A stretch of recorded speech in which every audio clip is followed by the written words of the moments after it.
funny. Yeah, I'm not even going to. I know. I was trying not to butcher Say it how it names looks, I always say. Yeah. One of the heats that I'm really interested to watch is actually heat number 4, Beck. It's well, she just only won on Sunday. Sarah Baum, who's also living here now. Yeah. From South Africa originally, but lives here in Newcastle. On an absolute tear. Yeah, Isn't she? 3 from 3 finals. Yeah, 2 crazy. wins, 1 second. That's just crazy. Carly Shanahan, Melanie Guinta from Peru, and Ornella Pellizzari of Argentina. Yolanda Hopkins on an absolute tear on this wave. Nice looking wave. 3 solid turns already. She's picked a really good one there. Maybe the waves are reminding her of home. I know Portugal gets pretty heavy. A little bit chilly sometimes in Portugal as well from some of the contests we had there, but just such amazing waves. Amazing country as well. Yeah, just the history of that place. Oh, so much history there. You know, and the funny thing about the crazy thing about Portugal is they actually have evidence of historically the dinosaur age. Yeah. I was in Cascais, and I actually went on a hike, and there was actually sort of stakes in the ground that talked about where certain types of dinosaurs were roaming on the cliff line. Really? Yeah.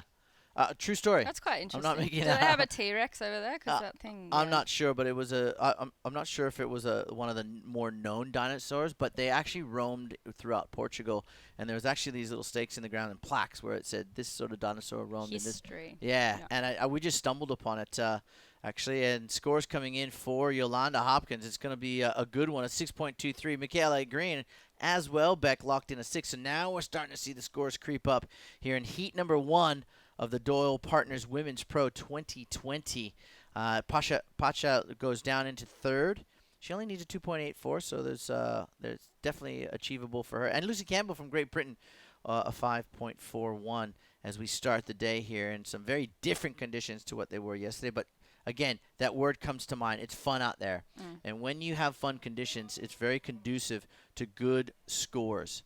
And these girls will produce. I think we're going to be running the women pretty much all day today, from what I hear. I'll get a full I heard down to report. 64. Is that right? So the round is 64. Yeah. So we go. This is 96. We're going to round 72, then to 48. So potentially 2 rounds. Another paddle out the back here. Good looking wave. We'll see if this one opens up here for Lucy Campbell. Big open face attempt there at that turn. Just a little bit late going into that one. I think we've seen the tail end of Pacha, Luca Light, and Michaela's waves. Pacha getting a 5 and Michaela getting a green. So getting a 6. So I think they both probably did a first turn, which we didn't see. But and then Yolanda's picked out that really nice looking right from the wider bank that the men were surfing yesterday. So obviously, there may be a few barrels today. It'll be interesting to see what this swell actually does with that bank. Yeah, I agree. It's the southerly came through actually right when I got to my hotel yesterday. I jumped out of the car and I went, whoa, the trees are blowing, and I know it ripped through Sydney around about 3 o'clock or so, thereabouts, and you know it's coming. And you get a phone call from Sydney, sort of batten down the hatches. But it didn't blow overly strong. No. But it was a southerly, obviously bringing swell here. This place is a magnet for swell, Merriweather. And, we still got great swell on that same bank where it was producing some of the most incredible tube rides we've seen it in competition in a very, very long time yesterday. 9 minutes to go in this heat. If you just joined us here at the Doyle Partners Women's Pro 2020, it's all about the ladies today, Tuesday, our second day of the Surfest 2020. Brought to you by Burton Automotive. I know Kim and Janine, we made mention to them, and we will make mention to those incredible 2 individuals and their team who have been part of the fabric of this event, the community, and surfing as a whole, I think, for well over, let's call it 30 years. Yeah. So thank you to the Burton Automotive team. And we are underway with women's round of 96, Heat 1. So we're in the beginning of a long day. Stay with us. Pop your computer up. Prop your handset up anywhere. If you're heading out to work on the train or the bus or in the car with mom and dad, don't drive and obviously watch. Or you're just going to spend the day watching this amazing event. Some of the world's best surfers right here in Merriweather. It is Michaela Green of WA out in front of now Yolanda Hopkins, who posted a 6.23 from Portugal. Pacha Light, Lucia Light in 3rd, needing a 2.84, and Lucy Campbell from Great Britain looking at a 5.41 to advance on. I want to talk about the last heat yesterday. I don't know if you saw that last heat of the men's yesterday. No, I didn't actually. I had to duck out, but it was filled with that much excitement as we see Lucy Campbell now up and running. Good, clean green open face. A nice carve on the forehand. Looks like she's elected to ride a bit longer board, which could prove the goods here. Goes up into that section. The Great Britain surfer, but does not ride out or complete that last turn. But some nice work in between that. Looking for a 5-4-1 that last heat. Within the last 10 seconds, Joa Chianca of Brazil needed a score. I think it was round about maybe just under 5, Beck. And it looked like nothing was coming. And all of a sudden you saw this lump pop up. And 12, 11, wow. 10. And he was up and riding and absolutely got funneled from start to finish. And poor old Ty Watson had to sit there and watch it. Oh, no. And did he have priority as well, obviously?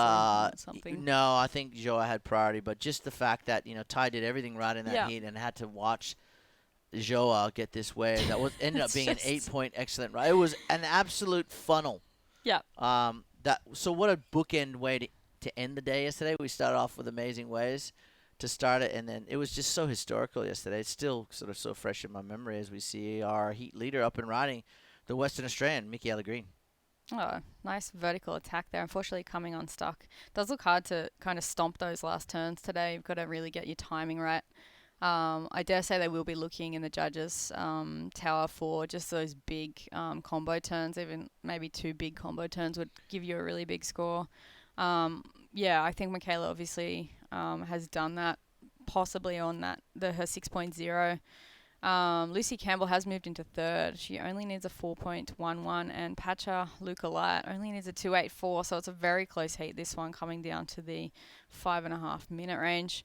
Pacha Luca Light, I actually, I've read a little bit about Pacha. I haven't seen her surf a lot, but it's good to see that she's doing a few QSs around and about. I know she's got quite a big profile online, and she rides for Billabong from the top of my head. But I haven't actually seen a lot of her surfing, so it's good to see some of the up and coming Aussies come through and have the opportunity here in all of these events that have been going on the east coast of Australia. I know Shmoo's got a lot of involvement in all of them, but coming from the Central Coast last week, that's God's country down there. Bit of, I heard it was pumping down at Avoca. So, it was. Yeah, I do dare say Copper Point would have been pumping yesterday as well. So, I think it's good opportunity for a lot of the Australians, but also to see the Challenger Series come into play this year.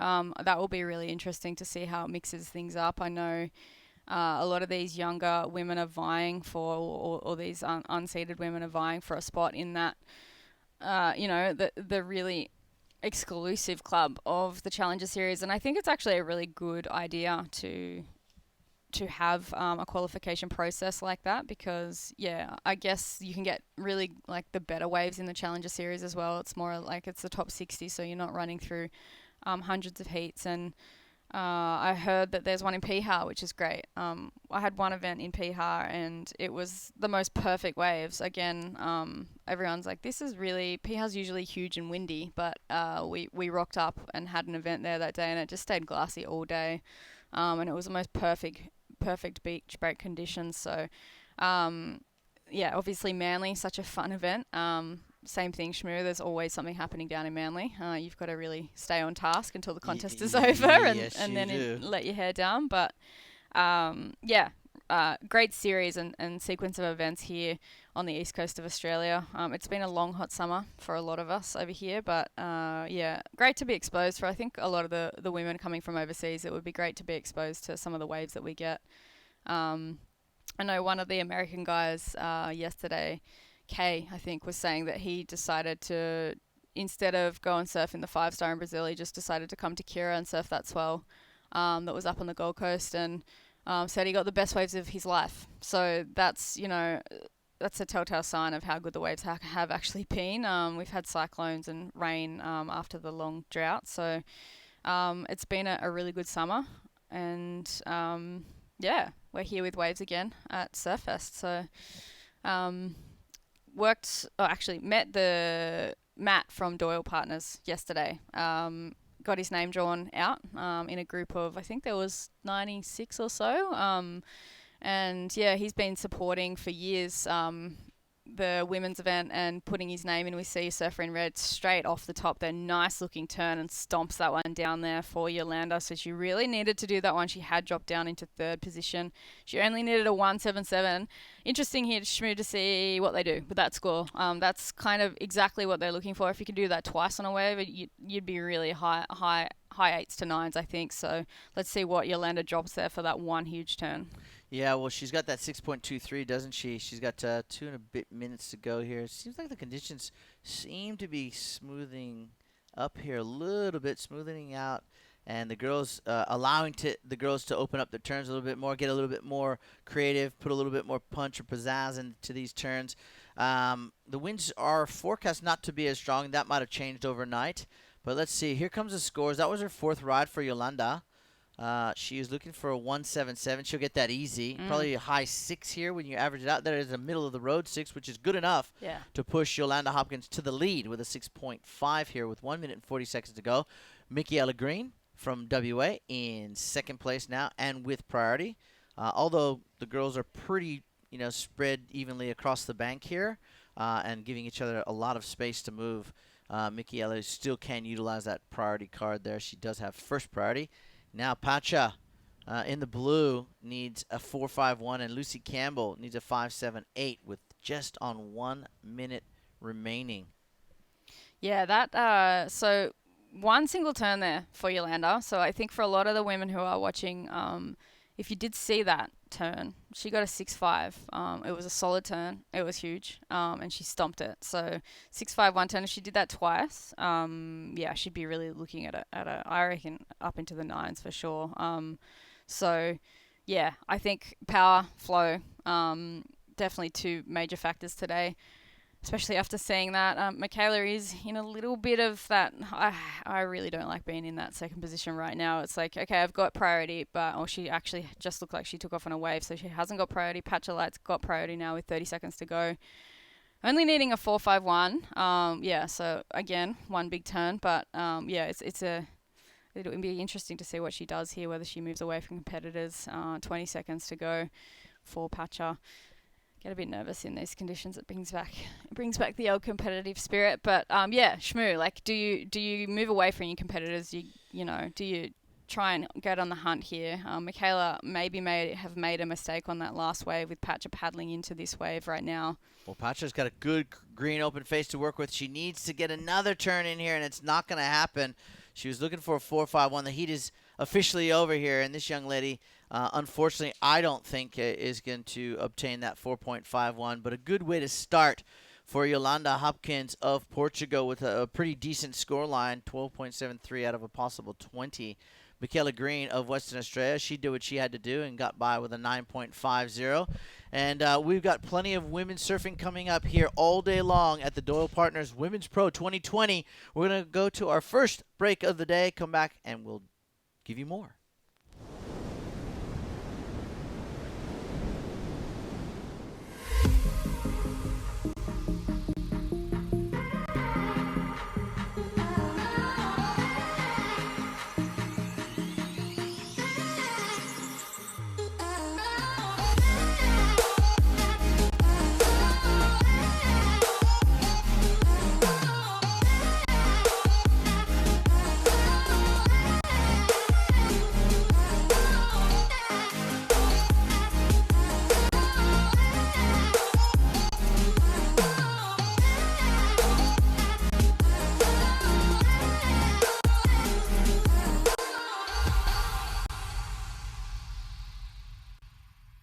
Holidays, Ironman, outdoors, Ironman, whoa, pool bars, suspension, lights, roofing, camping equipment, recovery gear, Hunter Ironman Maitland, and Hunter Ironman. I can't do 2 things at once.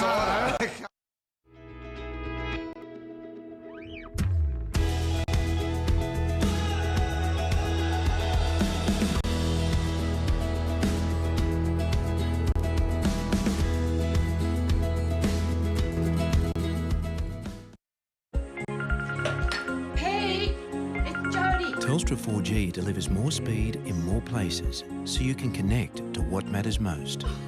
Thrive on a new kind of network.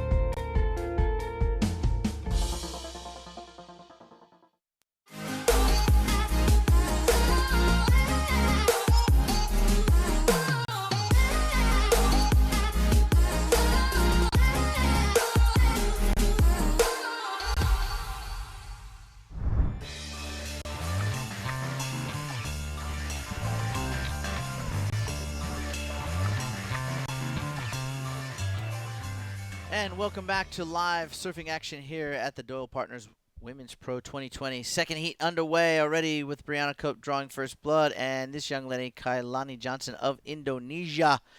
Indonesia's got so many great waves. Kailani travels with her dad and enjoys her time here in Australia. Evelyn Hooft, we talked about her before this heat started, Beck Woods.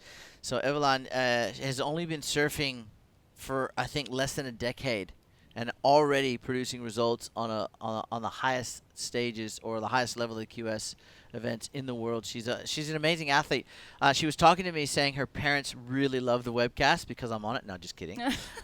They really love to. It gives them an opportunity to be with their daughter while she's surfing, and thank God for the digital age we live in, right? The technology. Oh, look at that section there on that strip of sand we're talking about. Still might see some barrels throughout the day. But Evelyn, she's an absolutely amazing athlete. She's actually a gymnast too. Okay. So look at her go. She loves the good juicy stuff. She's not afraid to attack a wave and a turn like we saw on that that first turn there from our surfer from Netherlands, and she hits that oncoming section. Nice. And excuse me, it is going to be a great score, second wave score from Evelyn Hooft of the Netherlands. Solid timing. Like, really solid timing there. Yeah, you can tell. I mean, obviously, Portugal, heavy beach breaks. If you don't have your timing right there, you will get slapped down. So, and you've got a lot of rubber on over there as well. A lot of the time, you'll be in a 3-2 and or 4-3 sometimes. So, yeah, Evelyn would probably be loving the fact she's in a nice light wetsuit here. We see this last turn was actually probably the money turn here. Stomps that one super hard. Rode out super, nice and clean. Chest over front knee, very good technique there. Yeah, so. Outstanding technique, and she really drove into that turn, and the end result was a 7.17. So a good second wave score, pushes that .77 over to the right. That means that's her second highest wave score until she replaces that. So our Netherlands surfer out in front of our Indonesian surfer, Kailani Johnson. I'll talk about Giadi Ligari of Italy. She is actually Argentinian and Italian, but born in Monaco, France. Oh, okay. Yep, she was born. She loves Chengdu. It's her favorite spot. Obviously, she loves to do big cutbacks and snaps, and she's. I think she looks up to Coco Ho, former winner out here, and Quincy Davis. Oh, nice. Yeah. Okay. So there we see Evelyn, the champion gymnast now turned pro surfer from the Netherlands, would be happy listening to the beach commentary say, last score, 7.17. 7.17, nice way to start a hit. The experience. It seems like she's had experience in contests for over 10 years with that type of mindset. Yeah, that attack that, she's not out there waiting for waves to come to her. She's just hungry and making things happen. Nice to have a gymnastics background, I think, with surfing. I always wanted to do a backflip, and I've never actually done one. I'm gonna stop right there, because any sort of that sort of gym type stuff, it always ends in disaster for me. Maybe I should stop having beers before I try it. I'm not sure. My sister, she used to do gymnastics, and one car trip she jumped out of the car and decided to do a backflip. Oh no! Out of nowhere, and just randomly. Randomly, just was like, "Yep, I'll do a backflip," and she broke her wrist straight up. So I think, you do definitely need to do a few warm ups there, Shmoo. But I don't know. Beer drinking could be warming up for gymnastics as well. Really good. I know Laura Enova, I think, had a bit of a gymnastics background, and you could tell it really helped her flexibility wise. Certain laybacks and maneuvers that you need to have that core strength in. Laura really could throw those turns down. I saw that Laura has a new movie coming out, which will be good to watch, because she's been charging pretty hard. Speaking of movies, the competitor from Hawaii, Brianna Cope, actually was raising money to tell her story, the Hawaiian. So Brianna was born with a birth defect. Yep. And she's done extremely well too. Obviously, from a social standpoint, you kind of, if any sort of defects we have, we want to try to sort of hide those or mask those from the public. And I applaud Brianna for wanting to let the world know about, what sort of challenges she's had in life. And I mean, to see where she is now is amazing. Yeah. When you just want to sort of crawl into a hole and hide, she hasn't. Yeah. She's here, she's out, she's surfing at the highest level, she's getting results and following her dreams, all all the whole time. Obviously, in the back of her head, she's got this birth defect. But look, we don't see anything of it. All we No. see is the amazing surfer in Brianna Cope from Hawaii that has achieved so much. So it's a very, anytime I hear a story like that, I get really proud and respect that individual that doesn't really worry at all about their challenges. They just think about what they can do in life, what they can achieve, and I really respect that. So Kind of rises up, right? yeah, to the 100%. challenge. I think it's amazing. It's very very noble and humbling of her. As we see our Italian surfer, Giari Legati of Italy, obviously representing a country filled with pasta. And I Good- would love very to go good and eat some of that pasta, by the way. Pasta! No, my very good friend calls it pasta. You Aussies call it pasta. It's pasta. Do you call it pasta or pasta? Pasta. Really? I don't know. Oh. I don't eat it enough, to be Fri- honest. I try to stay few away friends from call it it a little bit. pasta. Pasta. I don't get it. Pasta. It's pasta. Pasta. Pasta. It's a pasta. It's a pasta, All right, well. If she had have landed, if Giada had have landed that last turn and rode out of that would have actually probably been quite a good score. It was unfortunate that because she kind of threw the tail as well, which was really nice, technically nice to watch. Yeah, it would have been. I think she probably would have got a 5. So it'd be good to see her have another roll of the dice. So she spent a lot of time in Indonesia. Are you talking about Kailani? Yeah. Yes. Giada. Yeah. Giada. She likes Canggu, yes. Yeah, okay. Yeah, she really loves going to Bali. And, I mean, Italy does have waves, but it's only during certain months of the year. So a lot of these European surfers that don't come from, I guess, Spain, France, and Portugal will make the pilgrimage over to, those countries and practice and warm up, because they're much more consistent, and it makes complete sense if you want to compete at this level. So with 15:40 on the clock, Eveline Hooft of the Netherlands, and I don't know how what language do they speak there? That's the one part of the world that because I want to say hello to her parents Yeah. in their native tongue. So Very I'm going to unsure go of- and Google it Yeah. after this heat. Yeah. I know in Italian they speak Italiano. È paesano, huh? You're going to get a good pasta result. No. You're very good at that. Thank you very much. Got a Italian in your blood? Grazie. So 2.27 for Giatti on her opening ride. Brianna Cope, she's going to wipe the slate clean and I'm sure get some nice high scores in this next 15 minutes. The Hawaiian. Kailani Johnson, a 1.83 and a 1. Obviously, I think Kailani as well will want to sort of wipe this slate clean and start over. Just feeling this Merriweather bank out. A lot different than it was yesterday. We spoke about it. We said don't expect to wake up tomorrow, which is today, and things be the same. That would be the ultimate bonus in surfing, to get a swell that sort of keeps giving. Yeah. I mean, it does happen. It does happen, but we knew the southerly was coming back. Yeah. We knew that we were going to get waves. We just weren't sure of the conditions, whereas yesterday was offshore all day. And today, still fun, though. If you can get these little rip ball waves, you can see that one peeling off there. You're going to get 2 or 3 turns, maybe 4, and you could be looking at a good score. I think you can get a bit caught off guard in these type of conditions, waiting for too long. I think sometimes even just catching a wave and changing up the sitting, you may turn around and find one on the way back out, and it kind of breaks up that. If you wait for too long in conditions like today, I always found at Newcastle or on the Central Coast, you can get a bit lost. So it's nice to kind of change your timing up. I saw Jackson Baker just came in after his surf. He paddled out at Ladies because he said everyone was down here on this bank. And he said he got a wave and it was 3 turns, and he thought, I'd actually probably surf up at Ladies today. So there are a couple of options for the women as well. So the two, this really nice bank that the women are surfing today, but Ladies did actually look really fun. So and if the locals are calling they'd surf out at Ladies because of the consistency, then it would be definitely something I'd be looking at as well. Can also put a bit of pressure on your other competitors and get into their heads a little bit if you do get a score on another bank. So I think it'd be worthwhile spending a bit of time watching before you paddle out in a heat today. It's one of those days where you really need to see where your combo turns are and your power turns are, and really be analytical a little bit with that. I couldn't agree more. Yeah, but Evelyn really maintaining a strong lead here with that 717.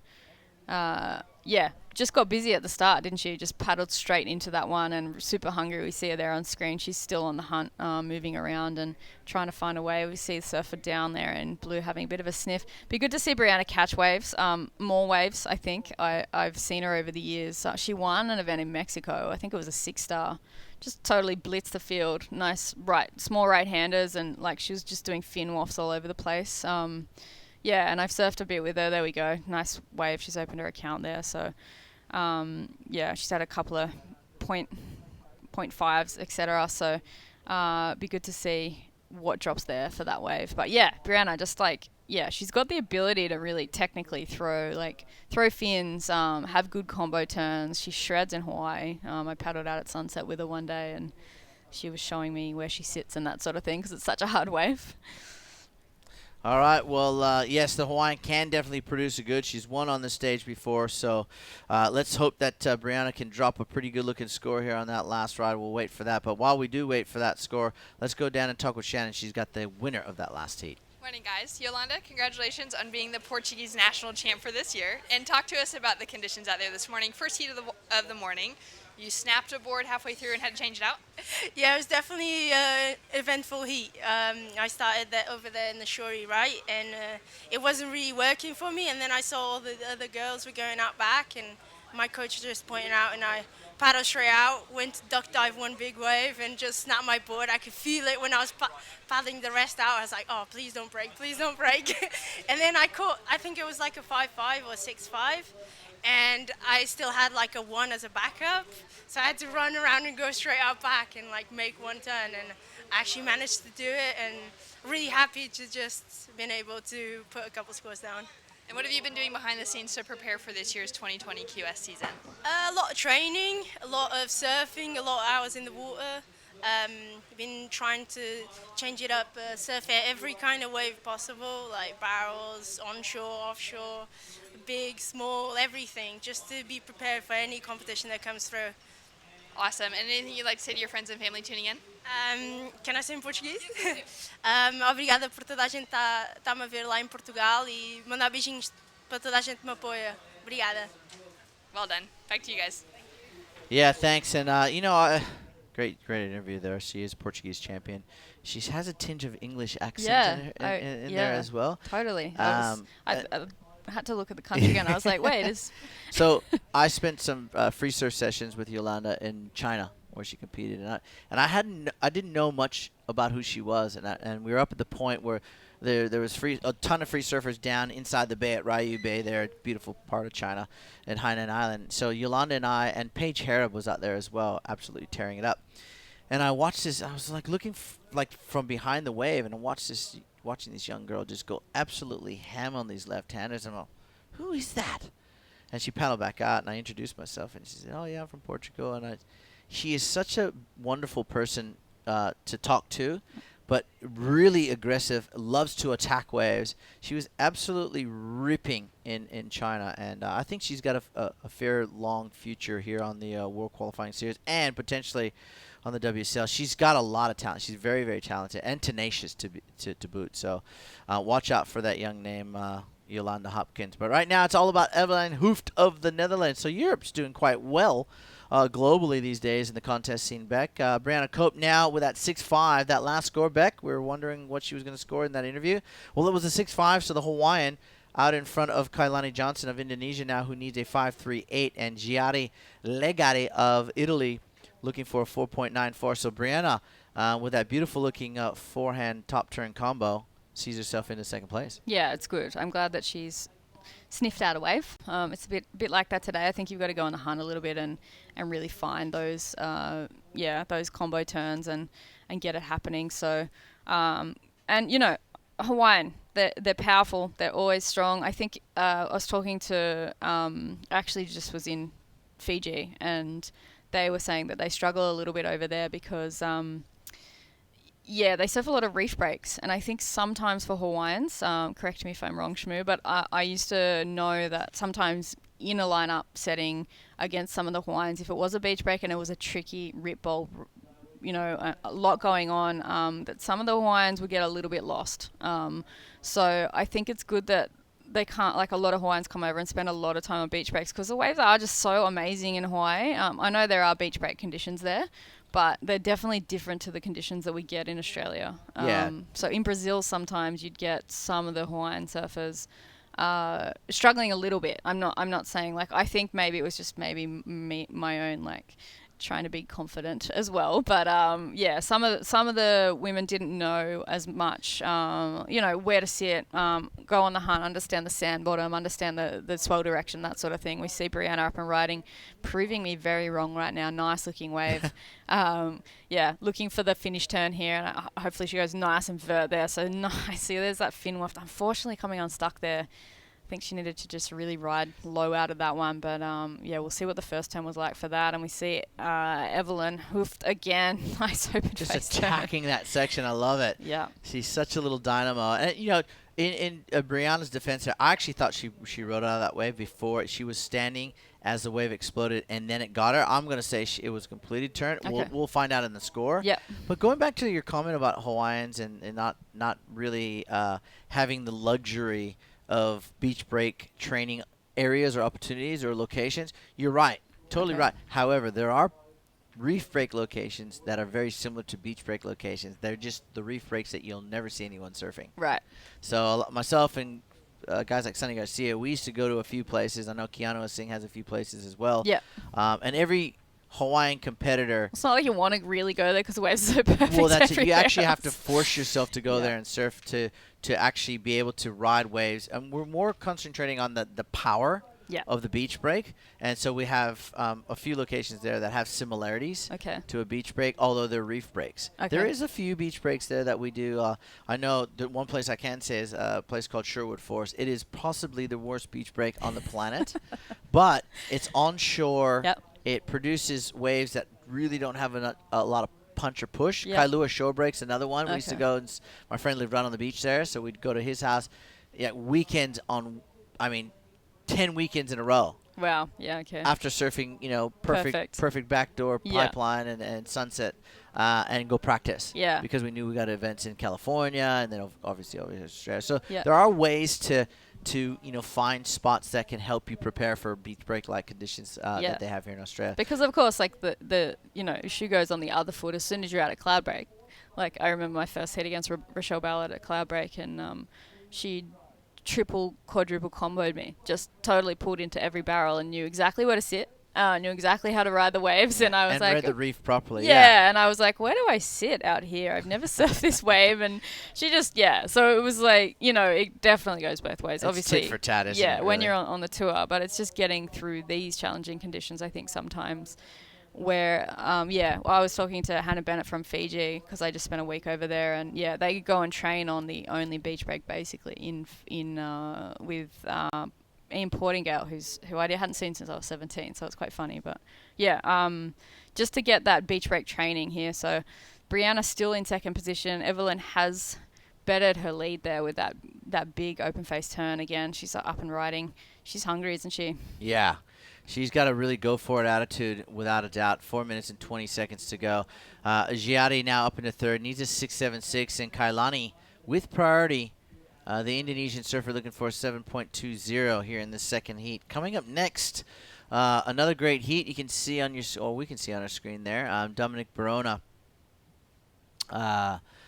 from Ecuador. She had a pretty good event last week down there in Avoca. Emily Nishimoto of Japan. She's a fine, talented surfer. Alana Blanchard, mom, pro surfer, bikini model, partner to Jack Freestone, not a bad-looking rooster.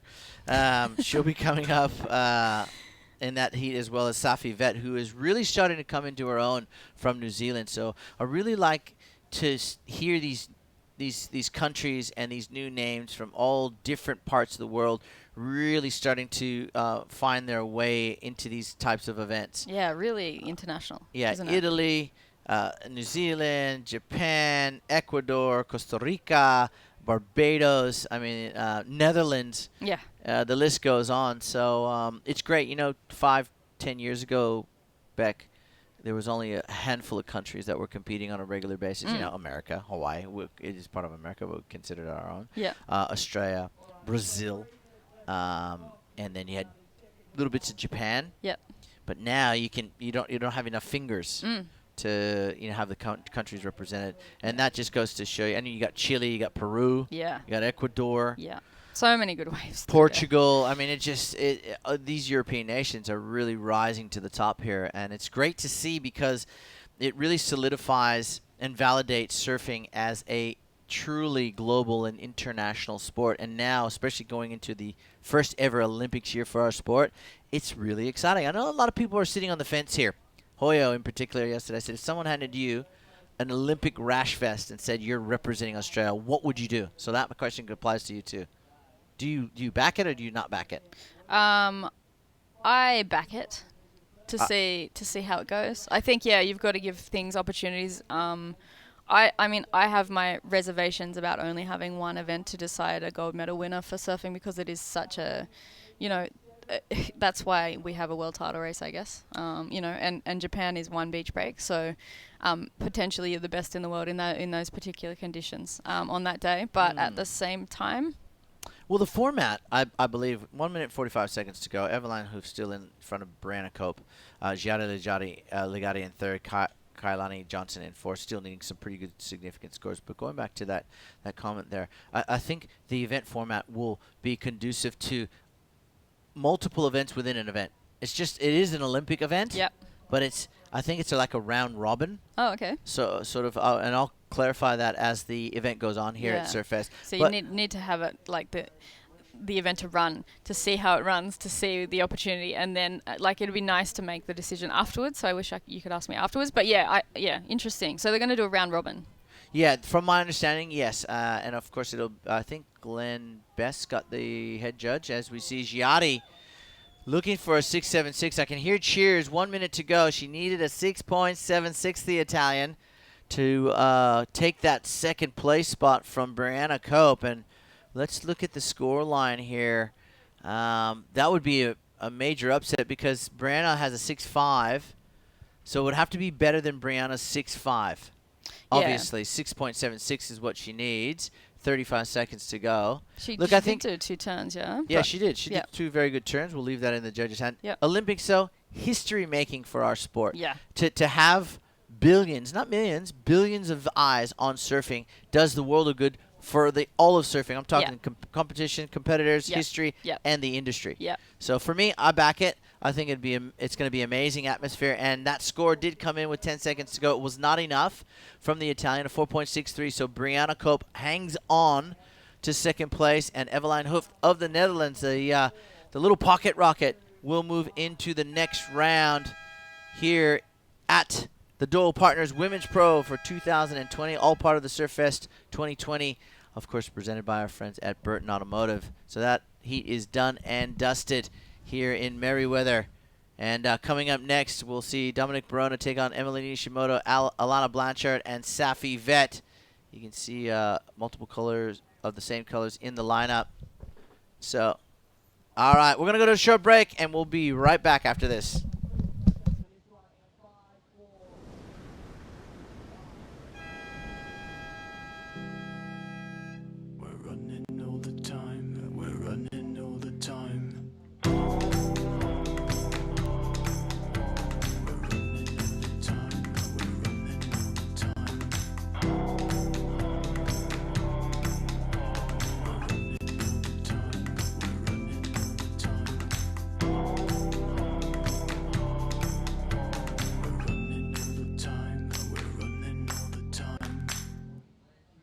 The Burton family Toyota want your business. They're massively overstocked and all new Toyotas must clear ASAP. So don't sign anything until you compare their price on any new Toyota. They won't be beaten on price. Only at Maitland and Port Stephens Toyota.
It is the most rewarding thing to be part of a child's life and give them something they may have not received otherwise. There are children out there that need a home, love and a family. Don't hesitate. Make the inquiry. Contact Wandiali today.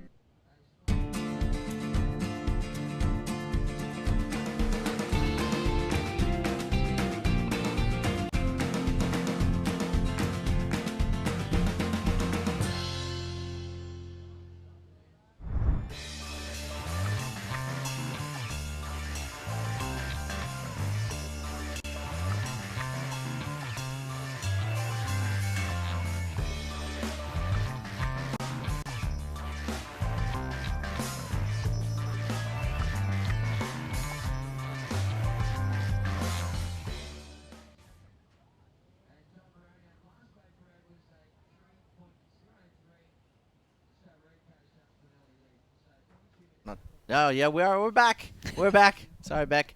22 minutes left in this heat and a few scores to update our viewers.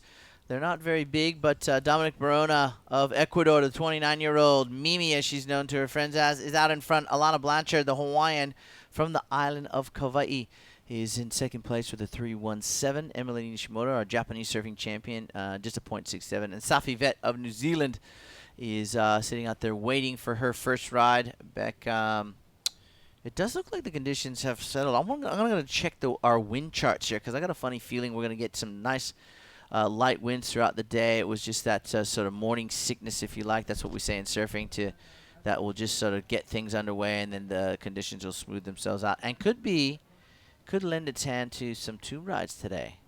That would be amazing. That would be very nice. Yeah, I did expect that southerly to kind of come roaring in, as they do, like come around the corner and just blow everything to smithereens. But yeah, it's actually quite mellow down there today.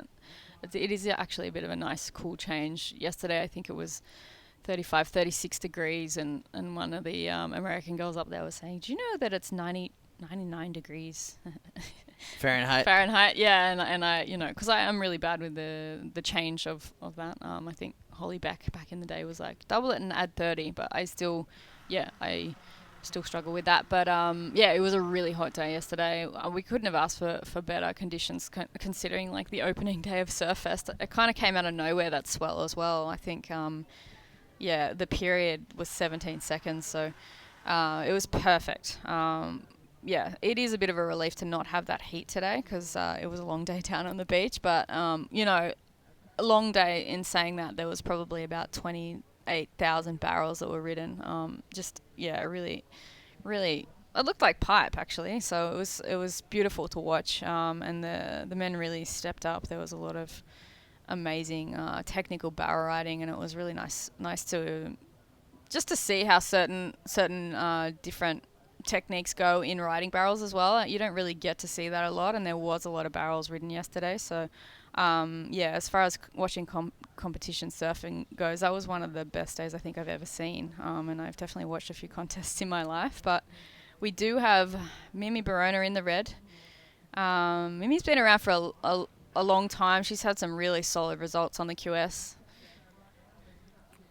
So Alana Blanchard, good to see she's back. I know Alana's had a baby and she's been busy doing other things in this world, so good to see she's back again. Yeah, Little Banks, and I'm sure Banks will be traveling with Alana and partner Jack Freeston. All right, well, as we watch this wave unfold for Miss Alana Blanchard, nice, smooth open face turn, and it's got some more smooth open face to work with. Watch this section, and she bangs it off the top there. Good combo.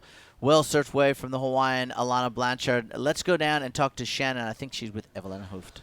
Thanks so much, guys. Evelyn, congratulations on an early heat win. Talk to us through the conditions out there and how you're able to find that 717.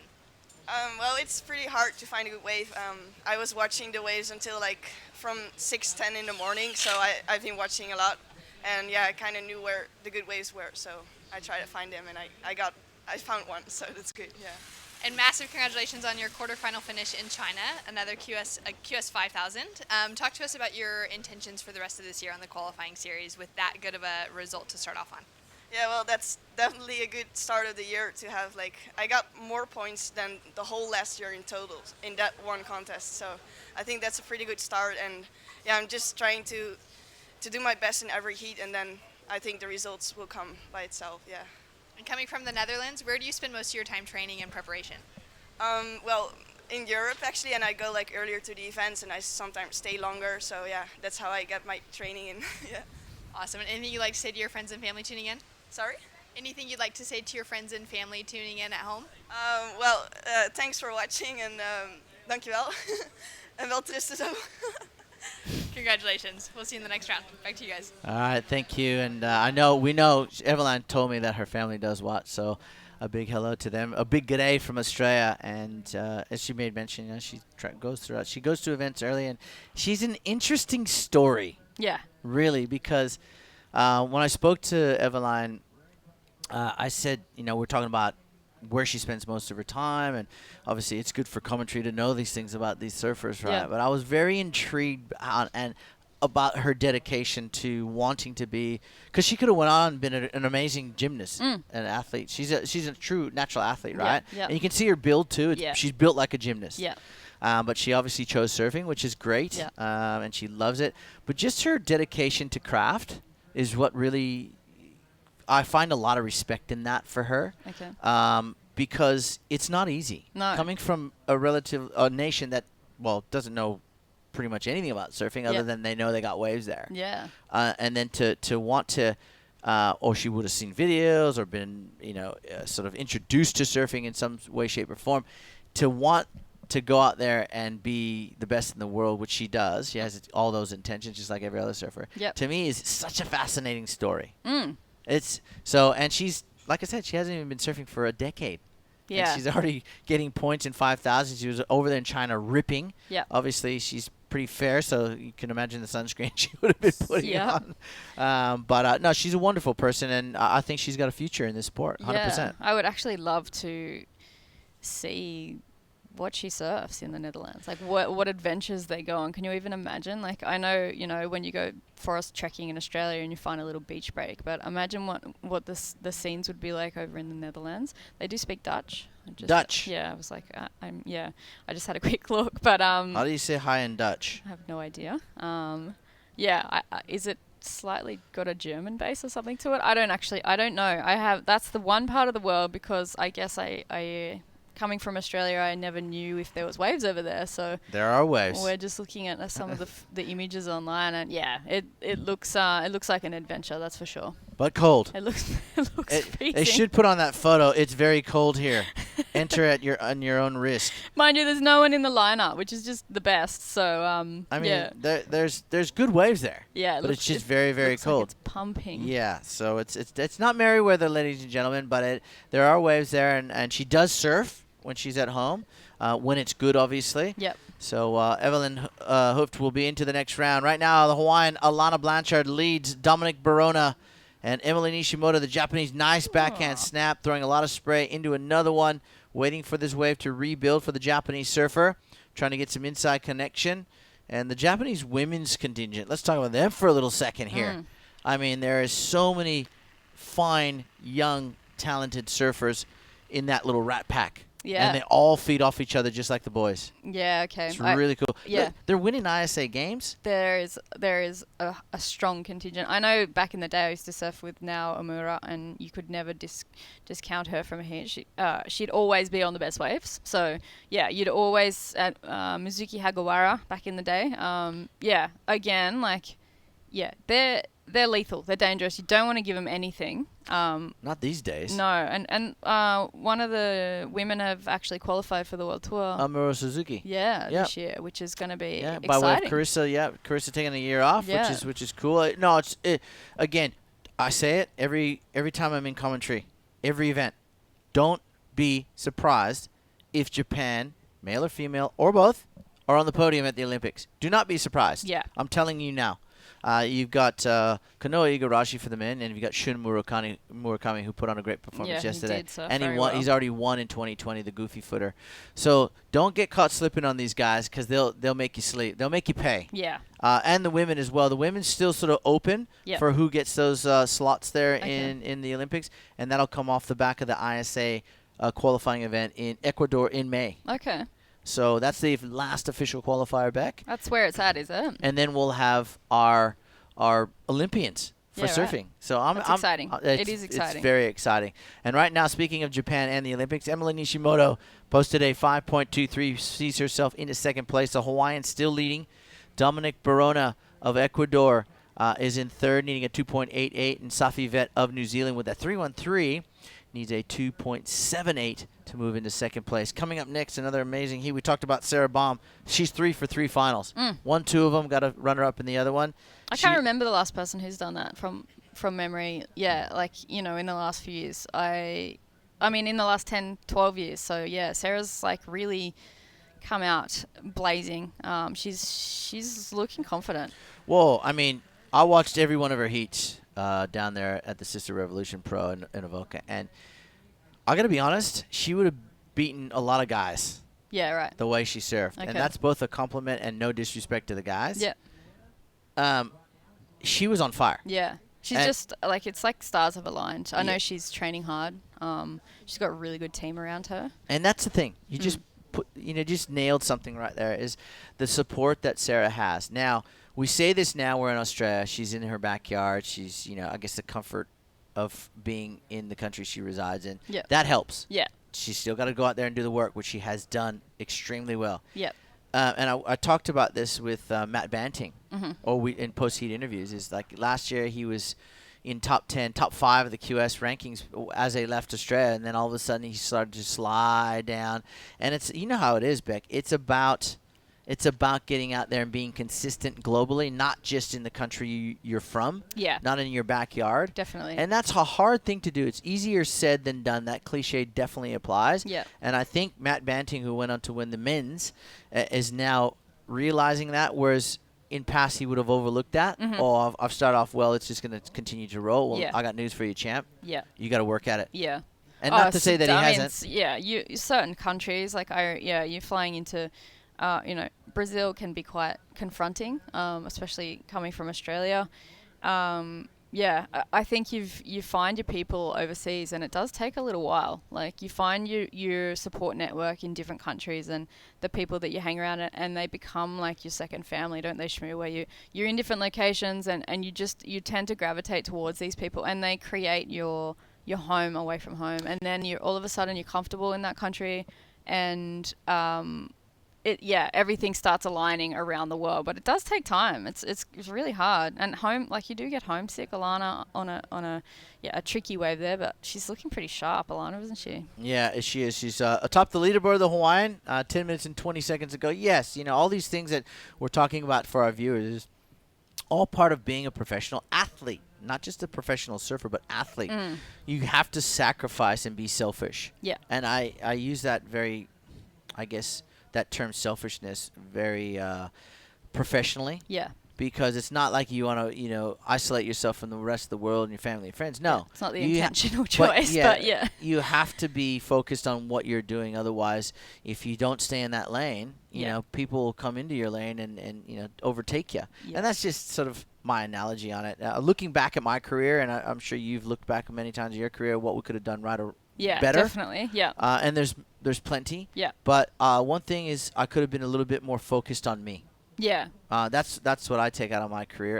It was a great career. I enjoyed it, as we see the Japanese surfer up and down. Emily Nishimoto currently in second. I think it's challenging in certain, like, in that time, there was a lot going on, and it was almost like there was, you were expected to do a certain amount of, the social aspect of the sport as well. So it's like there is a happy balance, and I think for a lot of these athletes now, it's good that, I saw the professionalism change probably about my 4th year on the world tour.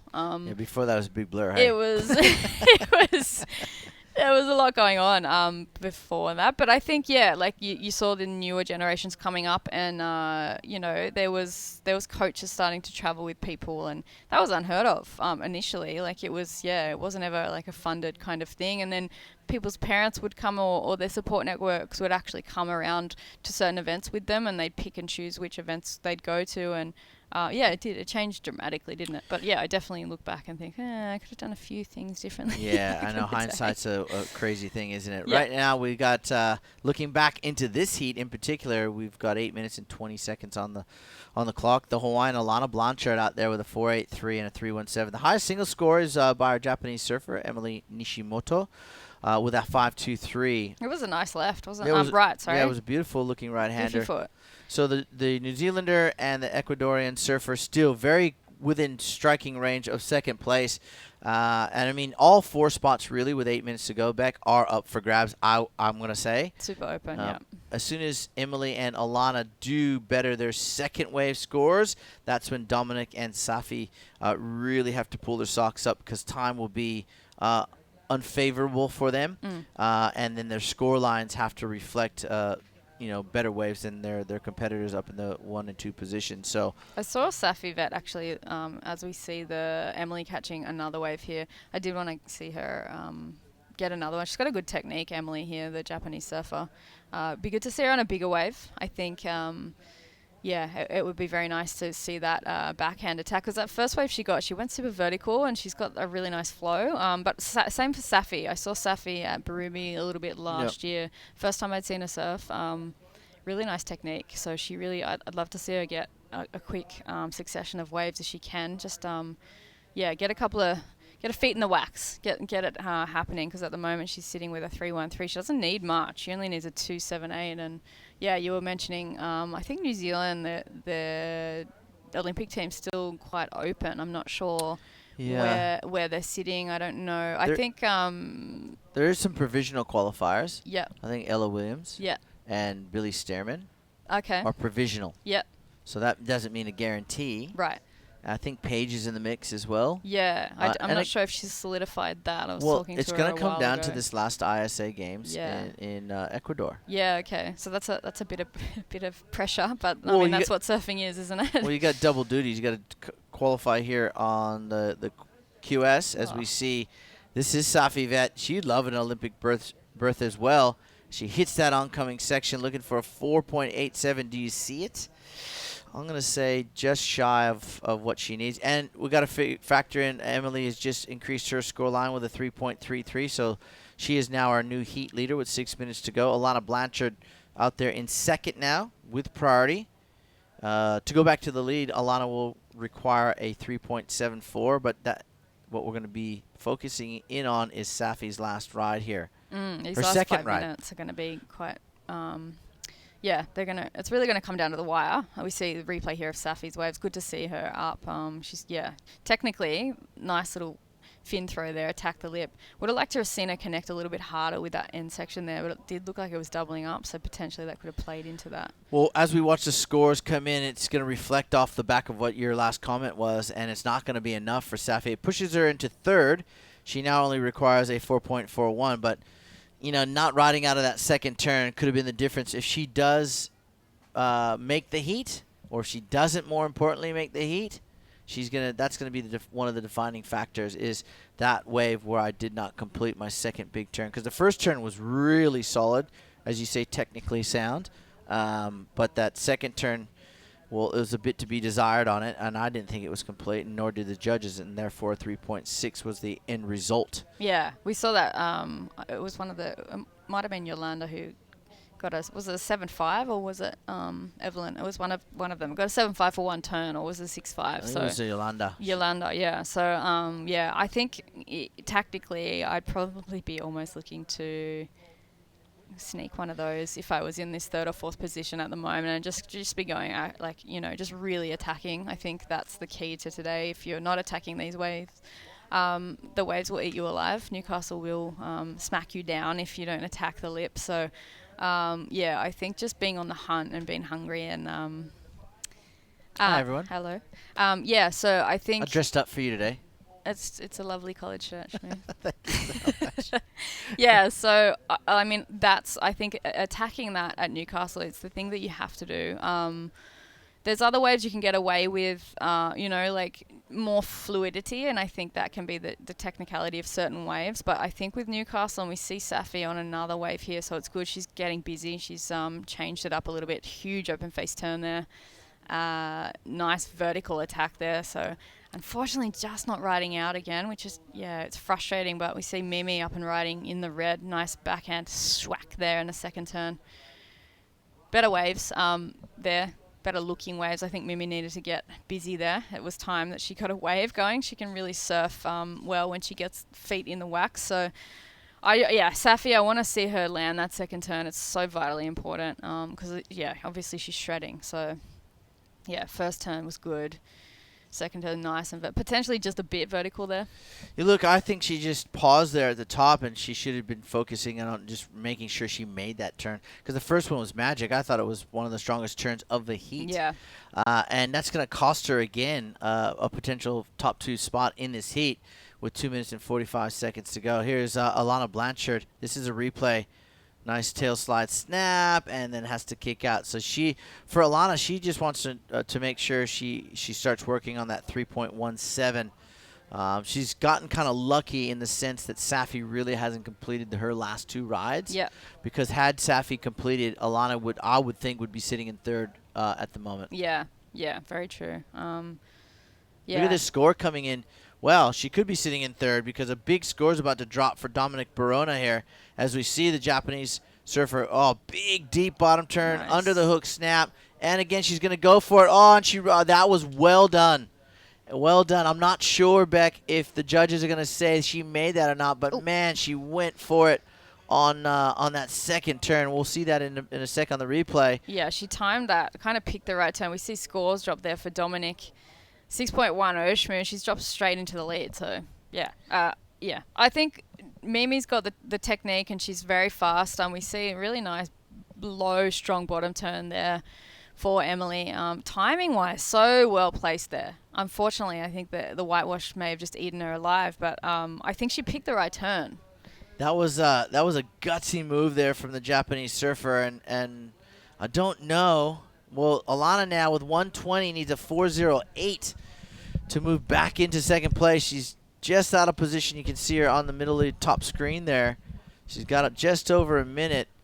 Now, Emily Nishimoto, she already had a 3.67 in her scoreline. I wonder if, well, she needs a 3.91 to go to the lead. So she's jumped into second. Alana's now down into third. Yeah, these last 5 minutes are really...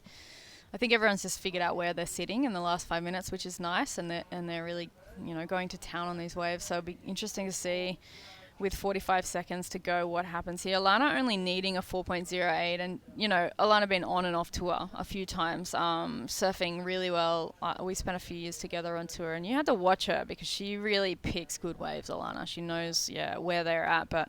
Obviously had a few, different distractions, good distractions, had a baby, but 30 seconds to go. We'll see if she can actually hunt a wave out in the lineup. She does have priority, and Safi Vet, same thing. Be good to see us land that second turn. Potentially could be sitting in a different position right now. She could have just stomped those, but there's always, things you can take away from these heats, and she is young, so only 8 seconds to go. I dare say that Dominic Barona from Ecuador and Emily Nishimoto from Japan that was a nail biter. Yeah, that was a close one there. Just getting pipped at the post was Alana Blanchard and Safi Vet, who started to really fire her engines up in the latter part of the heat, but just a little too late for her. So it does look like Dominic from Ecuador and Emily Nishimoto will move on into the next round. Coming up next, we'll see Luana Silva, Vitora Farmer, Lucia Martino, and Jade Magnin. So stand by. We got more surfing action coming up after this.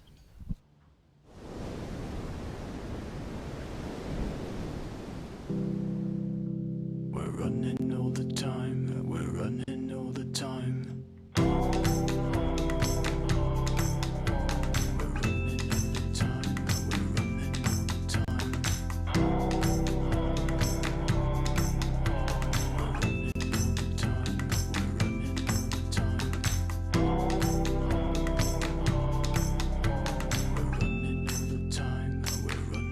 the time. The Burton family Toyota want your business. They're massively overstocked and all new Toyotas must clear ASAP. So don't sign anything until you compare their price on any new Toyota. They won't be beaten on price. Only at Maitland and Port Stephens Toyota.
It is the most rewarding thing to be part of a child's life and give them something they may have not received otherwise. There are children out there that need a home, love and a family. Don't hesitate. Make the inquiry. Contact Wandiali today.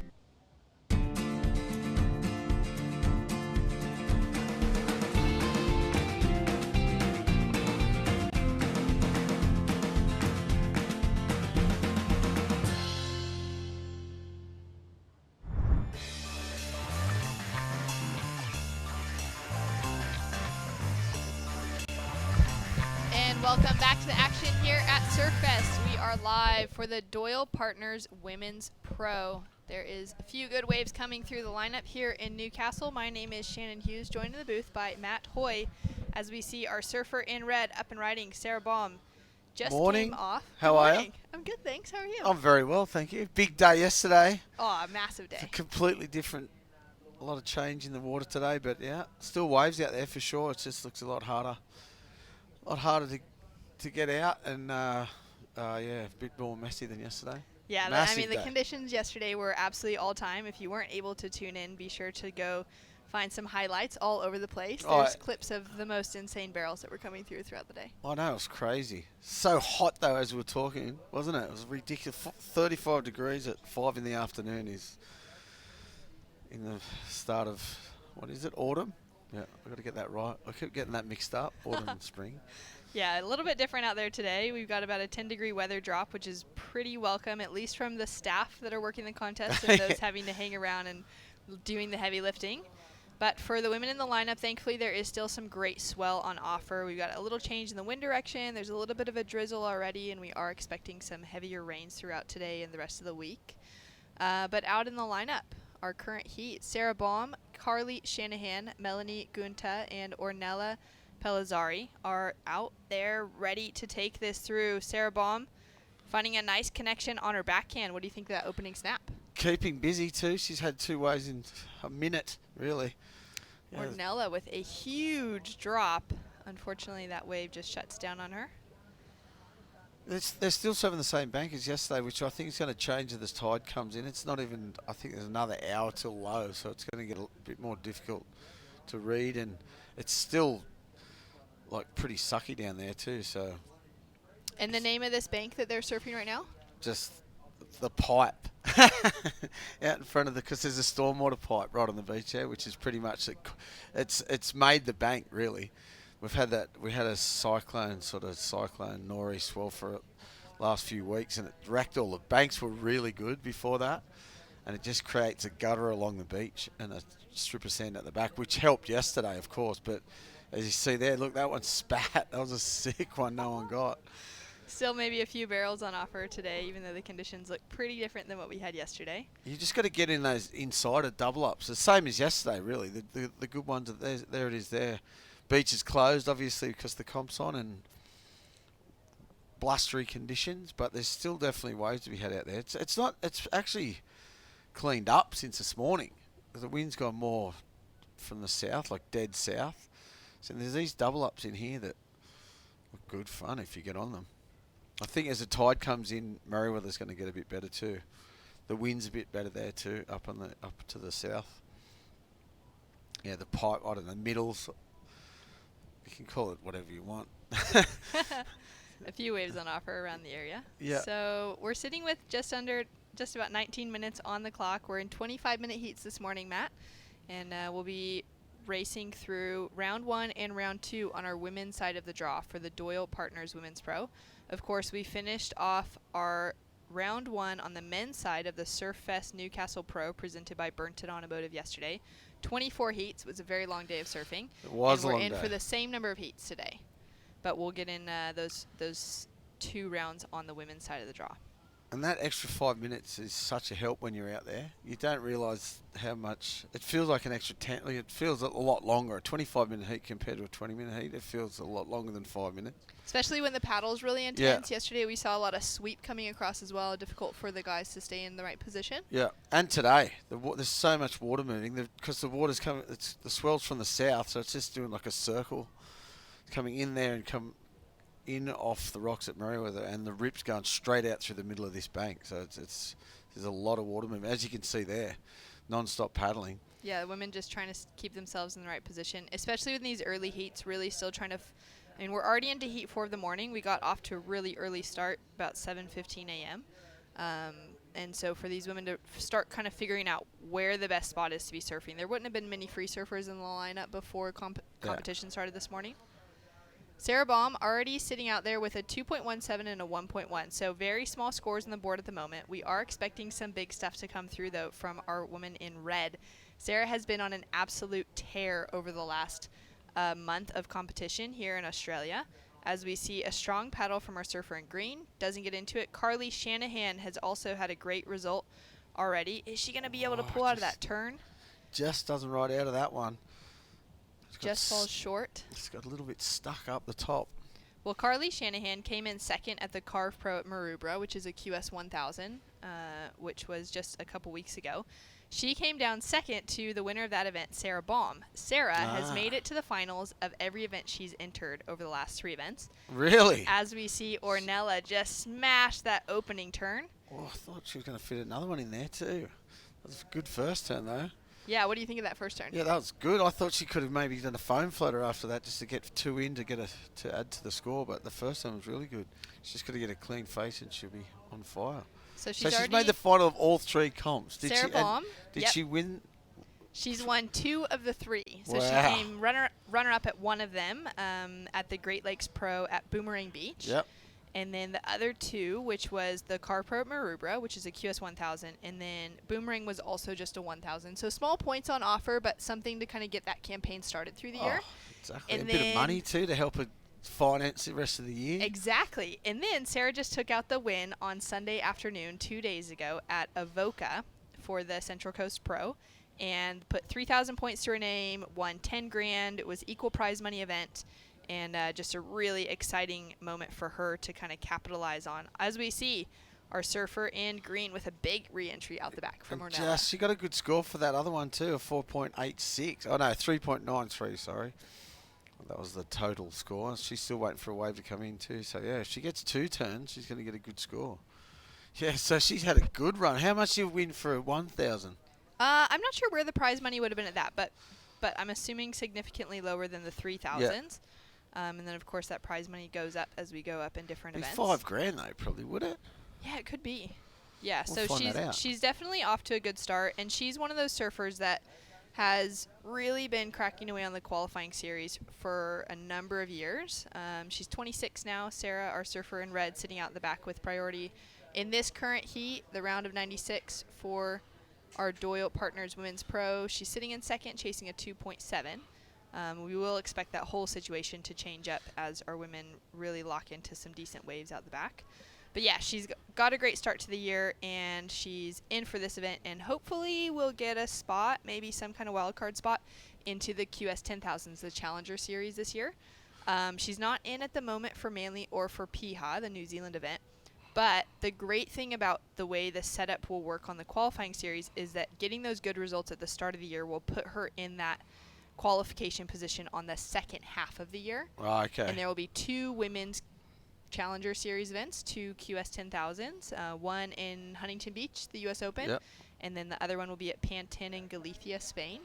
And so she'll get those numbers up to be able to qualify for those, which will then put her really in that conversation of getting enough points to potentially qualify for the championship tour. So what have they changed this thing again with the bigger events? I haven't heard all these changes. Yeah, there's been a little bit going on with the World Surf League. As we see some scores that have come through for that last exchange, Ornella sitting in the lead, our surfer in green, has a 3.93 and a 3.43 as her top 2 scores at the moment. Sarah that was Baum. just for those 1-turn waves too. So yeah, like so I said, if she gets a good double, gets another turn in there, she's going to get a good score. Absolutely. Certainly could be looking at something more decent, getting those 2 turns connected together. Ornella is from Argentina, and she hasn't had great results so far. She's only been competing in the smaller ranked events, had an early round knockout for the QS 3000 at Avoca last week. So it's great to see her finding a little bit of momentum in an event with some bigger points on the line. Down to 13 minutes on the clock, Matt, and coming up throughout the day, as I was saying, we were going to run all of the round of 96 on the women's side of the draw and then head into the round of 72. So we'll see some of our seeded surfers hitting the lineup as we see Sarah Baum Utilizing priority, one little click to start off with, a little wrap back into the pocket, and she'll kick out clean. Connected 2 turns together. Yeah, not that critical of turns. A bit of a flat wave there, but got a couple of turns in there. See what she gets for that. And but Sarah, she needed to get busy, really. With 12 minutes to go, she just had 2.17. The other girls have been a bit slow as well. Been very selective, which is probably on a day like today. I reckon you got to keep busy. Just keep going waves and stay in that rip. Just do circle work, as you call it. Do laps. Yeah. Otherwise, you just get stuck paddling and not getting any waves. especially being that some of those waves go soft, and then other ones stand up with such a good bowl section or those barrels on offer still, just to see what you're able to luck into. Yeah, we saw one spit just before. If you had, it would have been hard to get into though. But yeah, you can see it's because it's just one strip of sand out there, and then it goes into deep water. It comes from really deep water out the back, and then one's just as you see there. There's that big channel along the beach that's sort of breaks, and then that's it. So you got to get those ones that hit the bank properly. And it's right in front of the drain. If anyone's listening, that's probably the best. Yesterday I went down and had a look, and it's right in front of where the stormwater drain is. That's pretty much when we had all that rain a couple of weeks ago. The bank pretty much formed because of that. Definitely thankful for those rains in that case. Yeah, it's Gave always a nice good. make out here. It just, it breaks creates a rip that breaks the banks up. So it's good. Melanie Gunta with a strong paddle there, unable to get into it. She's sitting under now third priority with just a 0.5 to her name at the moment. Melanie had a 17th place finish at a QS 1500 earlier this year, which meant she made it through her first round. But again, is just one of those young competitors that is looking to really put some distance to her qualifying series campaign. She did finish out ranked in the top 100 on the women's side last year, as number 80. As we see, Sarah Baum, that was a solid drop. Yeah, elevated drop. She got hammered too. She got really hammered on that one. That was a nice double up. I don't know if it was going to do much. She got these roll-ins too. There's a couple of waves that I saw before that you could have been on from the start. Here we go. Surfer up in the white. Needed this. This is with priority too. She got a good one before. She did a good snap and didn't ride out of it. She's going to ride out of this one though. Carly Shanahan. She might get a little inside double up here too. This is another thing. A lot of the girls are riding it right through to the beach. It's such a... She should actually nearly run back up the beach and paddle out next to the rocks because it's a big paddle from there. We saw a few of the guys doing the runaround yesterday. It's just you get washed down the beach too and stuck on that bank in that dead water. So yeah, she's going to do the right thing here. I think paddle back around and sort of go back out in the rip next to the rocks. Taking a look at this one again. She gets a good snap here. Powerful section. Yeah, rides out of it pretty well and then gets a little bonus section on the inside. Little cut back here and then, yeah, that was all she wrote. No, I thought she just did one. Little cut back and then just gets stuck up here. All right, so she's going to put maybe the better score of the heat on the board so far. Drops through as a 3.9 for Carly Shanahan, still competing on the junior tour as well, but with a second place result in a QS 1000 to start off the year for the Carve Pro. So she's had some good momentum at this, getting up into this level of competition. Of course, it's a bit different now as a QS 5000. We got a lot of the bigger seeds in the draw. But with that, Carly Shanahan jumps herself into second position. Sarah Baum, a kind of fan favorite going into this one, just given her results throughout the year, coming off of a couple of big wins. She's now sitting in that elimination spot of a third place position with just a 2.18 as her requirement to change it up. And with third priority too, so makes it a bit harder for sure. But out there, like I said, with priority, if you haven't got priority, I'd be staying way away from the other competitors, just so you get a chance, because there's waves sort of breaking everywhere. So it's not that like yesterday, there was pretty much a certain spot you could sit, but the lineups, as you can see, is broken up a lot more today. And yeah, stay away from them. If you haven't got priority, get some room in between you and that other competitor. Find some space for sure. Down to 8 minutes, 25 seconds on the clock, and it seems like these heats are really flying by fast. There's a lot of waves on offer, but as we can tell with the score lines reflected throughout the morning, it's difficult to really find the one that's going to allow these surfers to show what they're capable of. I think today is going to get better when the tide comes in, at Merriweather especially, because There's actually yesterday there was a couple of waves that, I mean, it was nothing like down here yesterday, but there was a couple of waves at high tide that were rolling through. And today with the onshore winds, I think it's going to get good at high tide. It's only just low now though, so they've got a few hours to wait. Yeah, we'll certainly see that turn of the tide. Yesterday, I was so amazed that the consistency stayed throughout the entire day. It absolutely fired, and then there was one heat kind of mid-afternoon where we hit that peak of the high tide. And it stopped. It totally stopped. Yeah. It was in, I think it was Patrick Gadaus. No, it No, wasn't it Patty wasn't Gadaus. Patrick. It He was got some mental Tomas ones. Hermes. Yeah. Yeah, so the Tomas, one after that it was. Yeah, it was so slow and so difficult. As we see Melanie with a big drop in, but that wave just shuts out on her, unable to get any solid maneuvers connected together. But that was the only dead heat where there were really low scores, and the guys were just trying to find like any turns that they could kind of I don't think they got make over on a their 10 own. that whole heat. No, the heat totals were like down in the 9s. Yeah. Yeah. I was in the booth on that heat. I was Yeah, like, what it was happened? brutal. Yeah. It just seemed like it shut down. And then it was like the 10 minutes before the high tide peaked, and then 10 minutes, and then suddenly it just turned back on. Yeah, again. it was just for that outgoing tide. Well, the tide pushing in sort of made it better because it was doubling up too. Right. And then the outgoing tide, of course, because it was getting shallow again. So, no, it was a good day, that's for sure. Down to 6.5 minutes on the clock, and we did see one surfer, Yolanda, in the opening heat of the morning. She just nearly snapped her. She did snap her board. She buckled her board, I think, on the paddle out. No got way. hit by a really heavy section, which just speaks to the power that there is, coming through with a lot of these big closeouts and these double ups right now. Yeah, for sure. You saw that one before, the airdrop there. That was a good wave at the end if you had got it. Yeah, the airdrop from Sarah Baum in red. That was heavy. That'll crease a board. It's a wonder that many boards didn't get broken yesterday either, because it's a heavy, it's shallow. It's a really shallow bank, and you can see by the sand getting drawn up after the waves break. So, and today. Yeah, it was. Look at this. Okay, so Sarah had a look at that one, decided not to go. Being quite selective out in the lineup at the moment, waiting for one of those waves that will allow that decent takeoff in the right position. 5 minutes, 30 seconds on the clock. There were a few boards snapped within competition on the men's side, but there were at least 5 women that I heard of that snapped boards in their free surfs yesterday. Oh, really? They obviously had the day off, and so they were hunting waves all up and down the coast, but a lot of the women within multiple surf sessions made sure to get at least one session out here on this Merriweather strip of beach up towards Dixon Park or something to get a feeling, knowing they'd be in competition here. And at least 5 women snapped boards. Wow. Which was so crazy. And they're probably their favorite boards. Yeah, too. exactly. The boards that they were really thinking would be their lucky one out here. Yeah, I know Ellie Brooks snapped a board, which was like her go-to board, super favorite. And then she paddled out late in the evening, Philippa Anderson was telling me, just to try and get her footing on a different piece of equipment and see how it would go out. She was surfing at Ladies, just on the point side.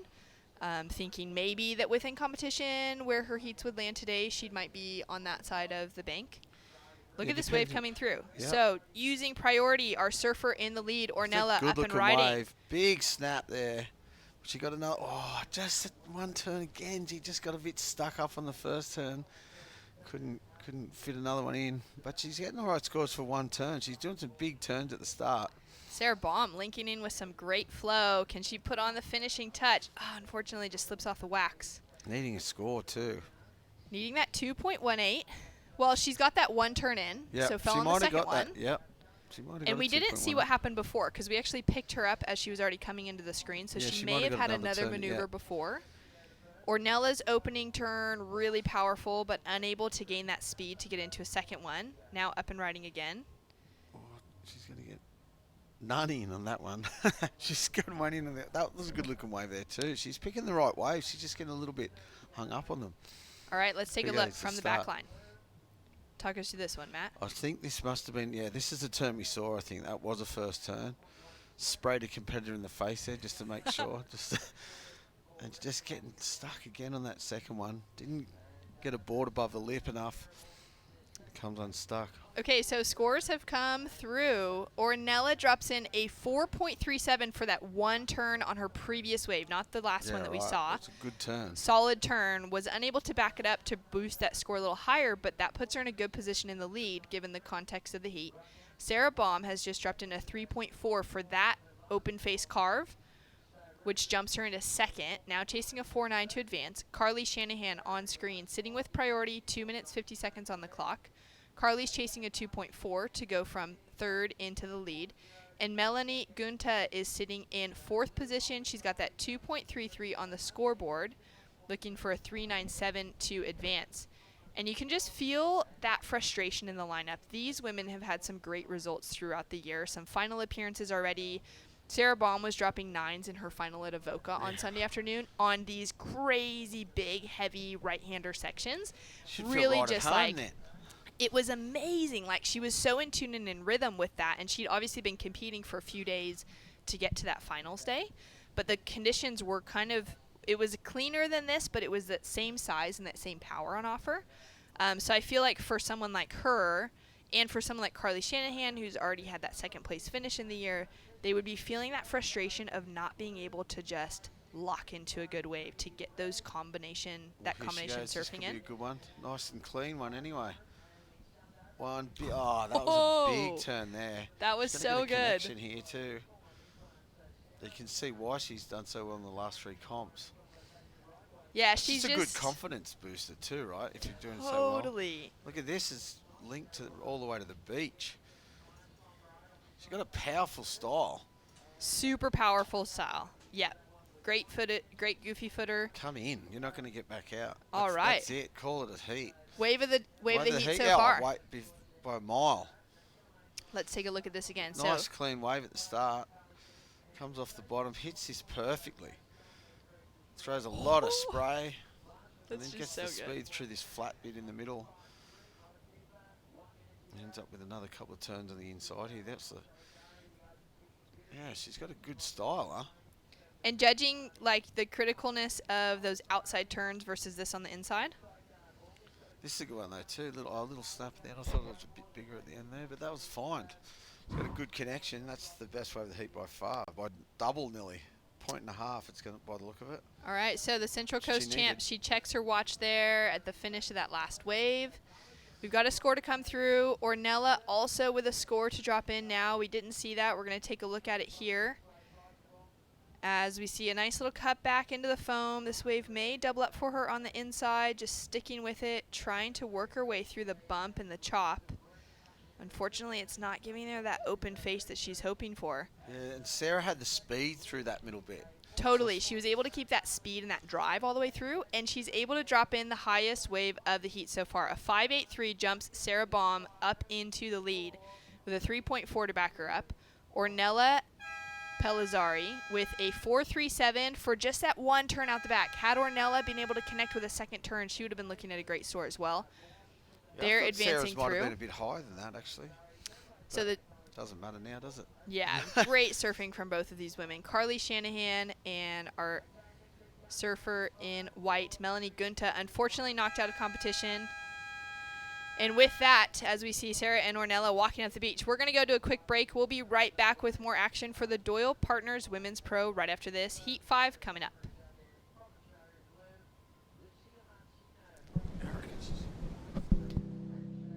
We're running all the time. We're running all the time.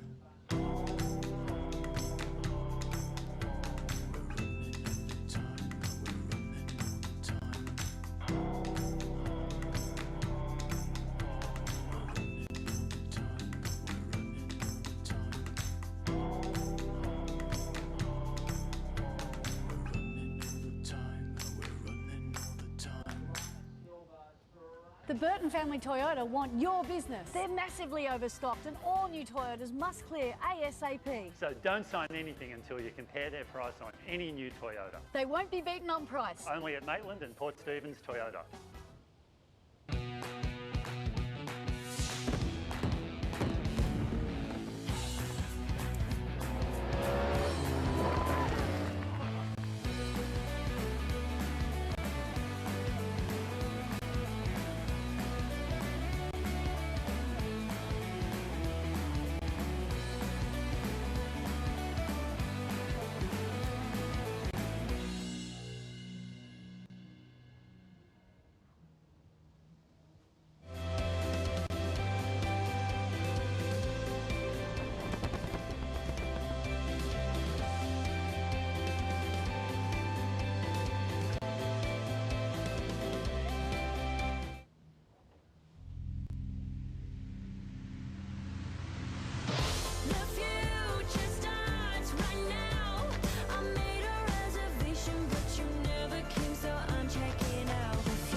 It is the most rewarding thing to be part of a child's life and give them something they may have not received otherwise. There are children out there that need a home, love and a family. Don't hesitate. Make the inquiry. Contact Wandiali today.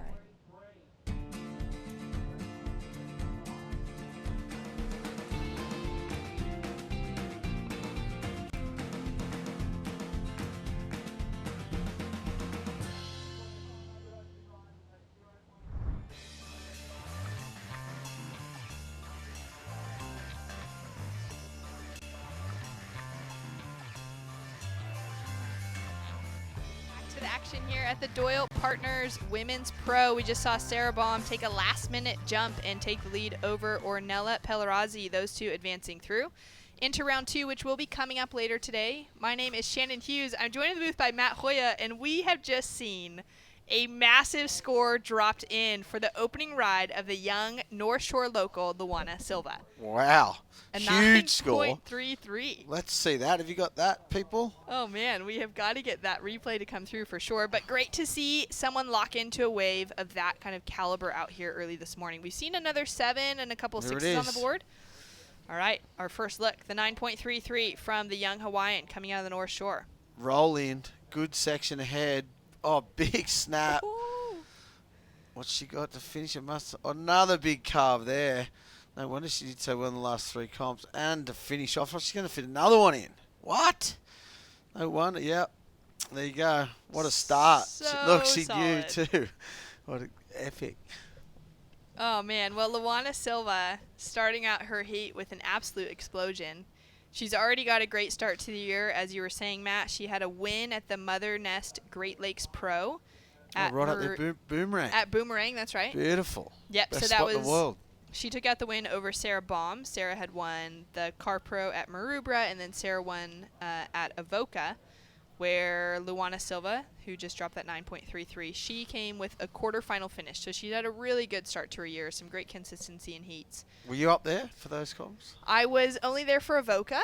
I was in Noosa before that. Speaking of Noosa, Victoria Farmer in the lineup, our surfer in blue. She's from the Noosa area, up against Lucia Martino in white and Jade Magnin in green. So we kicked off the season for the World Longboard Tour for the WSL there with some really fun surf at the groins up the beach. We weren't able to surf on the points. And then headed down to Avoca, and it was such a good couple days of competition.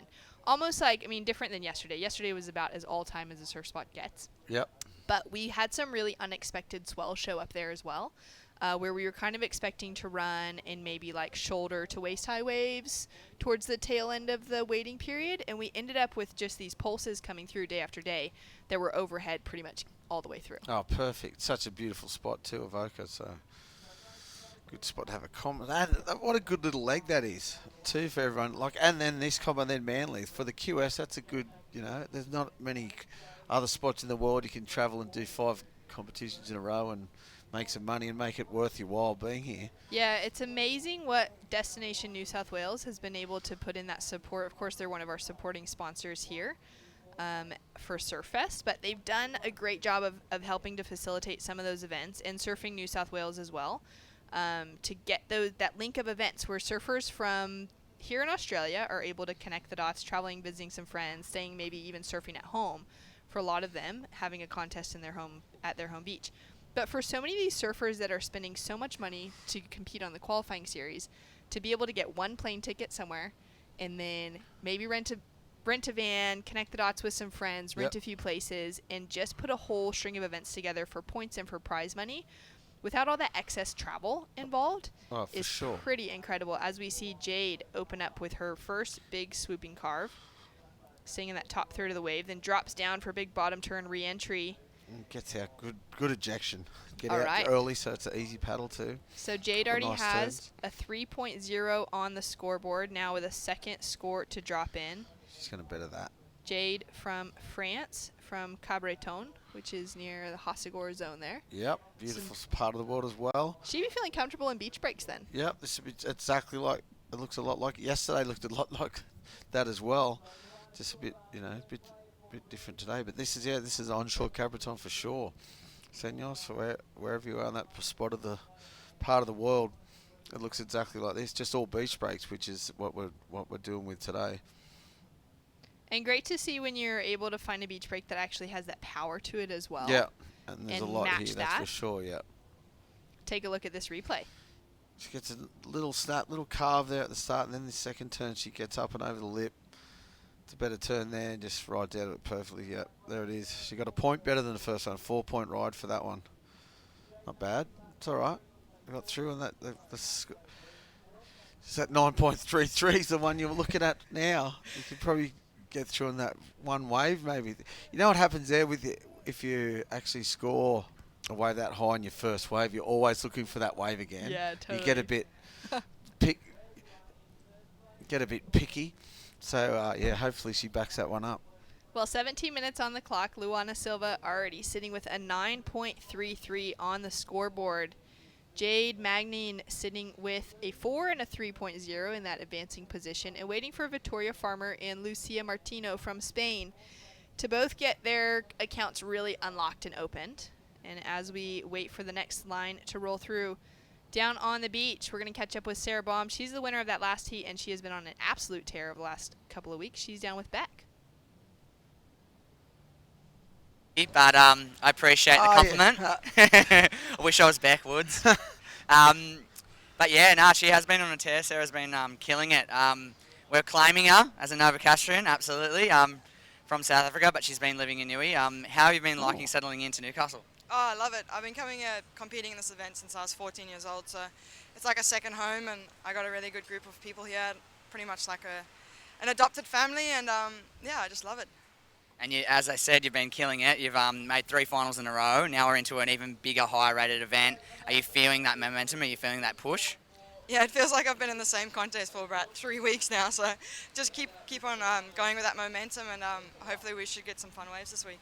Yeah, and in terms of like support, like you said, you've got a great support network here in Newcastle.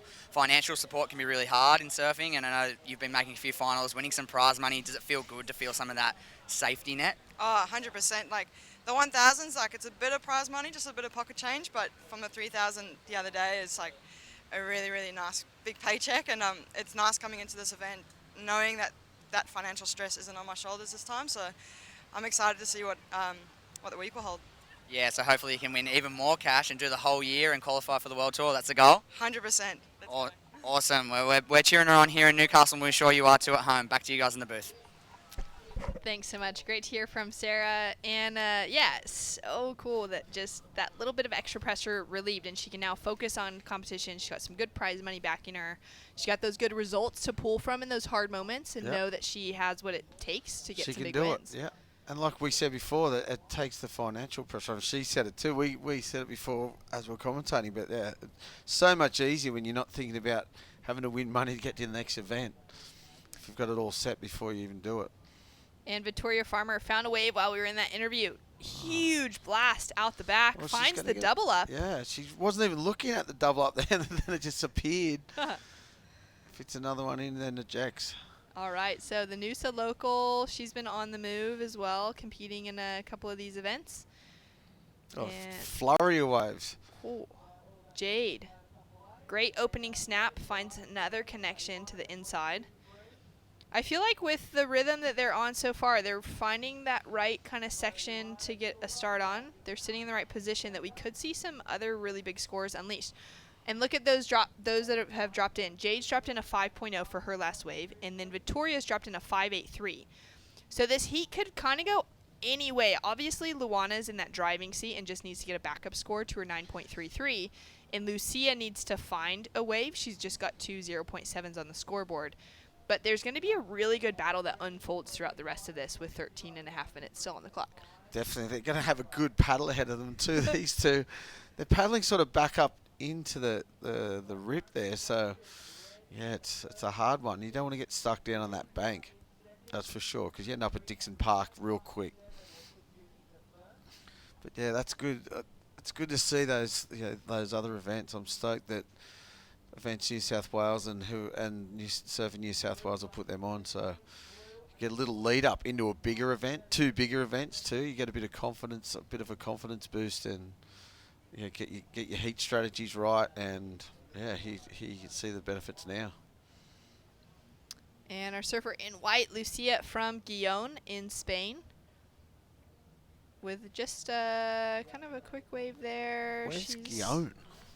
Guillaume is on that strip. So A Coruña is at the very kind of tip of Spain as you go out towards the Atlantic Ocean. Ah, and then okay. Guillaume is kind of that halfway spot between A Coruña, which is where Galicia, where we have that big event. There's like a big QS 10,000 that runs there every year.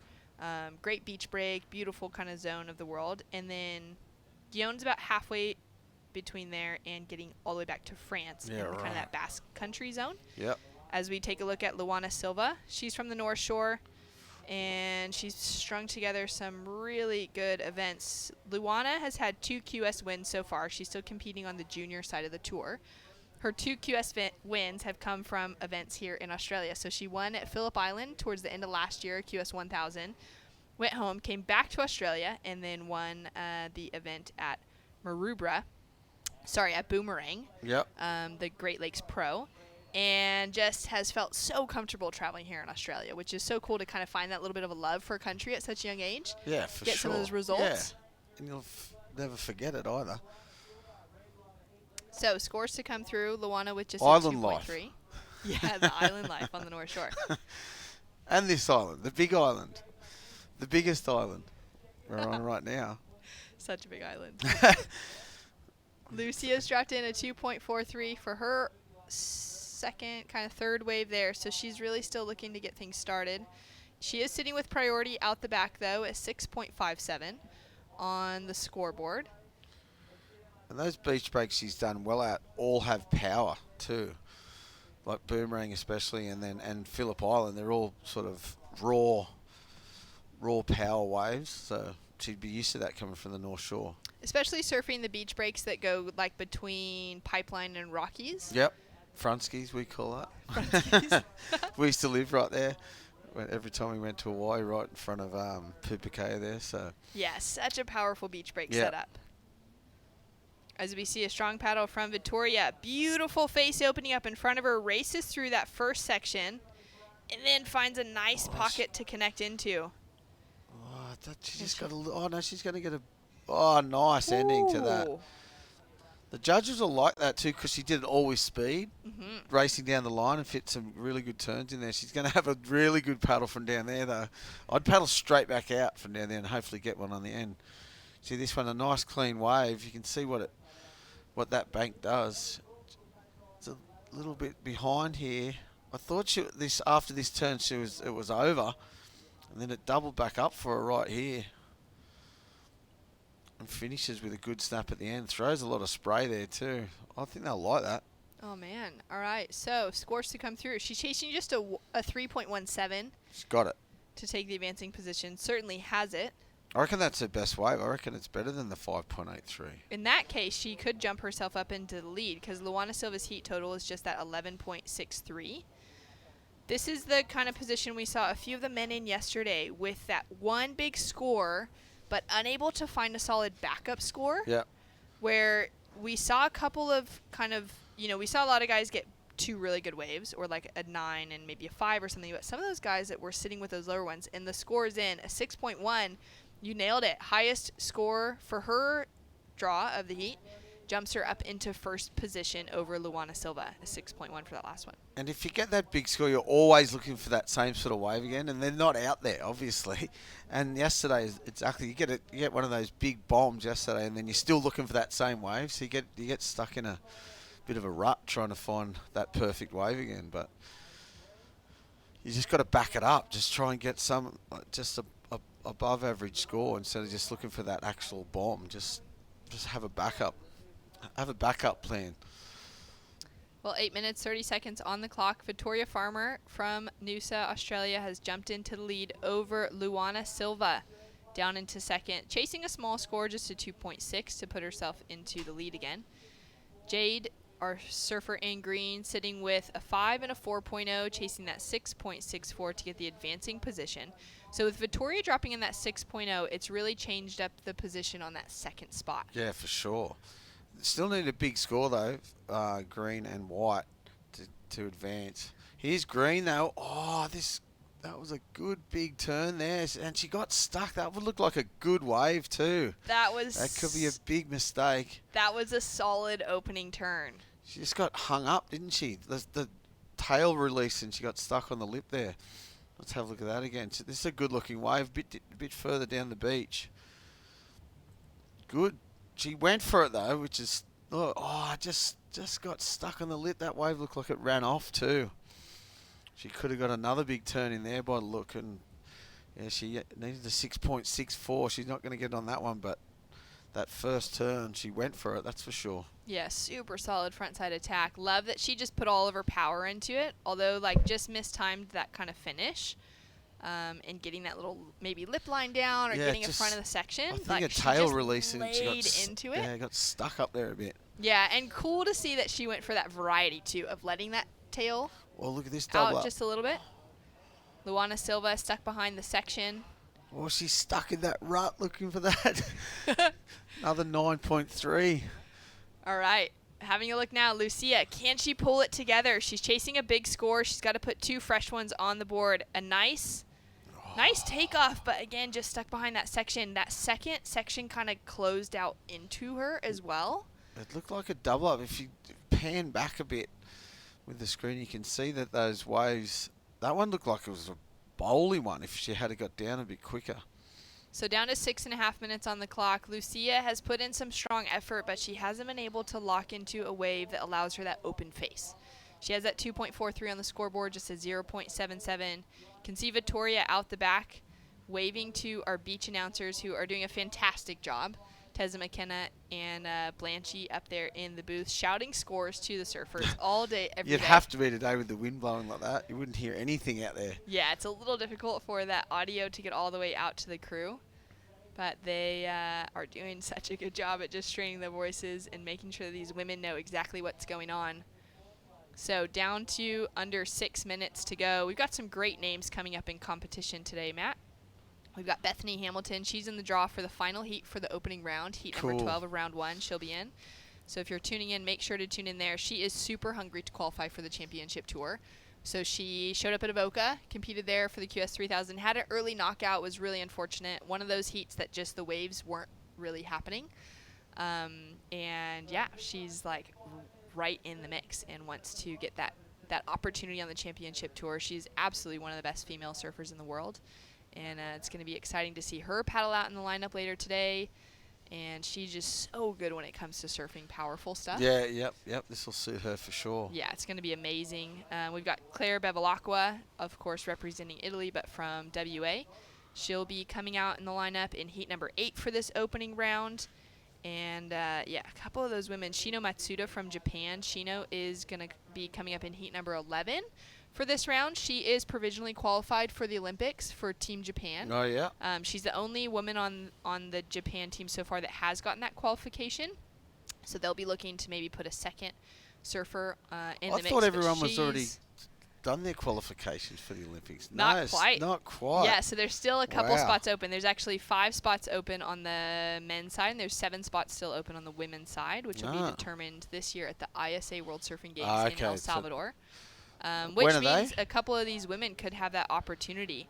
As we see Lucia drive off the bottom. She's been looking for a wave this whole heat. Unfortunately, just gets caught on that flat section. Yeah, that one didn't double up like the last few. She just can't find them, can she? When's the ISA games? That's second week of May in El Salvador. Okay. And it's just in that break between the championship tour events and the major qualifying series events. Yes. So it gives all of these surfers the opportunity to represent their countries and to put everything on the line to qualify without having to miss out on any of those career opportunities within WSL competition. Yep. And is that the last qualification for the Olympics? That'll be the last one. Yep. And then the Olympics, of course, happening like end of July. Yep. Well, they might be happening. They're talking about. We'll see how it goes. Exactly. Down to 3 Scary minutes. Stuff. 3 minutes, 30 seconds on the clock. Lucia drops in a 1.37 to her score line. Really unfortunate to not see her really lock into anything. Jade Magnin from France has put in a great show. She had that 5.0. Started out really strong with that 5 and the 4, but hasn't been able to find that backup score now to really, or actually that leading score, to put herself back in that mix, that conversation to advance. Luana Silva opened up like on the buzzer with a Yeah. 9.33. We saw that replay come through a couple times as it was literally like on the buzzer during commercial break. She's just has a 2.3 though for that backup score and is chasing that 2.6 to get the advancing position. And then Vittoria with 2 solid scores, the 6 and the 5-point range to keep her in the lead just above Luana. And her having a look at this. Too. Yeah, this. Well, it's a big score though. 6.64 needed by Green, so it's like her best wave by a 1.5. So I think they're 2 in the lead or in the box seat. Okay, Luana up and riding, looking to improve on that 2.3. 1 carve. Can she find any power coming through this? She's probably not going to do it on that one, maybe. Maybe. So connects 2 turns together. It's pretty flat turns, those ones. Yeah. She's in that. I told you, it's not a good. Sometimes it's not a good thing to get that massive first. Because she's going to be fine, I think.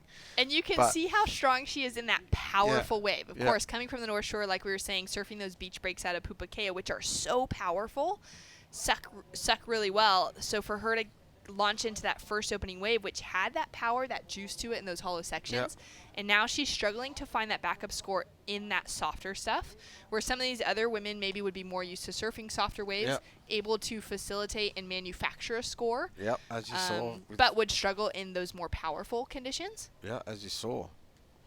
All right, coming down to 1 minute, 30 seconds on the clock. It's pretty powerful today, though, too. You know, the paddle's hard and, the rip's still a lot of water moving.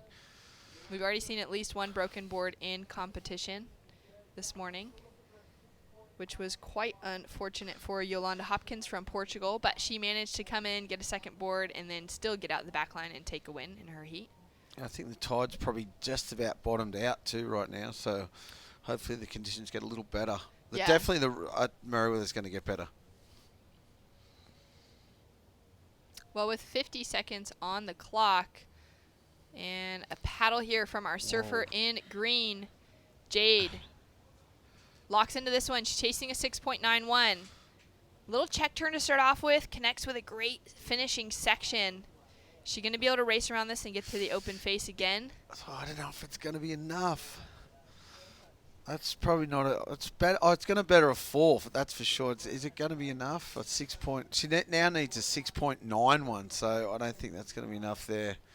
Couple of nice turns, but yeah, that second turn had some good power and some speed to it. That opening turn, that wave just went a little soft on her.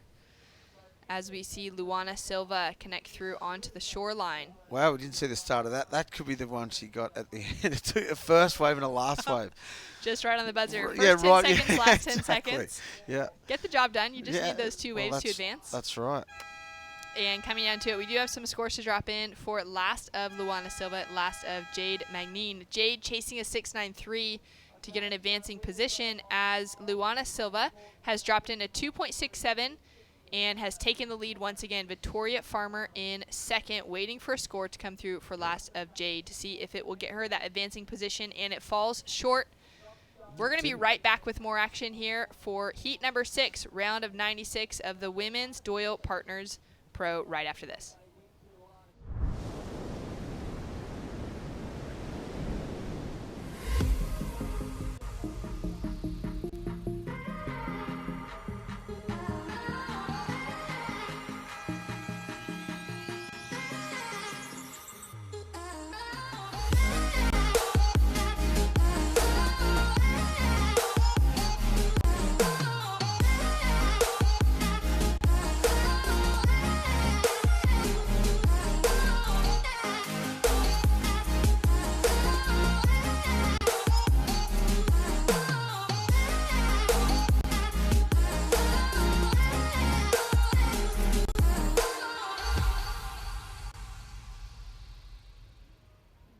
The Burton family Toyota want your business. They're massively overstocked and all new Toyotas must clear ASAP. So don't sign anything until you compare their price on any new Toyota. They won't be beaten on price. Only at Maitland and Port Stephens Toyota.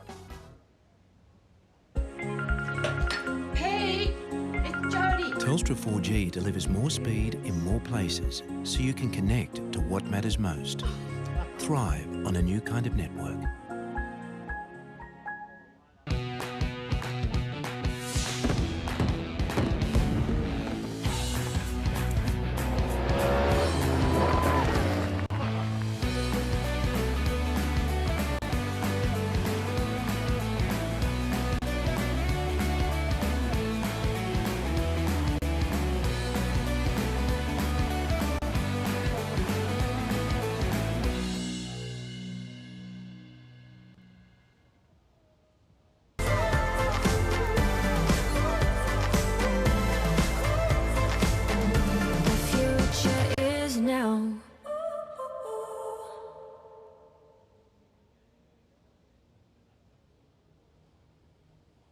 It is the most rewarding thing to be part of a child's life and give them something they may have not received otherwise. There are children out there that need a home, love and a family. Don't hesitate. Make the inquiry. Contact Wandiali today.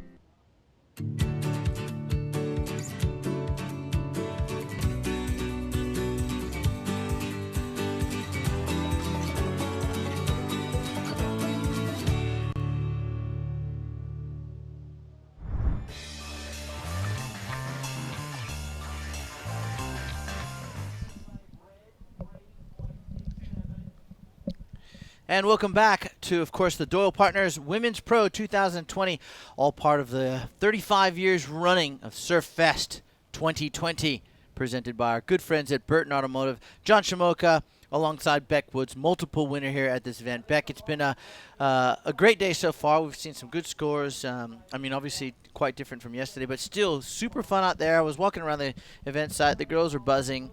There's still a lot of buzz on yesterday, but there's a good buzz today because why? Because the waves are fun. They're out there. It's not slow and inconsistent. It's fun and very consistent. Yeah, that right bank out the front. I just went down to have a look, same as Yushmu, and Ellie up and riding, getting busy. Nice vertical second turn there. Ellie past event winner as well. So, yeah, she was really studying the lineup down there. And, yeah, we were chatting about the fact that one surfer earlier got a 6.5 for one turn. And, you know, if you're attacking these waves today, as you have to do in Newcastle, then you're going to be all over it, I think, score-wise. We saw, who was the surfer in the last year? Alyssa Locke's locked in a 7.5 already. Yeah, well, Alyssa had a good campaign last week down there at the Sister Revolution Pro in Avoca, and she's really carrying on from that momentum last week. So it's good to see. I did miss the back end of Sarah Baum. Did she come back and yeah, she won. Okay, yeah, because she was started a little bit slow. I had to go and do somewhat of an interview there, and I missed the back end. So I was hoping that Sarah would carry on with that. She started a little slow, but managed to pick things up at the end of the Yeah, she said she was struggling a little bit on the peak to find the peak, and like being a goofy footer. Just like she said, yeah, if you're too deep, obviously it's just a waste of energy. But yeah, she found a couple towards the end of the heat. Her and Ornella Pelizzari. I haven't seen Ornella. I used to compete and travel with Orny, so it's good that she's back from Argentina. So both of those girls getting through that heat. It did look challenging, but yeah, Sarah just said she found the peak at the end of the heat, and I think that tends to happen. But I think Ellie and Alyssa obviously have been studying this peak pretty. Doing their homework down there, and yeah, Alyssa starting with a 7.5. How did Alyssa go last week down at? She was in the. I think she made up to round 5 last week, but you know she strung together a couple of nice heats, and it's good momentum leading into this from a QS 3000 into a QS 5000. Obviously more points this week, but you know a lot of points on offer last week. From about the semifinals forward in a 3000, you're really sort of banking those points in the hopes that you find yourself within qualification strike range come Port Stevens at the end of the year in November. We love that event. That's just up the street. Yeah, it's beautiful up there, isn't it? We love it, and there's a lot of up-and-coming Aussies that are really going to get really rattle some cages, I think, in 2020, and some of them are coming up in that next heat. Ellie Clayton-Brown, who's from Berube Beach up there in Port Stevens, Sophie Fletcher, and Elise Cooper. Okay. All these young ladies in that next heat have gone through that pathway of development in surfing here in New South Wales. So it's going to be exciting to see how they go. But we still have plenty of time left in this heat where Ellie Brooks is out to an early lead over Alyssa Locke, who's got that 7.5.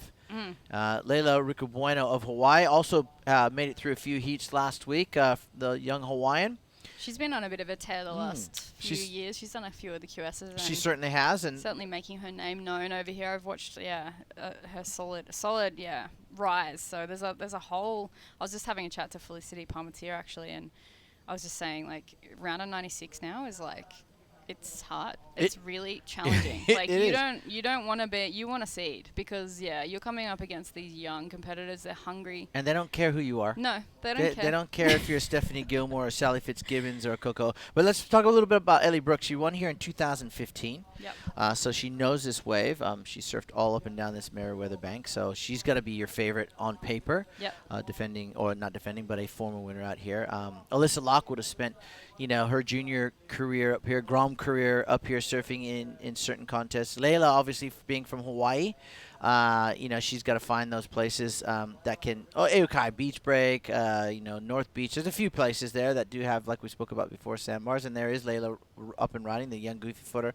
The young lady I haven't had the pleasure of meeting so far is Jolie Uaina of France. In Hawaii, you'd call that Uaina.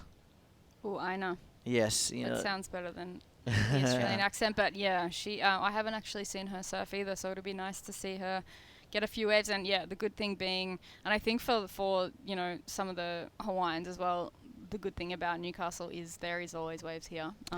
It's powerful, and you saw Layla on that last wave negotiating a few sections. She did get a 4.0. I have seen Layla surf extremely vertically, so I think the girls have found the spot in the spot in the lineup, and they are opting to surf that wider peak away from the rocks where the men were surfing yesterday. So we have a replay here of Alyssa Locke's solid wave. wave. That was like a roll-in. Yeah. It's an interesting, nice vertical attack there. Is that blue? That's Layla. Yeah, that's Layla. Sorry, I thought it was white. Yeah, no, that's Layla. And you know what? This kind of reminds you of early season Aukai Beach Park, where the sand isn't really sort of hasn't formed the banks yet. There hasn't been really those west swells that come and sweep the sand off the reef at Pipeline and off the wall and log cabins, and it brings it down to the beach into that Aukai Beach Park area. And then you get the offshore winds, the northeast trade winds. This is like early or late season Aukai. Okay. On a sort of a mixed bank kind of day. So, Layla will just surf conditions similar to this in Hawaii. Obviously, there's similar push in the wave. I think Hawaii might just have a little bit more with that more open ocean type swell. So Layla, she's not going to feel out of her depth. She's not going to feel out of her comfort zone here. So she managed to post up a 4 on that last ride. Still looking for a 3.51. Courtesy of that 7.50, Beck. Alyssa Locke is in a really good position to take over that top spot. All she needs is 1. So she's probably sitting back just saying, okay, just relax out here. There's plenty of waves. There's a lot of choice. Yeah. Don't overextend yourself so early and unnecessarily in this heat. And, competitive surfing has gone so far in the way of thinking from these individual athletes in that they're crunching numbers on the fly. They're assessing the situation on the fly. They're looking for different peaks and waves on the fly. And that's the beauty and the challenge both of the sport of surfing.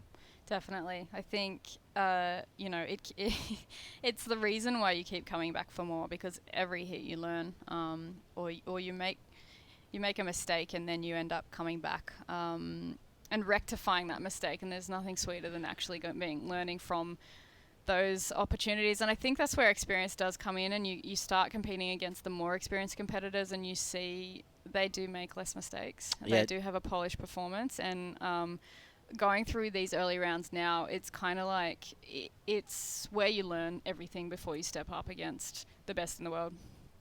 All right. Well, speaking of learning, I think Luana Silva learned a lot in that last heat by taking it out, and she's down there with Jessie. Yeah, thanks, guys. How good was that wave that Luana got in her heat? A 9.33, a massive score. And she must be feeling pretty good. How was it to get that wave amongst those kind of conditions?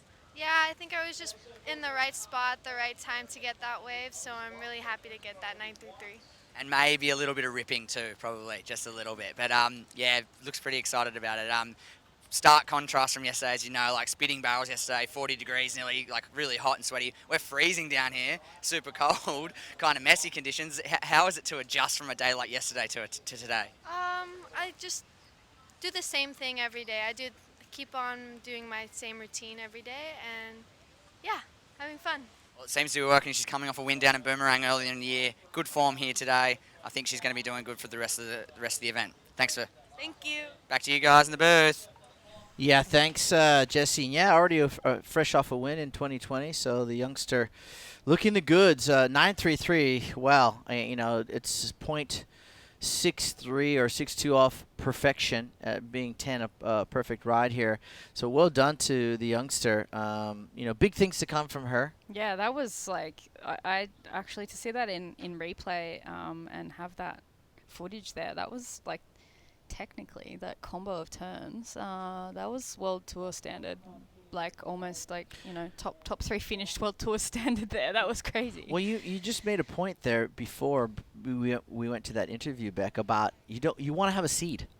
Yeah. Oh yeah. In these earlier rounds, these girls are coming. Yeah. They're coming with it. They're bringing the game. And right now, this young lady, Alyssa Locke, who is out in front, courtesy of a 7.5 and a 4-point ride. I think that was a 4.4 actually. This is the youngster. She's starting to find her feet on the QS Tour, the grind tour, if you like. Yep. So look for big things potentially in 2020 from Alyssa. She could be knocking on the door. Hello, I'm here. But I think she's going to have at least 30 to 50 young QS chargers right next to her, shoulder to shoulder, sort of knocking on that same door. And, unfortunately, there's only a few spots. Yeah, there's 6, isn't there? 6 spots. It's like up for grabs out of since hundreds. Yeah, for years, Yeah. it's been 6 spots. And when you're in that top 17, there is no easy heat. It's on, and you need to be totally on top of your game. And, watching, I think, Carissa win last year, she just was phenomenal in every heat. Hossigo, seeing her ride backside barrels, and she's got the full repertoire. And since she was young, she came on tour. I think did her first event when I think I was like mid-20s. She was 14. Yeah. And blitzed the field, made the final. I think now seeing the depth of talent all the way through to around 96, it's awesome. I love watching it. I love seeing how technically sound a lot of these young women are. Obviously, they've been surfing for years, and a lot of them are in the mid to late teens. So, Alyssa Locke is another one. I saw her surf when she was 13. She came down and did an event down at home. And yeah, watching her surf at Snapper and up towards the north coast. She's all over those waves. She really reads the wave well. She's got a really solid backhand. I think I've only really seen her surf a lot of rights because she is from up north a little bit more. So it'd be good to see her surf some lefts, but we'll see what this week presents at Newcastle. But Ellie's the same. I've seen her surf at Kingscliff and in so many different events, and she's got a really strong backhand. So there's just so many competitors, Shmoo. Yeah, we could go on and on and on, but we do have to give some updates at some certain points of the heats here today for the Doyle Partner Women's Pro 2020, the naming rights for this amazing QS 5000 event on the World Surf League. Of course, you want to check out all the latest and greatest content provided. I got to give it to the World Surf League. They are providing some of the most interesting and intriguing content in the world of surfing, and not just actually focusing on competition, which is primarily the focus. But I think all these stories behind the scenes, I really love that Mic'd Up series. I watch them all the time. And, so if you want to check out what I'm talking about, go and download the WSL app. Become a member there. It's quite easy. You just sign up and you get updates. And there's so much interesting stuff behind the scenes. And for me, as a fan of this sport, not just Beck, I think that stuff is on par with what we're seeing out in the lineup. It's so interesting to dive into some of these special athletes, some people who just surf because they love the sport of surfing, some people within the industry that love it. I know Dave Proden's podcast is going from strength to strength. I was about to mention that. Yeah, so it's interesting. It's awesome, and I think as a fan, I'm a fan of this sport. Yes, I competed just like yourself at the highest levels of the sport, but I've become a huge fan of this sport. And yesterday was before we get to this update, yesterday was a very good example of becoming a surf fan. Just luckily enough for me, I got to call yesterday's historical action, which I'm very humbled for. But I was that excited yesterday. I was jumping out of my skin. I think even on the NBN News when they showed that wave of Matty Jobs, and that was one of 24 plus waves that were incredible. I was a surf-stoked, frothing fan yesterday, so it was amazing. But, the WSL doing some great things on the content side. And now we see Ellie Brooks, the goofy footer, with a 2-turn combo. And is going to get to this next section nice and easy. Well done. So a nice series of turns for the young goofy footer, still with 8:45 on the clock. She sits in second. She will definitely replace the 367, I'm going to say. And I think that 483 is also in jeopardy of sliding over to the right and becoming her second highest score. Let's have a look at the replay. Yeah, smart surfing here from Ellie. She's sniffed out one of the inside runners. Comes straight off the bottom, fan of spray off the top there. Really nice flow there to come back to the whitewash. And kind of, I think this was really smart after watching a few girls fall on that last section. She kind of timed that just under the lip. As much as it's nice to see people go and fully bank, I think at the moment where she's sitting, she does need to better her score, and she has. She's gone and dropped a 6.23. So smart, experience showing there on that last section. So there has been a few women going full ham, as you say, but like going fully at the lip and unfortunately coming unstuck and ending up with low fours, and that ends up being not a score, but Alyssa Lott going to town on this wave schmoo. Oh, yeah. First big turn there. Nice little check turn, and just can't quite get to that last section. Wow, she kind of forced her authority there on it. Didn't really quite ride out of it. She's trying to get rid of that 4.4 with 7.5 minutes to go. Leilani Ricobueno needs a 7.06 now, and Jolie Ioina of France looking for a 7.49. It looks like Ellie Brooks may better that 4.83 on that last ride. It was a 6.23. Sorry. Yeah. So she's she has kind of increased. solidified that second, which is good. But Alyssa here. Yeah. What are your thoughts on? I mean, great first turn. Look at that. Yeah, super vertical. Bit of snapper-esque show there. Yeah, just a bit mistimed towards the end. She did manage to get the first two turns at the start, so whether that betters a 4-4, I say it will. But okay. I'm not a judge. But hey, look, you've won out here before 3 times running, so. Yeah, I'd probably give it around a 5. Just because she did do, solid first turn and backed it straight up with a second turn. I think it's just going to go, well, look at it. There it is. It's 6.87. Yeah, I was going to yeah. I was going to say just over the score she needed, but she actually got a few points more. Here we go. Bang off the top. Oh, solid attempt there from the young Hawaiian. In fact, no, that's green. That's Miss Ioina, Jolie Ioina from France. She looks like she, can really attack a wave too. So potentially just a bit of wave selection letting her down right now. Looking to get back out the back with 6 minutes to go and basically set a bit of set a reset button potentially. It is hard that once you catch a wave, and I think that's also what Sarah Baum was saying. If you select the wrong wave and your backside and you don't get up there quick enough, and then it's a bit of a paddle out if you get sets on the head. So well, that's another contributing factor and sort of I guess variable you have to work with as a competitor, knowing that okay, I got to put myself in the right spot. I get the right waves, get the right big scores, but also I got to factor in how long is it going to take me after I ride a good solid wave of 3 or 4 turns? Is it going to take me with this consistency today? This is all part of why you come to the beach about 2 to 3 heats before yours. Watch where the wave finishes and see how long it's going to take for you to get back out, because she's let's look at Jolie and Alyssa too. She's still paddling out. Yeah, and it seems she's come back to the right of the bank, so she's decided to try and use that rip. And you can see the rip the rips work in circles, right? Yeah. So the rip following that whitewater line there, and it just circles back around to the south and takes you straight out. You can see these little channels here on your screen where there's clear water here. All these whitewater patches, obviously, of course, are where the wave is actually breaking towards the shoreline. But then Alyssa Smart, she probably got to the beach, ran down to where this photographer is in that sort of reddish-orange shirt here, and you can see that rip taking the water and the surfers who get into it right back out the lineup a little bit easier, rather than trying to paddle through the break. Yeah.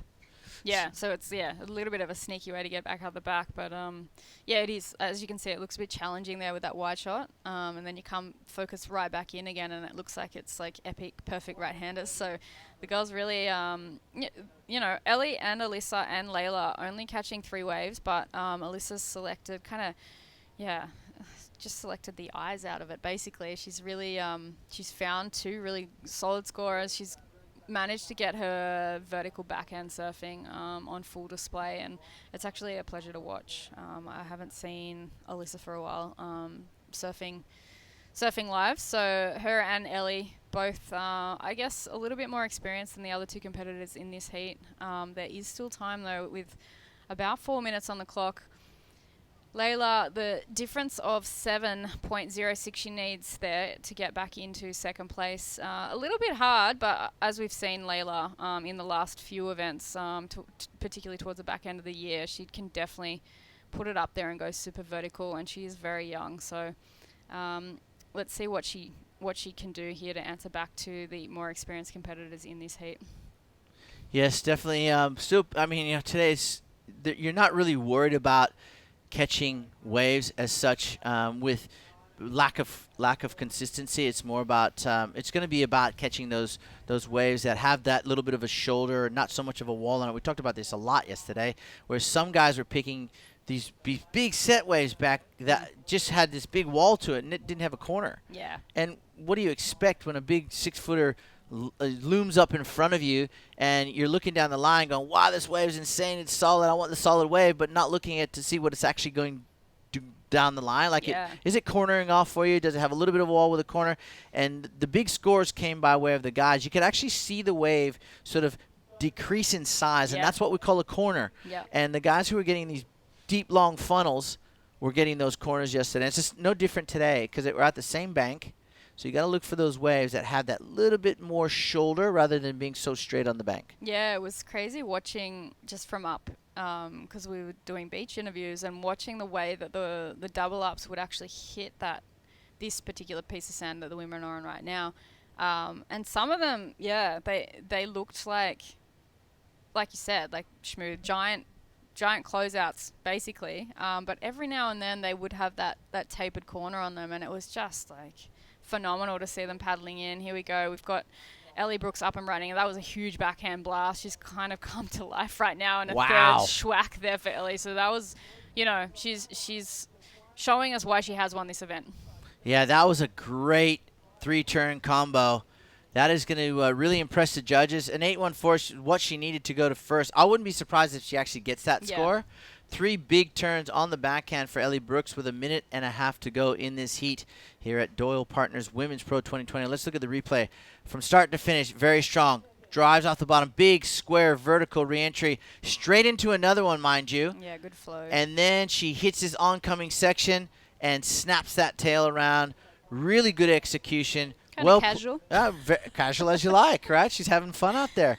So an 8.14 to take the lead, but she will definitely solidify her second place position in this heat with 1 minute on the clock. And you can tell when someone's having fun and they're happy, it's their body language they exude as they finish the wave. And she was just, calm and cool and collected and sort of just loosey-goosey as she kicked out of that one. That's going to be the final wave for Ellie Brooks. And there it is, an 8.5. We sort of saw that coming, didn't we? Yeah, that was really, really well executed. I think to that first turn under the lip, double suck section, a couple of the waves yesterday. She did well not to lose the nose there, and then to go straight off the bottom, off the top. It's exactly what the judges are looking for. We see Layla may have got another couple of turns out the back here, so we'll see what she drops here. She does need a combo. So yeah, it's going to be a bit hard now with 19 seconds to go, but the competitor is young. She's been ripping the last year. I did surf in a lot of heats, and it's been a pleasure to watch her too. A little bit of experience there, it seems, has won the heat here, Shmoo. Well, speaking of experience, that's a good word with 5 seconds to go in this heat. What she's going to take away from this event, she's not going to obviously make it through, but experience. She'll be better for it next time she comes here to Surfest, and of course the Doyle Partners Women's Pro. That was heat number 6 of the round of 96 here at Surfest, of course brought to you by Burton Automotive. So it looks like Ellie Brooks and Alyssa Locke, the 2 Aussies, will move on into the next round. Coming up next, we're going to see Camilla Kemp, Alyssa Cooper, Sophie Fletcher, and Ellie Clayton Brown from just up the street there in Berube. Another fantastic heat here in Merriweather and the city of Newcastle for the ladies competition. And I got to say, that was a great heat from white and red. Holidays, Ironman, outdoors, Ironman, whoa, pool bar, suspension, lights, roof, camping equipment, recovery gear, 100 Ironman Maitland, and 100 Ironman. I can't do 2 things at once.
We are back and running here in this 25-minute heat between Ellie Clayton-Brown, who's already posted a 2.33. Camilla Kemp, looks like she's got a score to drop as well. Elise Cooper and Sophie Fletcher, some young Aussies here making their debut in their first 5,000 of the QS season on the World Surf League Tour 2020. This week we're at Surfest, of course. This is a women's event called the Doyle Partners Women's Pro for 2020.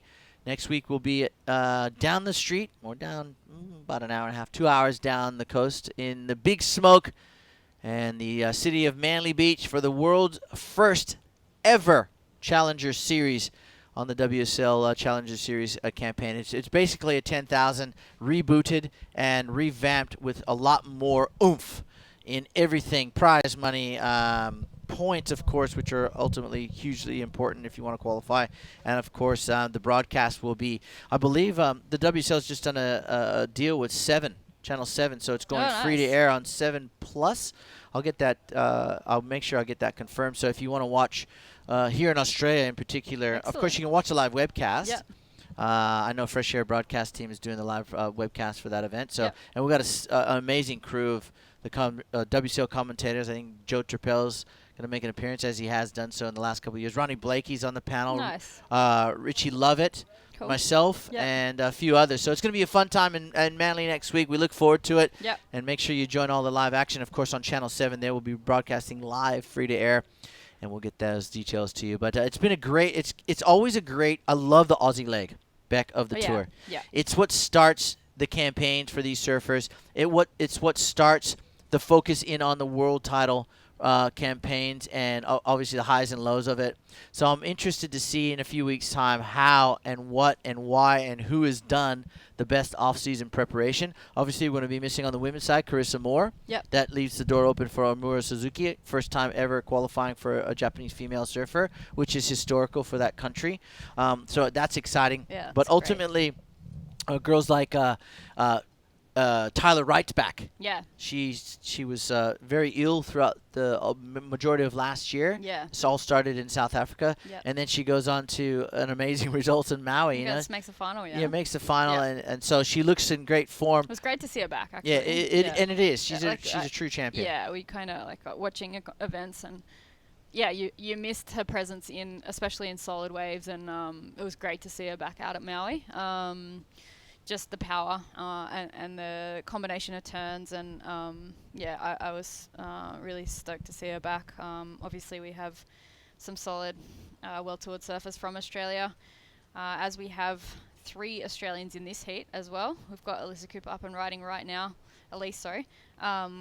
Hailing from the Northern Beaches. I've seen Elise grow up from a young Grommy age, and she's got a lot of potential, as we were talking about in the last heat. There's just so much depth of talent here. We see Ellie Clayton-Brown unfortunately just coming a little bit unstuck on that one, so we'll see scores drop here for Ellie, but yeah, Elise, Northern Beaches, there's a big strong Northern Beaches contingent of surfers, and it'll be great to see them all perform down at Manly as well.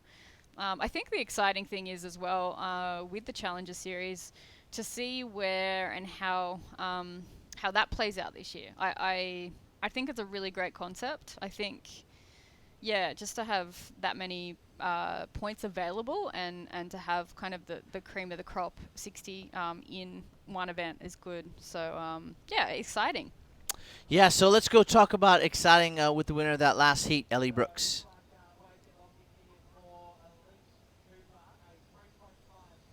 Champion. She's stoked. I asked her if she's cold. She said, nah, I'm cooking. I've been paddling around. It's all good. You had fun out there? Yeah, it was surprisingly fun. I guess when you have like lower expectations, it's always good. Comparatively to yesterday? Oh, yeah. Well, I mean, the boys made it look incredible, so, but yeah. And we hear there's a bit of damage control, breaking sleds yesterday as well. Tell us about that. Yep, unfortunately bailed. I can't say I pulled into any, but it snapped clean in half, so that's annoying, but yeah. I don't think the broadcast really did it justice how shallow and how heavy and heaving it was yesterday, so we don't blame you whatsoever. Sometimes you just got to eject.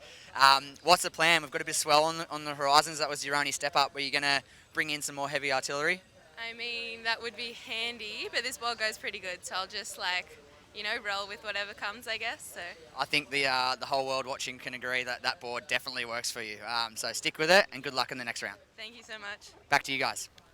Yeah, thanks, Jesse. That was a great interview, actually. I love those very animated and fun type of interviews. She broke a board. She goes, "Oh, I didn't get any good waves." But that's also the risk you run when you're paddling out at 6 foot draining Merriweather, and it's like off the wall Hawaii. It's just packing that much punch.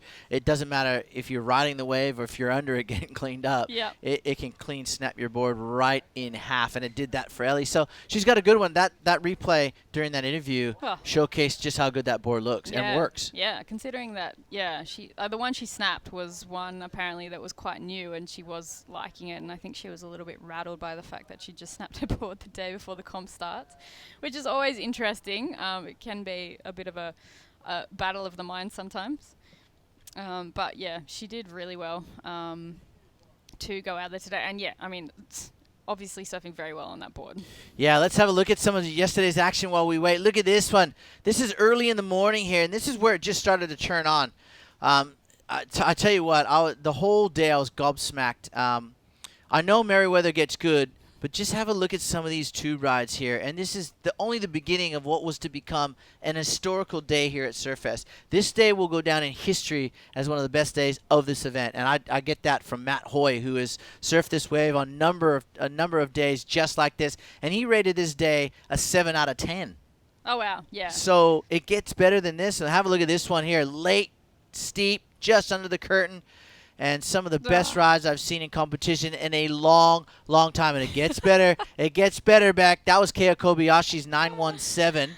And then he drops into another one here. I think that's a similar ride there. Look at how deep was deep, wasn't it? long that tube ride was. I wonder if they're going to show us Matty Jobs what should have been a 10-point ride. That was his 917 there.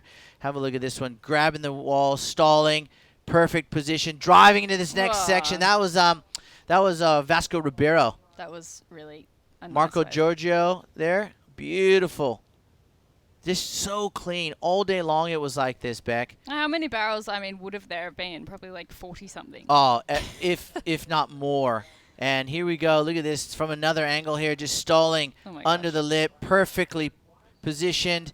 And out he comes. So surfers were just frothing to get out there. They would have paid money to have a 25-minute heat out there just to ride one of those waves. And that was just a tip of the iceberg. That was just scratching the surface of how many good waves that were out there yesterday. It just kept getting better and better, didn't it? 'Cause all I day thought long. it can't get better than now because the tide's doing this or the tide's doing that. It actually just stayed perfect all day. All day, all the way till the sun went down here in Merriweather. So a very monumental and historical day in surfing competition globally, period. Yeah. It went viral. That wave from Matty Job, that 9.8, went absolutely internationally viral. Yeah. I saw it on NBA, and I saw people reposting it on Instagram. Here we go. Let's look at this. Look at this treat. Actually, this is not the one from Matty Job. This is one of the. Look at how perfect it is, though. That's so clean. I mean, honestly, do you get any better than that? And then just hits that section, beautifully timed. Wow, and that one from Matty Job was like, seriously, a wave it off the wall. Hopefully they can go and dig that one up first because that was what was featured around the world. And people were probably going, excuse me, is that Australia, right? Yes, this is the east coast of Australia. All right, up and riding. This is our surfer in blue, Elise Cooper from the Northern Beaches, out to the early lead over Ellie Clayton-Brown and Camilla Kemp in third. Still all those, and Sophie Fletcher, still anyone's heat at the moment. 14:20 remains on the clock. Of course, conditions you can see today different, but still rippable.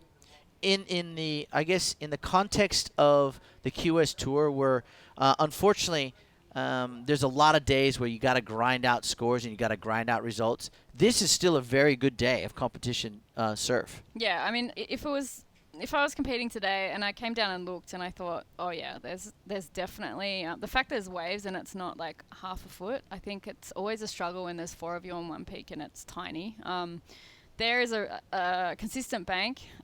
It's doubling up just there as we can see that one running off the bank there. Got the surfer in red, showing another nice little runner here. Nice smooth off the top. Gaining speed here through banking that second turn. Nice flow here for the surfer in red and going super vertical there on the third turn. See if she can make this one. Unfortunately coming unstuck there for Camilla Kemp. Camilla's been surfing for a couple of years on the QS now, so it's been good to see her coming through the ranks as well. She is the only non-Australian in this heat, so we did see the last heat, the two more experienced competitors who were Australians obviously going to town actually. Both of those competitors, I think it was a pleasure to watch both of them. So there is a full day of women's surfing here, and it is good to see that there are actually some contestable waves. It's got some power. It allows them to go hard off the bottom and off the top. And yeah, we see the surfer in green. Ellie Clayton-Brown, she's from up the coast, Shmoo. Is she just up at Barubie there? Yep, she certainly is. Yeah, so good that she's got a spot here in this event. Great waves up there. They do finish the women's WQS. The last few years has finished up there at Barubie Beach, and it was the first time that I'd actually visited up there, and I was blown away by how beautiful yeah, it is in the bay there, and looks like a tropical island. So yeah, beautiful place to be in the world. So I and love it up perfect. there. Yeah, perfect for Ellie to is it Elle or Ellie to come just Yeah, down Elle. the road. I call her Ellie Yeah. Clayton-Brown. Brother Michael Clayton-Brown, obviously one of the top juniors in Australia too. So they come from a great surfing family, and the wave selection choices they have up there there's a lot, isn't there? there's a lot. But Barubie Beach is 33 to 35 kilometers of sand dunes. Looks like you're in the Sahara Desert or It does. the United Arab Emirates. You can go camel riding up there. We did the ATV riding in the sand dunes. The sand dunes, from what our tour operator was saying, is it's like the surf up there. It's never the same every day. Yeah, because of the right. winds that shift the sand around there. Wow. So it's an amazing part of the world up there in Barubie. We love it, and Ellie Clayton-Brown does as well. So she's currently in third, looking for a 4.51. Camilla Kemp now leads with a 5.77 and a 2.9. Elise Cooper in second place, chasing a 5.11 to regain the lead. And we've got 11 and a half minutes to go in this heat. So Camilla Kemp is representing Germany, and she finished 68th last year. I do know that she did have a few events where she had some good finishes in some of the. I think there was one in Senegal Pro where she got a semi-final. So I think experience-wise for her, she has been coming through the ranks, and I think for her potentially a good aim for her would be to finish in that top 60, because last year she finished 65th. But I guess potentially she may be in some of the Challenger Series as well, depending on who goes in them and who doesn't. Yeah, so you got to be. I think it's in the top 96 for the girls and top 112 for the boys. Okay. From January through to July. At the end of the U.S. Open, I believe they Right. reseed. Oh, okay. And if you're inside the 112 for the men and 96 for the women, you're allowed to compete in the rest of the Challenger Series events. It's tough to break in there, and that's why they developed this. And I kind of like it, like if you can just go in any sort of 10,000 and high rate, you got to kind of earn your spot. Yeah. Maybe call me old school, Beck, but you had to earn your place on the World Championship Tour. I had to earn my place, and so does everyone else who's on there or who has ever been on there. Yeah. So I believe you got to put a little bit more effort to surf on the world's biggest stage, Yeah. which is the World Surf League. And I think everyone would agree that now the way the tours are set up, and I would actually like, to be honest, I had this conversation with someone last week in commentary. I would love to see maybe shortening up the numbers for the men and increasing for the women. On the World Tour? Or Yes, on the World Tour. Yeah, I think they've had a lot of discussions about that. Yes. At the moment, they're trying to make the days allow for the world's best to have the best window, I guess, and sometimes that Definitely. becomes challenging in World Tour events. So that was always the debate when we were on tour. I mean, there was some prize money issues as well, but That's been sorted? yeah, It's that's equal- it's equal- definitely been sorted. It's and equal prize money now. Awesome. But And I even at think- this event, it's equal prize money. Yeah, I think there was another problem of they'd have to jump up to 24 for the women to make the heat draw work. So that would be quite a big increase. We see the surfer in blue up and riding. She's been really busy, at least in this heat. Ooh. Unfortunately, just coming unstuck there. But she has got a couple of mid-range threes there. So Coming up next, sorry to cut you off there. I'm just looked at our screen. Some of the, I don't want to call them, it'd be disrespectful to say old guard, but some of the more experienced competitors ever at the world class level, and one of the young up and coming superstars, Kobe Enright. She's going to take on Bailey Nage, Felicity Flick Palmetier, and Claire. I got more energy than anyone else in the world, Bevilacqua. And those three girls I just mentioned, Bailey, Felicity, and Claire, have got that much experience and that much great surfing knowledge. It's going to be great to watch this heat. Of course, Claire is part of the coaching staff, I think, for Italy, and may ultimately end up representing Italy in the Olympics. And then you got Felicity Palmatier, amazing artist. Charger, she's already surfed Jaws at 20-foot Hawaiian, which is like 50,000 foot anywhere else. And she also works with her sponsor Billabong and designs some of their product. She's a great artist. She's a great ambassador for the sport. She's and then very talented. Bailey Nage. I haven't seen Bailey's She's been, name I saw her in the draw. And hang on a second, Bailey's here. So I think she's recently married. Okay. And then, of course, Kobe Enrot has been slowly but surely making a name for herself on the QRs. She's had a couple of good results over the last couple of years. Quiet in 2019 somewhat. Yep. So it's great to see her back, and that's going to happen right after this heat here where Camilla Kemp is out in front of Elise Cooper. L. Clayton Brown looking for a 4.51 and Sophie Fletcher looking for a 5.67. Close heat, this one. I think Camilla's really done well to find a 5.77. I didn't actually. I think we saw the tail end of that, which was a solid turn that she finished on. So, for a German to come out to all of the Australians and basically say, "Hi, I'm going to take you out," is quite a big feat for her. So obviously the experience is starting to pay off for Camilla. She did a fair few events last year. I think she was trying to improve on her ranking, and it looked like she finished around 68th. So. I mean, I know there's not many waves in Germany. I know I had a go at the river wave over there. It was quite challenging. Yeah, you said that. Yeah, really quite it's challenging. Pretty dangerous. Yeah, I think like most things, I just didn't listen to that until I had a go on it. And, it's like when you paddle out in the lineup and everyone's told you about Chopu like 200 times. I think it's worse sometimes when you know how dangerous it is. But it was quite, it was quite fun. So. I know a lot of the Germans tend to head over to France for their summer and spend a lot of time in the French waters because it is so beautiful, that part of the world, and get their fill of waves there because it is very much a land-bound country. We see surfer in green, L. Clayton Brown, getting a nice looking left here. Riding through to the inside here. Unfortunately, the wave going a bit fat, and we see the surfer in white behind her. These girls knowing now they are coming to the pointy end of the heat, and they have to get busy to build on their scores. It is very close, and it's going to come down to these last few minutes. Yeah, and as I sort of ripped through the draw here real quickly, we still have a round of seeded surfers to come, and then on top of that, another round of seeded surfers in the round of 48.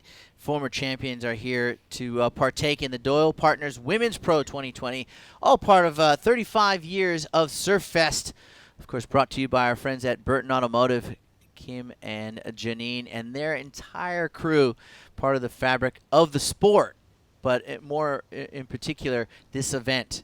And our Port Stevens event. They've been so generous in giving resources and cars and finance to help make these events happen. And Kim's a good friend, and Kim and Janine are great friends of ours. Yep. And I've spent some good time outside of the competitive environment with Kim and Janine, and he just loves surfing. He surfs as much as he can nearly every day if he could. He goes on trips and surfs. And Janine, she's always there right next to him in full support. So they're a wonderful family. Yeah. That just loves surfing, and we don't get that too much. So when you get someone like the Burtons, you got to really be thankful and appreciative, and they don't expect that. Yeah. Because they're so humble. Yeah. But having to get to know Kim and Janine, they're just wonderful people in general. Yeah. Even if they weren't involved and I was an acquaintance or friend of theirs, you'd still just give them the biggest raps. Yeah, I think being in and around Newcastle, I grew up on the Central Coast, but I moved here last year. But I mean, you see the ads on TV, and you see, it's a very family-oriented business, and they're about the community. Community, and that's what surfing is. It's about community. It's about stoke, and they share the Burtons share that same stoke as many of the best events and world-class surfers. So thank you to Kim and Janine and your entire crew there. We love you guys. 4 minutes to go though in this heat. It's coming down to the back end, the crunch time for L. Clayton Brown and Sophie Fletcher to try and produce some scores here to push themselves into the round of 72, which will be coming up next. I think we'll try and get through all 12 heats of each of these rounds. It's going to be Elise Cooper, though, up and riding, drives into this first section. Nice little mid-face turn. She's got some power on her, doesn't she, when she connects? I think it'd be nice to see her second little turn there, link turn, and banking the third turn there. So trying to build on the low kind of 3 that she's carrying there. I would like to see Elise get a bit of a bigger wave where she just really banks a couple of big turns off the top, because you can see with the power in her bottom turn that she's got that potential. So potentially maybe just staying a little bit more patient. Be good to see her get a big bomb. I think the concept of this event and having community support for the women's contest for the last few years, there is 96, I think, or so local communities who have stepped up and put money together to run Women's 5,000 here in Newcastle, and it just shows the amazing community that does surround us here in Newcastle. And that's what I love about this city. It is a city, but it still retains kind of that community vibe, and that's actually a really rare combination. So yeah, to have all of these different businesses step up, and it was Doyle Partners who did win the naming rights today. An accountancy firm today for this event. Sorry, they are a local business. They have supported this concept for the last few years, and they were super stoked to become the naming rights sponsors this year. It is a 1 in 96 chance, so it's it's pretty cool to have your name drawn out of the hat and then to have it publicized for the community and internationally throughout the world. So it's great to see Doyle Partners, rewarded for being involved and committed for the last 5 years. I love that concept, by the way. Yeah, it's really cool. I think Warren and his team, they came up with this concept a few years back because, they needed to raise money to make sure that, there was an equal playing field for the girls as well. And the girls' event continued to run here at Surfest. I'd feel naked somewhat without it. I don't know if that's the right analogy. Yeah, well, I mean, it wasn't held for a few years, and that was That's a shame right. because I was like, it was my favourite event. So I was like, come on, where's Newcastle gone? 4 years running from 1999 to 2000, and I think, you won it when it recommenced, by the way. Oh, yeah. In 2000. What? I don't know. That's No a long dementia time yet. ago. I'm like, how many years ago is that? Someone was like, it was 2000 and something. 2003 to be exact, Yeah, and then you right. backed it up in 2004. How can you not remember that, young lady?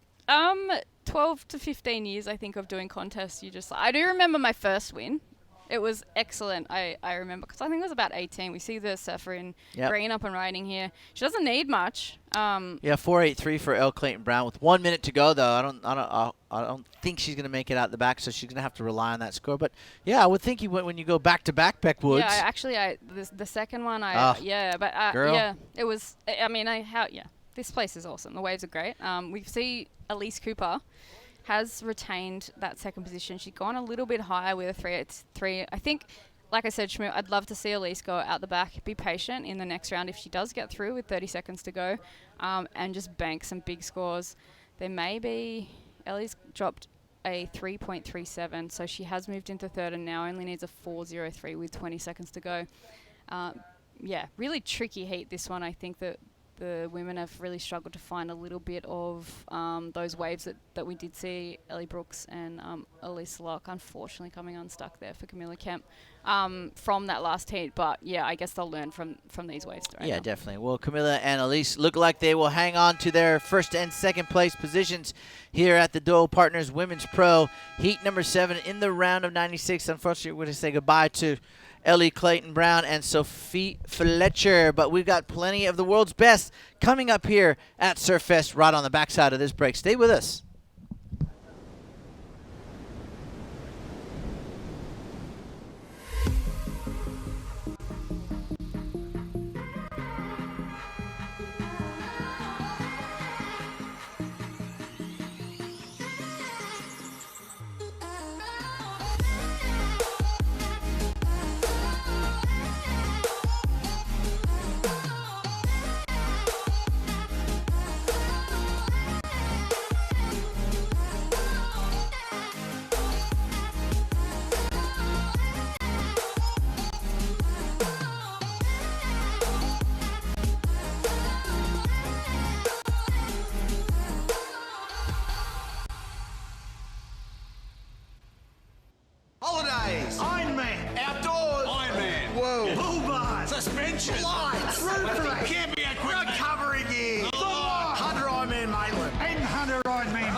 Ultra 4G delivers more speed in more places so you can connect to what matters most.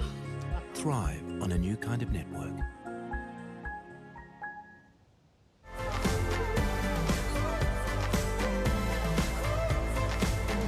The future is now.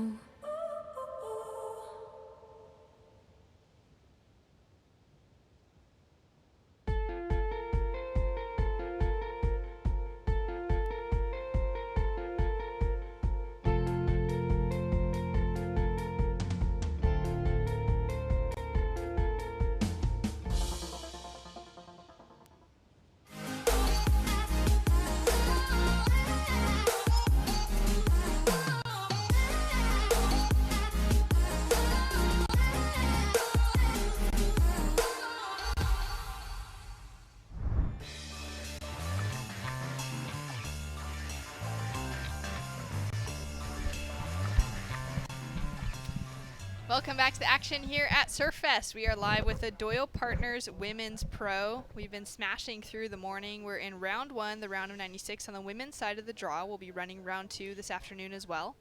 My name is Shannon Hughes, joined in the booth by Matt Hoy. Matt, we've got Kobe Enright with an 8.33 to open up on. Claire Bevilacqua, Felicity Palmatier, and Bailey Nagy also in the lineup. So we take a look at the 8.33. Matt. First turn there was a bit flat, so she must have gone nuts at the end of this one. Oh, big turn there, through heaps of spray. Another nice turn to finish off, and what she got at the end. Well, that was a good wave. She could have got more for that, probably. Solid start for the regular foot. That middle turn was sick, through so much spray. Looking so lively on that right-hander. Kobe Enright from the Gold Coast, so used to surfing those nice right-hand running waves. Looks a bit like onshore Burley there, that Yeah. one section. Little bit chunky, some power to it, so she's off to a great start. We saw the same thing a couple heats ago from Luana Silva, opened up with a 9.33, I think, as her opening ride. That could have been just as good, I thought. Yeah. That was just as good a wave surf for sure. Yeah, that was fantastic. Claire Bevilacqua now up and riding. Driving through that first section, ducks out the back. Seasoned competitor, Claire. Yeah. She's been having to go for years. Good to see. Yeah, and she's been really back and just hammering away at the qualifying series.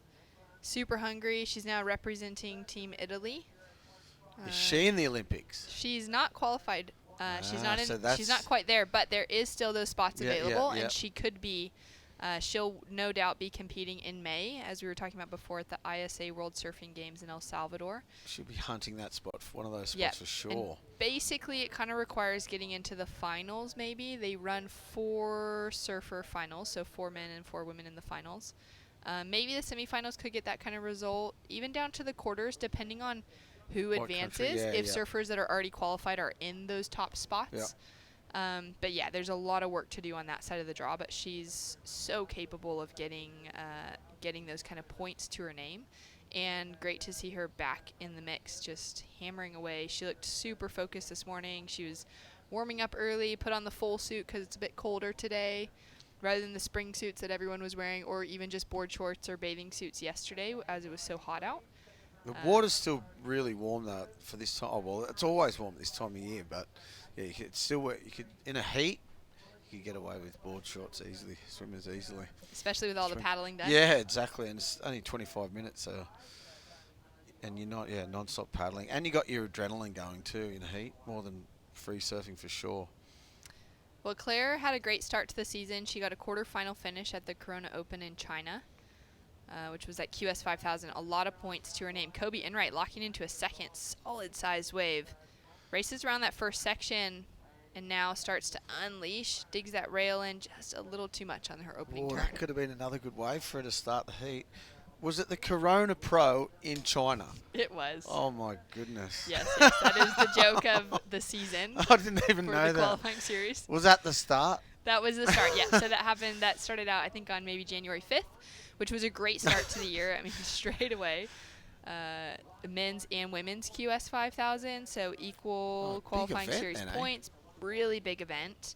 Had some really decent waves at Ryuan Bay, which is in Hainan, the little island off the southeast coast of China. Yeah, I heard that there's left some great reef, waves. Yeah, it's I heard really there's good. Yeah. They were blessed with some pretty decent waves throughout as well. I know John Schmuka was there, as well as a lot of the crew that's working behind the scenes here for the WSL this week.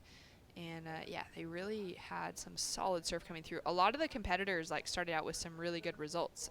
Brisa Hennessy took the win on the women's side, and Shun Murakami on the men's side, which has just launched them into a great start with 5,000 points to their QS campaign from week 1 of January. Yeah, how good's that? Yeah, I've heard there's some really good waves out off those islands. And Yeah, the ones lower down off Japan too. Yeah, there's so many good waves on offer. That's pretty funny though. Corona sponsored the comp in China. It is definitely quite comical. So Kobe Enright out in the lineup right now. She opened up with that 8.33, and now up and riding on her opening ride, Felicity Palmatier. Well, she's already got a 2 on the scoreboard. Connects together her second turn. Finds a lot of speed coming out of that opening section. Now looking for that reform through to the inside. Is this wave going to hold up for her? She's putting all the effort and power into it. What are your thoughts on that opening ride? Yeah, just went a bit flat, didn't it? She got a couple of turns at the start, and then, yeah, the flattened out, hit that bit of the channel. Didn't run off as much as what she would have liked, but she got a couple of turns in. She'll better at 2, that's for sure. Felicity Palmatier and Claire Bevilacqua, both Western Australian women, competing over here on the East Coast this week. Felicity is just, I mean, goodness gracious. Mad. She is so crazy when it comes to big wave surfing. I'm sure any of you tuning in, listening, have watched her in the world's heaviest wave. She competed at the Jaws Big Wave Championships and came in second in December to Paige Alms, who took a win. Too. So hectic. So hectic. Took a couple of... Yeah, she got a win out of her semi-final heat, which took her into the finals. They run these 5 surfers in the lineup for each of those heats. Start out with semifinals, and then they advance into a 6 surfer final as the top 3 advance through on the big wave format. And she was just charging Unleashed on some massive waves. I saw a couple that were so big. She got pounded too, the poor girl. But she charged. Like, what? It's not my go, that's for sure. Well, she's charging out here as well. She opened up with a 5.0 to improve on her 2. Average score there, that's perfect though. That's all you need. That's a good backup score for today for sure. Just got to build on that and you're on. Down to 16 minutes on the clock. That last heat was a low-scoring affair as well, with Camilla Kemp took the win. Elise Cooper came in second. And we've got a paddle now from Bailey. Looking for that opening section. Blast the fins out the back. Nice big turn there to start. Wave goes a bit flat after that. She might get a little bonus section here. Get out. Oh no, she's... Huntington hopped it. Merriweather hopped it. There's a couple more turns. Some long hair she's got. The Hawaiian competitor connects together all the way to the inside. Put in a lot of work on that wave. Didn't she? Just for a couple more points too. She did a nice first turn and then the wave just flattened out a bit. Got a couple of nice ones on the end, but did a lot of work to get there. Yeah, she put in so much effort. She's been super busy on the road, as well as so many of our competitors. It's great to see that there has been just some great contests running. I guess we're already now into March, first week of March, but there's been a lot too, hasn't there? With the start of January opening up, that was a huge event. And then, of course, on the men's side of the calendar, which was different from the women's, they had that QS 5000 in Morocco and then the one in Brazil as well. That'd be nice. Down to 14 minutes, 30 seconds on the clock. Scores to come in for first of Bailey Nagy. And before that comes in, we're going to go down and catch up with Camilla Kemp. Thanks, Shannon. Camilla, a tight win. It looked like it was really tricky to find 2 good scores out there. Yeah, it was super hard. I couldn't hear anything. I couldn't see anything. It was just battling out there, just paddling the whole time and trying to find a wave. But yeah, I got a good one, so I knew I needed a backup, and I was just trying to search for something. Not the high scores, but the important thing is just to make the heats and try and move on. And you're competing under the German flag despite growing up in Portugal. Tell us about that decision. Yeah, I decided last year to change. You've seen a lot of good surfers changing nationality because of the Olympics, and that's one of the reasons I did it too. As a surfer, you need support and you need a crew behind you, and the German team has given me that support and that structure that I really needed to have a coach here, and working with a lot of different athletes from different places, but all under German flag. So it's been a really nice new journey for me, and I'm really excited to try and do the ISA and maybe qualify for the Olympics. Well, good luck. Thanks very much, Camilla. And back to Matt and Shannon. Thanks so much, Luke. Great to hear it from Camilla. A strong win out there with that 5.77 as her high score. Just a small backup score, but making it through the rounds in challenging conditions. And it's interesting how she said that she's now under the German flag. A lot of people have done that in the last couple of years to get into the Olympics, which is cool. Absolutely. So she made that change just towards the finish of last year. Her first event competing under the German flag was in Chile, which is that very last QS on the calendar on either side. It's a 1500 in can't remember where it's held, but it's a women's event. It's a really great one. And so, yeah, it's really interesting that Camilla's opted to move over to the German side. Team Germany has a really cool coach, Llewellyn Whitaker. He's a South African powerhouse surfer who has locked in had been coaching a couple of the German competitors for the last year or two, and then now has been locked in officially as their coach moving towards the Olympics. Yeah, right. Which is really cool. So he's been traveling with them on the road heaps, and is a great bit of support to come behind that scene. So 12 minutes on the clock. Kobe Enright sitting in the lead with that 8.33. This is where we've been having that conversation about finding a backup score being super important. And a good-looking wave opening up for Felicity on her backhand. Here we go. Oh, nice big turn there. Just fits one in, though. Get out of there. Yep, good option. Big turn there, though. She'll get a good score for that. Where do they surf in Germany? In the river. It's the only spot to surf, isn't it? Absolutely. And most of those surfers are actually living either in France or in Portugal, as we see that backhand attack from Felicity. That was crazy. So she's looking to improve on, she's got a 5.0, she needs a 4.57, and she gets a 6 for the single maneuver. Jumps her into the lead. Big turn, through a lot of spray, massive fan of spray. It's good, good couple of ways there. So she's got two average and above average surf, but that for one turn. Imagine what she's going to get if she does two of them. Kobe Enright getting her second wave underway. Nice little rail dig back into the foam. Which is what she needs. Good backup wave here for her. Had a great start with that 8.33, and that's another good score right there. The judges like when you go from right to left or left to right, and don't weave in and out to go left, right, left, right, left, right. They like the one line, so that was good with speed too. Nice functional surfing, but yeah, keeping that speed, power, and flow within it. Yeah. Decent size scores now coming through from the judges. That averages out at a 5.33. Here it is again. This first turn hits the lip perfectly. A lot of spray again. Then the wave just flattens out a little as it goes in. Nice cut back there though. Thought it might have been a bit more that wave, but it's alright. Flattens out for it, does another nice cut back. Slashing cut back. And then just finishes with this turn at the end. That was good. I thought it might have been a little more, but it's alright. Great backup. She's in the lead, so it doesn't matter. Yeah, she's certainly set herself up well with that excellent score to start off with, straight away.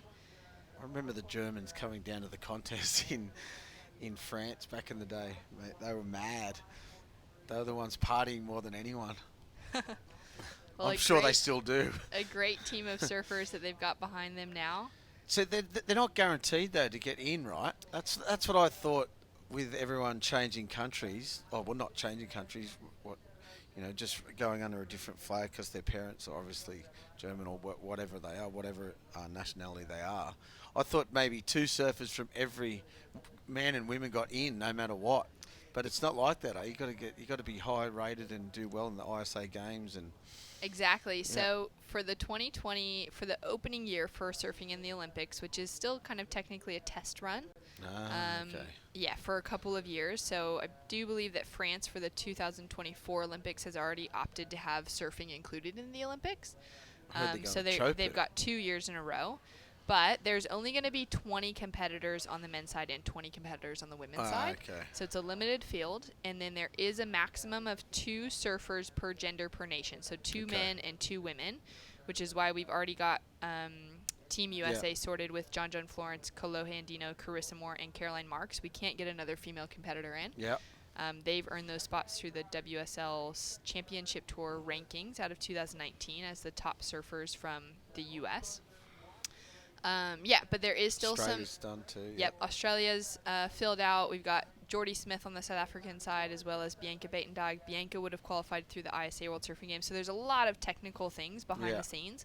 But between the WSL Championship Tour and then the 2019 and the 2020 World Surfing Games, we'll select those. But yeah, it's a good move for a lot of these surfers who maybe are growing up in really heavy surfing nations, whether it be the United States, in California, or you've got surfers that have grown up surfing in Portugal, such a heavy surfing nation, but have that heritage and that family background from a different nation, to have a little bit of a better opportunity, knowing that the field is so massive to get into the top 2 for the United States. Oh, for sure. Rather represent a different country and have your opportunity to get there through a different channel. Knowing that your country position isn't going to be taken up maybe quite so easily. That's where we saw Claire Bevilacqua also, instead of representing Australia, representing Italy and having her opportunity on that side of things. Claire currently out in the lineup. She's now in a combination situation of 11 points to gain that advancing position. She can't find one. She just hasn't been able to unlock on anything, coming from yelling up, traveling across to the east coast now of Australia. And 6 minutes, 45 seconds on the clock. So there's still plenty of time for Claire, to find those 2 waves that she needs to advance, being in the combination situation, meaning that you actually need 2 fresh scores on the board to match the heat total of our surfer in second position, Felicity Palmatier. Felicity with that 6 and that 5-point ride. Bailey also sitting in a tricky position. She's only caught 1 wave so far. It came through as a 3.93, but she's got a big requirement of a 7.07 to take the advancing position. Bailey's an interesting competitor from a statistics perspective. She was able to kind of get herself up into that top 50 conversation, up into even the 30-point ranks over the last few years, was really taking a hard charge at competing in, 10, 15, 20 QS contests every season up until last year, where she was ranked high enough in 2018 to qualify for the QS 6000s and the QS 10000s. But then she only entered 3 events. So she surfed a 1500 at the start of the year, and then the 6 and the 10,000 that back each other up in California, the Supergirl Pro and the US Open. So that's where her ranking fell back down. She finished outside of the top 100 last year. But why? Did she get injured or no? Yeah, I'm not sure what the backstory is on that. So she's a surfer coming from the North Shore of Hawaii, from Haleiwa. Great competitor, has spent many years. So maybe, potentially had an injury to start off with. Maybe decided to take a little bit of time away from competing. But it's great to see that she's back here, starting out her season early. This is her first event of the 2020 year. So it seems like she's going to take that same approach, though, only attacking the big events that could give her enough points to get into that qualification conversation. As we see, Claire, that body language says it all. No, it does. She's just been real quiet in this heat. Like we said in the other heats before, you got to get out there. There's so many different waves and options to go. I think you got to keep catching waves and stay. The rip is still powering out right through the middle of the lineup there. So I think it's better to catch as many waves as possible. And there's a couple of inside runners like those ones that just hit the bank perfectly, so keep busy. Kobe There's Enright. Some solid sets still too. Yeah, there's some really decent size coming through, which is great to see. Do you know the forecast for the rest of the week? The local knowledge here? No. What we might be looking at? Well, we forecasted for yesterday, and they said it was going to be 2 foot, so everyone got it wrong yesterday, so we just roll with it. Yep. And then I actually saw the weatherman from NBN, and he said, it's pretty much going to be like this all week, but the wind gets lighter later in the week, and I think Friday looks like it's going to be a nice sunny day and maybe offshore winds again, but I don't think it's going to be anything like we got yesterday. Well, Claire got a really nice hit out the back, but that wave goes soft, hits that deep channel, and she's unable to put on that kind of finishing exclamation point as we wait for a score to come through for last of Claire Bevilacqua. Just a 2.8 for that opening turn, and a big paddle out as there is a decent sized set. And Bailey looks like she's going to get caught inside here. She needs a wave. Felicity Palmatier just on the shoulder of that wave. Decides not to have a look. Just went flat anyway. It wasn't worth riding.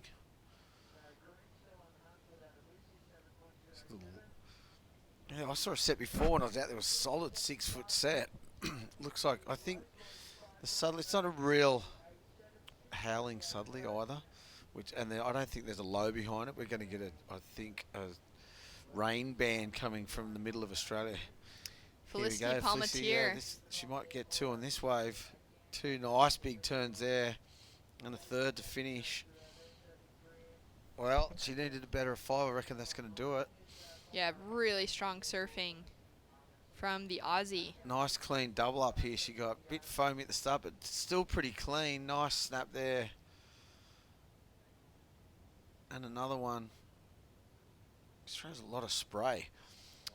Yeah, she's able to really get some good extension out of that back leg, get that knee straight, all the power driving into it. As we see Bailey now up and riding. She's chasing her second score so far, gains a little speed as she comes in for that finishing turn. And now redirects for the reform on her backhand. That wave goes soft again. Yeah, just a bit flat at the start too, that one. It didn't really hit the bank that well until got the second turn in, but there you go. Felicity Palmatier's wave coming through. That's going to be a best score by look. 6.6 for last of Felicity. Yep. Does increase that requirement on the rest of the field. Kobe Enright, our heat leader, throws it out on the opening turn. Comes unstuck. So she's out there with an 8.33 and a 5.33, still sitting in the lead. Felicity now with 2 6s on the board, a 6.6 and a 6.00. Bailey Nagy now chasing an 8.67 to get the advancing position, and Claire Bevilacqua chasing a 9.8 to get the advancing position. They're in trouble with a minute and a half to go. Unfortunately out of rhythm, as we've seen. And it's a 5-minute paddle, usually, on average. If you get caught by a set, it could be even more. Yeah, that's Claire there paddling. So she had that wave where she had that one turn out the back, but was unable to get that connection on the inside that she was really looking for. So she rode it a little bit farther in on that little left. And then now she took that one set on the head, and you can see that she just got hammered for a couple of minutes on that paddle back out. She's just got out there. She'd be nice and hot in that steamer too, using all that energy. Sucks it out even when you're wearing a steamer and it's warm conditions. So 30 seconds on the clock. Claire Bevilacqua sitting out the back with priority. Is she going to be able to get one last opportunity? Oh, she's got one here. Oh, no, just... Little wedge comes underneath her, unable to get into it. Too, out of that, on that paddle out. All right, one more go here, maybe. Potentially set up for this one. Got to go. Oh, just couldn't get over the lump there. Just unable to get into that last one. So as we count down to the finish, it looks like Kobe Enright and Felicity Palmatier both able to lock into a couple of solid scores. Nice consistent surfing from the two of them. And we do have another score that's dropped in for last of Felicity Palmatier. Just a throwaway score, which does not factor into her top 2. So advancing into the next round, the round of 72, will be Kobe and Felicity. We'll be right back with heat number 9 for the round of 96 right after this.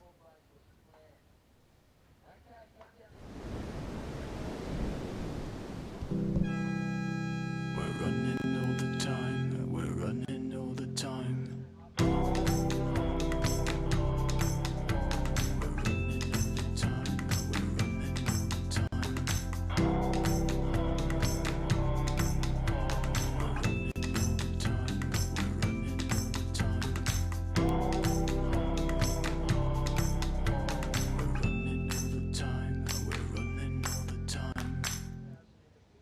The Burton family Toyota want your business. They're massively overstocked and all new Toyotas must clear ASAP. So don't sign anything until you compare their price on any new Toyota. They won't be beaten on price. Only at Maitland and Port Stephens Toyota.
It is the most rewarding thing to be part of a child's life and give them something they may have not received otherwise. There are children out there that need a home, love and a family. Don't hesitate. Make the inquiry. Contact Wandiali today.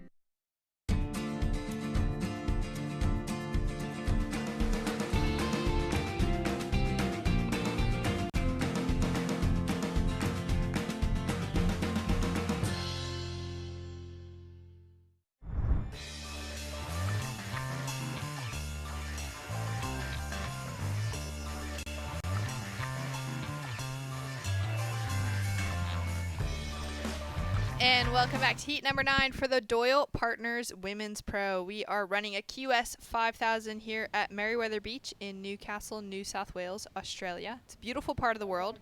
We got a little bit of rain in the forecast today, but we have plenty of great waves on offer.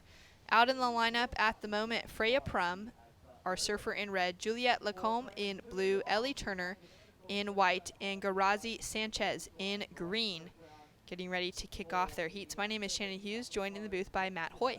Hello, hello. Hello, Welcome hello. back. How's those ads? Well, I just saw that it's at Newcastle top 10 cities by the Lonely Planet. Is that in the world? Does anyone know this? That's a pretty big rap if it is. It is a pretty great city It here is at a great Newcastle. city. We love being involved I here think for the it week. is. I think it's number 1. You spent the majority of your life surfing right out here? Yep, majority of my life, yeah. Right out the front here. Merriweather's my home break. So, yeah, I think it's a good one, though. That shows some wonderful photos of the events that they put on in the town, and, yeah, it's good to see. It's a good-looking city. Conditions that we saw yesterday, all time? All-time conditions yesterday, yeah.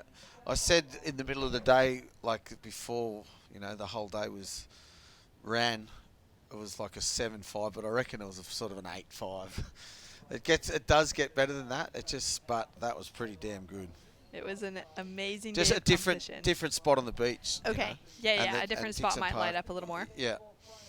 Well, but that was it's as good as it gets for that spot for sure. Yeah, the bank right out in front of the contest site was absolutely insane. So many solid barrels on offer. Same bank as they're surfing today, except the conditions just a little bit different. Yep. Well, we got through the men's opening round. I think it was 144 surfers in the opening round, 24 heats long. It was a very long day of competition. There's the conditions, a little different. But there's still waves, definitely. That's all you want. If there's swell, I think everyone gets the same opportunities. You just got to take the opportunities when you get them. So yeah, that's a really important insight for competitive surfing, is that even though the conditions might be different than what we had, there's so many waves on offer that everyone's going to have the chance to catch multiple waves in a heat. It's better than when it's inconsistent and small that no one, like some people you don't get a chance at all. Whoa, what do we got here? All right, well, Juliette Lacombe took off behind. No priority was established then at the start of the heat.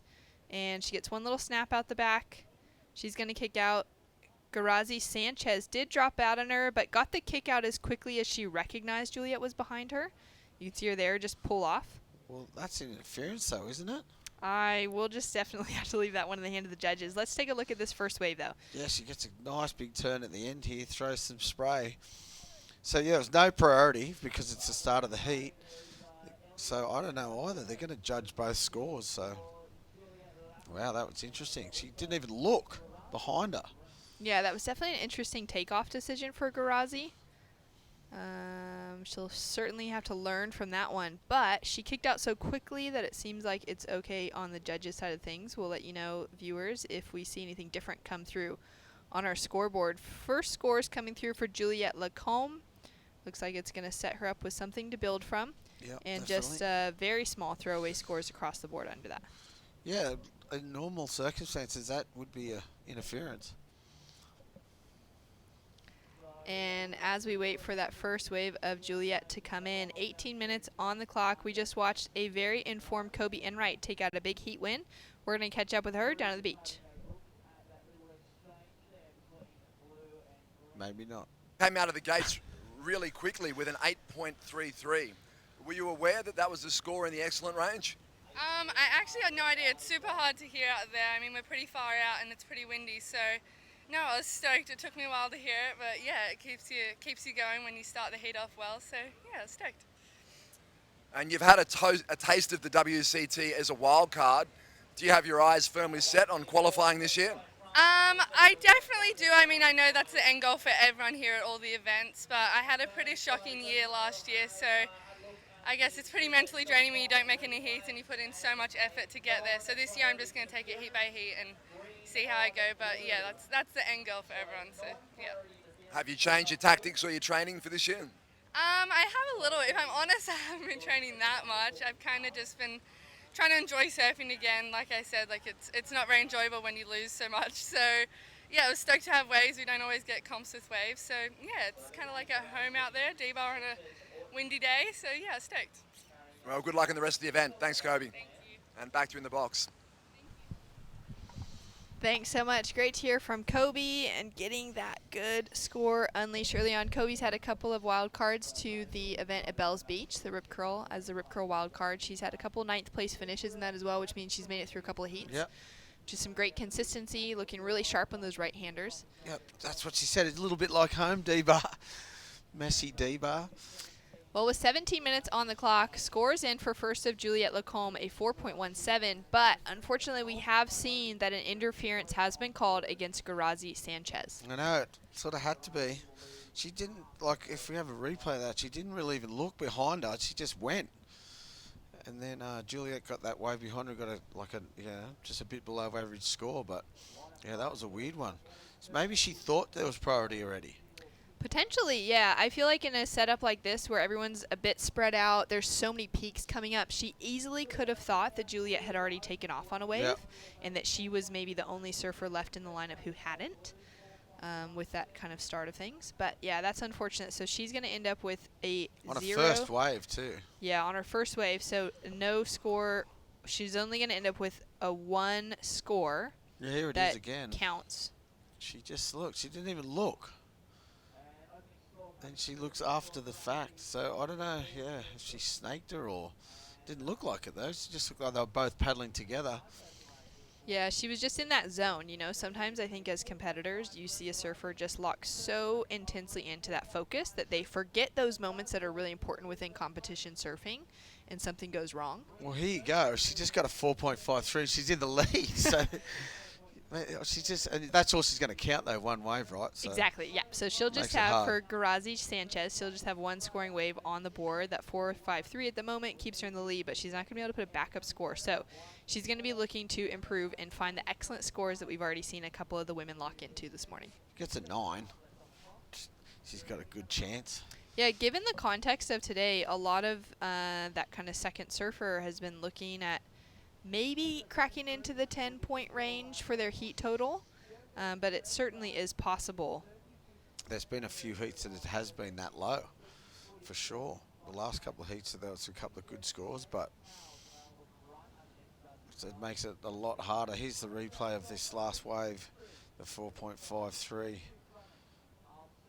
Bit flat at the start, but gets a nice turn just here and then finishes well.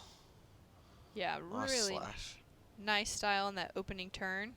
Keeps the speed through this and hits the foam, throws a bit of spray, yep. And trying to ride it through. She might have wanted to come in. Might have had enough already. Yeah. I'm over it. Looks like she's just paddling back out, made it easier run. You can see that to the left there of the red flag on the beach, of course the beach is closed today because of the event and the swell. If you're paddling up to the right here, you can get out a lot easier than you can down the beach. Just find that little rip next to the rocks. Yep. Take you out to backline. Well, Garazi Sanchez sitting in the lead with that 4.53, an interference on her for that opening exchange between herself and Juliette Lacombe. Unfortunate moment. But Garazi is a great competitor. She's been on the QS for a number of years, has been able to keep herself in that top kind of 50 to 30 conversation for a long time. And definitely would be looking at coming into this event with a lot of points on the line as something that she's taken really seriously. And so that's going to be a really unfortunate mistake for her, especially given that she has spent so much time competing, as we see Ellie Turner with a nice two-turn combination to start off with. Good floater, little foam climb, sorry. Get out of there, off. get out of there. Get back out to the lineup again, and she's chasing just a 3.58 to get that advancing position. She looks like she's just going to come below that with that first score coming in. But yeah, a couple of nice turns there, just a bit of a flat wave. She might get back out pretty quick here too, in between sets. You just don't want to get caught by those sets in there because, like I said, you get washed a couple of 100 metres down the beach and it's so hard to get back up to where you need to be. This one's going to come in pretty close actually for her score. She's only needing to 3.53, sorry. It's going to be really on the money here. So 12 minutes, 45 seconds on the clock. Ellie Turner representing Great Britain. She's a young competitor just coming out of the junior series and starting out her first long run on the international qualifying campaign. As we see Freya Prum there in the red jersey, the pink jersey, checks the bottom of her board. I wonder if there's anything wrong with it. She's now sitting with priority out the back, but just a little bit of an equipment check there and repositioning herself. Garazi just staying busy, looking to build on that score line. Whoa. Drives around that opening section. Hollows out in front of her. No, I thought she might have been looking for the barrel there. Looked like it was going to double up pretty nicely. Just closed out at the end though. See, that's what she needs to do. Get one of those bombs and get a huge score. Oh, they're counting it now. All right, so it looks like Garazi Sanchez is going to have her one scored wave, and then her backup score is going to be halved. Oh, so she could end up with a little bit of a higher heat total than just the 5.43. Yeah, okay. So that's it's good halved. to know. It's not. I thought they got rid of that whole wave. Yep. So in that case, changed. she's going to have a half score as her second score. Oh, that's fair enough then. So she can still. She has a chance. Yeah, she actually really has a chance to take the advancing position. But it's going to be difficult. Freya Prum is such a good competitor, and she is going to be one of those, I think, from the mental, like that focus perspective, that she's going to be really strong until the final buzzer sounds. And so even though Freya's sitting down in fourth position at the moment, which is a 2.41, she's got priority. She's got a lot of control within this heat because there's just such small scores on the board. Yep. And she's got to do it now though, with just under 11 minutes remaining. It's a hard slog to get two waves in 10 minutes. That's for sure. She needs to get one in the next minute for sure. Freya had a 9th place finish in China at the start of the year. She's got a 3rd place, a semifinal already at the Great Lakes Pro. So she's got a few good points to her name. Close to 4,000 points on the qualifying series, which actually has her sitting at the top of the rankings. Of course, a lot of that will change as this event starts to kind of open up a lot of those points on the women's side of the QS calendar, and then we get into the 10,000s next week with the Challenger Series opening up at Manly and then at Piha the following week, and that'll be 20,000 points on the line. Oh, it's Piha straight on after Manly. Yeah, it starts like 2 days after, so a lot of these men and women will be surfing straight from one into the next one. As we see Juliette just come screaming through into our camera view. We're not sure what happened out the back for Juliette. She is from Biarritz in France and has just some really fantastic waves on offer in that part of the world. And so, yeah, it's a great run. I mean, we've already been talking about this run of events that happens in New South Wales over, the start of from kind of the end of January through February and March. But coming off of those couple of QS 1000s, the 3000 at Avoca, now we're here in Newcastle for 5000, and that builds with the 10,000 in Manly. It's a really decent run of events where I feel like for some of the younger competitors even who are able to have that opportunity to compete in the bigger events, they're getting that time in the water, that time back in competition mode, but against the lower seeded surfers in the 1000s and the 3000s. And as they're here now in the 5000s, they're going to meet up with some championship tour surfers, former CT surfers, and the higher ranked QS surfers from last year. And then into the 10,000, the competition level just continues to grow. And for a lot of these younger competitors, women who haven't been in that top conversation yet, they're able to like slowly build that level of competition as they go into these higher and higher events to get some of that experience surfing against the world's best without having to just go and make that straight jump from the QS 6000s or 5000s that we had on the calendar last year straight into the championship tour off of qualifying. Oh, no, definitely. And it just gives you some confidence too, how to do your heat strategies, and if it doesn't work, it's not, you know, because you're not going to count 1,000 event really, are you? It's like a practice event. Exactly. I'm not saying it's not an important event for a lot of people, but it's more to get you used to surfing heats and get you some confidence. And to build those points to be able to qualify for the bigger events for an event like this, the QS 5000 or for the 10,000s. As we saw, there's only a certain amount of people can get in these events. Exactly. It's a limited number. So only 96 on the draw for the women's side here. Same with Manly coming up. Actually, I believe that's down to 66 surfers. But that was a decent turn for Ellie Turner. Sitting in third position at the moment. And they liked it. The judges loved it. It comes through as a 5.07. That jumps her from third into the lead. Her backup score now a 3.5. Juliette Lacombe down into second position with that 4.17 and a 3.83. And then Garazi Sanchez with a 4.53 as her high score still at the moment. Now having a look at this one, big steep takeoff to start off with. Finds a beautiful hook in the pocket. Connects with a second one as this wave goes a little soft on her. She's managing to gain some more speed and momentum to put that finishing touch on. Wow, that's probably the best wave of the heat, I reckon. Fitted a couple of nice turns in there and threw a lot of spray with flow, so she's got a good paddle ahead of her head too. She just sort of, I thought she might have fit a turn in here, maybe there over that section, but she went around it, but then ends up with a nice turn here. One more and the wave stands back up for her and she finishes well, so yeah, I think that's the best wave of the heat. Yeah, that 3-turn combination. We haven't seen many of those throughout today. So to be able to find something that also had that really nice wall to it, that wasn't that flat section for like more of a transitional maneuver, but an actual critical turn. Yeah, and it stood back up for her through that middle bit, which a lot of waves haven't been doing. So scores to come through from the judges. 6 minutes, 30 seconds on the clock. They're going to deliberate this one, I reckon, because, I didn't like it as much as what I thought. She needed 5.74.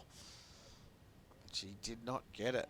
4.83, sorry, 4.83, which is her best wave, but it's not enough. She still needs the same score, 5.59. So, and she's sitting with that. Might have been better than that.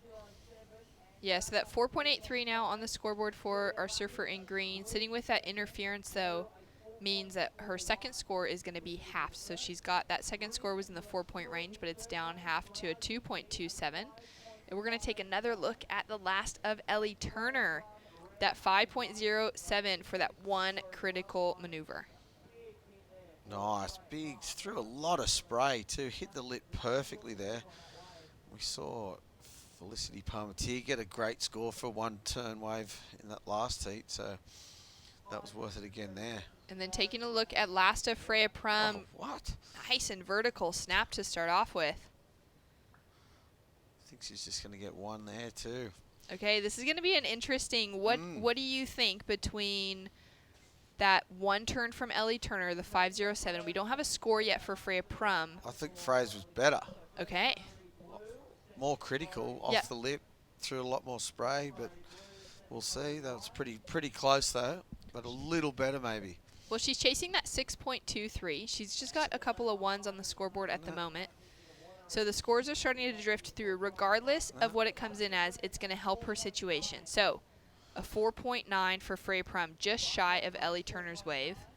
but it's put her in a great setup now to chase a 3.1 to get the advancing. So she's right back in the mix and in that conversation again. Yep, just with the one turn wave. I thought, yeah, I'd like to see them both together, one after another. If you can do that, people, that'd be pretty good. Down to 4 minutes. They must have, because I thought that was a more critical turn. I liked it. I really liked it. And I love that they're able to find these big sections out the back. And they know that to just do one big turn, it's going to get you not a huge score, but it's going to be an average score. So to fit 2 in, that's what they're looking for sure. But it's good to see. So taking a more panned out view of the beach here at Merriweather. Conditions are worsening by the look of that too. That tide should have started to turn though. So your thoughts were that our conditions would improve as the high tide started to pull through? I think it's just going to move over to out the ladies and rocks because the section off the rocks is pretty good. It's going to be a couple of roll throughs from out the back, a bit fat out the back, but then the inside section is going to get pretty good, I reckon, as the tide comes in. And it keeps it a bit smoother over that side too, because the bars and the rocks sort of block the wind out a little bit. So yeah, hopefully. Don't quote me on it though. I did hear Philippa Anderson saying something similar last night, that those sections out the back, you kind of work your way through, and then she was getting really excited about the potential of that inside lining up really well. Yeah, it's been fun the last couple of weeks just with that outside bank, and there's a couple of roll-ins that you get. But it like I said, it'll be smoother, that's for sure. A little easier to read than down the beach. More in the one, like breaking in the one spot. So down to under 3 minutes on the clock. We've got some great surfers that will be competing today in finishing out this round 1, and then coming up into our first seeded round in round 2. We'll have some big names. But then coming up in our round 3, the round of 48, women like Philippa Anderson will be in the mix. Bronte McCauley, Chelsea Tuwak, Vahine Fierro, Brisa Hennessy, and Macy Callahan, Keely Andrew. We got a couple of championship tour surfers in there. The rookie that's just qualified, Isabella Nichols, is in the draw. Coco Ho, who's just fallen out of qualification for the first time in about a decade on the championship tour. She's back down into just the qualifying series for this year. Oh, I didn't know that. Super hungry to get her spot back on the championship tour for 2021. So it's great to see her here this morning, bright and early, getting ready.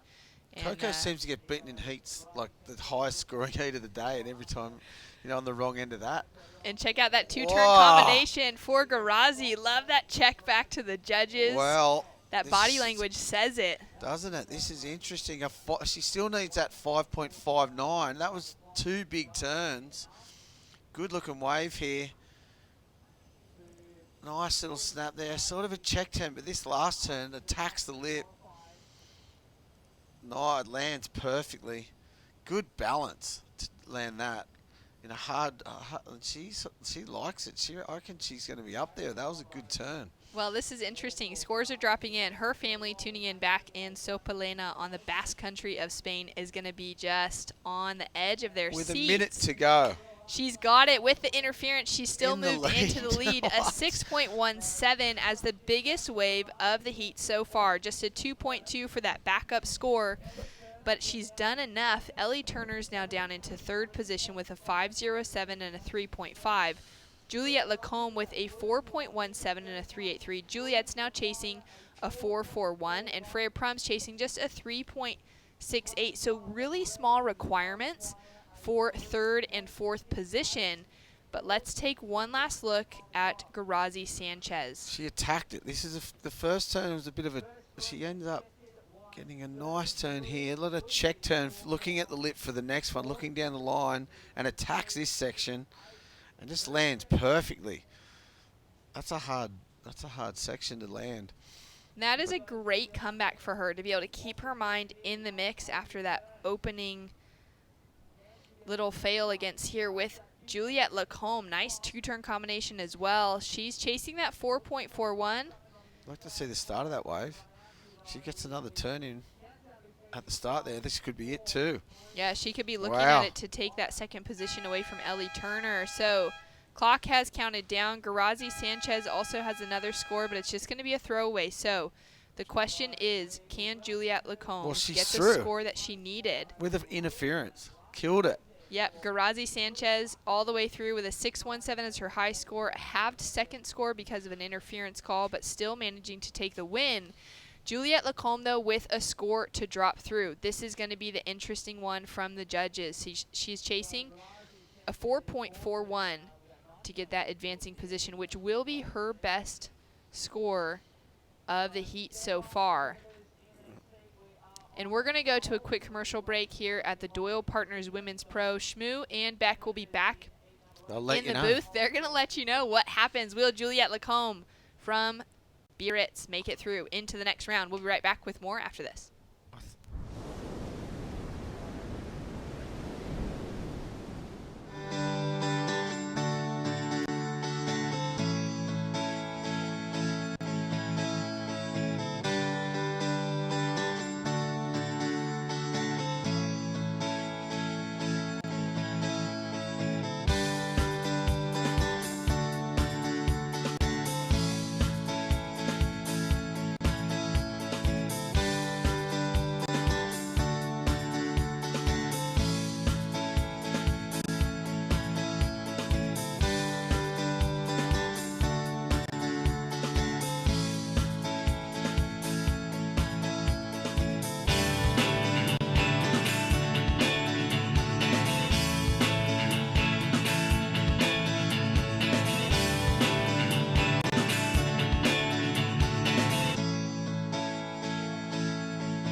Holidays, Ironman, outdoors, Ironman, whoa, pool bars, suspension, lights, roofing, camping equipment, recovery gear, 100 Ironman Maitland, and 100 Ironman. Can't do two things at once, I know.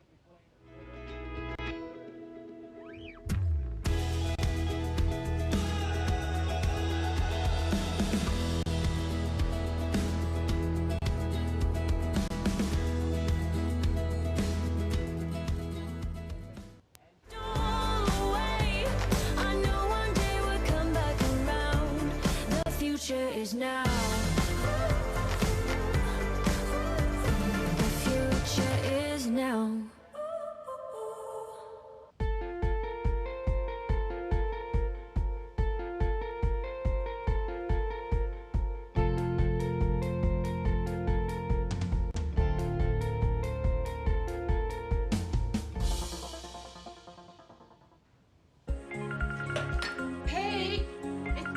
Telstra 4G delivers more speed in more places so you can connect to what matters most.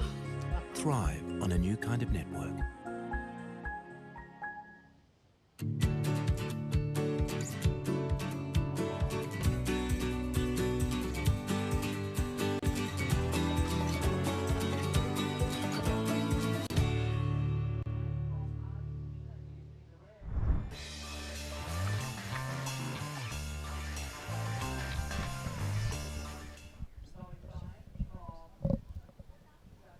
And welcome back to, of course, the Doyle Partners Women's Pro 2020 live action being brought to you here, all a part of Surfest. Well, over 35 years. It's actually the 35th year, Beck Woods.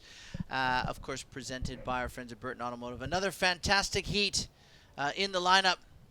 Josephine Ane, Nao Omura, Zoe Stein, and Sasha Baker will take to the lineup here at Meriwether Beach. Some fun ways on offer, and straight away it looks like our surfer from South Africa, Zoe Stein, on the backhand, hits that oncoming section, and a good start for this youngster. Super fast, whippy backhand there for Zoe Stein. Just getting a bit of a history of Zoe. She is has got the spot as the South African or African surfer into these events here. So that was a nice turn, super vertical finish there, and she did manage to land that combo the way you want to start a heat, Shmoo. Yeah, definitely. We saw Naomura just a little short ride there in this heat number 10 of round. This is the first round for the ladies here in the Doyle Partners Women's Pro. And again, up and riding, this looks like Josephine Ane, just a short one there, the Argentinian. Josefina? Yeah, Josefina. has come over with Ornella Pelizzari. They're staying together. I just saw Orny. I used to travel with Orny a bit, and Ornella did make her first heat earlier this morning with Sarah Baum. She did. Yeah. Argentinians traveling a long way over here. It's great to see a huge. I wouldn't actually. Huge is probably not the right word, Beck. It's a much larger contingent of amazing surfers, both male and female, from South America, as we see Josephine once again up and running. So a 6:17 though for the South African, a great way to start for Zoe Stein, of another country that is now becoming more represented on the world stage. South Africa, of course, being led by people like Sarah Baum and Jordy Smith. Yeah, Bianca Buttentag. Yeah. Let's have a look at that 6.17 from Zoe on her opening ride here at the Doyle Partner Women's Pro. Here we go. Look at nice drawn off the bottom turn here. Nice, and then into a snap and straight into that second turn. Really timed that last closeout reentry well. Rode out of it. The judges liked it, obviously. A 6.17 was the end result. I think Zoe, from what I just heard, is from East London, which is where, from memory, Rosie Hodge is from. She is. Yeah, so East London representing. And I think Bianca Batendog. Yeah. She's from East London as well. Around that. Yeah, around that Is region. Wendy as both well. are from there? I don't know. Is that bad? I know. Well, no, it's not bad because Wendy Botha, we're talking about the former South African world champion. Yeah, I kind of now consider her a bit more Australian. And well, she's definitely she's been on the But Gold Coast for years. Yeah, I never knew where Wendy actually resided in Australia. But yeah, I think I actually saw Wendy surfing one day. There we see a quick wave there for Josephina. She looks like she's got a bit of an aggressive attack. All right, that being said, we got some scores on the scoreboard in this heat. And that last heat was won by another South American surfer, a Spanish surfer. And Graci's down there with Luke Kennedy. Thanks very much, Shmoo. Grazi, you must be very relieved. You made it through that heat despite having the interference. Yeah, that was a mistake I did at the beginning, but I thought like there's still a chance. I just have half of the second wave. So I just tried to do my surf. I really like this kind of powerful wave for one turn. So I stick to that, and that went my way. And you really went for it on that last turn. Yeah, that was like, I really love this kind of big section on my forehand, and it was good to make it on a hit, and it's like good confidence to get through even if with interference from the mental thing. So I'm happy with this. And you're obviously a proud Basque surfer. The fans want to know, do you get to surf Mundaka? Hopefully I surf more because it doesn't break really often and we travel a lot, but I have to say it's really a magical place, and if you're a goofy footer, I think it's the place to be. And would you like to give a shout out to your Basque fans? I think it's pretty late at home, but eskerrik asko ikusten zaudeten hori, y nada, vamos a por la siguiente. Thanks, Grazi. And back to you in the box, Beck and Shmoo. Thanks, Luke, and well done to Grazi. There, yes, Mundaka, one of the most incredible left-hand sandbars in the world. It's very fickle, but when it breaks on its day, it rivals some of the best left-handers in the world. And Grazi, coming from the Basque Country there, it's a beautiful part of the world. Both of us have spent, countless days and hours there surfing around Tharaus and San Sebastian and Mundaka. I actually got Mundaka a few times during my career. So good. Yeah, were you in the event there? I was not in the event. One of the most memorable road trips I ever took was with Luke Egan and I'm going to say Tim Baker. And as we watch here, this is Naomura of Japan, a nice sweeping. I'll get back to that story. And nice closeout reentry or carve there for Nao. Back to that story, we drove down early morning. It was still dark when we left France because oftentimes as we watch the replay here, you leave France 4 or 5 in the morning because it's a few-hour drive to Mundaka. We knew the swell was going to be pumping. Anyways, we drove down there without no issues, no dramas, full of European coffee, so we were fired up. Get to Mundaka. It wasn't the best Mundaka, but it was still breaking. We surfed for hours on end as we watched Zoe Stein, current heat leader, on the backhand now. Drives into that first turn and comes unstuck. And so we drive down there, Beck, and of course we're talking about the travels when you're on the road, the surf stroke that you want to find here, as does Josefina Ane on this wave. So you do what you got to do.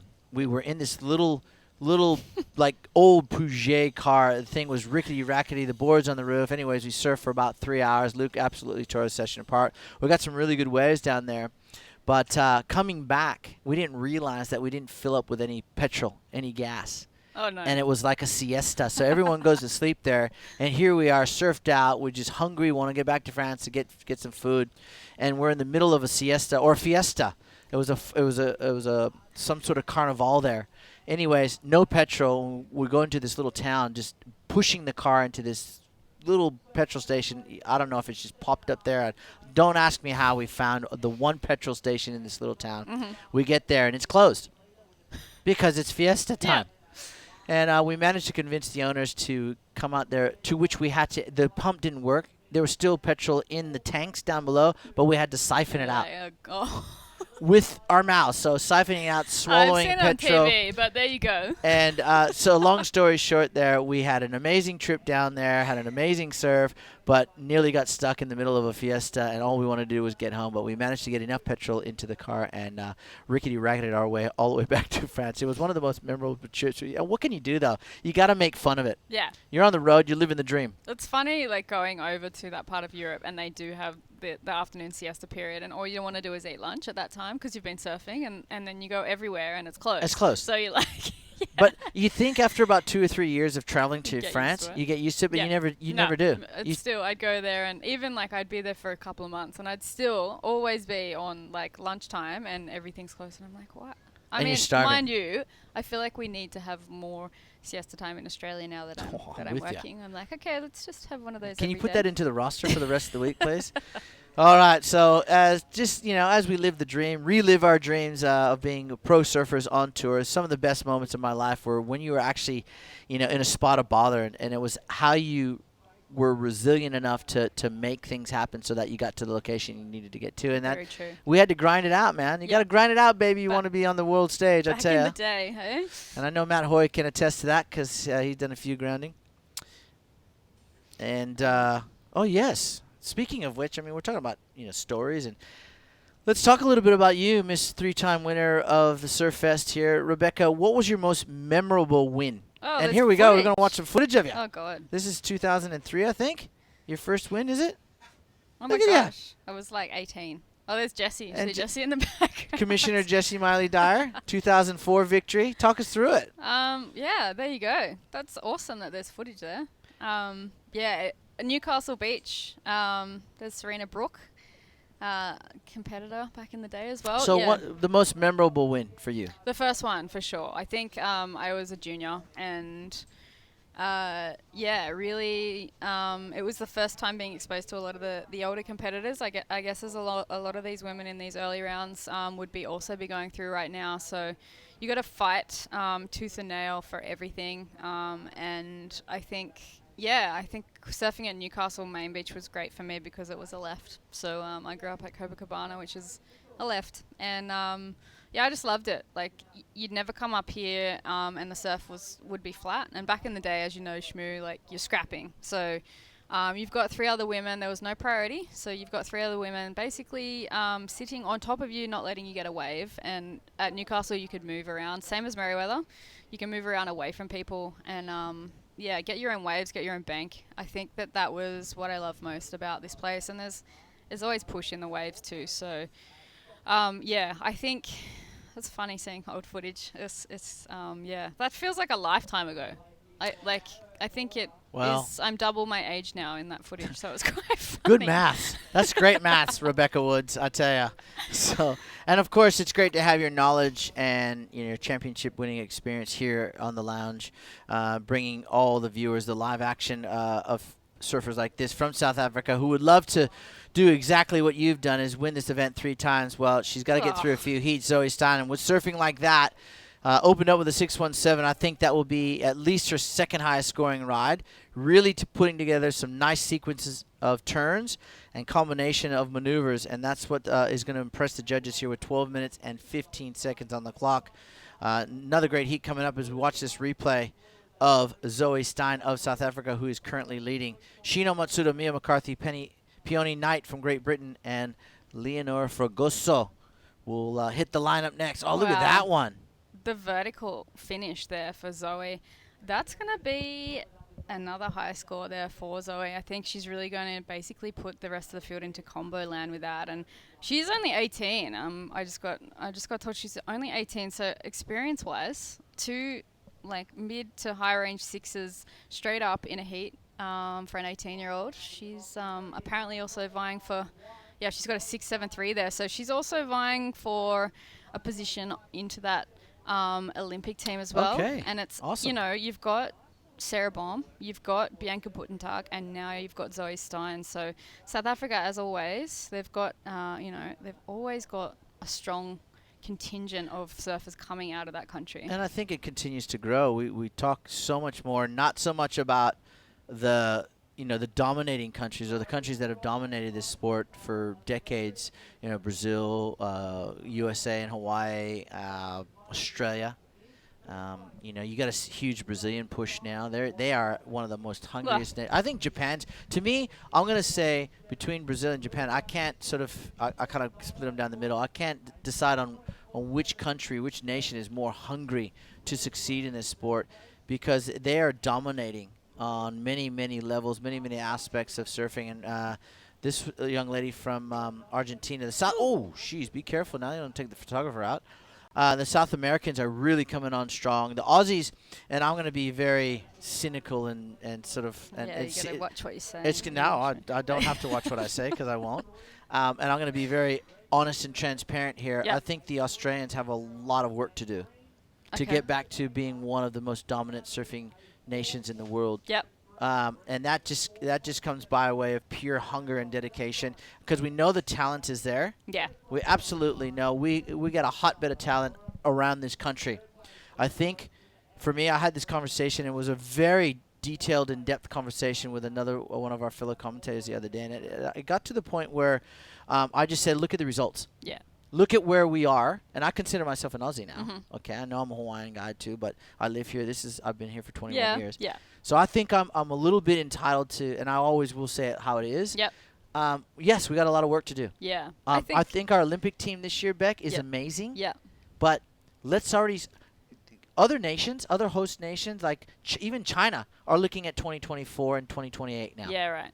Yeah.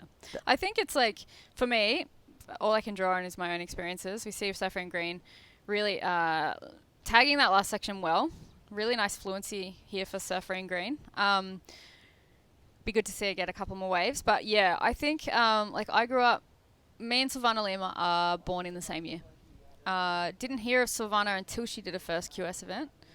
Saw her throwing tail and doing aerials, and was like, oh crap. Like this girl she's shredding. As we see Sasha Baker also shredding there on screen. Yeah, it was a nice turn. She's got a really nice fluency to her surfing there, and that's nice finish there. Be good for her to get out the back and do a few more blasts out off the top, like we've seen Zoe do. But Silvana grew up surfing. She's got 12 or 11 or 12 brothers.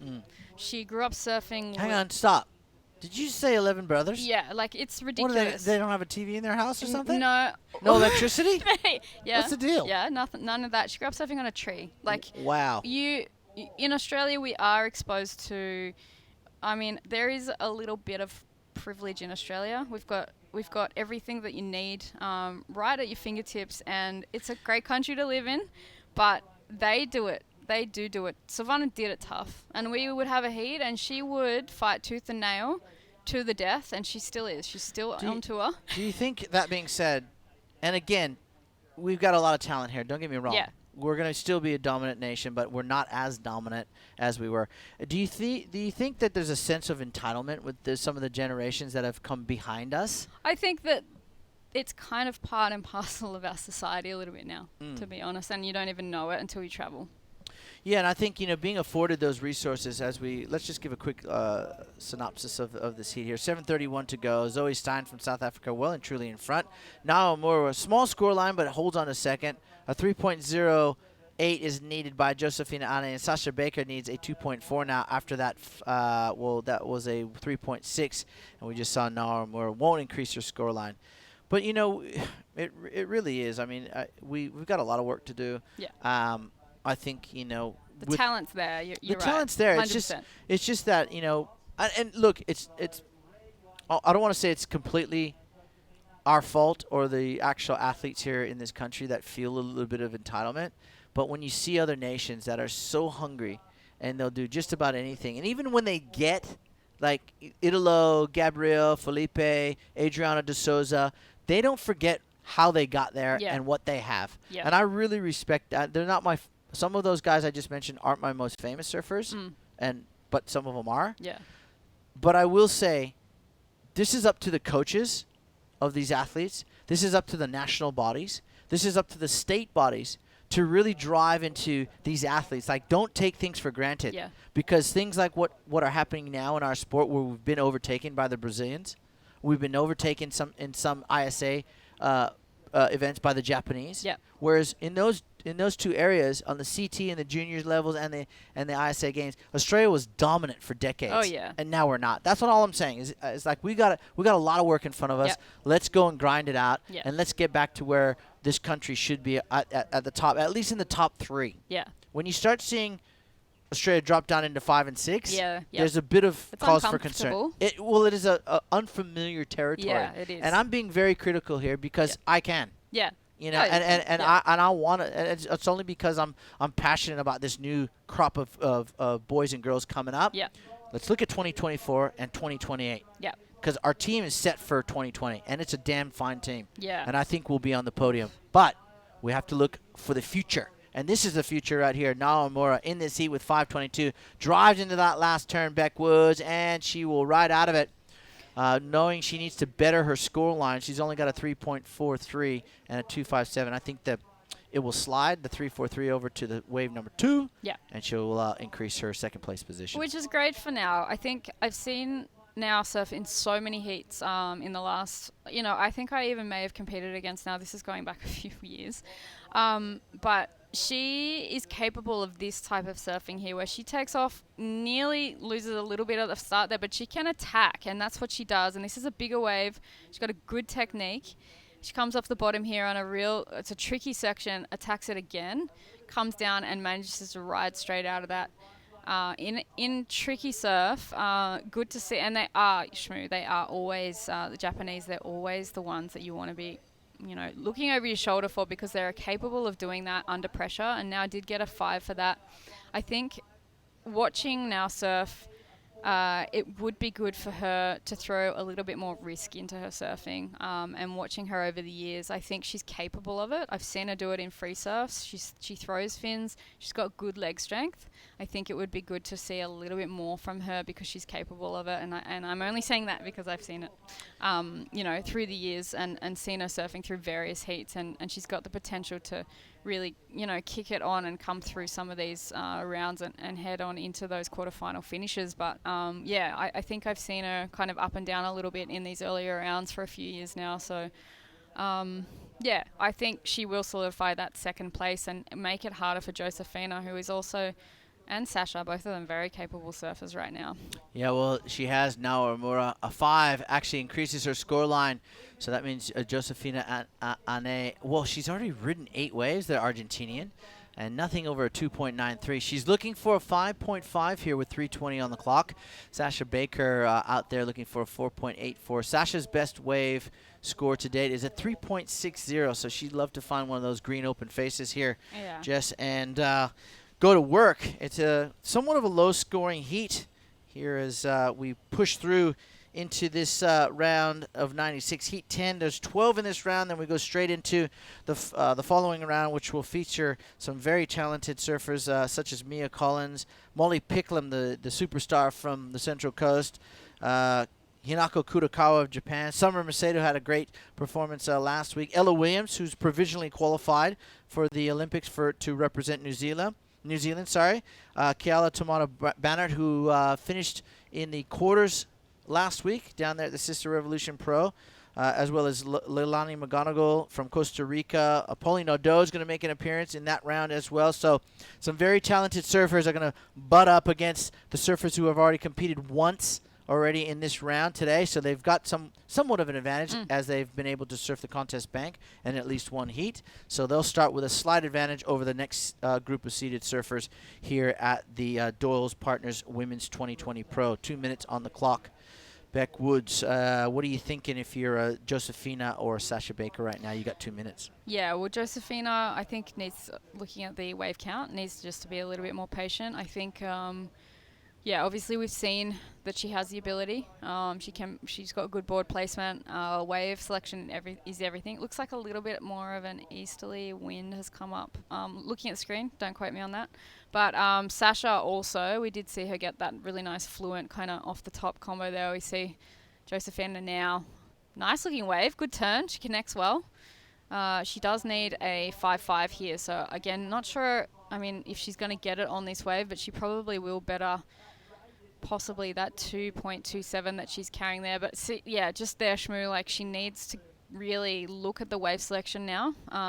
She has selected a good wave here, strong off the bottom, off the top combo, sends lots of spray to the sky, but yeah, unfortunately the wave goes a little bit fat, and I think she has picked a corner, but it will probably be something she needs to go and do a bit of homework on, possibly after this heat if she doesn't get through with 52 seconds to go. Yeah, I'm going to agree with you on that one. I just don't see that sort of that 5-point ride that she was looking for going to go into a scoreline. This young lady here is really, in the back end of this heat, come alive with that 5, and then I think this score may just be a little bit above that 3.43, 30 seconds to go. So that'll be Nao's last ride of this heat here at the Doyle Partners Women's Pro. And Sasha, I think Sasha really, she just didn't get enough waves.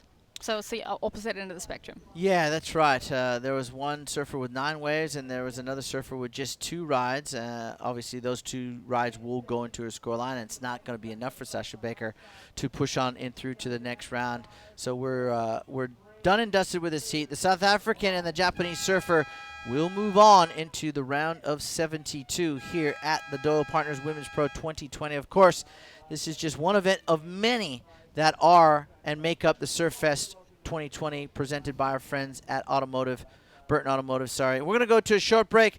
We'll bring heat number 11 into the fray right after this.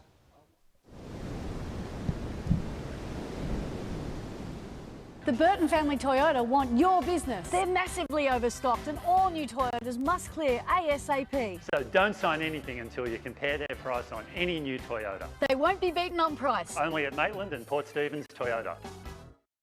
My first time ever in Newcastle was in 1985, which was the very first, it's 35 years and hence the anniversary, and I won the event. It's one of my biggest memories because being an event win, you know, and then that set me on the path to winning world title.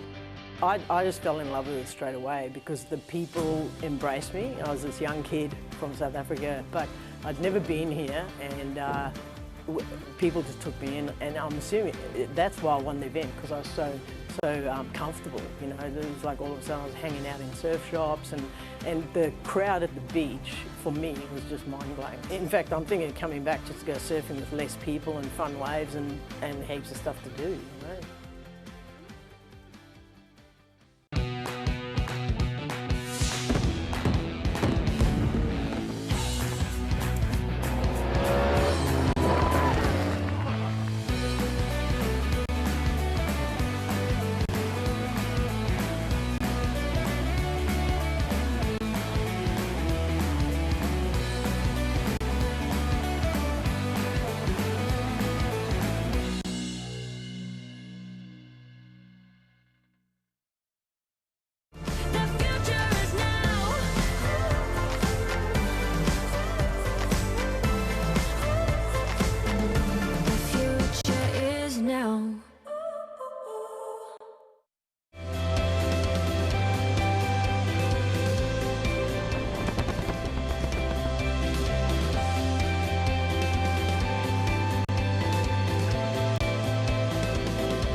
Telstra 4G delivers more speed in more places so you can connect to what matters most.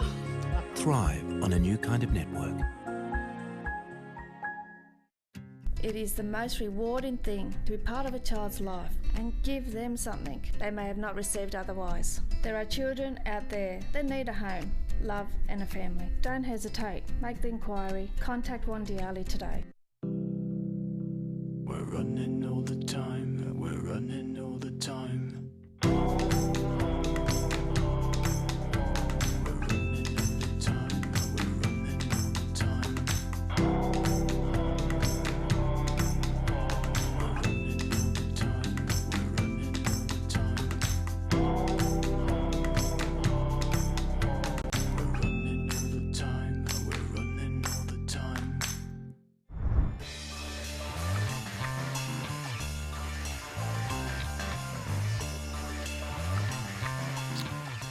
And welcome back to Surfest 2020 presented by Burton Automotive. Of course, we're into the Ladies' Day here, day number 2, Tuesday. And it's always normally the Tuesday that is Ladies' Day, especially in golf. And the Doyle Partners 2020 Women's Pro out in the lineup. We've got Japan's Shino Matsuda coming out fresh off a quarterfinal finish down there at the Sister Revolution Pro. She lost out to Brisa Hennessy, who was eventually beaten in the semifinal by the eventual heat winner, Sarah Baum. Mia McCarthy, youngster, who also had a good performance last week. Peony Knight, the great British surfing champion here. I think that this is her second time around here at Merriweather. And Leonor Fragoso of Portugal, one of the, I guess, probably half dozen Portuguese young ladies, if not maybe one or two more, that are really setting the world stage on fire around the world. So she will be in play here in this heat. Beck Woods, what do you make of this heat? Yeah, it's a mixed bag, isn't it? Again, very international affair. Mia McCarthy, Australia representing. It looks like Peony has been busy, though. She has got a 4.5. Great Britain Serper. Yeah, I met Peony last year when she did the Vista New South Wales Pro Surf Series. And obviously coming from Great Britain, she came out early just to get acclimatized with the water. Because of obviously in England it's not very warm there, so yeah, she's acclimatized well. She's ready to go in this heat. Let's go and talk to Jesse and Zoe Stein. Yeah, guys, with Zoe down here, and a nice heat win from her, very convincing win, and your second heat win of the year. It must feel pretty good. Yeah, I'm pretty stoked. It's really fun out there, and it's kind of hard as well, so I'm happy that I could find 2 good ones. Yeah, perfect. So you won a heat down in Boomerang. You got to start. It was good waves down there. Waves are pretty contestable, pretty fun out here. You're liking the bigger swell and better conditions? Yeah, for sure. I'm loving these waves, especially because there's rights out here, and back at home I'm mainly surfing on my backhand. So when I got to the beach and saw rights, I was really stoked. So what's the plan? I know you're 16 years old this year. Are you going to take on the whole QS leg, or are you taking an event at a time? Well, obviously I'm going to do like the events here in Oz, and then because I got like the Africa wild card into like the prime events for the first half of the year, so I'm going to do them and then see, like, hopefully I have enough points to do them like next year and for the second half of the year as well. Well, all the very best, and hopefully you get to compete all year long in the QS. Yeah, thank you. All right, guys, back to you in the booth. Yeah, thanks. And am I seeing things, or is that a dead ringer for a young Rosie Hodge? Yeah, she looks very much like Rosie. I don't know. I was just looking at her going, young Rosie Hodge right there, and she's from East London, and great surfer, just like Rosie. But 16. And 60, but the facial, her face looked very similar to a young Rosie Hodge. I don't know. Maybe I need more coffee. I don't know. But you know what? I miss the South African accent in the as well. Yeah. As well. I used to. Yeah. Like bro. No. Nah. See, just nah. So many robots, man. I do miss Come that. on, man. Yeah, robots. Come on, man. Listen here, China. What a great country. I mean, the surf amazing. there is absolutely just, wow, it gives me goosebumps. So some of the locations that I surfed, even outside of the places that are more publicized, like J Bay, and of course Durban. As we look at this is, I think Mia McCarthy's 4.57 here. As we reminisce about South Africa, she managed to get some good turns done, and so Zoe would be obviously from the Durban area or East London, where there's a lot of rights you know, the country full of rides. Because on the other side is where that long left is, on the Zimbabwe side. Oh, that looks fun too. But yeah, Skeleton Zoe, Bay, I like, think it's called. I think she's a bit of a force, isn't she? I mean, Yeah. 16 years old. Yeah, that backhand vertical she's got is. Yeah, 16 is so talented. Yeah. Well, what about Cedar Lee Jones last week in the final at 15 Yeah, that's crazy. against Sarah Baum? Oh, nice- Peony nice smashes that connection there. section. Yeah, I mean I think it's that generation, the 14, 15-year-olds right now, and there's a lot of them. I think, you, like we were talking about, Shmi, around a 96, you have to be on top of your game. Yeah, against these young'uns. Peony was on the top of her game until she tried to float up over this whitewater, but she was looking for a 157 to advance. She got a 317 on her wave previous, or maybe that last wave there. I'm not sure. Not a bad start. Oh, there it is. There it is. A 317 and a 4.5 for Peony from Great Britain. She's out in front of Mia McCarthy. Shino Matsuda is in third now, looking for a 2.50, and Lenore Fragoso of Portugal. You can see her just underneath the scoring box here, top left-hand side of your screen. Has not ridden a wave yet. She's from Portugal, and Portugal's littered with beach breaks, so she wouldn't be in unfamiliar territory. Our young lady from Portugal. Yeah, so again, very international affair. Good to see Peony's gone out there and actually gotten quite busy in the early stages of the heat. I think now that wind's come up a little bit more, tactics will come into play a little bit. I think if it was me in the heat, I wouldn't want to sit too long and wait for the most perfect waves, especially when the wind starts picking up a little bit. I mean, wave selection is important, but I think when it gets quite, the waves become a little bit more choppy, I think you've got to select good waves, yes, but I think you've also got to stay a little bit busy because sometimes you can just, on these East Coast beach breaks, luck into one as you're paddling back out. Yeah, indeed. And that's a good strategy to implement is, stay busy because the peaks are shifting and moving. Even though it's probably it is concentrated, let's say from side to side, maybe 100 meters. Yep. There's still a lot of paddling and spots you can sit within that 100-meter zone that could get you a high-scoring ride. And it's not like where you drop into a skate bowl, Beck. You're going to drop in on that same part of the coping every single time to start your run. Or it's not a tennis court where you can, look for that same baseline shot every single time. I can relate to tennis more because I'm never going to drop into a bowl ever because it terrifies me. Same. But Mia's got a good one there. Hitting the whitewash there. Bit of an intermediate wave there, but is staying busy. She's got 2 waves already, so that's good for Mia. She's also done a few events this year already, and I think she did a fair few of the QSs last year, Mia McCarthy. Yeah, she certainly has. So again, I think when you look at these young upstarts, these young surfers that are just trying to find the right formulas and the processes in which to get good results. As we see now, Leonore up and riding, and her wave selection not very good on that first one, unfortunately. She utilized her priority. She's got 14 and a half minutes to go in this heat. But, these names we're starting to see more frequently in the higher rounds of events, like Peony Knight, who's up and riding here, is all part of what I call the 3-year process or the 3-year grind, where your first year you're just sort of you're deer in the headlights. Mm-hmm. You're just trying to do your best to keep your head screwed on and surf good strong heats, find some scores. Maybe a bonus would be a couple of results, a 5th or a 3rd, even better. Sometimes you might even luck out, find a final there, as we look at Shino Matsuda driving into that first turn and not able to make it. Second year, a little bit more comfortable. You know where to stay. You know where to eat. You know you got your hangout crew. You're traveling with someone, potentially maybe some family members. We talk about family support or a coach is now you're afforded to be able to travel, maybe. Yep. And then your third year is where you really, in my opinion, start to, exactly what we were talking about. You put all those things aside because it comes naturally, where to stay, where to eat, cars, flight schedules, all this sort of stuff. Yep. That as a professional athlete, you have to dial in, including your boards for each location. Definitely. Then, in your third year, you have a real big crack at the WSL big stage and qualification. So that is the 3-year grind as far as I'm concerned. Yep. And many a surfer in their day have taken that pathway, which I kind of think is fair. Oh, second turn. Peony Knight's going to get one more, too, and a big closeout. So Peony last year, full year, somewhat deer in the headlights. Now feeling much more comfortable in the skin she surfs in and her equipment. She knows she surfed here at Newcastle last year at Merriweather and feeling a lot more confident, especially on this wave. Yeah, how's this combo? There's like, 4 or 5 different turns here, which is really nice to see.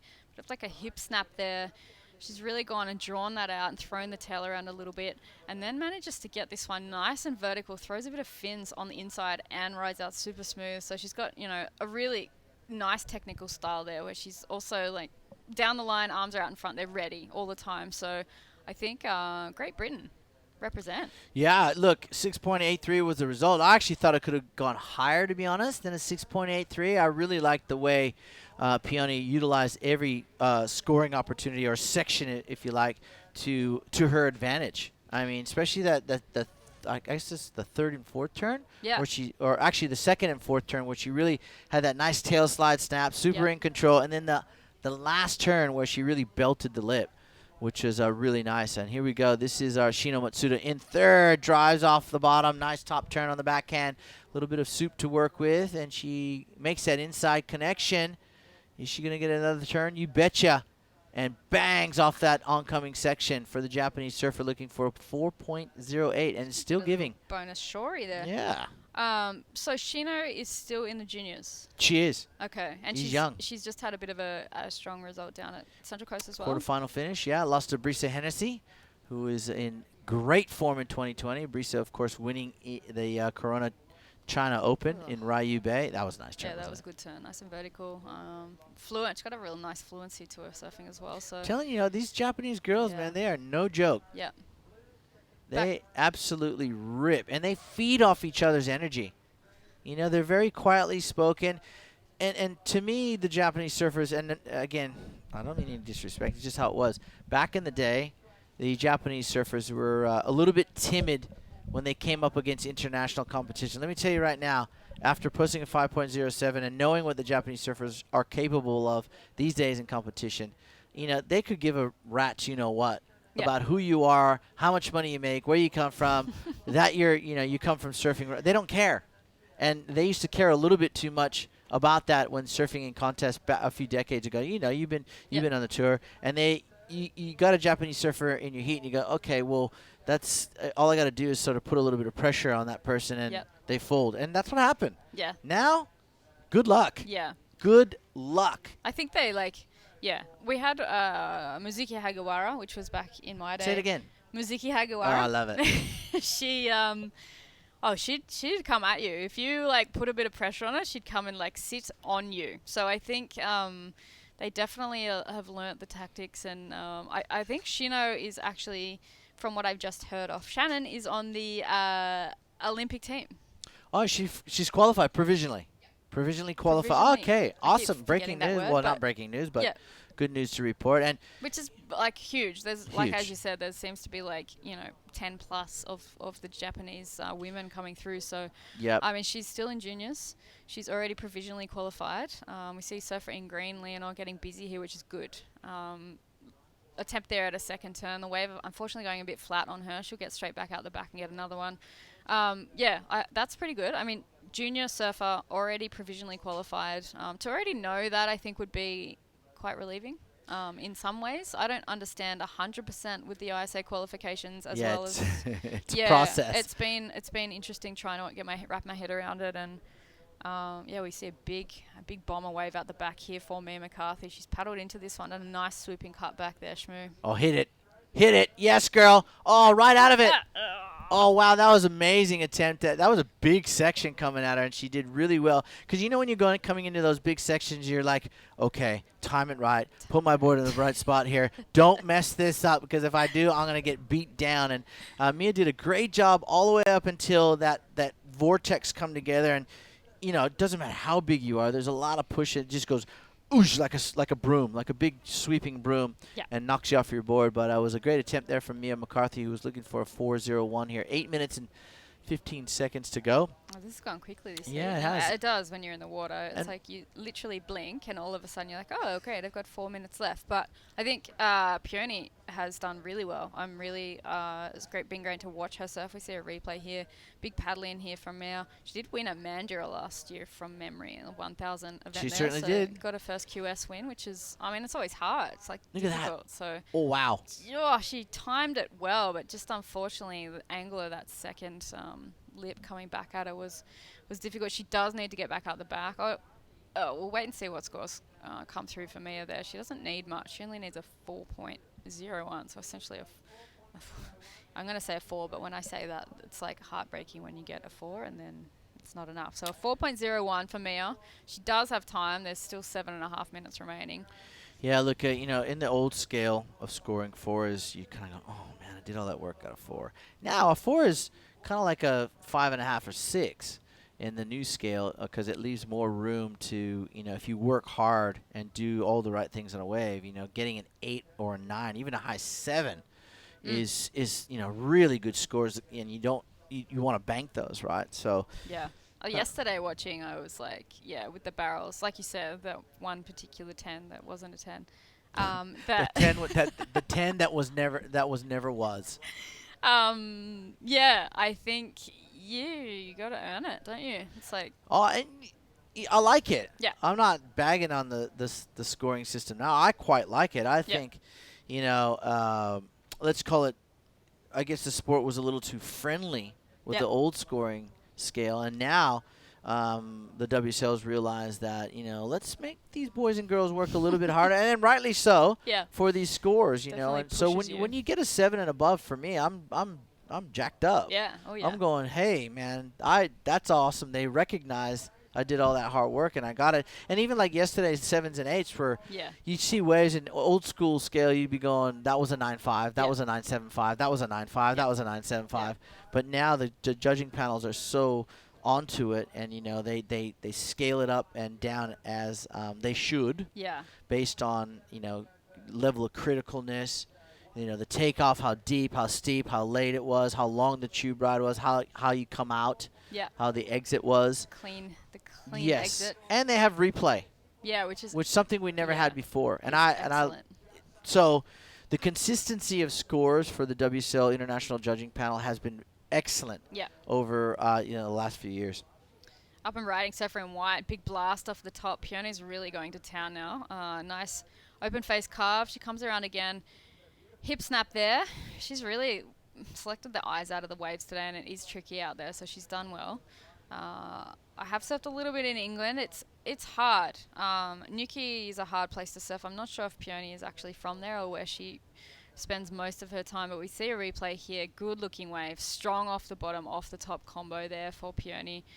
She manages to draw out a second bottom turn, bring that arm all the way around in front of her face and do a carving swoop, and then a finish turn there with that bit of the kind of off the top hip snap is what Martin Dunn used to call it to me. Hip snap. Bring the board around and looks for didn't need the inside. Didn't matter. I think she did all the hard work out the back there, and you can see scores dropping here, and they're looking to be good ones for me.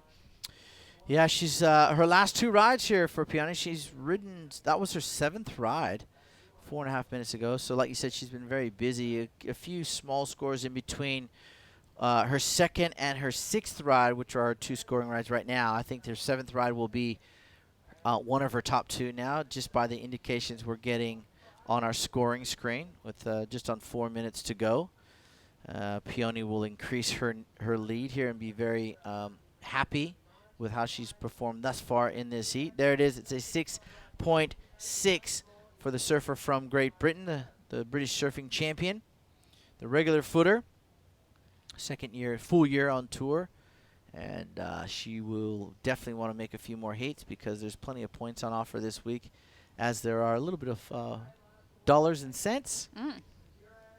So winner here, I think, is it's $15,000. Last week it was 10. So I think 5,000s or 15 or 20,000. Not a bad little pay packet, is it? Yeah, not bad for about 6 days work. Yeah, that's pretty nice. Let's go 6 into 15 is a couple grand, just over a couple grand a day. Yeah, that's nice, isn't it? Yeah, it's not. That's about $2,100 a day for surfing a heat here and there. One or two heats, and not too bad. And yeah. you know, cover your travel costs. I Definitely. think if you're coming from Great Britain, you're looking at probably for a week stay. Let's do some quick maths. Your flights, your car, your food. You're probably looking at pounds or dollars. You're probably looking at about $3,000. Yeah, you I know, think from the good Great thing Britain. for them is that dollars dropped a little bit. Yeah. Well, I'm saying $3,000 Australian. Yeah. Okay, that's not bad. And that's actually, about but 2 yeah, pounds. Yeah. Yeah. 2 pounds It's of like Great an Britain. apple in Yeah. England. Exactly. Well, yeah, especially with all the Brexit that's going on, that'll be interesting. But let's not get political and look at the surfer in green up and riding right now, nice and vertical. Unfortunately, coming unstuck there for Leonor. Potentially just waiting a little bit too long for the attack on that wave, but obviously has a lot of potential. She's got nice fluency to her surfing and gets a lot of speed down the line. So if she can quickly get back out the back, she doesn't need too much of a score. She needs a 6.57. So, I mean, as we were saying, it's a score, but it's not out of her reach after seeing her take off on that wave. Yep. I don't think anything's out of reach right now in terms of score-wise for third and fourth. Leonor does have a little bit more work to do than Mia, but Mia's sitting out there with second priority. You can see her now. She's on the hunt, the little tigress from Australia, trying to find some open space. Shino now, she's going to go blanket her. Shino's got priority here, and 4.01. She is definitely not safe. She knows she needs to go and blanket Mia, and it's totally fair. She's got priority. As long as she doesn't touch her opponent or fellow surfer, you know, in terms of blocking or something like that, Shino will have control of that space. And if I'm her, I'm even going up next to her. Just wide of her in case she takes off on one. I'm going up next to her and underneath her. Yeah. But Shino's just letting her paddle here. This could be to the detriment of the Japanese surfer if she allows Mia to catch a ride within the next 1 minute here in this heat number 11. The final heat of this round coming up after this, of course, and then we will move on into that next seeded round here at the Doyle Partners Women's Pro 2020, all a part of Surfest 2020 presented by Burton Automotive. And these two girls will, I think Sheena needs to be much closer to Mia. Much closer. Okay, so Mia's paddling to her. Yeah, I think. Oh, here we go. Yeah. Here we go. She's going to let her have a go. This could be a mistake. Could be a tactical error there for the Japanese surfer, but the wave hasn't given too much to Mia as yet. We'll see if she can get a bit of a reform. I think Mia knew that she had to get away from Shino there, but yeah. Shino possibly knew that wasn't going to be a great wave. I don't know if in my position if I would ever let a competitor get a wave. No, I mean, yeah, because we don't know. That wave could have turned out to be magic. Yeah. So, again, you know, when Shino looks at the video and her coach is telling her, hey, you had priority, your opponent only needed a 4.01.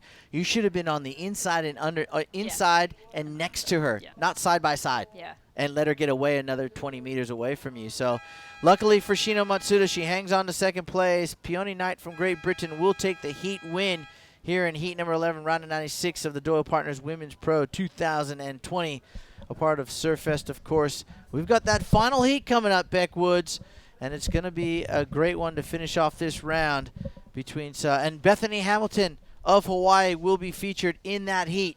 So we're going to go to a short break and come right back with more surfing action right after this.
suspension, lights, roof rack, camping equipment, recovery gear, the lot. Hunter Ironman Maitland and Hunter Ironman. I can't do two things at once. I know.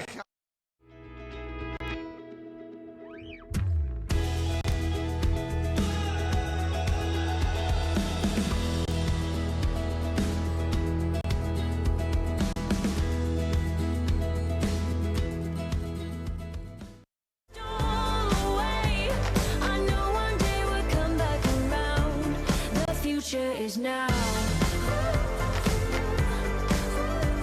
The future is now.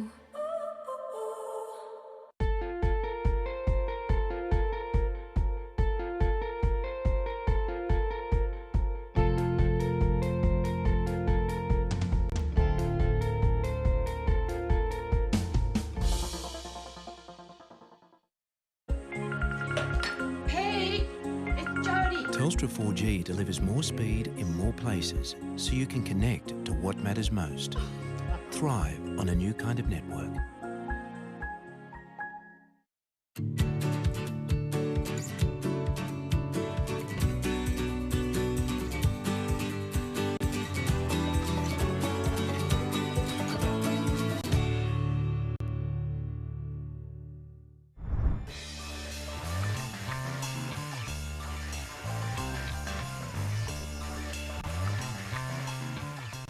And welcome back to the action for the Doyle Partners Women's Pro. We are in our final heat for the opening round of our women's division here in Newcastle. The round of 96. Heat number 12 is in the lineup. Daniela Rosas opened up with a 5.67.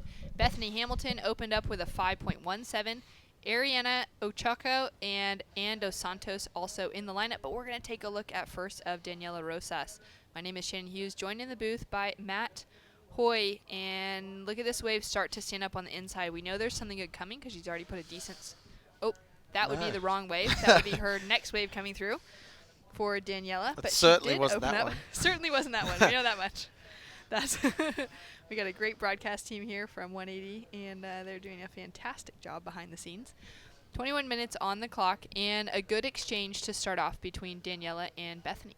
I heard we've got a bit of a fan base here. Seen Bethany's movie 15 times, I heard, is it? I've seen it a few times. I've only cried a little bit.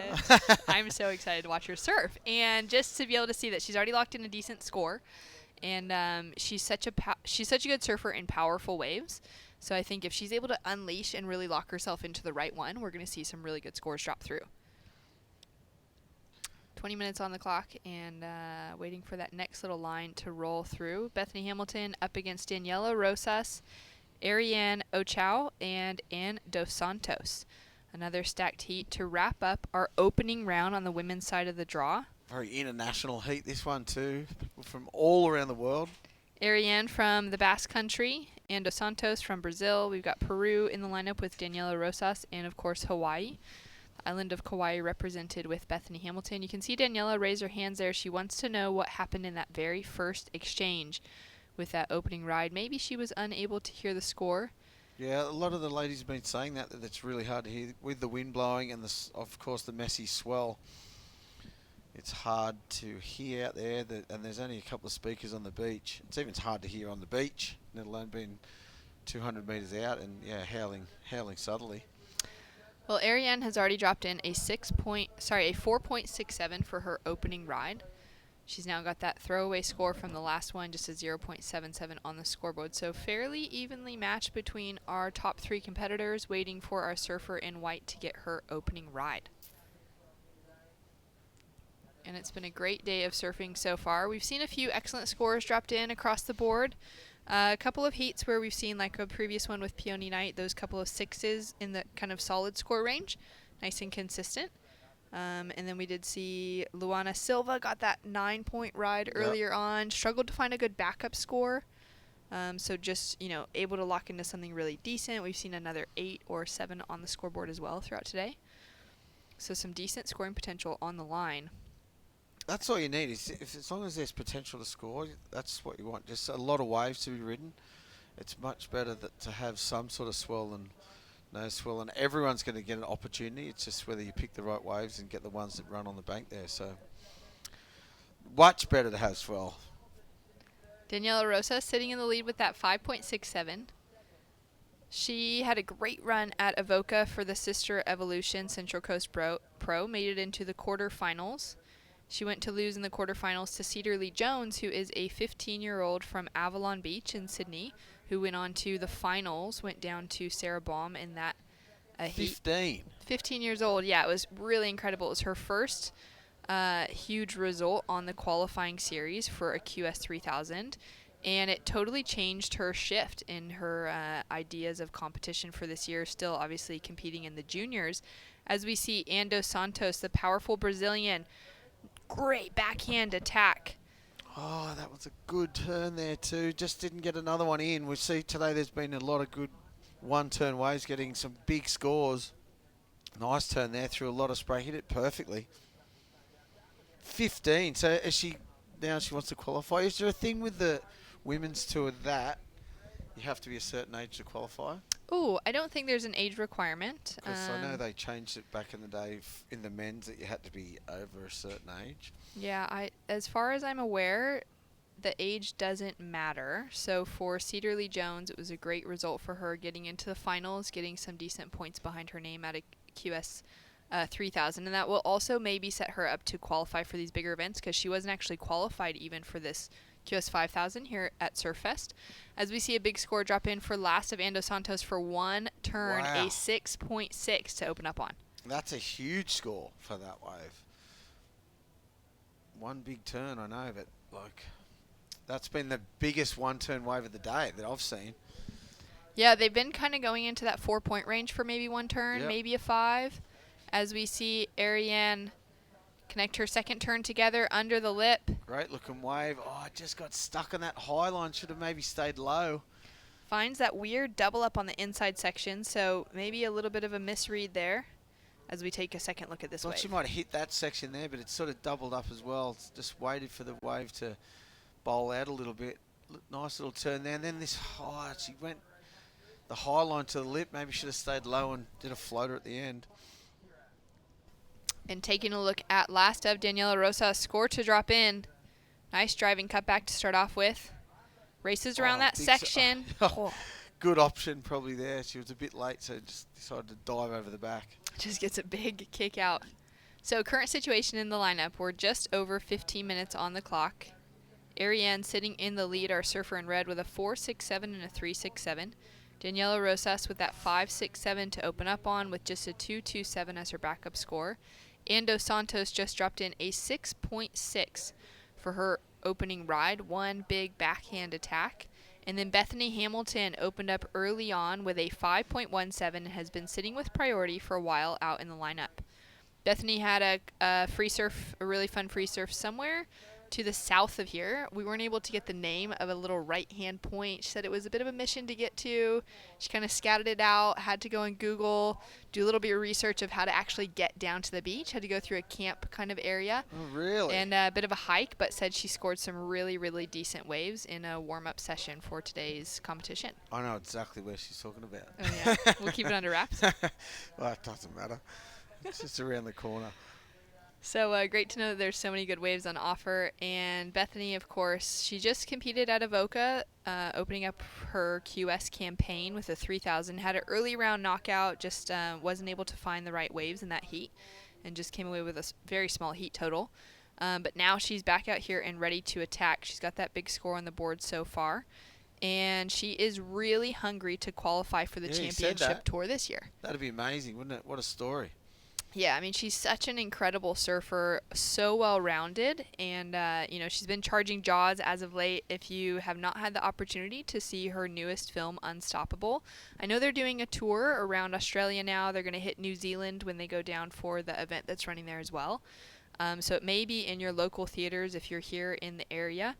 And it's a really incredible look at Bethany. You know, we know her life story from her young years. Now married with a couple of little boys, and has been absolutely on fire in the surf world, and is ready to get herself onto the championship tour. As we see Daniela, what went wrong on that wave? Yeah, she just got a little bit stuck up on that second turn. At the first, she puts a lot of power into it. She's going to get a a little below average score there, but that second turn she just went a little flat. First turn was nice wrapping cut back, smooth, and then this one she throws it into it and then just it went a bit flat and dug a bit of a rail there. But yeah, that would have been a good. She's going to get a below average score, but 2 decent turns, and that second one just flattened out right as she put all the pressure into the back foot. She the wave flattened out, so dug a bit of a rail. And she's able to put her second highest score on the board. A few of the women have a look at this wave, decide not to go. And we're just waiting for that average to come through. But it is going to move into the top 2 scores for Daniela Rosas, which will take her into the lead over Ariane Ochao and put a little bit of pressure on the rest of the field. And there it is, a 3.97. So that bumps her up into the lead and puts a requirement now. Ann Dos Santos, she's sitting super strong. Both Ann and Bethany are in a great position within this heat, Matt. Yep. With those strong scores to start off with, what should they be doing now? We'll just look to get another one, obviously. They've only had one wave each. But, yeah, just sit and wait. And I think today I'd be keeping busy as I could, just staying, looking at every sort of wave, because some of the waves mightn't look that well, but they double up nicely. There's red just coming unstuck on that one. 2-turn combination for Ariane, unable to hold on to that finishing maneuver, which won't factor into her top 2 scores. You don't want to be too picky today, because some of the sets, there's some still decent sized sets rolling through. And with just under 12 minutes on the clock, a decent set rolls through. We're going to go up and catch up with Peony Knight, taking a big win out of that last heat. Take it away, Jesse. Yes, she surely did. Peony did really well to find some consistency out there. That must feel pretty good to find 2 good waves in your first heat. Yeah, I'm really happy. It's quite tricky out there because there's no guarantee you're going to get a wave that runs. So I managed to pick off a couple, and yeah, I'm really happy. And we just found out, or you just found out, you're going to surf straight away, straight into the next round, and discussing that off camera. It's probably a pretty good thing, right? You've caught a couple of waves, you're feeling it out. You're going to get to go straight back out there. Definitely. It's good to have a warm up and then just keep the momentum going, and then feel ready for the next round. So yeah. And based in the UK, to do a lot of surfing, you're traveling most of the year. How do you maintain that, year-long travel, stoke and froth? Yeah, it can be quite hard, just living out of a backpack. But I really enjoy it. I try and spend a bit of time at home when I can, see the family, and then you just gotta enjoy it and have fun, and yeah. And you're enjoying Newcastle so far? Yeah, Newcastle's awesome. Yeah, thanks, guys. Awesome. Well, we'll let her go, get warm, keep warm. She's straight back out there. Good luck in the next round. Thank you. Back to you guys in the booth. Stoked. Great consistency from Peony Knight in that last heat. As we see Bethany Hamilton up and riding, nice backhand attack to start off with. Finding a good bit of wall and shape as she comes through this inside section. Connects 3 turns together. Yeah, that was a nice one. Nice little double up she got there. And blue on the outside. Just getting a little stuck again on that lip. Just didn't, what do you call it? I was going to say portray, but that's not the right word. Here's a replay as Bethany's wave. Oh, that was the first snap on that one. I thought she might have got one before that. 3 nice turns there, though. She fits them in very well. We didn't see her first wave, did we? No, we missed that. It was during that commercial break. As we see Daniela Rosas on this last wave. Great snap to start off with. Drives into that second one, a little transitional. Yeah, just gets a little stuck up on that top bit. The foam just slowed her up a little there. So scores to come through for 3 out of our 4 surfers. Bethany Hamilton chasing just a 3.17. And Ann Dos Santos chasing a 1.74 to see where our situation is really sitting out in the lineup with just under 10 minutes on the clock. Both going to get it, I think. So we'll see who gets the better of those scores is going to go into second spot. And we'll be finishing up our round of 96 now. We're in heat number 12. We'll be heading into the round of 72. So it is an all-women's day of competition here for the Doyle Partners Women's Pro. Our men's event, the Surfest Newcastle Pro, presented by Burton Automotive, is on hold for today. They'll be back in the lineup potentially tomorrow as we take a look at this last one from Ann Dos Santos. A 5.17 drops through for it. one turn again. They've given some big scores. That's the second wave she's just done one turn. It wasn't as big as the last one, so obviously the score's not as big either. But yeah, still just one turn wave and getting a 5.17. She'll be like, whoa, imagine if I do 2 of these. She's not getting the opportunity to throw another one in there, but she will. Well, she's sitting with a solid couple of scores at the moment, though. That 6.6 she opened up with, now a 5.17, both just from a single turn. She wasn't able to get a second turn on either of those waves. The judge is absolutely loving it as we take a look at who is coming up in heat number 1 for the round of 72. Mia Collins, Anat Laylor, Yolanda Hopkins, and Brianna Cope will be hitting the lineup to kick off our second round of competition. Of course, those first 2 surfers on the list, Mia Collins and Anat, are seeded surfers, so it'll be their first time in the lineup, at least in a jersey this morning. And then we already saw Yolanda Hopkins take a win earlier on, and Brianna Cope get that second advancing position. So they've got that warm-up time. They would have already surfed this bank, had a little bit of a feel for it early on. Conditions changing just a little bit as that tide continues to push up. Yeah, I think they'll definitely move over. I had a look out there just before, and there was a couple of runners off the back of the rock shelf there. When the tide gets higher, I think the rocks is going to get all right, but it just down the beach, I think it's going to get a bit more. It's not going to break in the same spot as much, so I reckon they're going to move over when the tide comes up. It's still got another 3 hours, maybe 4 hours to come in, so I think high tide was at 3 yesterday, 2:20, so it's around 3 o'clock today, so I reckon they're going to move over for sure. It's just a bit cleaner too over there. It's got the sandbank out the back with a couple of reforms, but I think it might be a bit more manageable than down the beach here. Yeah, it seemed like yesterday evening when we kind of wrapped up competition around 5:30, a lot of the competitors paddled out and surfed that section. Yeah. Got a little bit of a feel for it. Of course, there were still some good waves on offer right out front where the women are currently sitting, but that wind had turned a little through the end of the day as well. Southerly hit, yes, and thank God because it was so hot. We Yesterday needed the southerly. It was an insane day of competition. I mean, it was as beautiful as it could have been from a surfer's perspective to be out in the lineup and actually in the water. But for the rest of the crew, any family members, anyone working at the event here at Surfest, just it was pretty all nice of the coaches.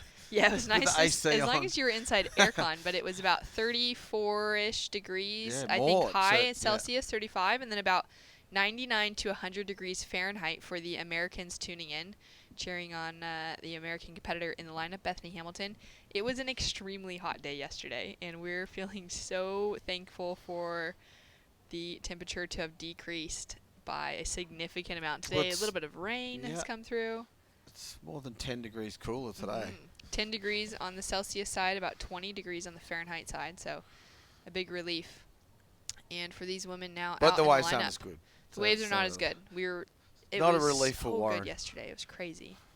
5 minutes, 30 seconds on the clock. Ando Santos is sitting in the lead. When she dropped in that 5.17, it changed up the situation. Daniela Rosas down into second, chasing a 6.11 to take a win. And then Bethany Hamilton, she's already got that 5.17. Her backup score is not enough, though. She needs to improve with a 5.54 as we see our heat leader drive into that first turn, hits that little double up lip section, races around the section. Is she going to be able to find some clean face? That wave was so hard to surf. It had that little wave in front of it the whole way there. She couldn't get on top of that. Just rode the high line the whole way. But, yeah, looked like a hard one to surf. She had to get down that first double up, missed the first section, and then sort of put her out of stead for the rest of the wave. Yeah, that was a strange one. Yeah, it's so hard to surf. That score is not going to factor into her top 2. She did really well to negotiate a couple of sections. But unable to improve her situation, although she's already in the lead. So Bethany Hamilton with a big requirement now, chasing that 5.54. And then Ariana Ochao sitting with a requirement of a 6.03 to take the advancing position. Ariana from the Basque Country, such an incredible part of the world. And it's great to have her competing here. As we take a look down the beach, Ando Santos has moved down to that northern bank, maybe. Yeah, I think she just paddled out down there and saw herself on a little left there. Here's a nice little double up running. Oh, this commentator's cursed her. She just slipped straight off the back there.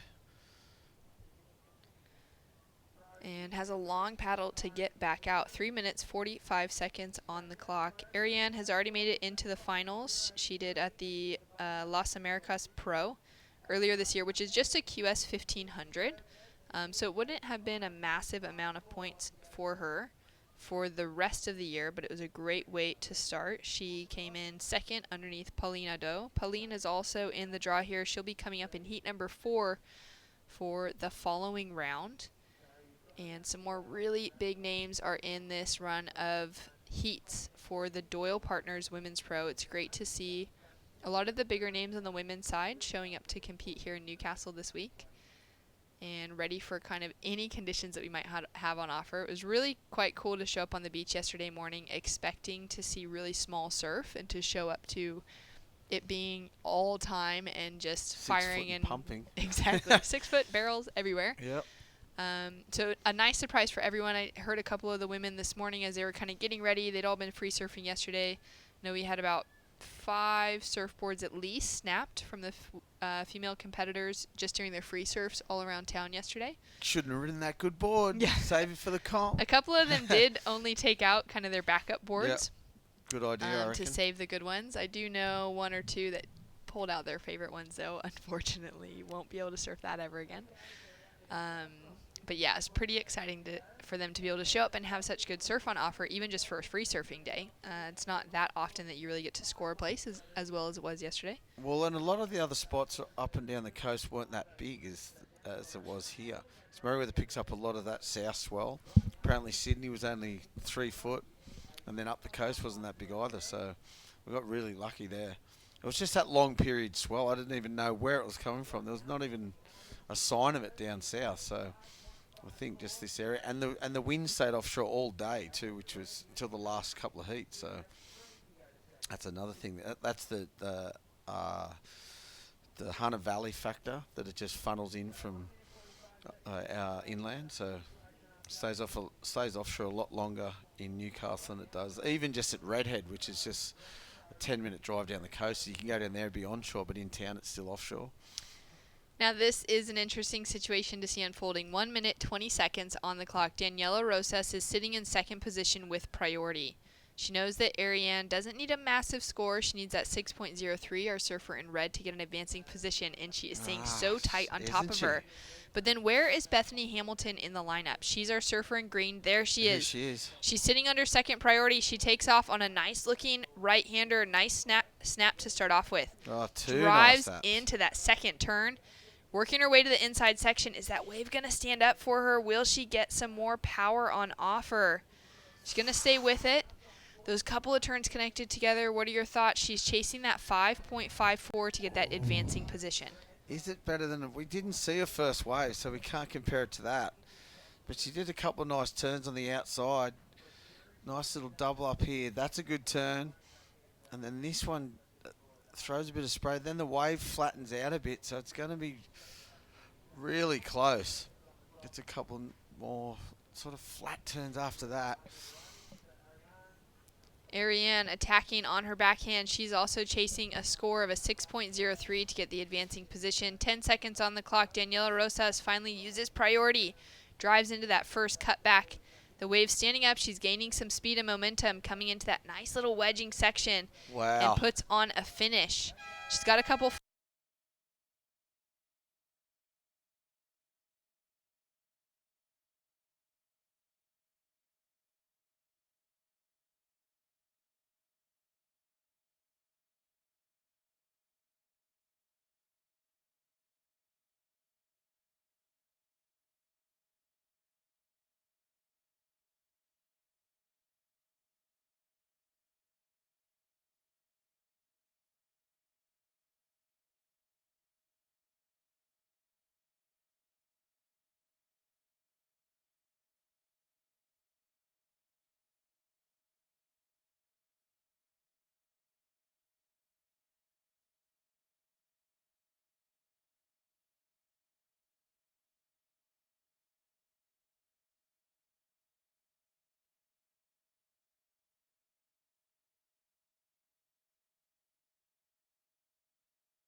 if it broke, especially I used to go to Japan with one board because I knew the waves were going to be pretty small. So just take one board, and if something happened, well, Should too just make a bad. plan.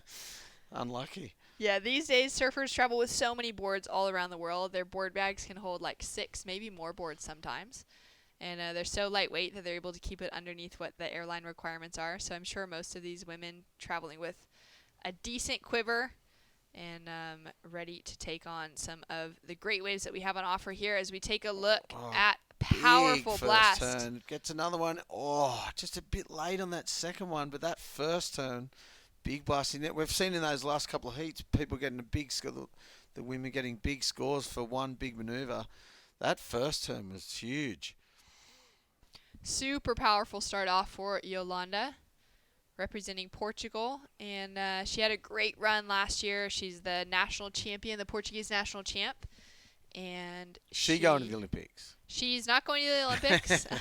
Yeah, she's not quite in the mix there, but she could be. She Yep. could definitely still get that qualifying spot. But she is now. She's earned, because of her results last year and coming in number 2 in the European Tour.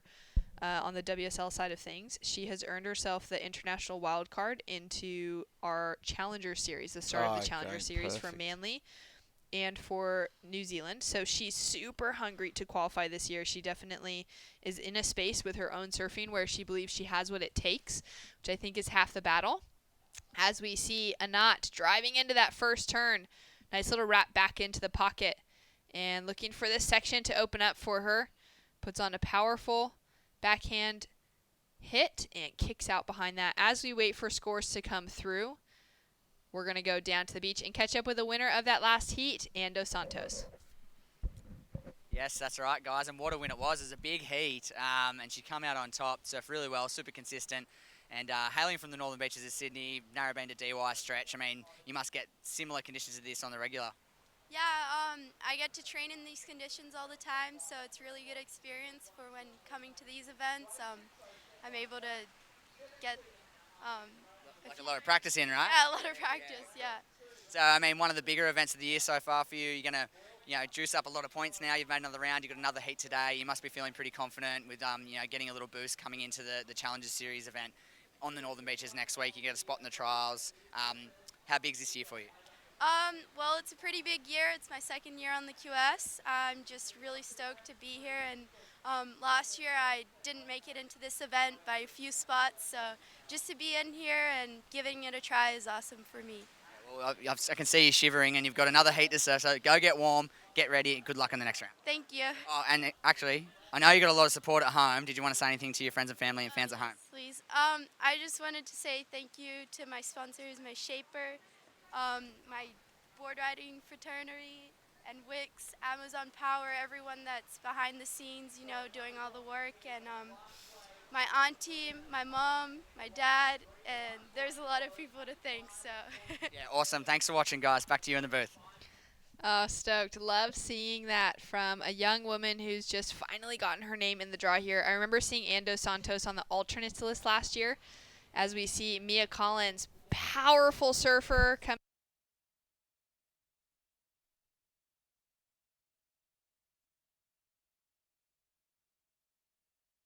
to get that spot as an alternate.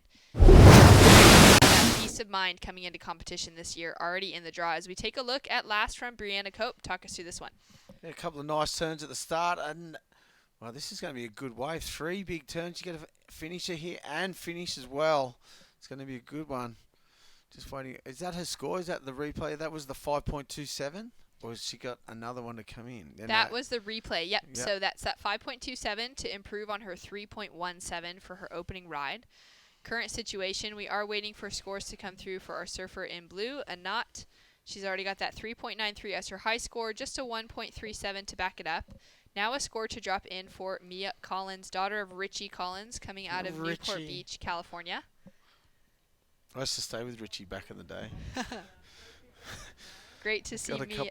Got a couple of boards off his dad and him. Oh, yeah. Yeah. Wave tools. Wow, there it is. A huge score. 7.67 for that last of red. If we can see that replay again, I'm sure Richie and all the Newport crew would like to see that I'd like to see it from Merriweather, so I'm sure they would too.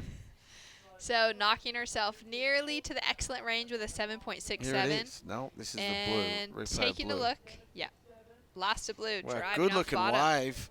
Oh, just coming unstuck. That would have been a huge score. They've been loving those one-turn maneuvers, one-turn wave maneuvers. So that would have been through a lot of spray just coming unstuck on the way down. Threw a lot of spray. Put that tail slide in as Yeah, well. that was cool. So she'll feel a little bit of frustration not able to hold on to that for one of her higher scores. Chasing a 4.55 for a knot. She competed in Avoca, was pretty unhappy with her result there in an early knockout, but was feeling really driven and prepared coming into that event. A knot is one of the surfers of the very few that is qualified for the Olympics. For Israel. I should have asked then. That was a perfect segue. We got a few. Here we go. As we take a look at last of red, that 7.67. Oh, layback, snap, throws a lot of spray, hits the lip. And then we saw, this is where we came into that wave after these two snaps. And a big turn there. I wonder if she rides one of Richie's boards. Who's a board sponsor? Do we know that? We'll have to get a closer look maybe as we see that board on screen. So Mia Collins out in front with that 7.67. Really setting herself apart from the rest. Yolanda and Brianna, though, are sitting in decent positions with those 5-point rides on the scoreboard. Yep, definitely. That was a powerfully ridden wave. A couple of big turns there. Through a lot of spray. Well deserved 7.67 for sure. And a paddle now for our surfer in green. Has a look, decides not to go. White now up and riding, uses priority, drives off the bottom into that first opening snap. Nice and quick into the second one. This wave, she is just unleashing all of the power. Yeah, just good style and flow there with power. Well, that's going to be up there too, that score for sure. A lot of similarities to that wave to Mia's wave as well, I think. Nice little, it didn't look much at the start, then just doubled up on the sandbank. Nice first turn. This turn hits the lip, throws the tail a bit too, and then there's another good turn here. Nice turn there at the end. Throws a lot of spray and then kicks out. Good she didn't try and fit one in too. I like just when they kick out and go, all right, that's enough. I don't have to try and fit another turn in. Yeah, she's already got the job done. Yep. She's able to kind of put that exclamation point on it to finish off with. It's going to be right up there too. It's really similar to that wave of Mia Collins. You nailed it. As we take a look at a knot, big blast out the back on her backhand. Now racing around that section. Does it? Puts on the finishing touch. Two nice turns there as well. That last wave, she got the 1.37. She did a massive backhand blast, and we'll see. That was a good one to start, and she finishes well. Two good turns. All right, so scores to come through. Yolanda has jumped into the lead with a 7.6, so just shy of Mia Collins' score that came through as a 7.67. Taking another look at Last of Blue. This first turn's the one. Boom, hits the lip perfectly, throws a lot of spray. Gets a little stuck behind here, but finishes well with this turn. Hits the lip again. Not too bad. Pretty good turns there. Two good turns, and there it is already in there. 7.33, so a little bit lower. One more turn. She would have been up there with the other two girls, but not bad at all. Great exchange between those last three waves. Great to see them finding a wave with some pocket to it as well. Nice and clean, too, those ones. The wind looks like it's dropped off a little bit, too. Yeah, still holding some nice, clean, open faces, which is what we love to see on days like this. So 3 sevens on the scoreboard. That 7.6 has Yolanda Hopkins in the lead with a 5.77 for her backup score. Mia Collins with a 7.67 and a small score for her backup. So she's going to need to improve on that as we take a look at Last of Red. Was this that same one or is it another one?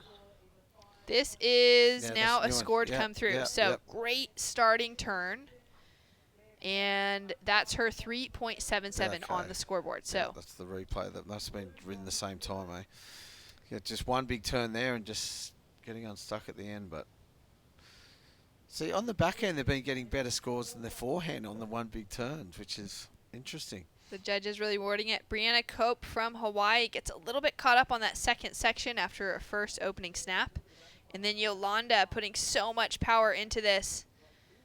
I love her style and the tenacity that's coming through in her surfing as we see her put it together on the finishing. She looks amped. She looks so hungry, Yeah. And her last wave was a huge score. I think that's probably going to, well, it might be about the same range as the first one, I reckon. It's a bit of a flat wave, that one. She did some nice turns at the start, and then just the middle bit was a bit slow. Here's Reg. Big first snap there. Layback snap. Hits the lip perfectly and then ends well. Wave doubles up for her here. Nice snap there. And just, yeah, little foam flow to the end of it, yeah. Best wave of the heat, that one. 7.67. Solid out the Needs gates another for backup, Mia though. Collins. Yep, she's got that 3.77 as her backup, similar to Anat Leylor with that 3.93 and then the 7.33. So really between either of them, whoever in the next 8 minutes can find that backup score is going to be in that advancing position. Unless they can take the lead away from Yolanda. Our surfer in white, Yolanda Hopkins from Portugal, she's had some earlier knockouts in our QS 5000 ranked events. A round 3 loss in China, which put her in 17th place position, and then a round 1 loss at the Sister Evolution Central Coast Pro that we just finished up in Avoca. But she said she's ready to shake that off, get rid of it. It's out of the way. It was last week. Now she's here. She's fresh and ready to go for a new competition. She buckled her board on her paddle out in her first heat this morning, and then just She's has over come that back too. swinging. She's over that. She is just like focused. Yeah, put that in the back burners. I The love past it. is the past. So scores in for that last wave of hers. Drops in just shy of her her second score at the moment of 5.4. Doesn't improve on the situation with that 5.77 as her backup score. And look at this little peak rolling through. All of our women taking a look, deciding not to go. It looks like it was going to shut down a little bit more down the way maybe. Yeah, it just hits the outside of the bank there. I think the ones you want are those ones that run on the bank, the little double up, smooth face. And yeah, it's just a little easier to ride, a bit steeper. Don't flatten out before the channel on the inside. So hard to pick though. Yeah, it seems pretty difficult to get onto the right wave. I mean, some of those smaller ones have some really good shape to them and are able to run a little bit better over that sandbank. But then if they're able to luck into the right one with some size and power behind it, that's where those big scores have been coming from. Yeah, definitely. Just pushes along the bank a bit better. And just clean faces. I think, it looks like the wind has dropped a fair bit out there. So the afternoon could be good. Coming down to He's 6. hoping. Yeah, absolutely. Could be a really good day of surfing ahead of us. We are now into heat number 1 for our round 2, round of 72. We've already finished up the round of 96. So halfway through the day, as we had 12 heats in that opening round, 12 heats in this round, and then we'll call it a day of competition. The men have the day off. They may be surfing tomorrow. The call hasn't been made, whether it'll be the men in the lineup or the women again. Might be half-half tomorrow. Could be. We'll be at after running round 1 on the men's side of the draw, we're now there up to that round of 96 as well, which is what we started with on the women's side. And we'll kind of knock our way through that as we go throughout the rest of the week. And a big Be good to have a day with both. Yeah, they definitely could. Yeah, maybe line us up for those finals days together. As we see Brianna Cope, nice check turn to start off with. Great snap under the lip, drives around this very frothy section, puts on a nice finishing touch and gives the judges the look. Yeah, it gives them the look like, what? Come on, give me a score. That was a frothy one, but it was smooth froth, that one, which is hard to get. Well, that could have been something happening on the inside.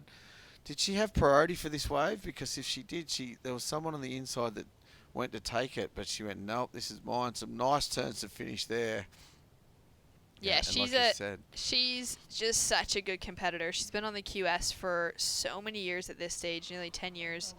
Between the junior series events and then competing on the actual QS. She's was in all of the big events last year outside of the QS 10,000s. Those first couple Challenger Series or QS 10,000s we had last year, now renamed the Challenger Series for this year. That's what I was going to ask you. Why is it called the Challenger Series? Just because they're 10 stars and over? Oh, Yeah. not over. Yeah, just so they've 10 stars. decided to Yep. just name that all Yep. of the 10,000 QS 10,000 point events.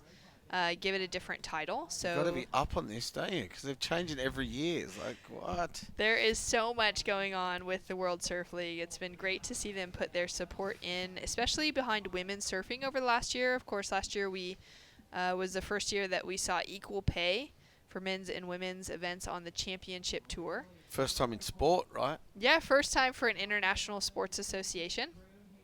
And so that was a really, really First great time thing. in anything, probably. In life. Very few places in the world that Yeah. that's happening, and I just feel so honored as a woman that surfs to be able to know that our sport is leading the way within that. Yeah, it's cool. And there's just so much great stuff that's really happening behind the scenes with the World Surf League. They've been putting out some great things with WSL Studios as well, with the Transformed series. Yep. They're now into season 3. They've captured a few really good stories, and this year their season 3 is focusing a lot on women around the world. So their opening season was about a woman that's pioneering surfing in Senegal. So there is some really great stuff. If you're tuning in and you're not watching on the World Surf League app or the WSL, make sure that you take a look around and see what is available out there. As we see Mia Collins, nice wrap back in the pocket to start off with. She Comes in needs this under the wave lip. too. Look at that turn. Finishing needs this turn. wave. She has a really small requirement on the board, just a 3.8 to get the advancing position. She got it. Brianna just got a score on that last one too, a 6.2. She needed a 6.18 too, so she just got it. Put herself in a second, and Mia trying to better a 3.77, needing a 3.8. Here it is. Nice first turn there, big slash, and then this next turn's one little speed turn there. And this turn on to end this wave is huge. Boom. That was such a good section. Scores in a 5.63, takes Mia Collins back into second position. Brianna Cope now down into third. Anat Leylor, she's got that 7.33 on the scoreboard, chasing a 3.93. Sorry, with the 3.93 only as her backup, chasing a 5.98 to take the advancing position. Still right there.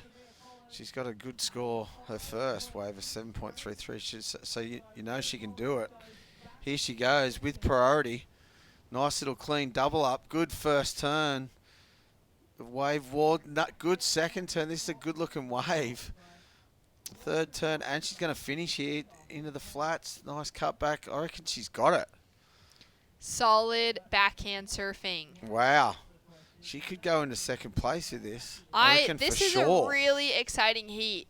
It's a high scoring heat. The waves have gotten a lot better in the last. The wind's definitely dropped. That's all I can see out there. So great opening turn. Tide's changing a little bit, so it's pushing more onto the bank. 3 big turns. Those first 2 turns really critical, and then a little bit more of a swooping turn on those second 2. Chasing that 5.98 to bump her up into the lead, waiting for those scores to start trickling in from the judges panel. I reckon that's her best wave. 7.33 was her last score, so I reckon she's bettered that. Now taking a look at Yolanda Hopkins. Wow, powerful attack on her forehand. She'll And need then just races out of screen. Yolanda still sitting in the lead, but scores to come through from everyone, three of our Nelly. competitors. Brianna Cope with a wave as well, chasing Flurry. a 7.11 to take the advancing position. Will Mia Collins, in the last moment here, be able to get another score on the board to increase that requirement on our second place position? I think she could be in trouble, Mia, after that last wave of blue. Here it is, coming through. Needed a... Oh, there it is. Oh, takes her into the lead. You nailed it. Her highest wave of the heat. Anat jumps from fourth into first with a 7.37. Yolanda Hopkins down into second. Mia Collins into third. Brianna Cope down into fourth. 25 seconds. That just changed like that. Fourth to Changed first. so quickly. Yolanda and Brianna's last waves come through, but they're not high enough to change their situation or factor into their top 2. 10 seconds on the clock. No one's going to have a look at this wave. And wow. 4th to 1st. What a finish for Anat Leilor from Israel.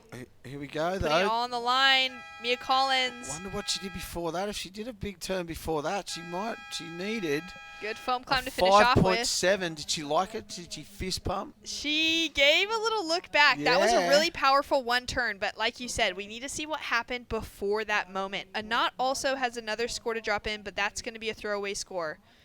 So can Mia Collins get the 5.70 she needs to advance? We'll have to wait until after the break to find out. Stay tuned for more of the Doyle Partners Women's Pro results right after this.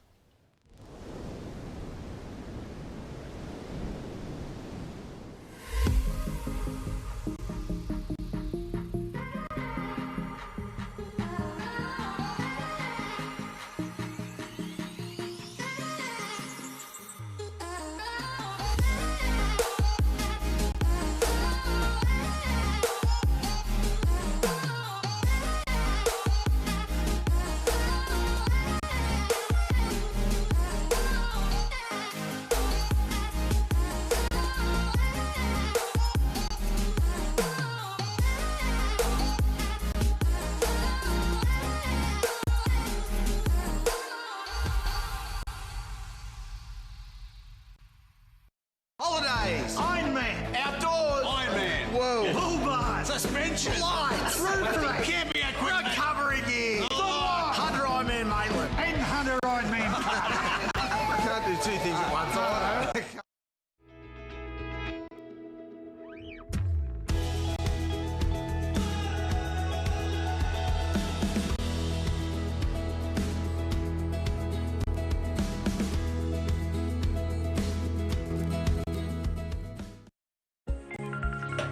Hey, it's Jody. Telstra 4G delivers more speed in more places so you can connect to what matters most. Thrive on a new kind of network.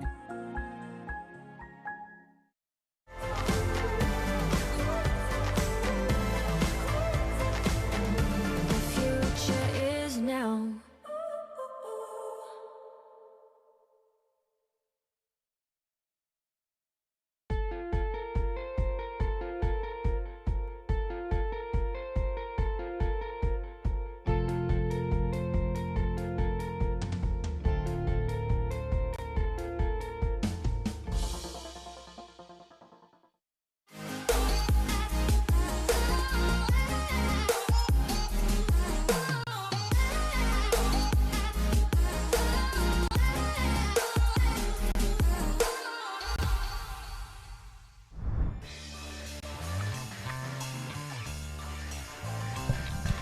And welcome back to Surfest 2020, right here in Merriweather, brought to you by our good friends at Burton Automotive. This is the Doyle Partners Women's Pro 2020. Myself, John Shamoka, and Beck Woods, former winner, 3-time winner of this event. Another great international heat in the lineup. Teresa Bonvlat of Portugal, Leticia Canales Bilbao of Espanyol of Spain, Evelyn Hooft, we saw her early this morning, and Michaela Green. Whoa, just getting nearly sucked over the falls there. Had a go at it. No priority in the start of these heats, of course. They're 25 minutes long at this QS 5000. There's a lot of points up for grabs here, and potentially a good result here. Beck Woods may just see you, if you're any one of these ladies still in the field, on the big stage on the World Surf League in 2021. Can you believe it's 2020, by the way? No, let's not talk about it further. No, it's crazy. Okay, wow. She's cut me right off. No, it's not even. Oh, it's actually just on midday, and already No, we're going into the daggers are coming out. Yeah, the witching hour of the day. Oh, that's true. That's also coming. So we've got 3 heats in a row. So Yep. let's keep a lookout for that. But yeah, I can't actually. I keep writing 2019 on all of my forms. So yeah. Backdating, are we? Yeah, let's living in the present. I'd love to backdate my birth certificate a few years, let me tell you. Here we go. This is Evelyn Hooft picking up where she left off in her previous heat. The surfer from the Netherlands, and yes, I said Netherlands, has been on a tear so far in this event. And she looks very, very comfortable here in Merriweather, my friend. Yeah, she's found a link up here, which is quite hard to do today. So tide is, I think, maybe coming in still. We've got a very international stacked round this round into round of 72. Shmoo, correct me if I'm wrong, but Yes, it is round 72. yeah, these seeded surfers. I just was blown away by that last heat. I think the lead changed about 1,700 times, and Brianna I think went into the lead at one point, and she's ended up in fourth, which is a shame. She was shredding. Mia also like a 7.67 and a 5, and she got third. So. Yeah, it's stepped up a notch again into this round of 72. Evelyn's starting heat quite strong there, 4.0. Internationally stacked heat. All of these surfers have had results previously, I think. They're all experienced. Let's see how this one plays out. Yeah, I'm excited. We get 3 heats in a row here where we can watch some of the world's best in the this seeded round. Of course, we're going to the next round, which is also a seeded round here at the Doyle Partners Women's Pro for 2020. I'm excited to see former champions out here like Philippa Anderson. Also to, who am I looking for? Coco Ho is back in the house here in Merriweather. She loves coming here, doesn't she, Coco? Loves it. Yeah, she's done very well here. I just had a chat to her actually earlier. I haven't seen her since finishing the tour, so it was it Was was she good. with Jason Shibata? Yeah, I saw Shibata down there. Yeah, and, we hung out in China a little bit. It's always good to see Bats. Of course, the coach for Volcom traveling with the team there, so he'll no doubt be cornering Coco. Is Bart still surfing a lot over? You know what? It was crazy. Yes, he is. Yeah. In short, there was a spot open in China at Ryu Bay, and we're all kind of just joking around like who was available. I said, "Oh, I'm available. I'll go out there." And all of a sudden, we heard Bots dropped his credit card because he's still a member of the WSL. Okay. And he was in the event. Oh, good on and he him. nearly made his heat. Oh, there you go. Yeah. So, I remember. Yeah, he used to shred. He still shreds. Yeah, I haven't seen him. He's again just a for little. years, but yeah. He's just a little bit more round. Yeah, well, aren't we all, Shmoo? He would laugh if he heard me say that too. By the way, it's no. Us Hawaiians, we love to eat. Wow, there's good food over there. Ah, I tell you. You know what I miss the most? The pokey. Yes. Yes, the pokey I miss very much so. And anytime I get off the plane in Hawaii, I go straight to a fish market there that has some of the best pokey in the world. But speaking of best of something, one of the best surfers in the world is just about to be Anat Lelor. Let's go down and see what she has to say after winning that last heat. Thanks very much, Shmoo. I'm down here with Anat after that dramatic finish to the last heat. So you went from last to first with one ride. Tell us about that situation. In the water, it's a bit windy, as you can see, and it's a bit hard to hear a lot of stuff. But I'm happy to take that wave in the end. And yeah, I feel like all the pressure is off now after taking this wave because I kind of knew what I needed. I've been watching the heats, and it's looking like if you finish a good combo, you get a good score. So I was kind of aiming for a combo. And you grew up surfing in Israel. What was that like? It's a bit tricky compared to an ocean. We live in a sea, the Mediterranean Sea.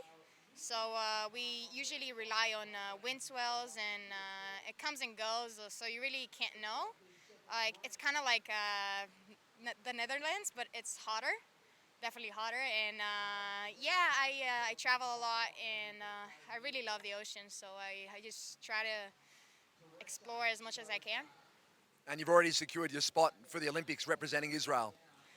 Yeah, it's been a dream last year. I kind of just like everything happened all at once, so it was kind of a lot for me. And still, when people ask me like, how is it to be representing Israel in the Olympics, I'm like, oh, I forgot about that, and I'm gonna be like surfing next to Carissa Moore and Stephanie Gilmore, and it's gonna be so exciting, and I'm stoked for that.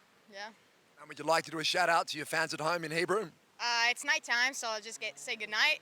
לילה טוב לכולם, מקווה שיום הבחירות עבר טוב, ואוהבת אתכם. Thanks very much, Anat, and back to you, Shmoo, in the box. Yeah, thanks, Luke. Israel, yes, that's right. He said, and she said, Israel, Yeah. Netherlands, Israel. I mean, Crazy. Yeah. Come on, I like you sort of get stumped for words when you think that, and being representing your country in the Olympics. 2 sevens. Yeah, Like, 2 sevens. Smashed it. So Annette came on the scene pretty much last year, like full pelt. Okay. Just full steam ahead, and she's a great surfer. Yeah. I mean, her scoreline. Yeah, I obviously. saw her first wave, and I was like, what? Who is this person? I was Yeah. like, that was amazing. Yeah, and like I was waiting for her to get a second score because I mean that was just It was a stacked heat. crazy, like the scores that went on. So, yeah, like Israel representing a country, and she's like she said, Carissa Moore, Steph Gilmore. It'll be a good hit out, I would say. Oh, definitely. As we see Evelyn Hooft there, one big forehand turn. She's currently in second place behind Michaela Green, who posted a 7-5. Great opening score from our Western Australian surfer, Michaela Green, of the Green sisters. As you said, pointed out earlier, Michaela was on a home renovating show, so she was somewhat of a TV superstar, played that role last year. Now she's very intent in 2020 to shake up the qualifying series, and well, we'll see how she goes. She's had a few results, no major wins yet, but we'll see. Yeah, she's come out swinging in this heat with a 7-5, which is, as we saw in the last heat, there was a few sevens thrown out, but it seems like the waves have actually lit up with this incoming tide, which is nice. The waves are standing up along that right-hand bank, Shmoo, and allowing for a couple of combo turns, so it's really nice to see everyone's technique and for them to be allowed to open up on a wave that's overhead. It's a pleasure to watch a lot of these women in waves like this that are, sometimes in the QS you can get a little bit, waves can be challenging.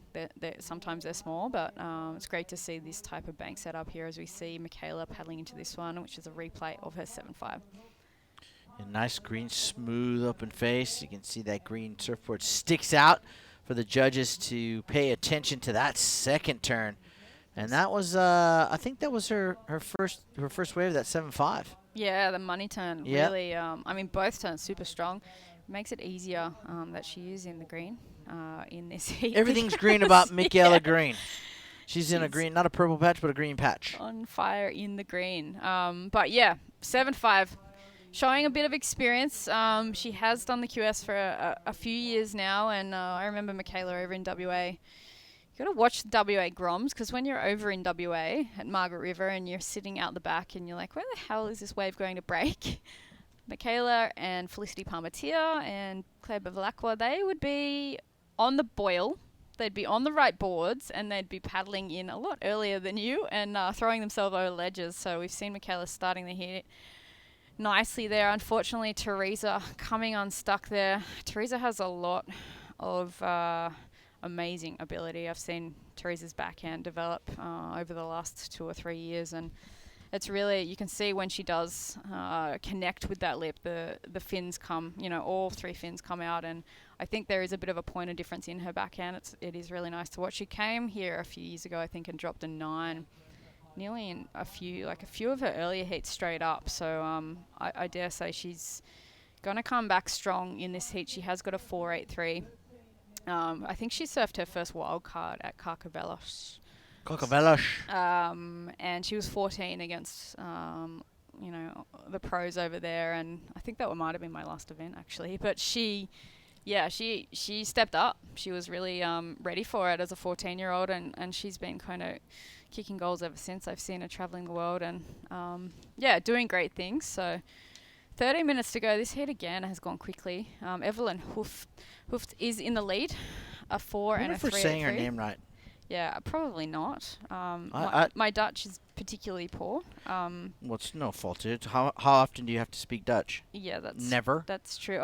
Any language in Australia, we're not surrounded by a lot of neighbours over here, but Surfer in Blue, Letitia Canal, Bilbao. What about Kiwi, bro? You speak to Kiwi? I'm not going to. Terrible. Why not? Why not? Have a crack. I'll end up speaking like the ad. What is it? Want a chip, bro?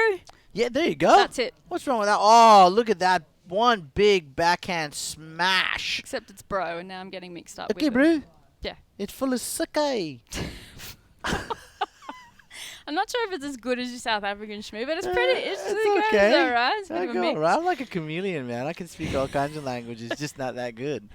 Who was that? Who was that back? That was Teresa Bonvlat of Portugal, the goofy footer. She's a multiple national champion. She's a 6-point ride for that one turn. Realistically, is a solid number, and she first came into my vision at Port Stevens 2 years ago, where she Okay. made the quarterfinals. She was relatively unknown, and I was saying, "Who's this girl from Portugal, man? This goofy footer." She was just tearing through the draw. Yeah. As we see this young lady who's just come into vision. That is Evelyn Hooft, as we just give her the commentator's curse. She falls off. She's currently in third, chasing a 6.08, because Teresa and Michaela both have scores up above 6. Well, Teresa's got a 6 down and 4.83. Michaela's got a 7.5 and a 2.75. So Letitia and Evelyn, with 11 minutes to go, they need to get their skates on here and grab some decent scores. Yeah, we see Teresa up and riding again. It's like she flicked a switch, and all of a sudden she's found a spot and she's found a flow. So I think she's third priority. She's got nothing to lose by catching waves now. She does have to better a 4.83. I don't think that wave will do that, but she did get a 6 for 1 turn. So as we were saying, Shmi, that backside attack that she's got, it's lethal. It is lethal. Actually, yeah, her and Bianca Puttentag, actually, I saw them both in a heat early last year, and it was like they went head to head. How do you say Bianca's last name properly? Because I've been torched by viewers, by the way, saying you got her name wrong. Say it right. So I'm going to give you my version. Okay. You give me your version. You go. No. Ladies first. Don't try and get out of it. I say Puttentag, but... Buttentag? Yeah. It's Betendach. Oh, okay. Betendach. Yeah, you got to have that. Betendach. Okay. I I feel bad for the listeners right now. No, I got grilled. It's Betendach. Betendach. Okay. You know, that's Dutch, right? Yeah, okay. South African, there Dutch. There we go. Yeah. So the Dutch is coming in now. Really hard to pronounce, but, you know, I was trying my best, and I was going Betendach. No, it's not hot dog. It's Betendach. You know? They're bringing your American out in you. Yeah, I know. Betendach. Well, they were just really just throwing daggers at me, saying, "Get her name right. Say it right, schmoo. You idiot." And they put idiot in there too, by the way. It's good when you can get, constructive criticism. Feedback I don't off mind the it. general public. I've seen some really great constructive criticism on I Instagram on honestly certain don't. posts out there from WSL. I'm like, I can't believe people actually sit there and write this stuff. No, they do. And how you know do what? they have time in the world to sit there and write And this I don't stuff? mind it, and my therapist says, just let it go. You know, which you have done. Yeah, completely. And you know, over the course of spending $10,000 a year on a therapist, just because I get names wrong, yeah, it's okay. That's all right. Whatever I make at these events goes straight back into therapy. I'm living the dream. I'm only kidding, of course. 9 minutes to go. Teresa Baum from Portugal is out in front of the Western Australian Michaela Green. Evelyn Hooft of the Netherlands chasing still the 6.08, and a 5.85 is for Alicia Canales Bilbao of Spain in the Basque Country there. I think right now in this second round, from just observing the first few heats, it's going to be important for these women to really start getting kind of into that 6.5 region or higher as they're, you mean finding another average gear? Yeah, it's definitely stepping up to, shifting to third gear. And you can see Michaela started with a 7.5. You've got Teresa there with a 6.0 just for 1 turn. So I think earlier rounds there were a few heats where you could possibly survive by just getting a couple of 5s, but now you can tell it's starting to be, the big names are dropping in. You've got to select the eyes out of what the conditions have to offer. The tide is coming in, so it's changing. Like you said, Shmoo, you'd be down here like an hour or 2 before your heat, At least. really watching from the front.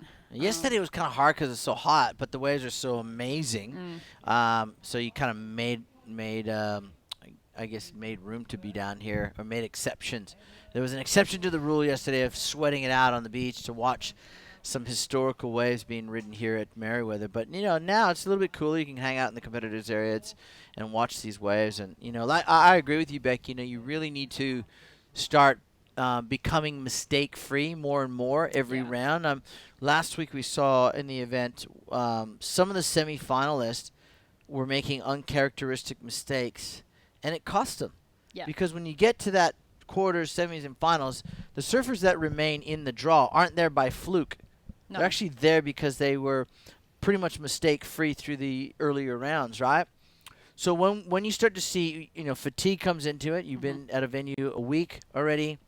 You free surfed a bunch. You surfed a bunch of heats.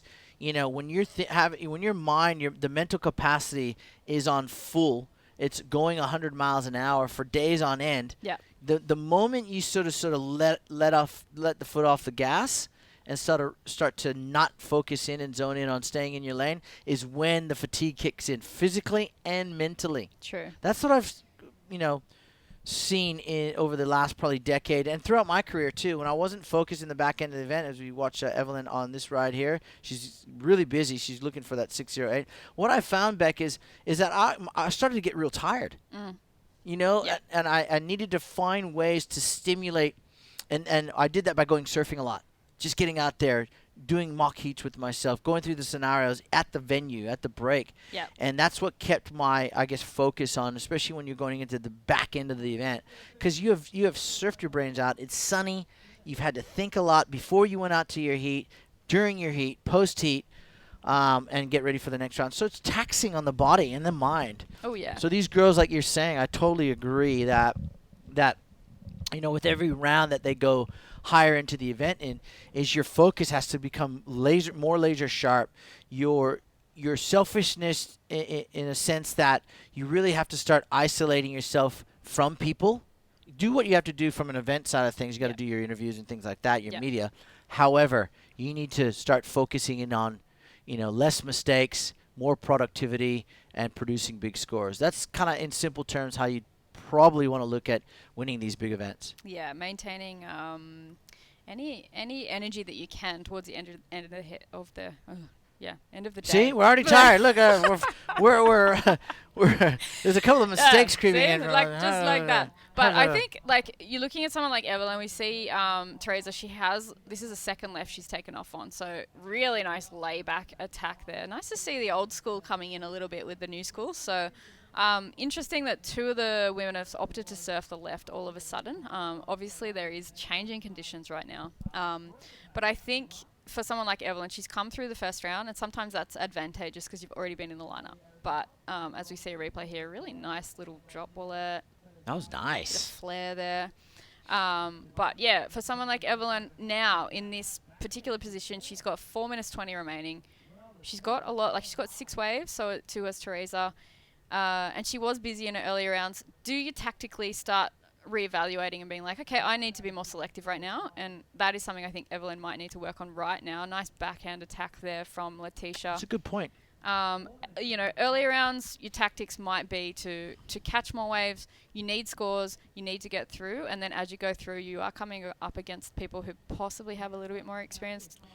Is there more cat and mouse involved? Do you change your tactics? Or is it all basically focused on, just catching waves? I think. Well, I think if Evelyn is to make this heat, right, she still needs that 6.08. Those last 3 waves for her, I'm going to agree with what you said. You got to be more selective because you know that the opponents, especially the seeded surfers in this round and the round coming up, those seeded surfers have been where you're at, and they've changed their they've adjusted their strategies as they've gained more experience and had more results based around not to take waves for the most part that are not going to be better than the scores they already have in their scoreline. Yeah.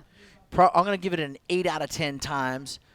Girls like Coco Ho, Isabella Nichols, Keely Andrew, Paige, they're going to sit there and probably it's more than likely that they are going to grab a 7.5 in their scoreline and then go and back it up. But, so having said that, people like Michaela Green, who's got a 7.5, done well. She's got a lot of experience too. She knows how to start strong in heats. And she definitely needed right about now to drop another score because she was carrying a 2.57. So smart competitor, Michaela. She's got a lot of experience. She knew she needed a second score here, and she waited for a while for this one. This is her 3rd wave, so really nice swooping open face carve there. She didn't hold off too much on that, and then solid finish there for Michaela, and she tends to finish her waves well.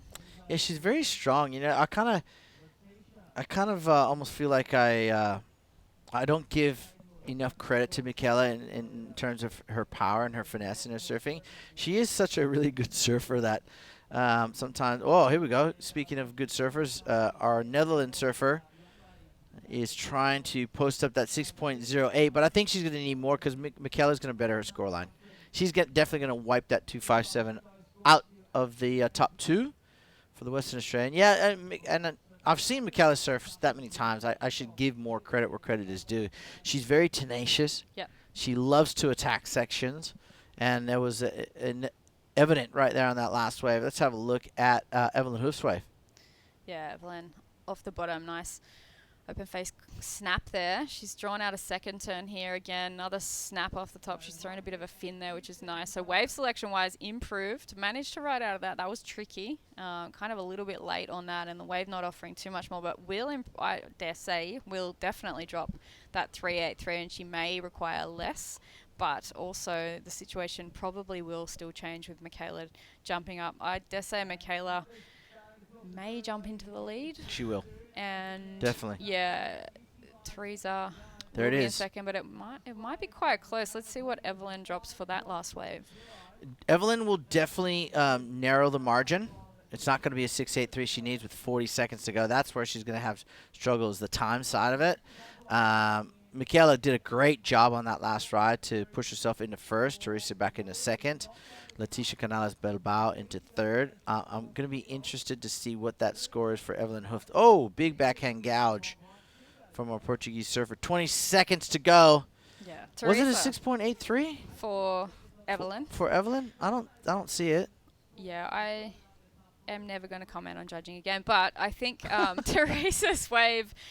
Yeah, I mean, Teresa's dropping 6s for one turn, so it's interesting for the girls in the next few heats to see that as well. I think Leticia she got a 5, 6, 7 also for one turn, so the judges are looking for big, strong, powerful combos for sure. Certainly are, and that heat is done and dusted. Still plenty of scores to lock in for some of these ladies. Michaela Green, I think she definitely would have won that heat. It was a fight for second between Teresa Bonblat, Leticia Canales Bilbao, who did not ride another wave towards the end of that heat, and Evelyn Hooft. So we will go to a small break, and we'll come right back and read you the results right after this.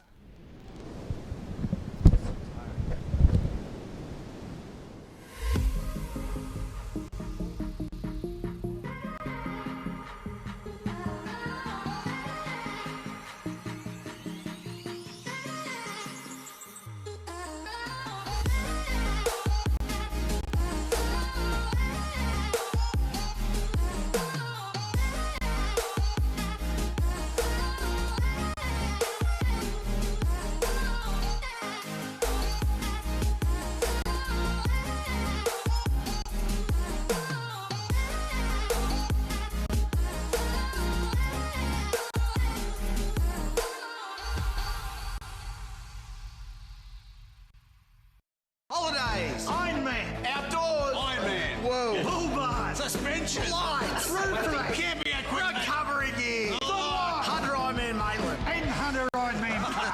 I can't do two things at once.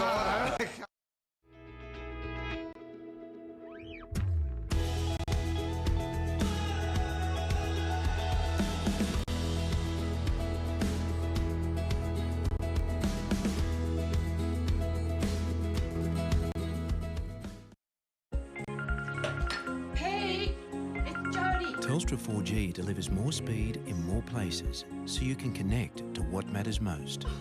Thrive on a new kind of network.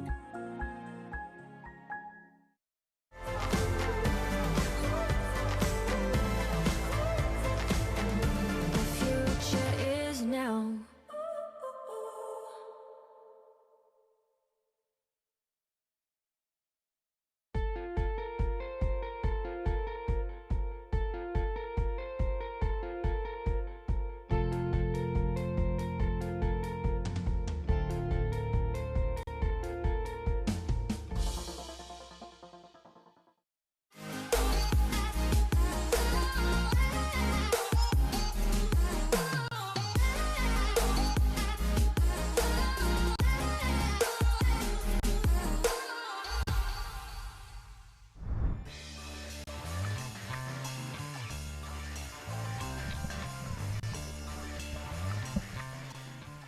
All right, we're back with results from that last heat, and it was it was actually how we left you in that break. Michaela Green first, Teresa Bonblat in second.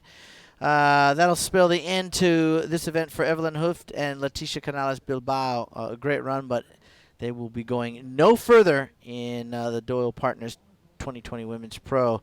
I can tell you right now who would love to go far in this event is Dominic Barona of Ecuador. Mimi on the backhand. And she is off and running, or surfing, I should say. Yeah, Mimi has had very strong results over the years. She's made quarters quite consistently, so it'll be surfed through early rounds this morning up against her good friend Ornella Pellizzari, who hasn't competed for a few years over internationally, but good to see her back in Australia. She said she's missed it dearly. She's glad to be back here. And Well, have a look. You got Argentina, Ecuador, and the Basque Country represented in this heat alongside India Robinson. Wow. I don't think we've seen that in a while. No, that's definitely a good mix there. And India also, she'd be loving that there's waves today as well. I know the Victorian surfer definitely shreds when the waves are solid down there. It's good to watch her surf. Yeah. Interesting also that they've got the wave pool down in Melbourne now. Shmoo, have you had a go on it? I actually have not, but I've been there to Urban Surf. Rupert and the crew doing an amazing. So here's the story. In short, Surfing New South Wales went down, took, I think it was 12 of our staff to go. I had to fly back that day, so I was not going to be able to go in the pool anyways. But we're going to do a tour of the pool, and then at 5 to 10 p.m., the crew was kind of like a little bonus thing for our staff. Take them down. They can ride waves and have fun and blah, blah, blah. Anyways, we get down there, and we get our phones go on after the flight lands, and we get an email. Severe dust storm night before closes Urban Surf. Ugh. True story. I felt so terrible for our staff who worked so hard and we're looking so forward to going down there. And the pool is amazing, by the way. Just quietly, if you got $80 and you're down and you're 10 minutes away from the Melbourne International Airport, go and surf in Urban Surf. It is awesome. You can get an hour of, I think you get 20-something waves or thereabouts. $80. Yeah, it's good value. It's great value. And the pool, our CEO, Luke Madden's been there twice and just raves about it. I said, please be quiet, because you do realize what happened to our staff when they went down there, right? So they were down in Melbourne to do work for a day, and they didn't get to surf the pool, so we made them work. Slave drivers. Fair, though. Fair. But no, it is fantastic, the Urban Surf. And they're actually building one in Sydney starting in April. Really? From what I understand. Where is that going in? Homebush. Okay. Olympic Park. There you go. It'll be a replacement of the old Wonderland back in the day. So I believe it's going in where Car Park 5 is at the moment, if anyone knows where Car Park 5 is in Olympic Park. It's a great location.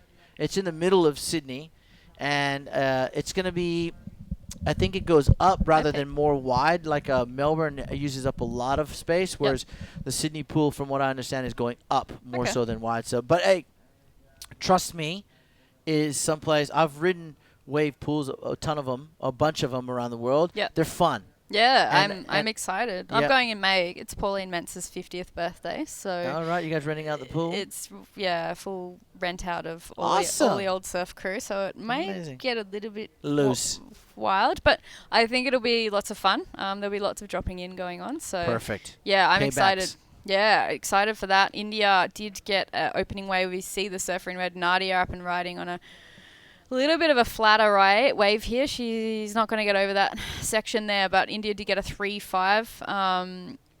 Yeah, I think India is from Janjak region, no slouch in the cold waters. Not that it's cold here today, but yeah, we did see her do a couple of good turns on her opening wave. Dominic Barona and Ornella Pellizzari, another unusually quiet in this heat. Usually she's she's up and riding quite early, but long way to go in this heat. We're still around the 90-minute mark. Speak of the devil. Yep, she's up and riding on the backhand, drives in that first section, good solid turn. Now waiting for the wave to rebuild for the Argentinian. Now she gets some inside love, hits it off that section, good solid, backhand turn, and looking for the inside connection. Looks like she's donning a full suit. It's not the water temperature hasn't changed that much, has it? Yeah, that is unusual for Orny, but yeah, a bit of a recap here. She kind of waited, like, nice cruisy off the bottom top turn combo there. Negotiated this flatter section quite well. kind of waited again and then schwacked that last section off the inside turn there. So nice that she was a little bit more patient on that particular wave. It looks like her board's a little bit bigger than what she used to ride. She has been home for a couple of years. She's lifeguarding down in Argentina now, and I think it's like a year-long training program for a lot of the lifeguards there. Her sister's also lifeguarding. They both surf, so Dominic up and riding here. But yeah, Orne had a good hit out at the WQS for a few years there. She had some solid results. She definitely loves big waves, so yeah, she was always crazy in Hawaii. I'd watch her take off on the craziest. I went on a trip to Indo with her, and she took off on some of the heaviest waves I've seen. Actually, she's definitely doesn't have much fear. Doesn't hold back. Doesn't hold back. She's a firecracker, and she's always good to surf with. Yeah, check out this next heat, the heat number 4, round of 72. Pauline Odo, Charlie Hurst, Sarah Baum, and Emily Nishimoto. It's going to be another firecracker. They're all stacked, aren't they, in this round and onward? So, I mean, I was just saying. I mean, I'm just glad that I'm not out in the lineup, especially even in round of 96. Everyone was just shredding. So, you know, all of the women negotiating these trickier conditions as the tide comes in a little bit. Mimi Barona, Ornella Pellizzari from down in Central and South America. We've got Nadia from, I think Nadia Aristabe, probably is how you say it. Aristabe? Aristabe. Or Aristab. Aristabe? We'll run with that. Yep. Be good to see Nadia up and riding on another couple of waves, because I haven't seen her surf that much, but I know she's a strong surfer. And India Robinson, slow start to the heat at the moment, Shmoo, but 60 minutes remaining. Yeah, so plenty of time left, and let's go down while we have some time left and talk to Michaela Green, who's standing down there with Luke. Thanks very much, Shmoo. Yes, down here with Michaela Green with the green board and the green singlet. Is it a good omen when all those things tie together? I feel like when your singlet, your board and your last name tie together, it works pretty well. So yeah, I'm really happy to make it through this heat. Have you had that combination a couple of times before in your career? Yeah, I have. I try not to think of the singlet as too much of an omen because you can get suspicious. But yeah, it's always good to have like everything matching. And you grew up surfing in Western Australia. Do you think that gives you an advantage in these chunkier conditions? I think the onshore definitely gives me an advantage. Just surfing in WA, it's always windy. So, I mean, being out there, it wasn't too much of a struggle, and it's great to be able to pick. It's great training in WA, I suppose, to be able to pick the good ones in amongst the mush when it's this heavily onshore. And if it picks up later in the week, are you looking forward to it? I do like a bit of size, so we'll see if it picks up a little bit later. But I think the forecast is looking like it's going to drop for a couple of days, so probably going to bring out my grovelers. Okay. Well, good luck with the rest of the event. Thanks. And back to you, Shmoo, and back in the box.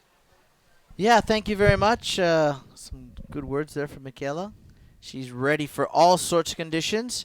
Now Nadia Estarabe on this one here on the backhand. Gets to work early. Tries to stay with, has to stay with. There's a nice vertical backhand hit to finish off for our Basque Country surfer. And she is, well, she's looking for a 208. She'll definitely get that. Let's have a look at the replay. Yeah, solid off the bottom, off the top. A little bit flat of the, the wave is flat. It didn't allow much, but that second turn nice and vertical there, and she tagged that. Good timing. Nice to see how her technique is on her backhand there. And there are a lot of goofy footers coming through the ranks. Yeah, seemingly a lot more than back in the day. But, yeah, I think interesting to see the European contingent and how strong they all are, especially in these waves. They've taken down a few of the Aussies, actually. So, yeah, I think, growing up on beaches again, there's a lot of beach breaks over there. There's some long rolling point handers.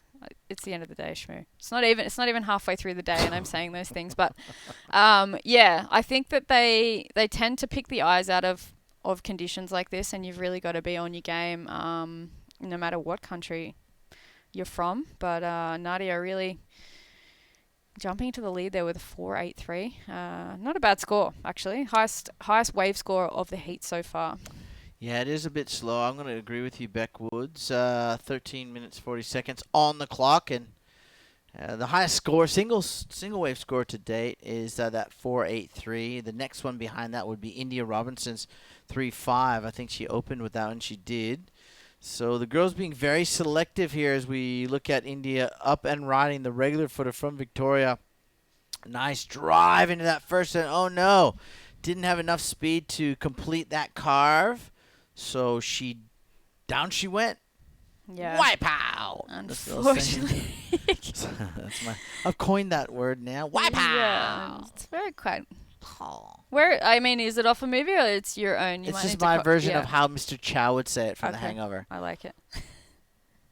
You want to wipe out. So Nadia finished.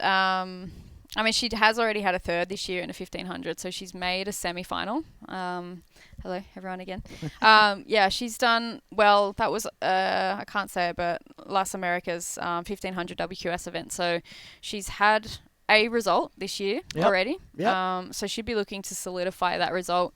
Especially in a 5,000, and be really good to get a result, get the ball rolling here, and then head on into the next couple of events in Australia and New Zealand. The deeper we go into the event, the more points that are on offer.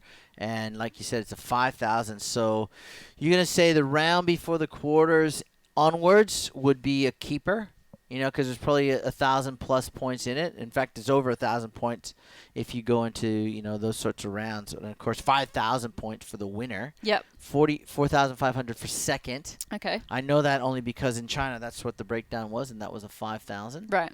So Shun Murakami, who won that, and then Brisa Hennessy, who leads the QS rankings. And right behind her is the lady in the next heat, Sarah Baum, after her 2 firsts and a second. Yeah, I mean... It's not too shabby. Yeah, she's coming up in the next heat, I think, Sarah. She is. So that'll be an exciting showdown. Surfed through her first heat earlier today. And, I think, she's looking to hopefully get into the next event. We'll see how she goes with that. But Orny up and riding again on the screen. Managed to get another connection here, but it'd be good to get Orny back out the back and get a couple of backside belts on some of those bigger waves, because I know she's very, very capable of putting down some good combos. So both Dominic and Orny have been a little bit quiet, and we see the replay here. This is the out the back view, so you can see the tides coming in here on this bank now, so it's making those outside turns a little bit harder for the women. Ornella managing to negotiate a bit of a connection there, but I dare say looking like potentially around 3s that will drop there. She is in second place, so not bad to better the 1.53, but I think for majority of these women now, they're really going to be looking at potentially a bit of a bigger wave, big turns, and just waiting now for those connections if they can. If they can get combos out the back, that would be really good. But when is the top of the tide, Shmoo? I'm going to find that out for you, but I think around maybe 1:30 or 2 today, based off yesterday's high tide, but I will get that confirmed. Okay, we see India completing that second turn there. Double arms up, good technique, strongly actually finishing that one off, so it'll be interesting to see what she did at the start of that wave. We've got surfer in white up and riding Mimi. There's that backside attack from her. Really strong whip that she has on her backside. Not a lot of women can actually do that. And the fan that she throws, the spray that she actually throws, when she gets 2 or 3 of those on a point break, it's quite intimidating if you're in heat against her. We see a replay here of India. Nice open face turn there. Bit of a carve, bit of a vertical second turn. So does manage to get a combo out the back. She did need to better that 1-3-3, and good that she's actually keeping busy here. Replay again. Yeah, that nice little 2-turn combo, little windshield wiper to start with from Dominic Barona of Ecuador, then followed up by India Robinson. So it's still a very close heat, very low-scoring affair. A 3.44 is what India is looking for, and Dominic Barona 4.77 here. I'm just looking at the roll call of names, which obviously you feature heavily in, my friend. Last year's winner, Sally Fitzgibbon. She's not in the field this week, unfortunately. Oh, that's a shame. I do know she loves coming up here, Sal. She does. Yeah. Ellie Brooks is here, though. Yep. Made a heat earlier today. Yep. Coco Ho, we'll be seeing her tomorrow, next day. Dimity Doyle, she's here.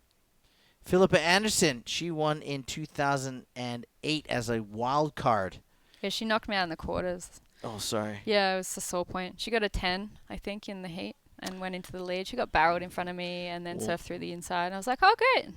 The grommet has knocked me out of the contest. That was very fun. But she did win the event. You just want to go step on the back half of her board and bust her fins out there. Yeah, yeah, that's it. We're still have words when they're in the lineup together. And does she like when you're sitting out there Oh. Okay, so what we understand here is that competitors in this heat have been called back into shore, and that's due to safety concerns for a potential shark sighting.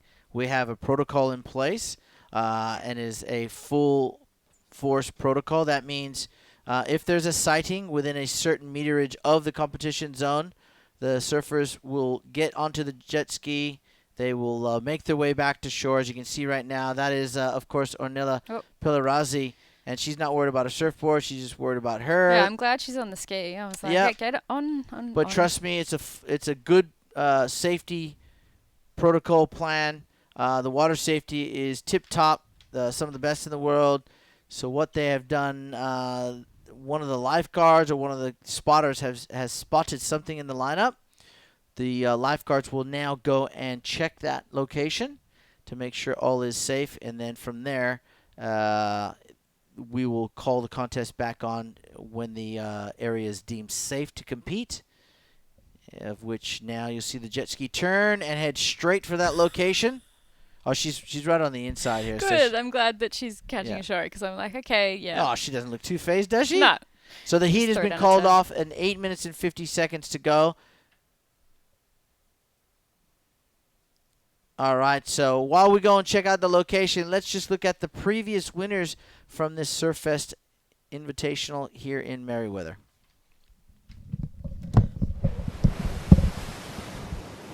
Once in the water, I try not to even watch the other girls' waves. And the winner of the BHP Steel International Women's Events, Wendy Boto. Thank you very much to all the judges and officials. They did a great job. Thank you. Bringing manoeuvres together, looking for those long rides, and it's a good one. 7.8 the average from the judges. The decision is with the judges. It's a clear victory to Frida Zamba. It just can't link through to the shore break. Jodie Cooper coming off the bottom, cutting back, a heavy shore break. It's not so much the big size out there, it's just the seas are very sloppy and there's currents going one way. Pam seems to be getting the open face waves here to rack up those points. It's a great thing, and the winner is Pam Burridge.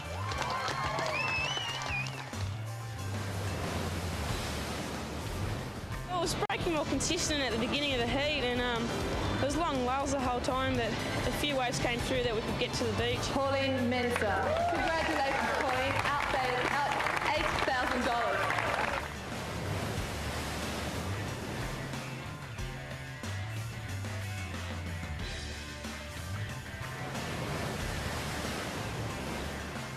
Vanessa Osborne was cutting a swathe through the seated surfers. She caught the wave of the final. Pam builds a slender lead towards the end of the 30-minute heat, and Burridge takes the drug offensive title by just half a point. Oh! Smacks the lip. See how much spray got thrown out the back of that wave? I felt like I was cruising the whole final, and I have no idea what anyone else caught. Nerida Falconer was dominant, riding a larger board with great effect to outpoint world champ Lisa Anderson. Picked the better board to take out a little bit longer, a few inches longer, and I think it paid off with the paddling during the heat and on the waves too. It went really well, so I'm really happy how it went. Scott's head surfer Nerida Falconer dominated the early stages of the decider. This is the best start I've had to a year. I'm feeling really good. I'm happy with everything in life. The Gold Coast surfer did everything right in the final to score her second win of the season. Even now, it's only a 2 to 3 foot, but it's got quite a lot of push in it. Hayley Tasker's 7-point ride put her in front. Tasker home by less than a point. Copacabana's Rebecca Woods scored an 8.3 ride to take the trophy from runner-up Lisa Haranui from New Zealand. Central Coaster and defending champion Rebecca Woods making it through. Sydney's Lynette McKenzie got the judges' nod to win. She edged out tour veteran Pauline Mensah by a point to take the title.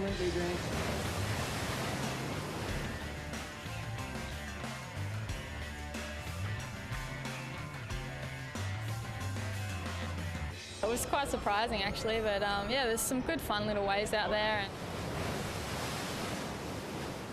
Silvana Lima got the judges' nod over compatriot Jacqueline Silva. It's the pint-sized board rider who gets to keep a winner's check to rival her feisty front. And a strong opening wave was only bettered by her next as she racked up the points and rode away with her second title. Just had to be patient and pick off a couple, and yeah, it was just another good day in the office. The 17-year-old hardly looked a girl under pressure. Any nerves wiped away with a first-up effort. A bit of tears came out actually because this is like the best result I've ever had, and to win it here, it's like family and friends. It's really amazing. Yeah, I couldn't really hear the scores. I heard someone got an 8 and then I couldn't really tell. I didn't want to get too cocky. I was like, oh, that could have been me because I just got one, but it was. And check that first vertical maneuver backed up by another snap off the top and a huge sliding finish there. Coco Ho just absolutely smashing that first wave. Yeah, it's definitely a fun wave, and yeah, I hope to come back for sure.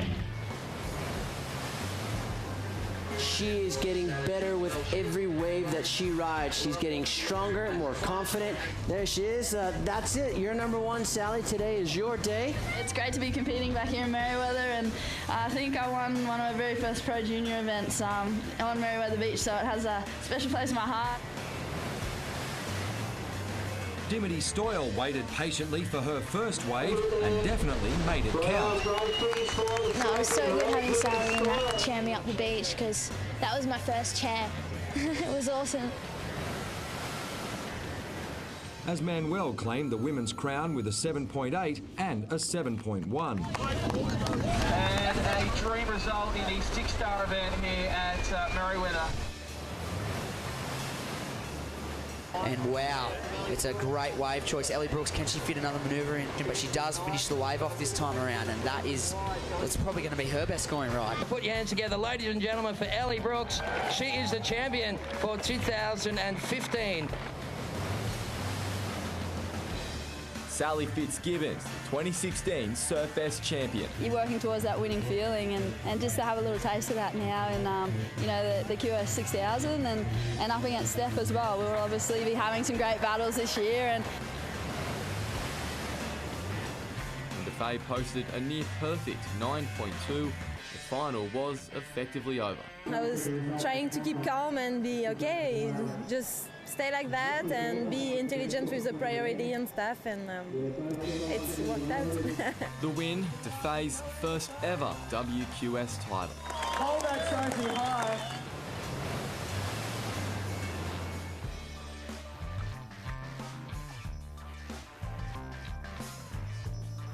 Ho was the standout all event. I'm so stoked. It's my third time back in Merriweather and second win, so I like that ratio.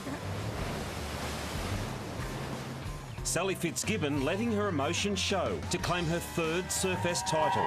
It's not hard to get up when it's it's final Sunday, and just like a very special stretch of sand, and it's an honour to surf here.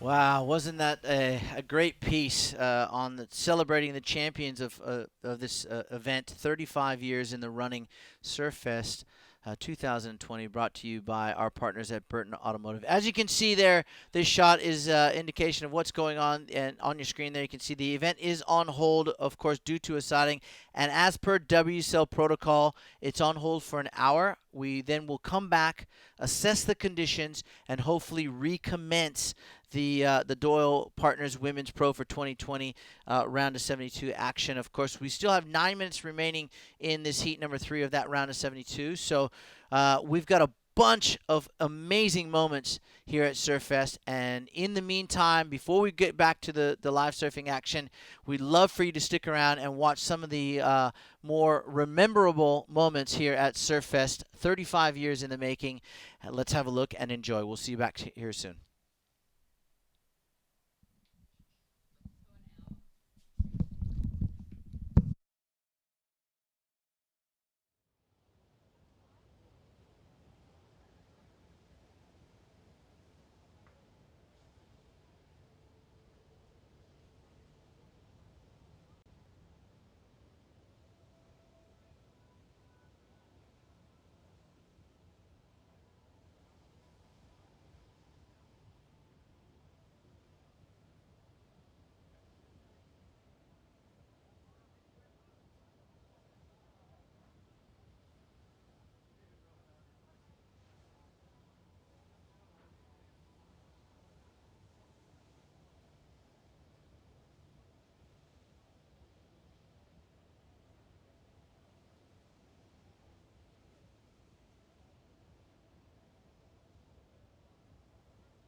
The BHP Steel International event, Surfest 85. Tom Curran, congratulations. This is one of the greatest moments of my life. It's easily one of the greatest contests I've ever been in.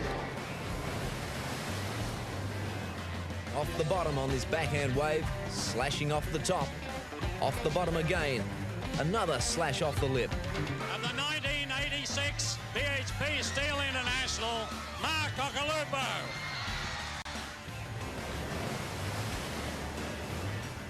We see Tom Curran up on a nice left here, goes for the vertical re-entry and makes it. Winds his way off the bottom, goes for another big slash off the top. Winning the BHP Steel International for 1987, Mr. Tom Curran. The reigning world champion Damien Hartman, today's final was his 7th for the season. BHP Steel International goes to Damien Hartman.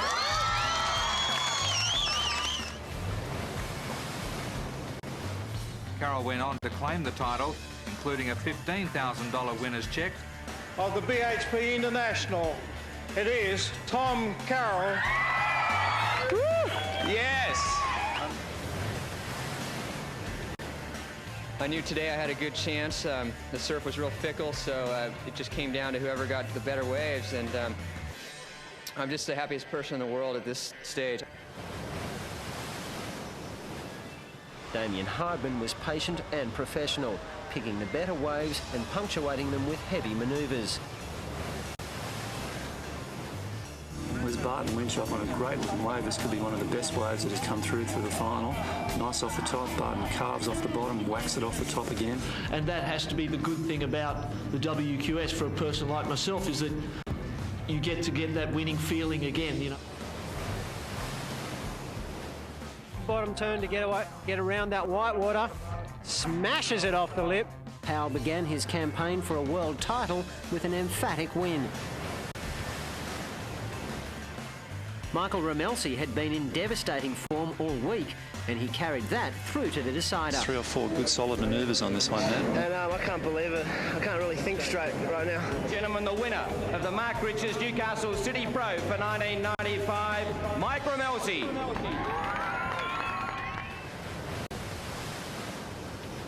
He's got a nice inside section through him, Matt. Yes. Has a nice bottom turn and a top turn there. True to form, the boys from Brazil erupted during the presentation. Shane Bevan went on to claim the title, with almost all of the international field indicating they'll be back. Mark Occhilupo following up on an 8.5 and 7 with this outstanding 9. A staggering 12 years ago, this man won Surfest, and he's done it again in 1998. Mark Occhilupo. The winner, the MR Pro, Taylor Knox. Anything with Mark Richards' names on it is a really prestigious event, and I'm really happy to win. Thanks. 18-year-old Gold Coaster Mick Fanning had surfed his way through 9 sudden death heats on his way to becoming the youngest man to ever win the Mark Richards Pro. The final 10 seconds, that's Michael Campbell. Drives out of the top, a nice re-entry, cuts back now into the foam. From Port Macquarie, the goopy footer, Mick Campbell.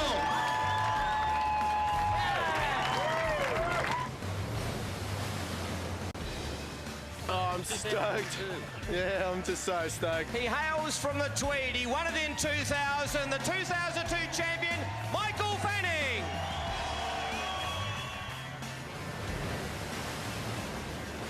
I was real lucky. The waves I caught were short, but I just tried some major turns and luckily I made them. And Neve took the winner's check of $7,000.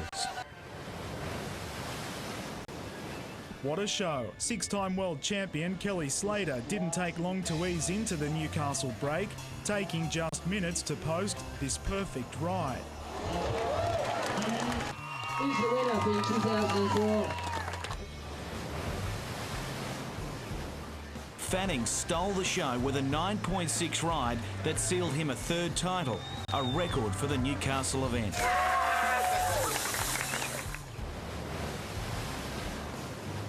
The day really belonged to Brazilian Nico Paterats, though, who finished the contest like he began, in winning style. Stuck.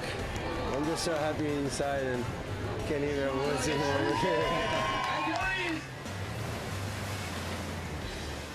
A powerful ride deep into the final racked up the points and placed him into the lead. Yeah, just started off and it just perfectly planned, and I'm just so happy, frothing.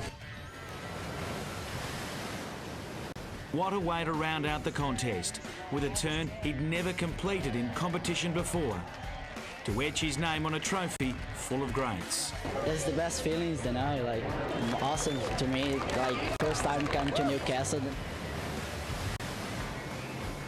Known as one of the best small wave riders in the world, the South African was in his element. I've been coming up for so many years, and just to come and surf a heat while Mark Richards is watching you, it's a huge honour, so I'm so stoked to take it out. This is big for all. Huge. Humongous first turn. Exactly what the judges are looking for. Backing it up nicely. Glenn Micro Hall taking out the Burton Toyota Pro here at Surfest 2010. He's on a bomb set wave and a nice opening carve. Lots of power from this guy. I'm wrapped, and it was such a good event, and come on top is, it's just a dream come true. Look at him. Can he find something of good scoring quality? There is the Brazilian. That's better. That's the power we want to see. Our 2012 winner of the Burton Toyota Pro. It's William Cardoso from Brazil. Viva Brazil! Paco showed no mercy to his young opponent, scoring an 8.93 on his first wave. The world champ starts 2013 as he ended 2012, with Surfest providing a perfect lead-in for the Quicksilver Pro.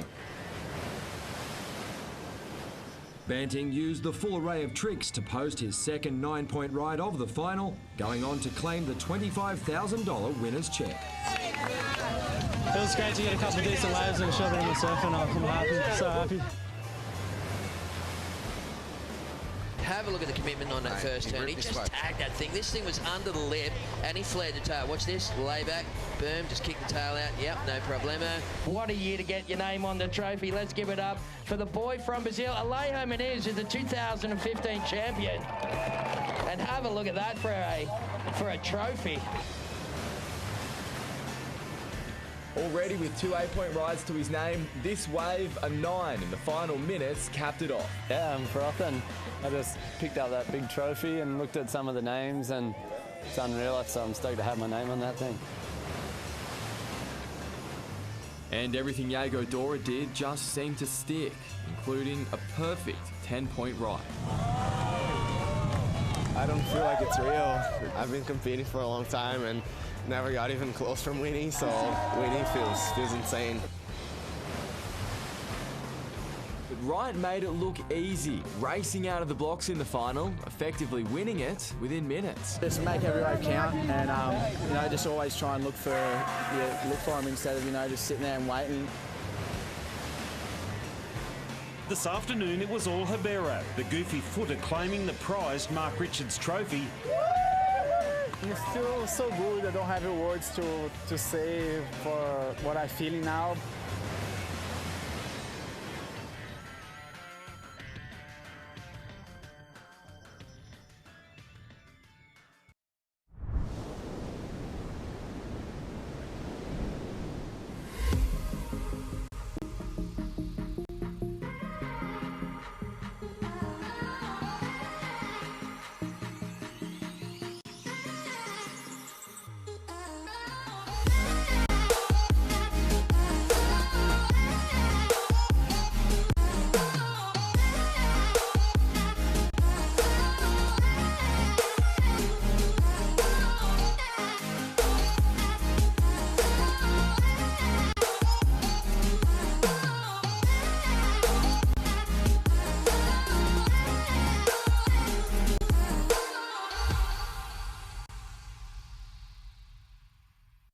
The Burton family Toyota want your business. They're massively overstocked and all new Toyotas must clear ASAP. So don't sign anything until you compare their price on any new Toyota. They won't be beaten on price. Only at Maitland and Port Stephens Toyota. Hey, it's Jody. Telstra 4G delivers more speed in more places so you can connect to what matters most. Thrive on a new kind of network.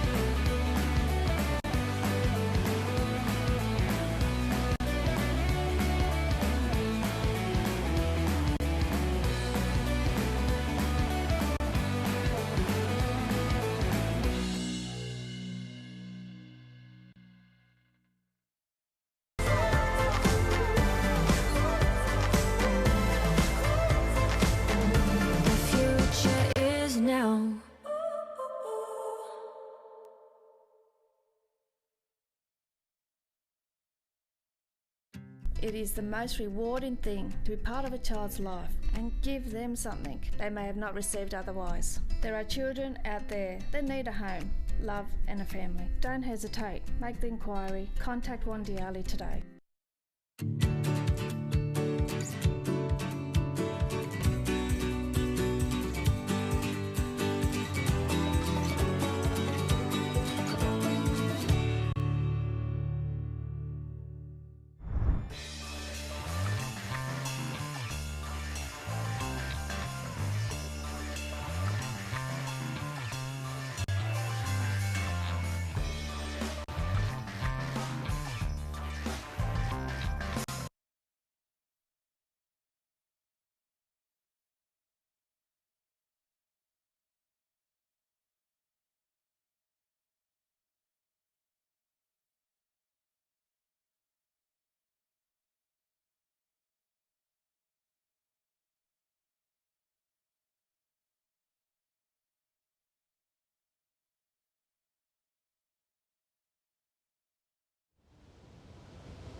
Slide through for it. Champion recovery gear. 100 Ironman Maitland. And 100 Ironman.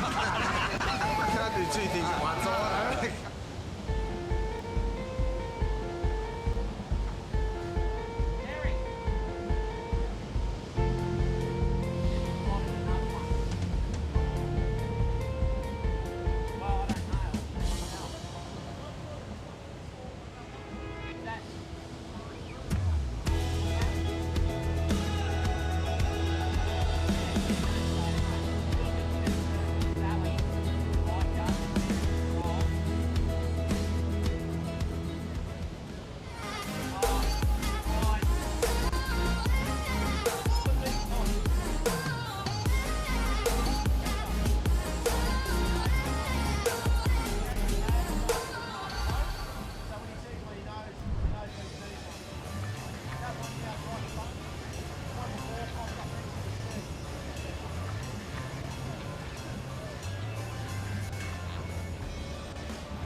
Once in the water, I try not to even watch the other girls' waves. And the winner of the BHP Steel International Women's Events, Wendy Boto.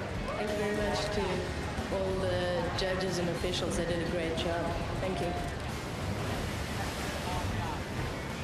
Bringing manoeuvres together, looking for those long rides, and it's a good one. 7.8 the average from the judges. The decision is with the judges. It's a clear victory to Frida Zamba. It just can't link through to the shore break. Jodie Cooper coming off the bottom, cutting back, a heavy shore break. It's not so much the big size out there, it's just the seas are very sloppy and there's currents going one way. Pam seems to be getting the open face waves here to rack up those points. It's a great thing, and the winner is Pam Burridge.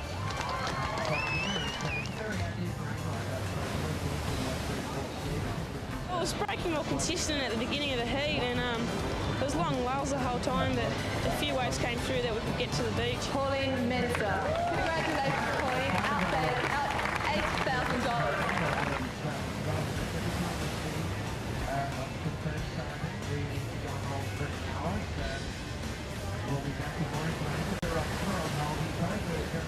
Well, Vanessa Osborne was cutting a swathe through the seated surfers.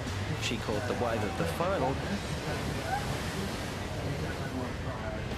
Pam builds a slender lead towards the end of the 30-minute heat, and Burridge takes the drug offensive title by just half a point. Oh! Smacks the lip. See how much spray got thrown out the back of that wave?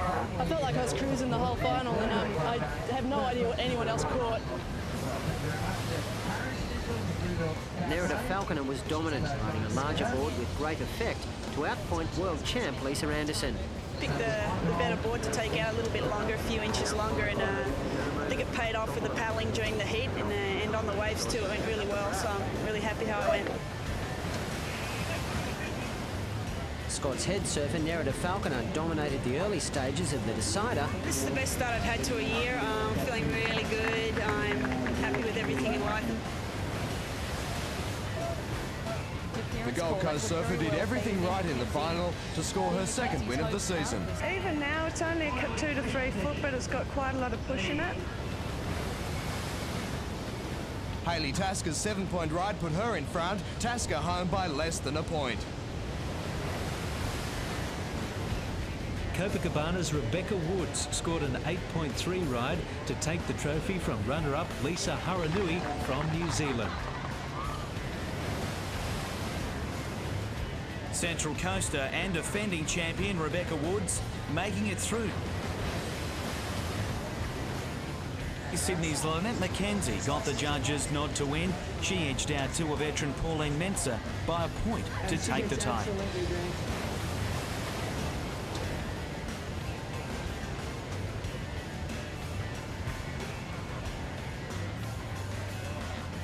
It was quite surprising actually, but yeah, there's some good fun little waves out there. And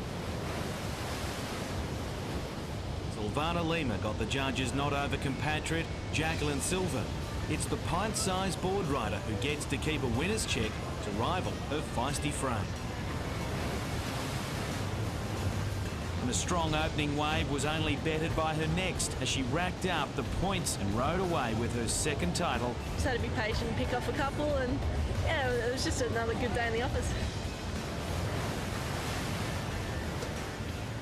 The 17-year-old hardly looked a girl under pressure. Any nerves wiped away with a first-up effort. A bit of tears came out actually because this is like the best result I've ever had, and to win it here, it's like family, friends, it's really amazing. Yeah, I couldn't really hear the scores. I heard someone got an 8 and then I couldn't really tell. I didn't want to get too cocky. I was like, oh, that could have been me because I just got one, but it was. And check that, first vertical manoeuvre backed up by another snap off the top and a huge sliding finish there. Coco Ho just absolutely smashing that first wave. Yeah, it's definitely a fun wave, and yeah, I hope to come back for sure. She is getting better with every wave that she rides. She's getting stronger, more confident. There she is. That's it. You're number one, Sally. Today is your day. It's great to be competing back here in Merewether, and I think I won one of my very first pro junior events on Merewether Beach, so it has a special place in my heart. Dimity Doyle waited patiently for her first wave and definitely made it count. No, it was so good having Sally and that cheer me up the beach because that was my first champ. It was awesome. As Manuel claimed the women's crown with a 7.8 and a 7.1. And a dream result in his 6-star event here at Merewether. And wow, it's a great wave choice. Ellie Brooks, can she fit another manoeuvre in? But she does finish the wave off this time around, and that's probably going to be her best scoring ride. Put your hands together, ladies and gentlemen, for Ellie Brooks. She is the champion for 2015. Sally Fitzgibbons, 2016 Surfest champion. You're working towards that winning feeling, and just to have a little taste of that now in you know, the QS 6000 and up against Steph as well. We will obviously be having some great battles this year. And DeFay posted a near perfect 9.2. The final was effectively over. I was trying to keep calm and be okay, just stay like that and be intelligent with the priority and stuff, and it's worked out. The win, DeFay's first ever WQS title. Hold that trophy high.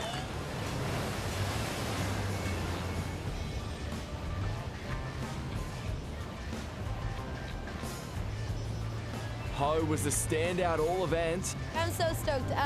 It's my third time back in Merewether and second win, so I like that ratio. Sally Fitzgibbon letting her emotions show to claim her third Surfest title. It's not hard to get up when it's it's final Sunday, and it's just like a very special stretch of sand, and it's an honour to surf here.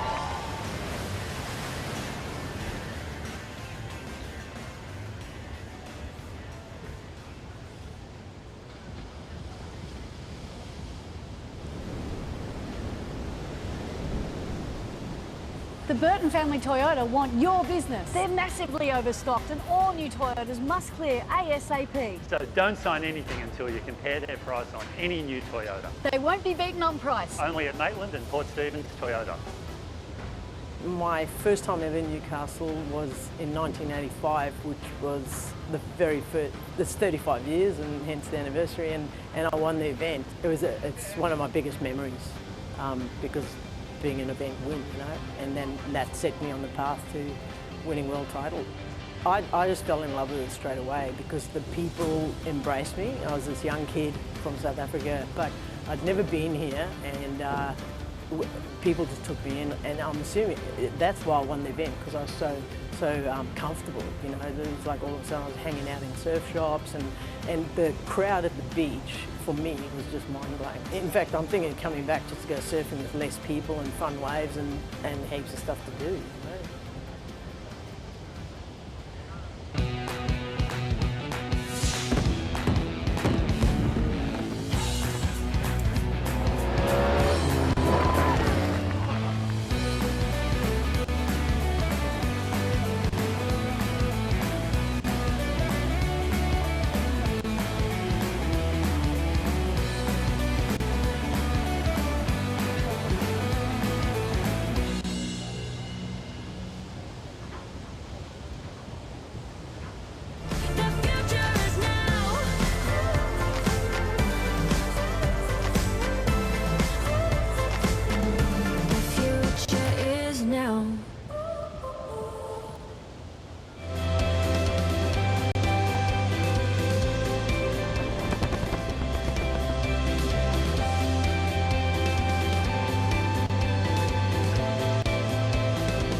Ultra 4G delivers more speed in more places so you can connect to what matters most. Thrive on a new kind of network. It is the most rewarding thing to be part of a child's life and give them something they may have not received otherwise. There are children out there that need a home, love and a family. Don't hesitate. Make the inquiry. Contact One Doyle today. We're running all the time. We're running all the time.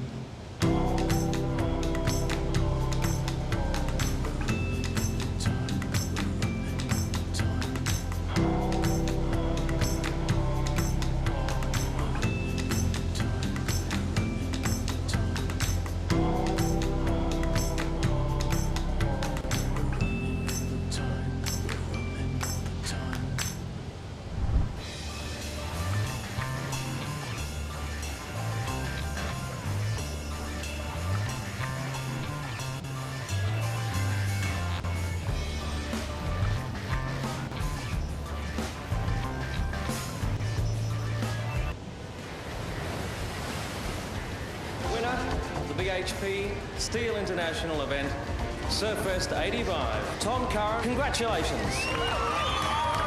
This is one of the greatest moments of my life. It's easily one of the greatest contests I've ever been in. Off the bottom on this backhand wave, slashing off the top. Off the bottom again, another slash off the lip. And the 1986 BHP Steel International, Mark Okalupo.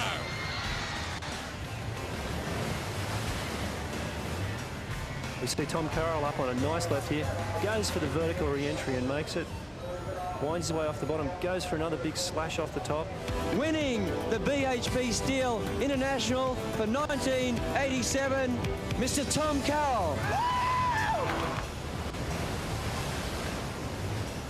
The reigning world champion Damien Hartman, today's final was his 7th for the season. BHP Steel International goes to Damien Hartman.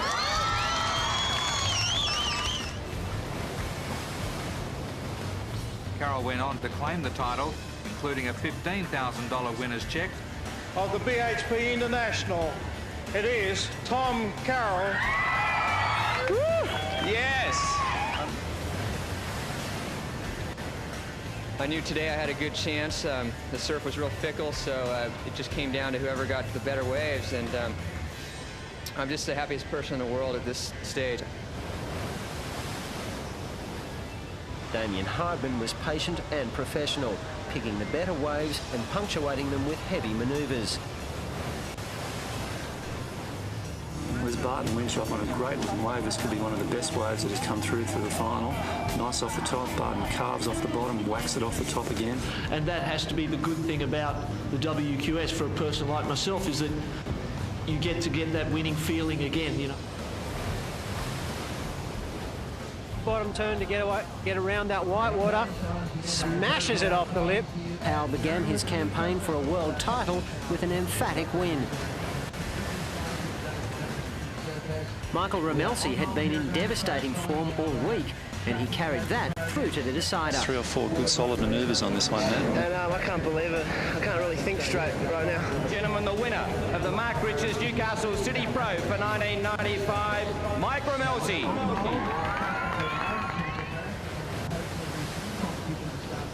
It's got a nice inside section through here, Matt. Yes. Has a nice bottom turn and a top turn there. True to form, the boys from Brazil erupted during the presentation. Shane Bevan went on to claim the title, with almost all of the international field indicating they'll be back. Mark Okalupo following up on an 8.5 and 7 with this outstanding 9. A staggering 12 years ago, this man won Surfest, but he's done it again in 1998. The winner of the MR Pro, Taylor Knox. Anything with Mark Richards' names on it is a really prestigious event, and I'm really happy to win. Thanks. 18-year-old Gold Coaster Mick Fanning had surfed his way through 9 sudden death heats on his way to becoming the youngest man to ever win the Mark Richards Pro. the final 10 seconds. That's Michael Campbell. Arrives out of the top, a nice re-entry. Cuts back now into the foam. From Port Macquarie, the goopy footer, Big Campbell.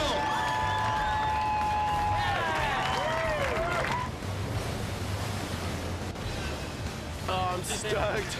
Yeah, I'm just so stoked. He hails from the Tweed. He won it in 2000. The 2002 champion, Michael Fanning.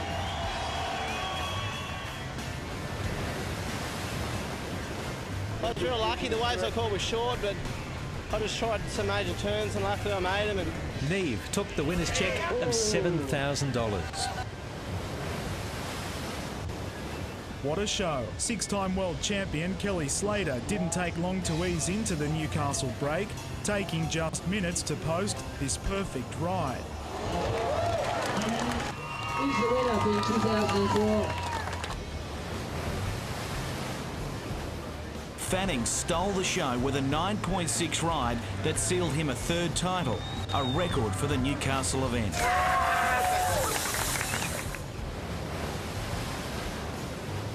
The day really belonged to Brazilian Nico Patarats, though, who finished the contest like he began, in winning style. Stuck. I'm just so happy inside and can't even have words anymore.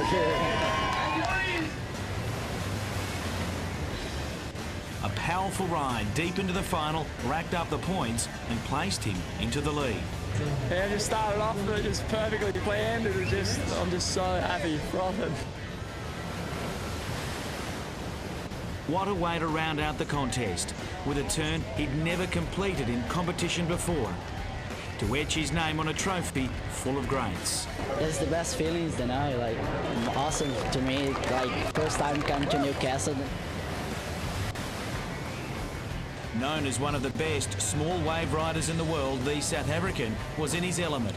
I've been coming up for so many years, and just to come and surf a heat while Mark Richards is watching you, it's a huge honour, so I'm so stoked to take it out.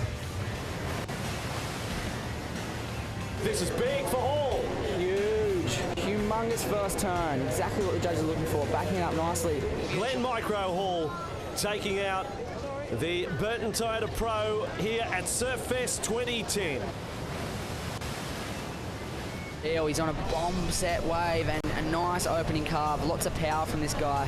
I'm wrapped and it was such a good event, and come on top is, you know, it's just a dream come true. Look at him. Can he find something of good scoring quality? There is a Brazilian. That's better. That's the power we want to see. Our 2012 winner of the Burton Toyota Pro, it's William Cardoso from Brazil. Viva Brazil!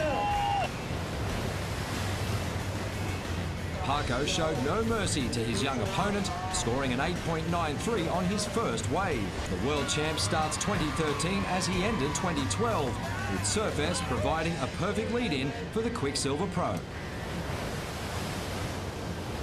Banting used the full array of tricks to post his second 9-point ride of the final, going on to claim the $25,000 winner's check. It was great to get a couple of decent waves and shove it in the surf, and I'm happy, so happy. Have a look at the commitment on that first turn. He just tagged that thing. This thing was under the lip, and he flared the tail. Watch this, layback, boom, just kick the tail out. Yep, no problemo. What a year to get your name on the trophy. Let's give it up for the boy from Brazil. Alejo Menezes is the 2015 champion. And have a look at that for a trophy. Already with two 8-point rides to his name, this wave, a 9 in the final minutes, capped it off. Yeah, I'm frothing. I just picked up that big trophy and looked at some of the names, and it's unreal, so I'm stoked to have my name on that thing.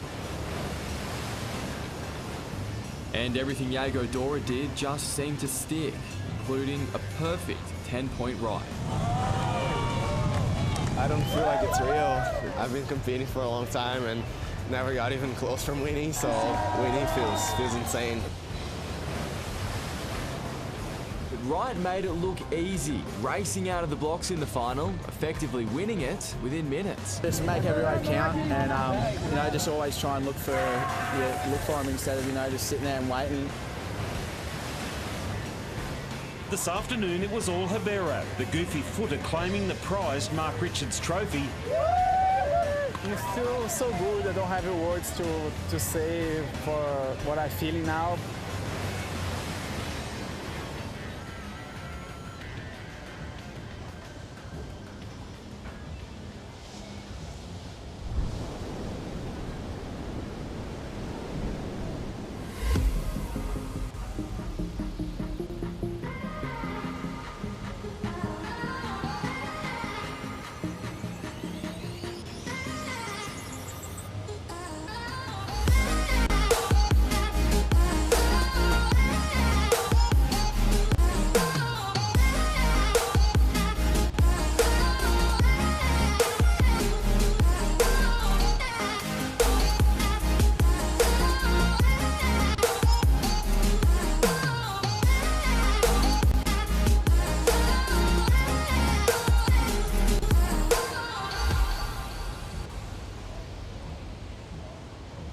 The Burton family Toyota want your business. They're massively overstocked and all new Toyotas must clear ASAP. So don't sign anything until you compare their price on any new Toyota. They won't be beaten on price. Only at Maitland and Port Stephens Toyota.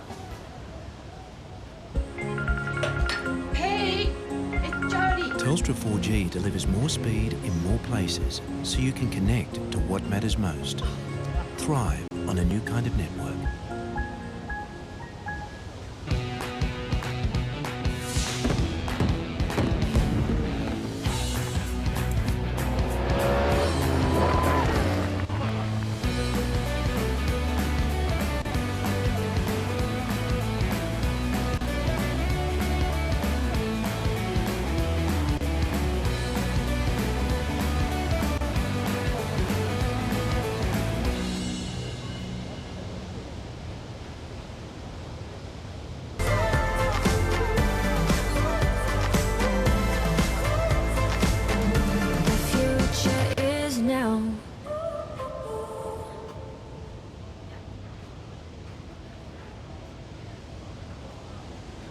It is the most rewarding thing to be part of a child's life and give them something they may have not received otherwise. There are children out there that need a home, love and a family. Don't hesitate. Make the inquiry. Contact One Diali today.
Whoa. Bull bar. Suspension. Lights. Roof. Can't be a quick recovery gear. 100 Ironman Maitland. 800 Ironman. I can't do two things at once.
Once in the water, I try not to even watch the other girls' waves. And the winner of the BHP Steel International Women's Events, Wendy Boto. Thank you very much to all the judges and officials. They did a great job. Thank you. Bringing manoeuvres together, looking for those long rides, and it's a good one.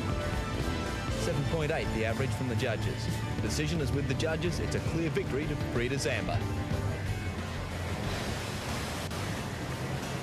It just can't link through to the shore break.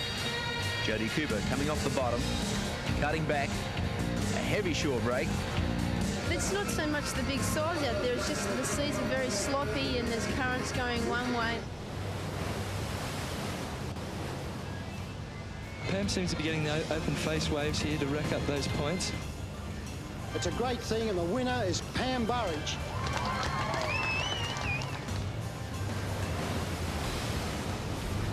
Well, it was breaking more consistent at the beginning of the heat, and there was long lulls the whole time, but a few waves came through that we could get to the beach. Pauline Mensa. Congratulations, Pauline. Out $8,000.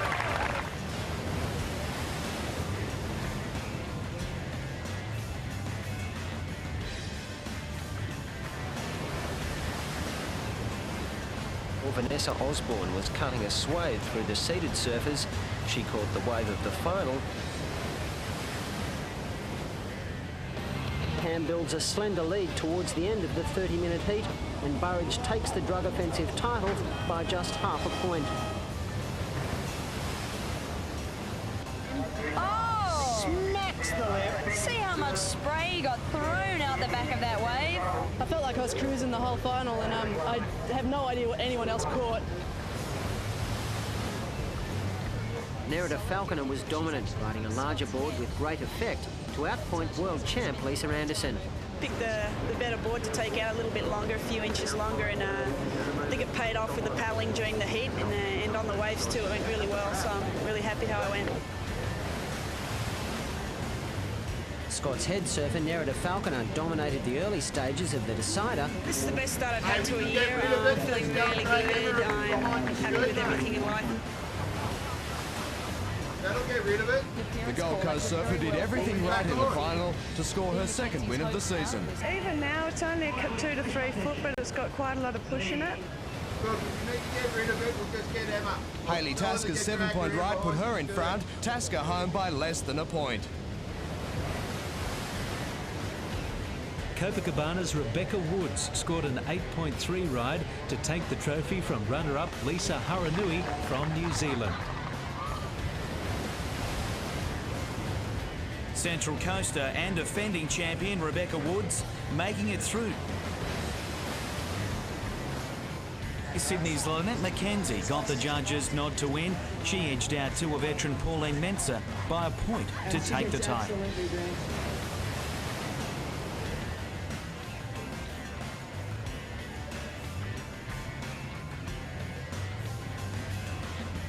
It was quite surprising actually, but yeah, there's some good fun little waves out there. So Silvana Lima got the judges' nod over compatriot Jacqueline Silva. It's the pint-sized board rider who gets to keep a winner's check to rival her feisty front. And the strong opening wave was only bettered by her next as she racked up the points and rode away with her second title. Just had to be patient and pick off a couple, and yeah, it was just another good day in the office. The 17-year-old hardly looked a girl under pressure. Any nerves wiped away with a first-up effort. A bit of tears came out actually because this is like the best result I've ever had, and to win it here, it's like family and friends. It's really amazing. Yeah, I couldn't really hear the scores. I heard someone got an 8 and then I couldn't really tell. I didn't want to get too cocky. I was like, oh, that could have been me because I just got one, but it was. And check that, first vertical manoeuvre backed up by another snap off the top and a huge sliding finish there. Coco Ho just absolutely smashing that first wave. Yeah, it's definitely a fun wave, and yeah, I hope to come back for sure. She is getting better with every wave that she rides. She's getting stronger, more confident. There she is. That's it. You're number one, Sally. Today is your day. It's great to be competing back here in Merewether, and I think I won one of my very first pro junior events on Merewether Beach, so it has a special place in my heart. Dimity Doyle waited patiently for her first wave and definitely made it count. No, it was so good having Sally and that chair me up the beach because that was my first chair. It was awesome. As Manuel claimed the women's crown with a 7.8 and a 7.1. And a dream result in the 6-star event here at Merewether. And wow, it's a great wave choice. Ellie Brooks, can she fit another manoeuvre in? But she does finish the wave off this time around, and that's probably going to be her best scoring ride. Put your hands together, ladies and gentlemen, for Ellie Brooks. She is the champion for 2015.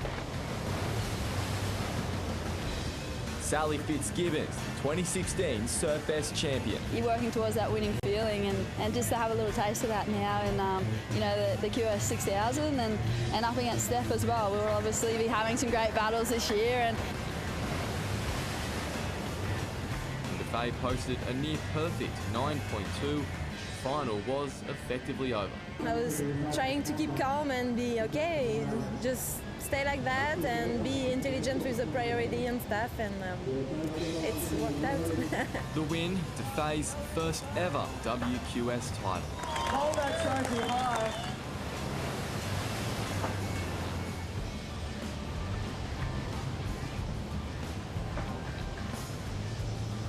Ho was the standout all event. I'm so stoked. It's my third time back in Merewether and second win, so I like that ratio. Sally Fitzgibbon letting her emotions show to claim her third Surfest title. It's not hard to get up when it's it's final Sunday, and it's just like a very special stretch of sand, and it's an honour to surf here.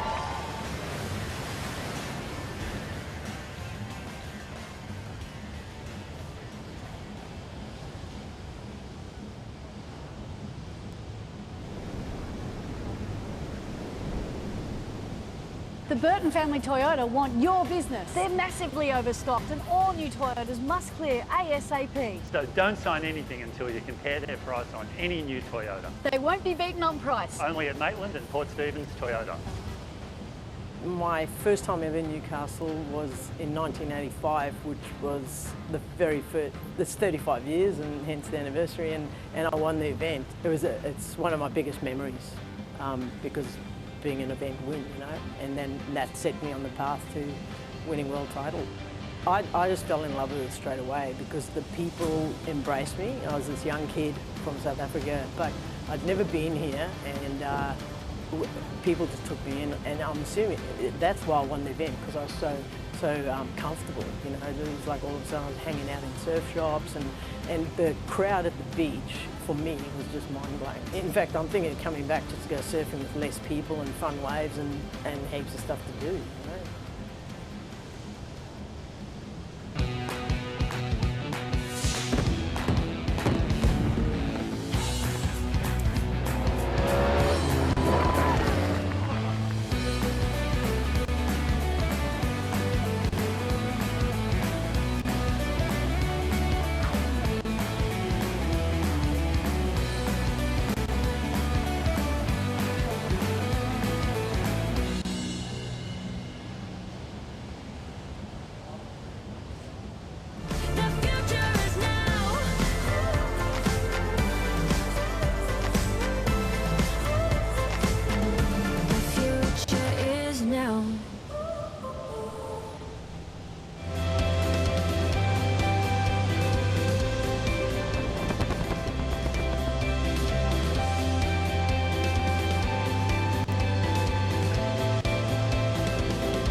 Telstra 4G delivers more speed in more places so you can connect to what matters most. Thrive on a new kind of network. It is the most rewarding thing to be part of a child's life and give them something they may have not received otherwise. There are children out there that need a home, love and a family. Don't hesitate. Make the inquiry. Contact One Doyle today. We're running all the time.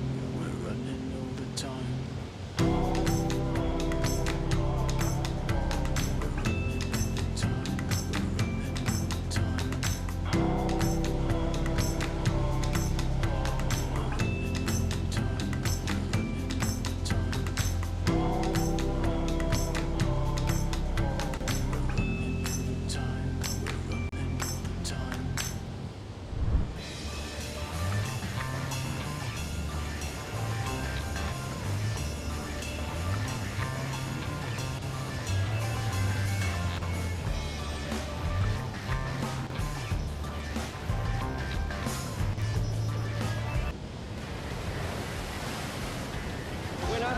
BHP Steel International event, Surfest 85. Tom Curran, congratulations. This is one of the greatest moments of my life. It's easily one of the greatest contests I've ever been in. Off the bottom on this backhand wave, slashing off the top. Off the bottom again, another slash off the lip. And the 1986 BHP Steel International, Mark Okalupo.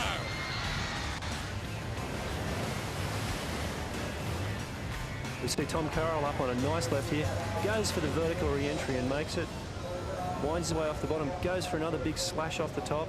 Winning the BHP Steel International for 1987, Mr. Tom Carroll. The reigning world champion Damien Hartman, today's final was his 7th for the season. BHP Steel International goes to Damien Hartman.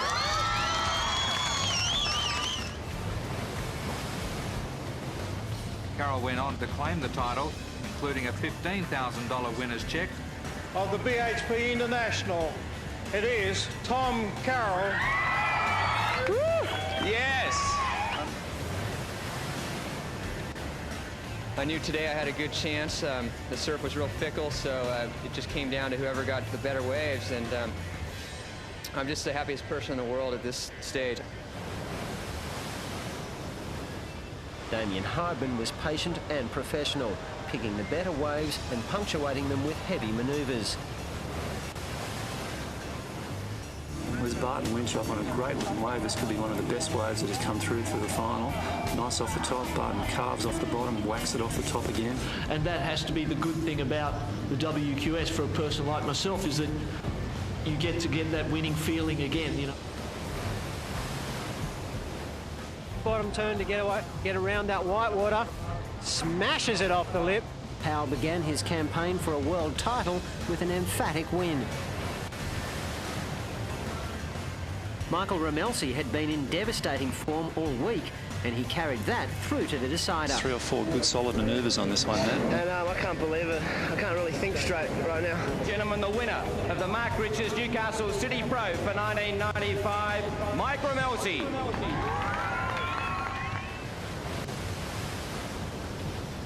Got a nice inside section through him, Matt. Yes. There's a nice bottom turn and a top turn there. True to form, the boys from Brazil erupted during the presentation. Shane Bevan went on to claim the title, with almost all of the international field indicating they'll be back.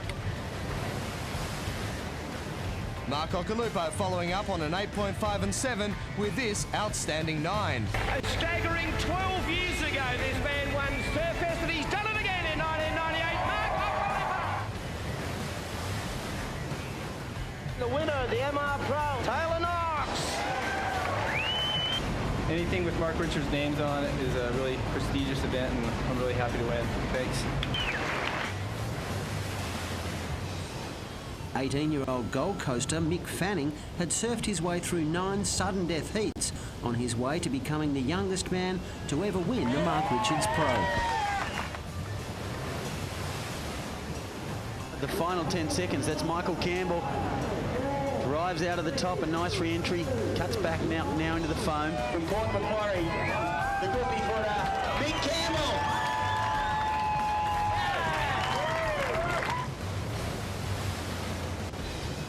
Oh, I'm stoked. Yeah, I'm just so stoked. He hails from the Tweed. He won it in 2000. The 2002 champion, Michael Fanning.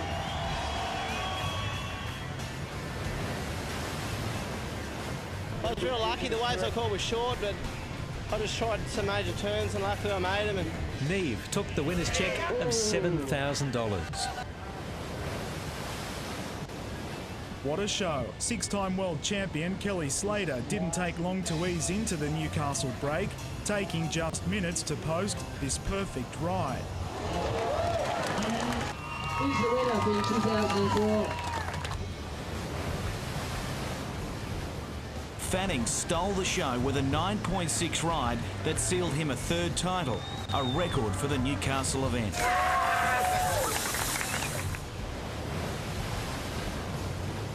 The day really belonged to Brazilian Nico Paderats, though, who finished the contest like he began, in winning style. Stuck.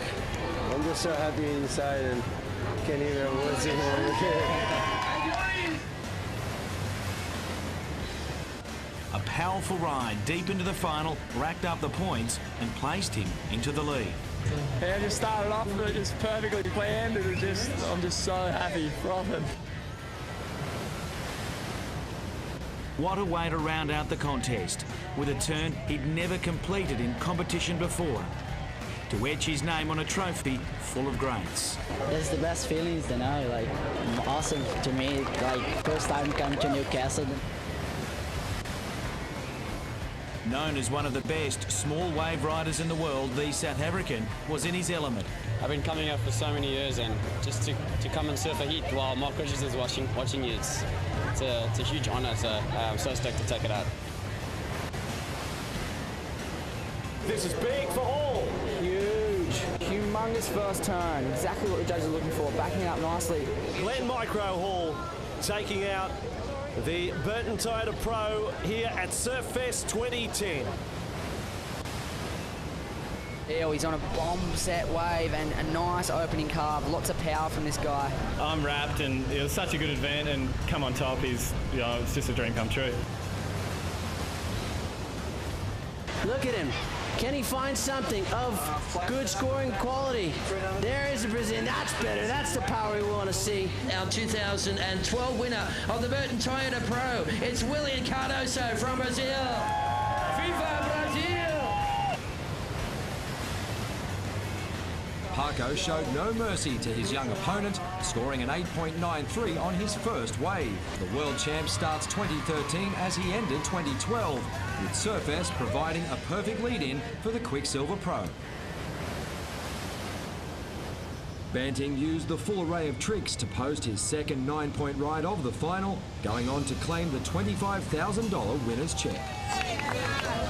It was great to get a couple of decent waves and shove it in the surf and I'm happy, so happy. Have a look at the commitment on that first turn. He just tagged that thing. This thing was under the lip and he flared the tail. Watch this, lay back, boom, just kick the tail out. Yep, no problemo. What a year to get your name on the trophy. Let's give it up for the boy from Brazil, Alejo Menezes, the 2015 champion. And have a look at that for a trophy. Already with two 8-point rides to his name, this wave, a 9 in the final minutes, capped it off. Yeah, I'm frothing. I just picked up that big trophy and looked at some of the names and it's unreal. So I'm stoked to have my name on that thing. And everything Jago Dora did just seemed to stick, including a perfect 10-point ride. I don't feel like it's real. I've been competing for a long time and never got even close from winning, so winning feels insane. Wright made it look easy, racing out of the blocks in the final, effectively winning it within minutes. Just make every wave count and just always try and look for him instead of just sitting there and waiting. This afternoon it was all Ribeiro, the goofy footer claiming the prized Mark Richards trophy. It's still so good. I don't have words to say for what I'm feeling now.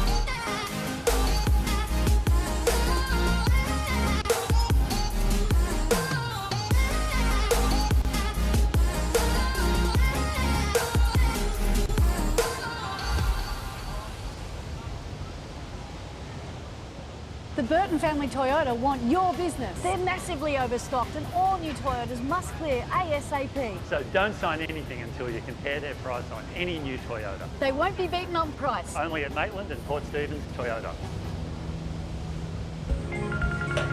Hey, it's Jody. Telstra 4G delivers more speed in more places so you can connect to what matters most. Thrive on a new kind of network.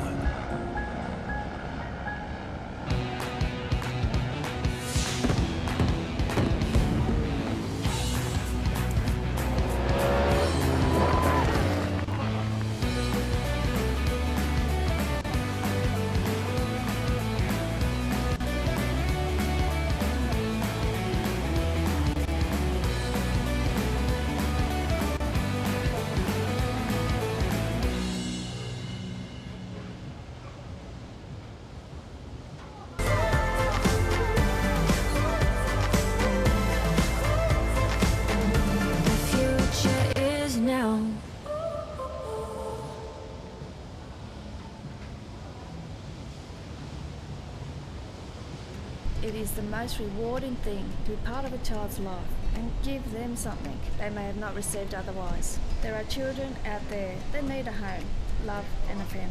Don't hesitate. Make the inquiry. Contact Wandy Ali today.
suspension. Lights. Roof Can't be a quick recovery gear. Hunter Ironman Maitland. And Hunter Ironman.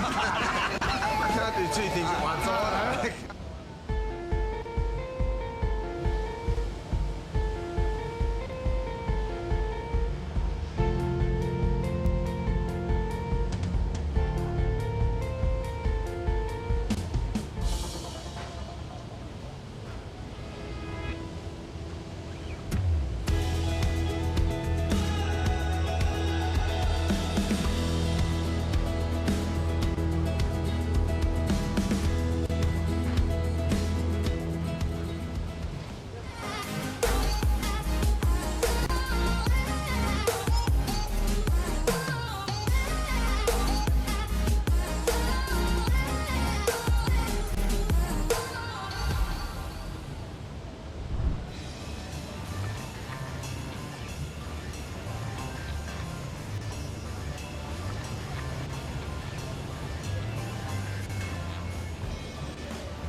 Once in the water, I try not to even watch the other girls' waves. And the winner of the BHP Steel International Women's Events, Wendy Boter.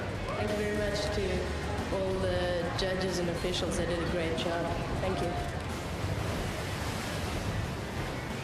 Bringing manoeuvres together, looking for those long rides, and it's a good one.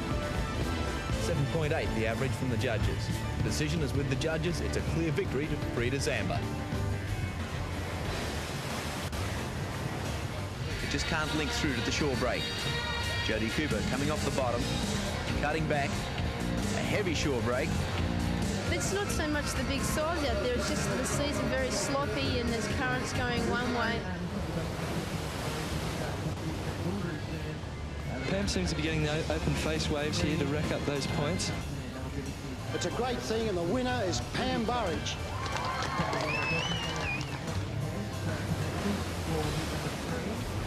Well, it was breaking more consistent at the beginning of the heat, and there was long lulls the whole time, but a few waves came through that we could get to the beach. Pauline Mensa. Congratulations, Pauline. Outstayed $8,000.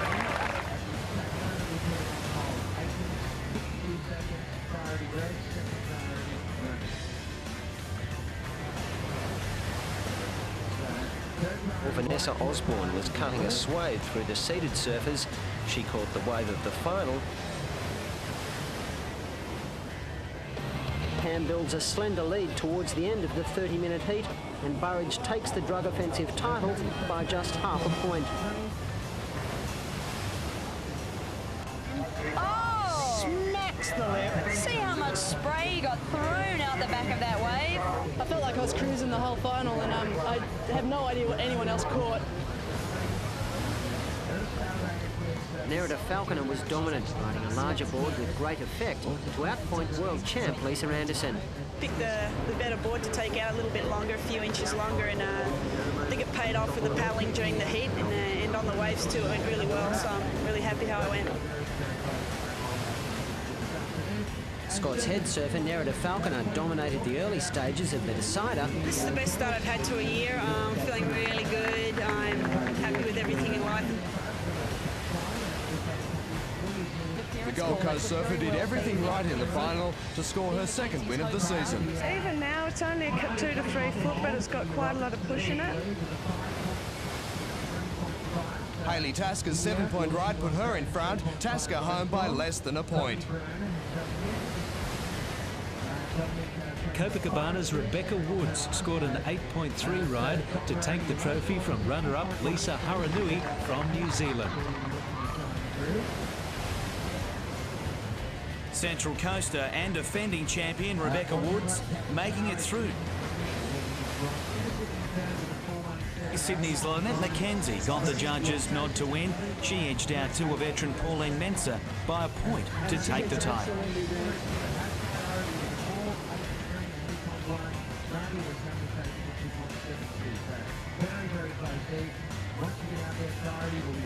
It was quite surprising actually, but yeah, there's some good fun little waves out there. Silvana Lima got the judges' nod over compatriot Jacqueline Silva. It's the pint-sized board rider who gets to keep a winner's check to rival her feisty frame. And a strong opening wave was only bettered by her next as she racked up the points and rode away with her second title. Just had to be patient, pick off a couple, and yeah, it was just another good day in the office. The 17-year-old hardly looked a girl under pressure. Any nerves wiped away with a first-up effort. A bit of tears came out actually because this is like the best result I've ever had, and to win it here, it's like family and friends. It's really amazing. Yeah, I couldn't really hear the scores. I heard someone got an 8 and then I couldn't really tell. I didn't want to get too cocky. I was like, oh, that could have been me because I just got one, but it was. And check that, first vertical manoeuvre backed up by another snap off the top and a huge sliding finish there. Coco Ho just absolutely smashing that first wave. Yeah, it's definitely a fun wave, and yeah, I hope to come back for sure. She is getting better with every wave that she rides. She's getting stronger, more confident. There she is. That's it. You're number one, Sally. Today is your day. It's great to be competing back here in Merewether, and I think I won one of my very first Pro Junior events on Merewether Beach, so it has a special place in my heart. Dimity Doyle waited patiently for her first wave and definitely made it count. No, it was so good having Sally and that chair me up the beach because that was my first chair. It was awesome. As Manuel claimed the women's crown with a 7.8 and a 7.1. And a dream result in the 6-star event here at Merewether.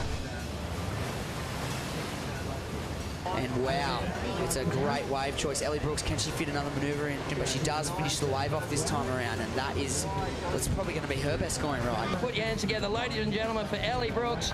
She is the champion for 2015.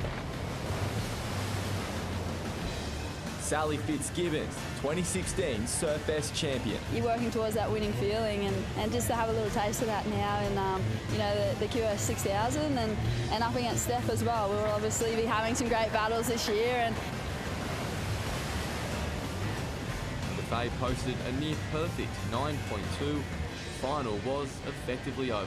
I was trying to keep calm and be okay, just stay like that and be intelligent with the priority and stuff, and it's worked out. The win to Faye's first ever WQS title. Hold that trophy high.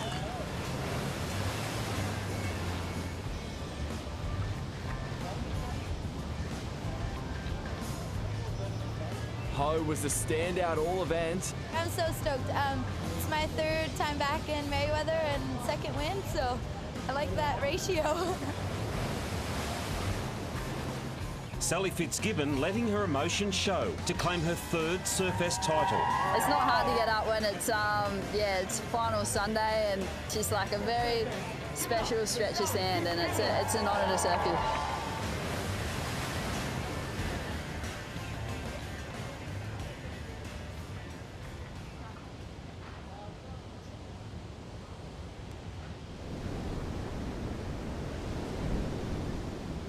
The Burton family Toyota want your business. They're massively overstocked and all new Toyotas must clear ASAP. So don't sign anything until you compare their price on any new Toyota. They won't be beaten on price. Only at Maitland and Port Stephens Toyota. My first time ever in Newcastle was in 1985, which was the very first, it's 35 years and hence the anniversary, and I won the event. It's one of my biggest memories because being an event win, you know, and then that set me on the path to winning world title. I just fell in love with it straight away because the people embraced me. I was this young kid from South Africa. I'd never been here, and people just took me in, and I'm assuming that's why I won the event, because I was so comfortable. You know, there was like all of a sudden I was hanging out in surf shops, and the crowd at the beach for me was just mind-blowing. In fact, I'm thinking of coming back just to go surfing with less people and fun waves and heaps of stuff to do.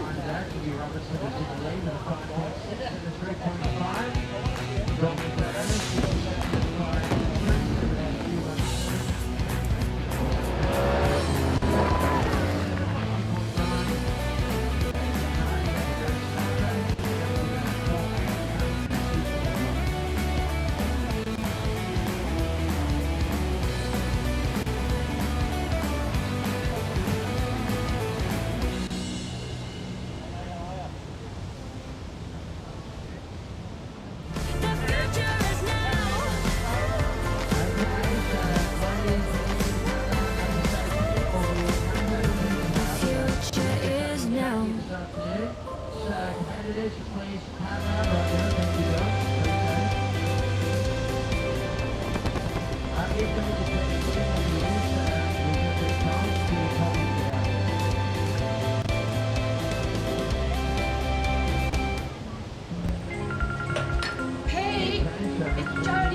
4G delivers more speed in more places, so you can connect to what matters most. Thrive on a new kind of network. It is the most rewarding thing to be part of a child's life and give them something they may have not received otherwise. There are children out there that need a home, love and a family. Don't hesitate. Make the inquiry. Contact One Doyle today.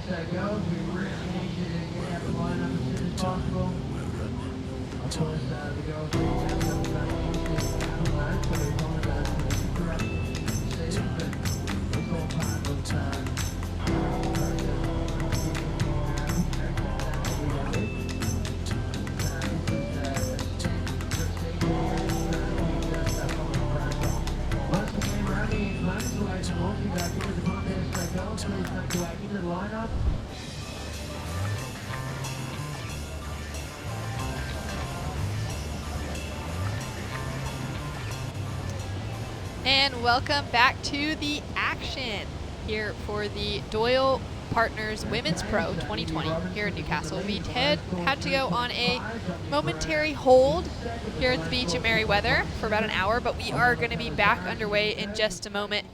We will be finishing off heat number 3 for round 2 of the women. India Robinson currently in the lead over Dominic Barona, Ornella Pellizzari, and Nadia Aristarbe. My name is Shannon Hughes, joined in the booth by Beck Woods. Beck, you were in the heat for the start of this one. And what was going on as we had to go on that hold break? Yeah, I think there possibly was a bit of a shark sighting. And we do have a policy now with WSL where we could go on hold for an hour. So athletes, obviously safety, primary concern. I did see Ornella scrambling up onto the jet ski out the back earlier. We see her here on screen. Heading back out, there was reports that it wasn't a large shark, so that's good. We are in Australia, so we are definitely in the elements all the time. There's always something going on in the ocean, and it's a beautiful ocean. So yeah, we're definitely very thankful. We see this little wave here, and it has been the talk of the last 20 minutes there. When I just went into the competitors area, there's a little wave kind of breaking near the rocks, and all of the goofy footers, as they do, they're sniffing out, these really sucky little rights, because yeah, backside attack when you can get high and tight under the lip there. They're aware that they can score some pretty quick points. There's only 9 minutes left in the heat. So yeah, Ornella and Mimi were both eyeing that off, the white and the green surfer. So interesting to see where they choose to sit, and once all the girls are back out the back, we'll restart with 8 minutes 46 to go. Yeah, there's been some really great waves still coming through the beach here at Merriweather, and these women are excited to get back in the lineup to finish off this heat, and then we'll be continuing on with the round of 72. Currently, as we went on that hold, we had 8 minutes, 52 seconds on the clock, so we'll be starting off exactly where we finished. Same situations, same time, same priorities, all of that across the board. At the moment, India Robinson was sitting in the lead with a 5.6 and a 3.5. Dominic Mimi Barona sitting in second position with a 5.37 and a 2.17. And then Ornella sitting with a 4.17 and a 2.9, and Nadia with a 4.83 and a 2.1 in that third and fourth position. So as they make their way back out to the lineup, Nadia will have priority again. Ornella will be under second priority, Dominic third, and India in fourth priority. With still, like you said, plenty of time to see some really decent waves ridden, and great to hear that the women have been just hanging down there, watching the conditions and working out where they would rather sit now about an hour after they came out of the lineup. Yeah, I think it's a challenging little wave there near the rocks. I know Hoyo and even Philippa, I'd be glad that I'm not in heat against them. I had one heat against Philippa out there and she ate me alive. It's hard, it's tricky the waves look like they're going to break on you, and then they end up not breaking, and then other ones double up, and they're like the best little runners ever. So, India at the moment is in the lead. She did get a couple of quick turns out the back in the previous heat, and she's surfing really strong, laying rail down quite strongly when she does get the opportunity. There are still waves on offer down on that kind of dominant peak that we saw the men on yesterday. When the sets come through, they do seem bigger. So we'll see what the outcome of scores is here with this decision-making process as to sitting in on this little right or the right-hander out the back. So it may even be three surfers choosing to surf here on the shorey. So Nadia Erastabe, I hope that I am saying that right for Nadia. But it is a super close heat. Between second and fourth, very small scores needed, and Dominic is holding a 5.37, so I guess she's got the better of that exchange. Oh, they're all choosing to sit on the little. There we go. It's not ladies. It's like between ladies and the pipe kind of main peak. Yeah. So interesting. Let's see how this plays out. 3 goofy footers and a natural footer here on the shoreline, Shannon. Yeah, it'll be interesting to see like what they're able to find, but I like that they're trying to find the wave with the best critical section, which is that inside short break. Yeah, this is the challenging thing about the World Qualifying Series heats. You have to make these decisions. I personally don't like sitting in close proximity to 3 other surfers on such a small peak, but for those who have the lead, it might be the better tactical play. So I don't know whether depending on, for me, I prefer to go a bigger wave and be by myself out in the lineup, and just basically hope to go and get one of those big bombs out there. So we'll see how this plays out.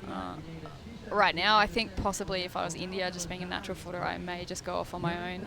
I know India's got a really good, strong forehand repertoire, and she probably built a few big turns out the back. But, I could be completely wrong and totally off the pulse. I am 5 years out of contest, so...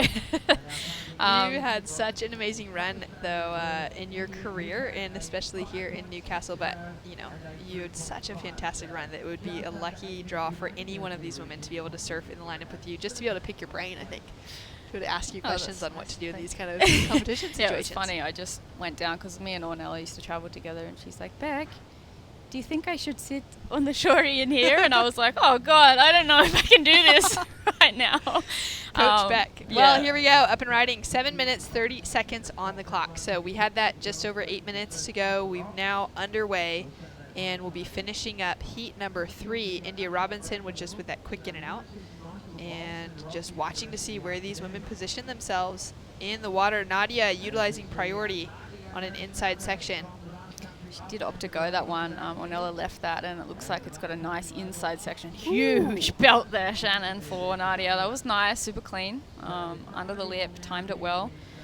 Let's see where they get, what they give that score, because I know she did get one big turn out the back on the other peak earlier in this heat, so it's going to be a hard job for the judges right now. I'm glad I'm not one of them, but she really waited and timed this one well, Shannon. Yeah, it's such a good section that she was able to get that board up and into, really put that strong snap in. Yeah. So timed she's it well. chasing a 2.72.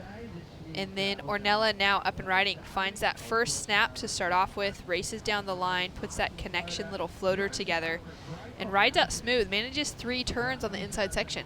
Yeah, so she did pick the eyes out of that wave as well. Let's see where they go. Ornella's wave, 3 turns. I would say Nadia's probably was more critical with 1 turn. So judges really having to work hard for their pay today. Nice opening carve there for Orny.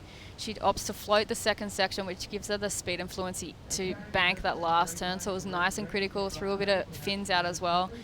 It is a little bit of an advantage, I would say, to be on your backside on this particular wave, but we will see what India can do, because she's, as I said, she's very strong. You would have seen India surf the last few years, but yeah, she's very strong. Once she gets and connects with those suckier waves, it'll be good to see what she does in her forehand. I think she grew up surfing Janjak.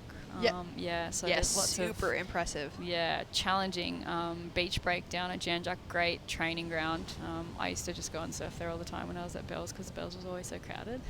But that's why I never understood the bowl properly. But because I was like, oh, Janjak's on. Those training hours in. Going to Juk. But yeah, there's so many waves between Juk, all the way up to the bowl and to Rincon at Bells Beach. They've got such an amazing coastline down there. So yeah, we've seen scores drop there for Nadia. It was a 3.77, so it is an interesting little throwdown there. Mimi paddling into a bit of what looks like a double up here. We'll see what this wave does on that little reef on the inside. It's a little bit flatter there, Shannon. Doesn't allow for the big turns that we know Mimi can do out the back, but we'll see what the inside section has here for her. Nice vertical finish there for her.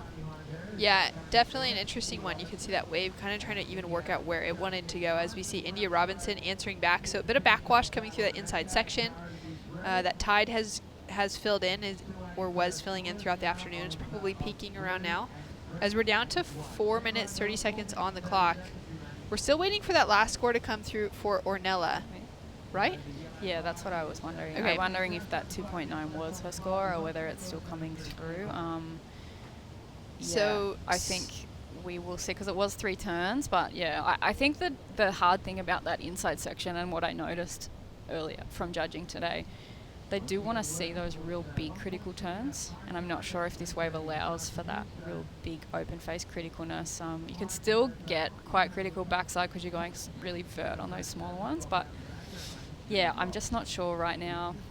Looking with Nadia's turn, they only gave her a 3.77, which is still a score. But yeah, I think that they do want to see those bigger waves out the back. So see Nadia up and riding again. Yeah, finds another wave, big wrap, trying to connect with that power section. Again, that wave just goes soft on her. So scores coming through. It's going to be a throwaway score for last of Nadia that we've just watched. And scores are in across the board. So India Robinson drops in a 2.93 for her attempt. Dominic Barona drops in a 3.37, which does move into her top 2, has her positioned in second. And Ornella drops in a 3.63 to better her situation, although she's still sitting in fourth now up and riding. Looking for a score to get that advancing position. And maybe this wave will stand up for her on the inside. She finds that double up. Is she going to be able to time that landing? Rides out clean onto the shoreline. Impressive finish. India Robinson now in the lead. Dominic Barona in second. Nadia in third. And Ornella in fourth. With Ornella to drop a score chasing that 4.58. Talk us through this one.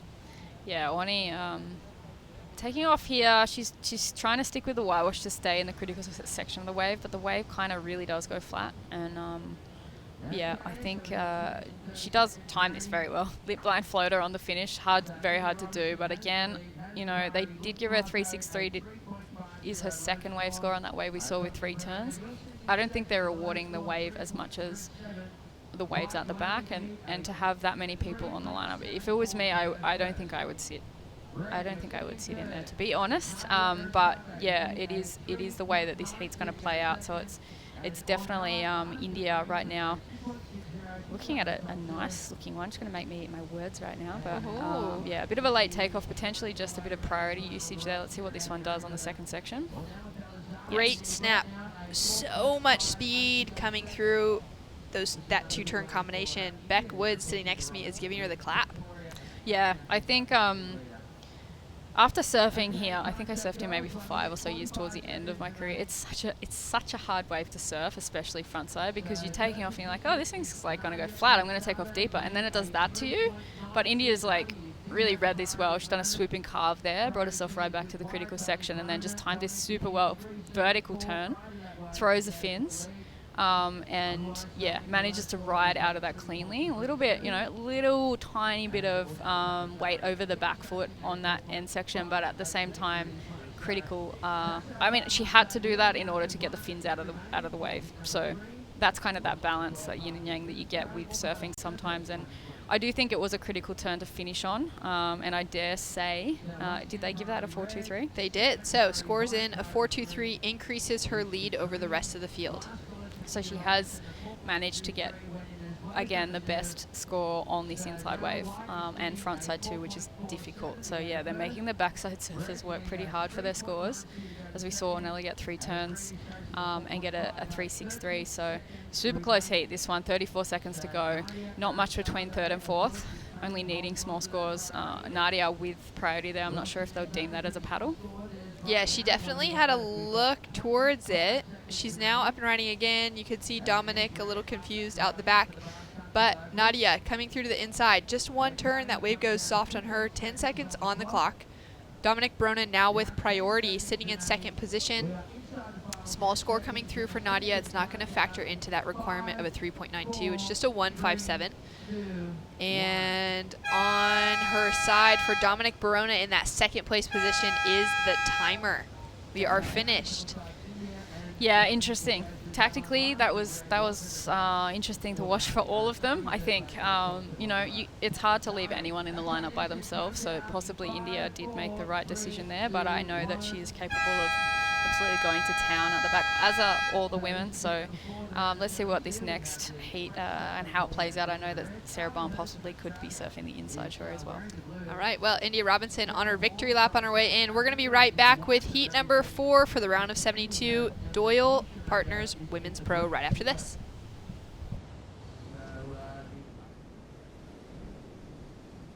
Holidays, Ironman, outdoors, Ironman, whoa, pool bar, suspension, lights, roofing, camping equipment, recovery gear, 100 Ironman Maitland, and 100 Ironman.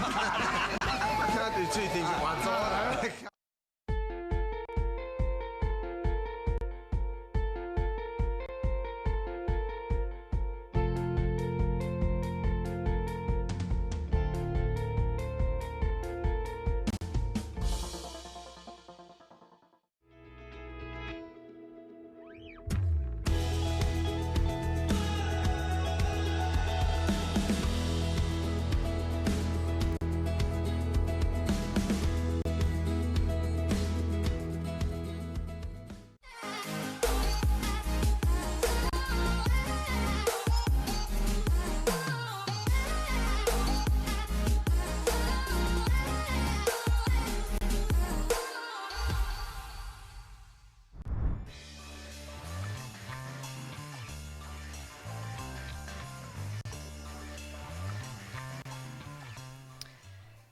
And welcome back to the action. We've just seen India Robinson take the lead over Dominic Barona. Those two advancing through into our next round with Nadia Aristarabe and Ornella knocked out of competition, unfortunately, on a tight finish. But now up and going into heat number 4 for the round of 72. Emily Nashimoto, Sarah Baum, Charlie Hurst, and Pauline Addo.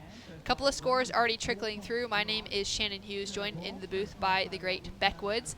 Beck, you have a great history of competition behind you, but specifically here at Newcastle with multiple event wins. How does it feel to return to the shoreline here and be a part of Surfest every year?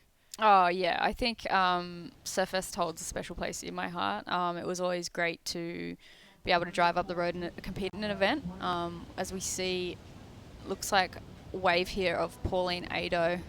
A really nice open face first turn, second carve. She comes through the inside and manages to tag that. Well, not just tag it, she banks it.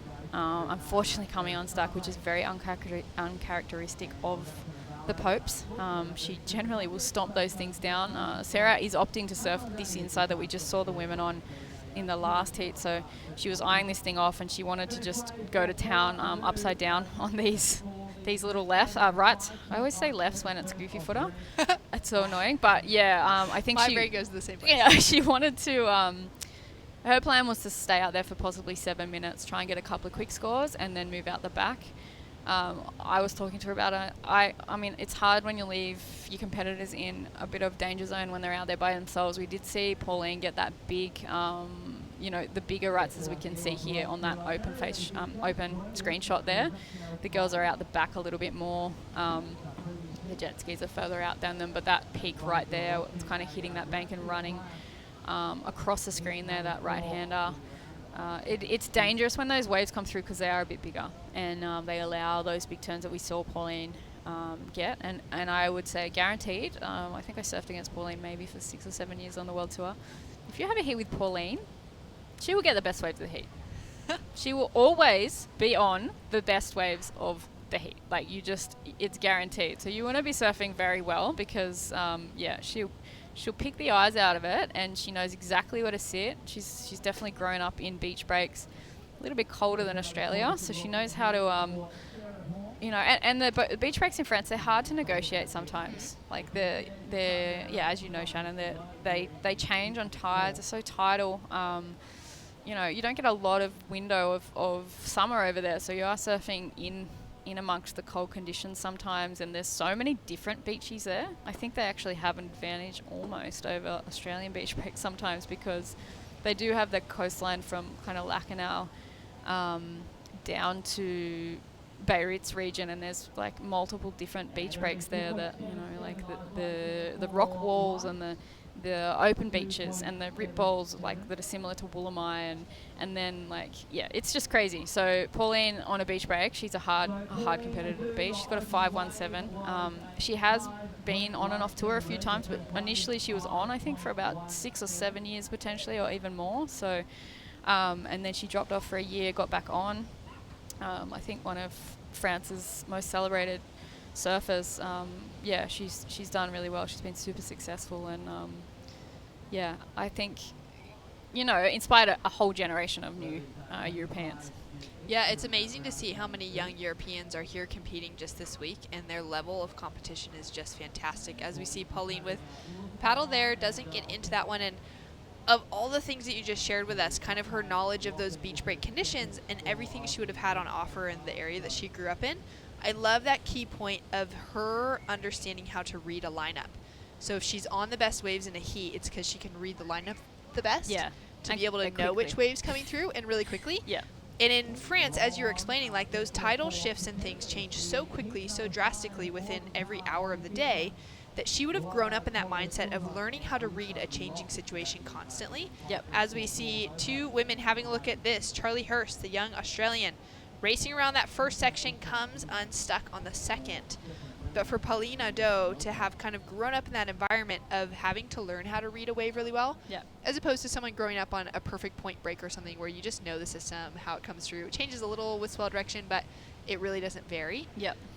It's really worked to Pauline's strength within competitive surfing.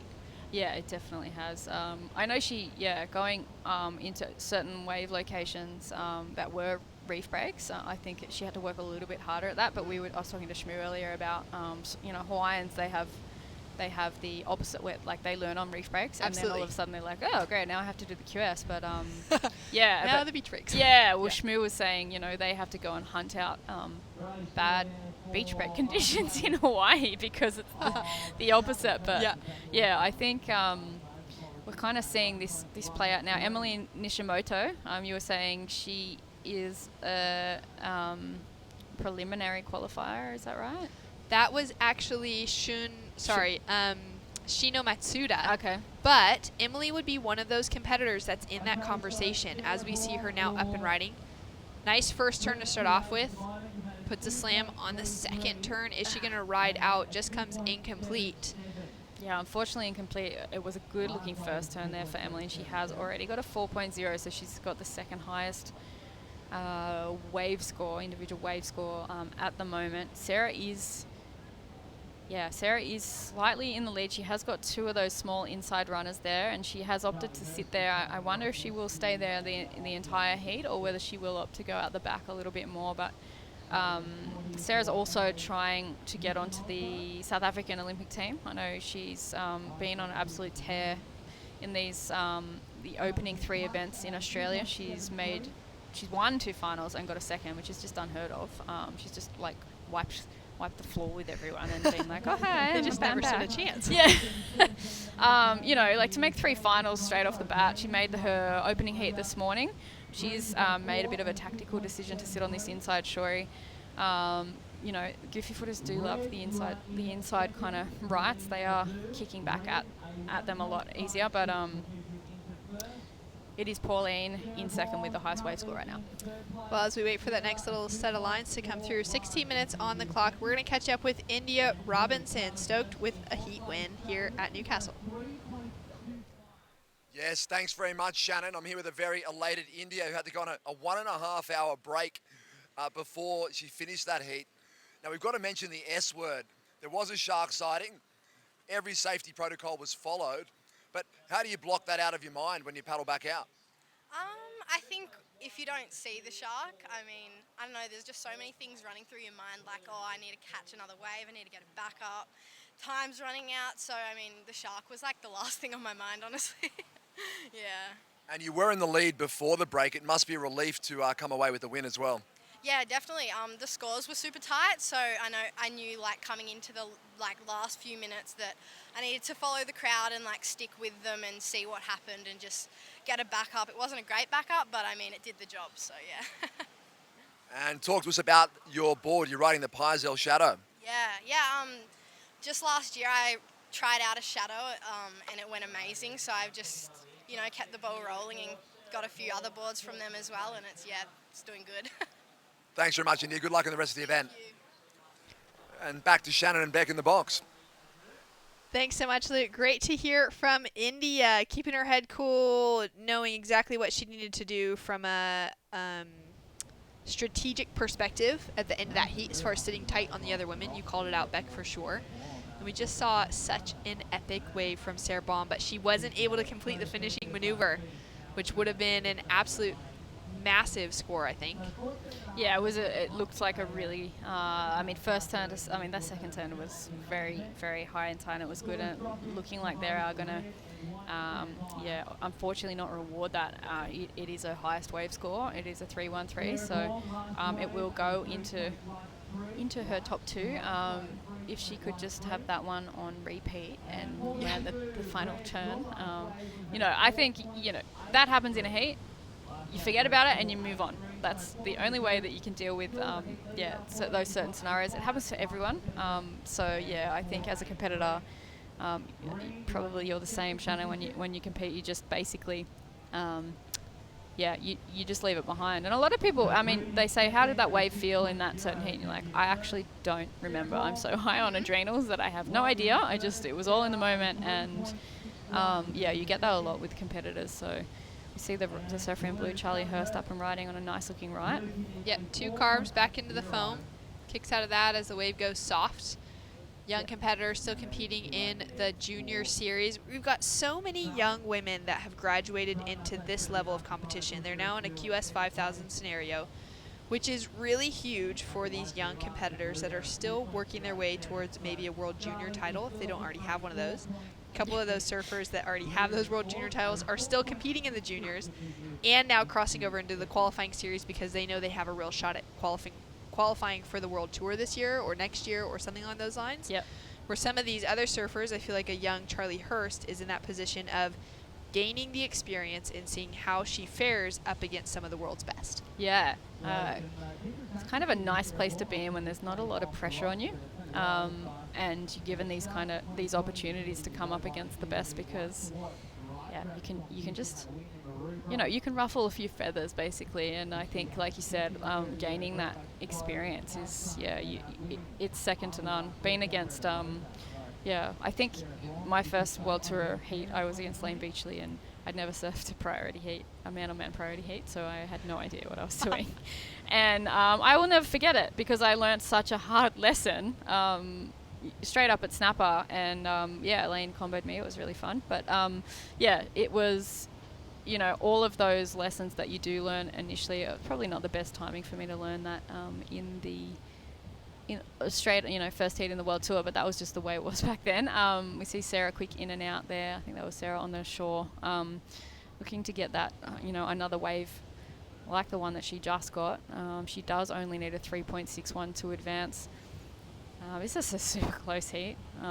We were talking about basically the avalanche of Japanese surfers coming out, and we've got I think it's the first Japanese surfer to ever qualify for the World Tour coming up, a women's world tour surfer. this year, and that's exciting for Japan. The Olympics are in Japan. You know, it's definitely watching some of the men yesterday, the Japanese male competitors. They've got a strong team heading to the Olympics, and you know, some of the barrels that they were getting yesterday, it was awesome to watch as we see competitor in green having a little bit of a sniff at this one. Yeah, she has a look there, decides not to go on it. But yeah, it's pretty amazing to see that Amuro Suzuki is going to be on the championship tour. She got her big win at Galicia in Spain, which set her up for that campaign to qualify. And then she was one short at the end of the year at Berube, the Port Stephens event. Was that one surfer out on the qualifying series, and then with Carissa Moore winning her 4th world title and deciding to take the year off for 2020, just as a bit of a break to her competitive run that she's been on for, you know, who knows how many years by this stage. Yeah. To have that time away, it allowed, as we take a look at Sarah Baum, connects that finishing maneuver, nice swooping carve into a finishing closeout. Talk us through this one, and then we'll get back to that conversation about Amuro.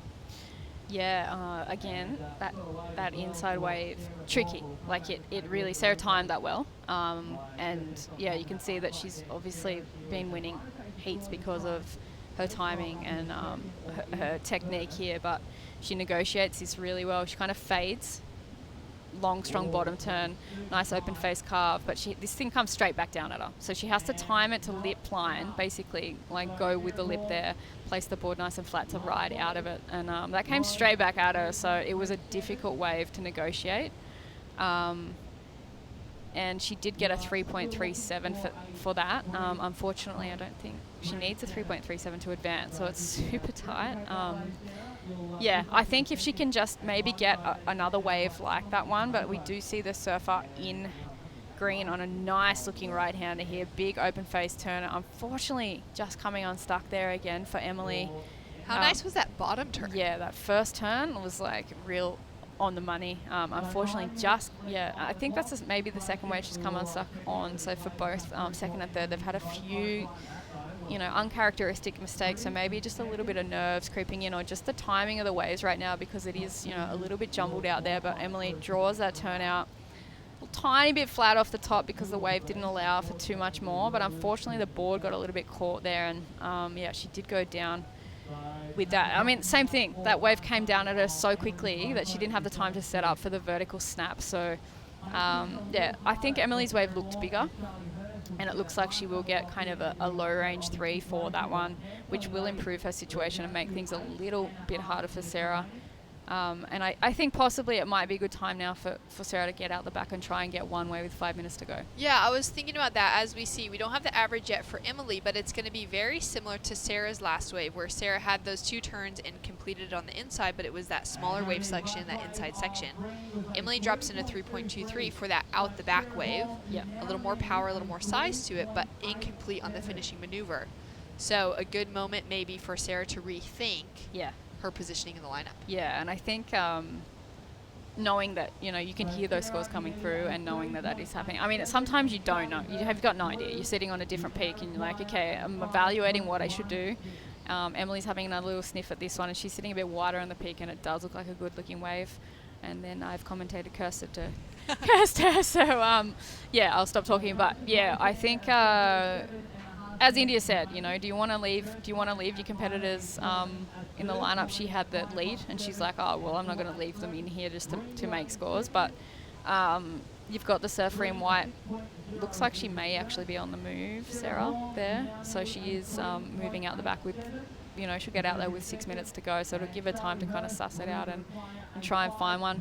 Pauline's been relatively quiet. She's kind of just done the business, and now she's waiting for a bomb. It's generally what she does. So yeah, I think she's definitely not in a safe position either. It's a relatively low scoring heat, and difficult conditions to negotiate here, but there are waves, as there always are in Newcastle. I'm slightly biased now that I live here, but yeah, it's great that we have some consistency. Like you said, difficult to really pick out the right ones, but there's plenty of opportunity for everybody, which is a massive bonus within competition days. Matt Hoya was just mentioning it earlier on today to me, like how much better it is to have conditions like this. than to have something that's maybe a little bit cleaner and more defined, but is really slow coming through, where it's just really long lulls in between, and maybe there's only a set or two per heat.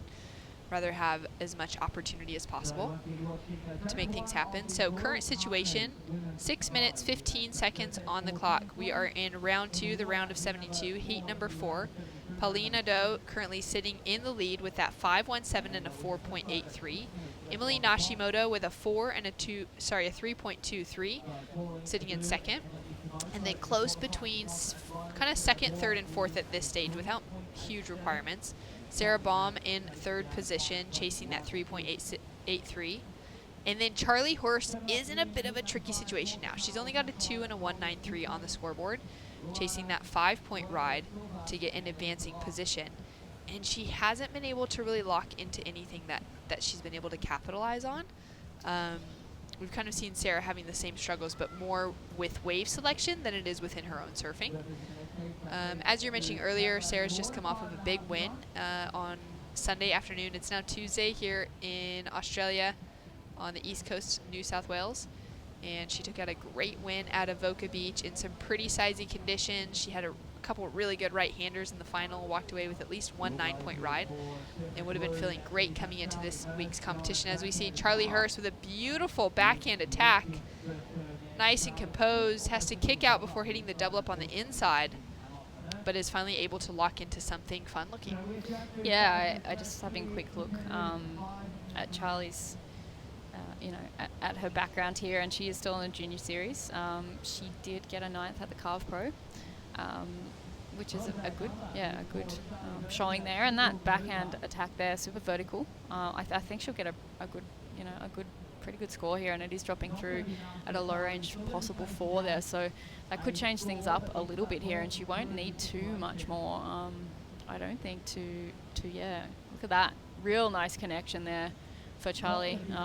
Head down, not focused on the next section too much, which is, it's showing experience beyond a year. She's really surfing to the section, which is always something that we tended to get drilled into us, because when you're young you tend to just race down the line and froth out, but we do see Emily paddling here. It looks like she's in third priority here, but she's faded on that first turn, looking to get a second turn here, but unfortunately the wave going a bit flat, and that has left Pauline Ado with priority and Sarah Baum with second priority, and there is the 3 minutes and 45 seconds remaining.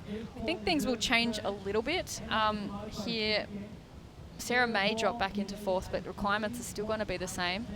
I don't think that Emily will really improve there, so it's really going to come down to the wire here with 3.5 minutes to go, and this is the nail-biting parts of these heats, because as we can see, all surfers are, they're surfing at a very high standard, and wave selection is kind of everything right now. So Sarah Baum has a look in and out. Charlie Hooft dropped in a 4.1 for her last wave, which did improve her situation. She now is only chasing a 3.13 rather than that 5 that was on her requirement of 5.16. Yep.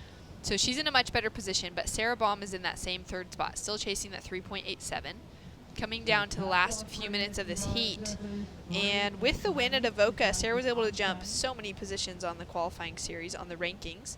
She's now up to number 2 on the international QS rankings. Brisa Hennessy, of course, sitting in the lead. She had that big win in China at the start of the year for QS 5000, and then backed it up with a decent finish at Avoca for her second event of the year. Yeah, Brisa was in the semi against Sarah, was she? Yeah. Yeah, from memory. I'm not sure where Sarah's sitting in the lineup right now. She did have a little bit of a paddle at that wave, and I think that may cost her with a bit of a priority decision there. So it's going to be hard with 2 minutes 20 remaining. I think unfortunately she paddled for that left, so it's kind of initially like a minute ago. So it's really gonna make things tough as far as priority goes. You see Green possibly maybe paddling over towards Sarah now, because she knows. I don't know because I can't see Sarah, but that's generally what as a competitor you would do. You go and sit on your closest rival there. So that has left the the lineup wide open here for possibly Surfer in Blue, but we do see Sarah's timed that well to get away from the competitor who was paddling across. She's managed to get a turn there against quite a tricky section. She's looking for an inside wrap here. She's not needing too much. She needs a 387. We'll see what this wave does. Unfortunately not giving her too much, and I'm not sure if that's going to be the score at the moment. She's still got a minute 20, so if she can get quickly back out the back, we do see Surfer in green having a bit of a look. Ooh, that's unfortunate for our Surfer in green. So going into that moment, Charlie Hooft had priority. Surfer in blue was with priority. Surfer in green was in second priority. Well, that is, I would say, that is an interference. If green doesn't have priority, that's an interference with green there, because she's really gotten in the line of blue. And I don't think that Emily thought that blue could get that wave, or if she knew that priority. There it is. So unfortunate mistake towards the finish of that heat. Pauline Odo finding a beautiful looking right, super stylish coming to the inside. Sarah Baum staying active, but she has moved up into second, as we have found an interference on Emily Nashimoto. With Sarah locking into a great finish right onto the shoreline, gets swallowed. But she wouldn't even know that at the moment she's jumped into second place. Emily Nashimoto down into fourth with an interference for that last moment with Charlie Hooft. Charlie bumps into third. Emily down to fourth.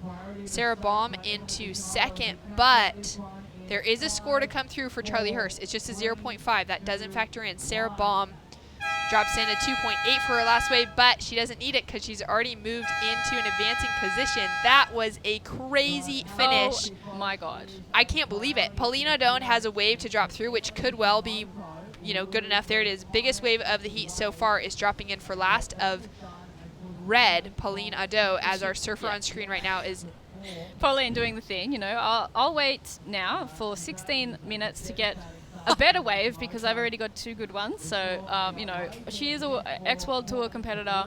She knows how to surf a heat. How was that interference?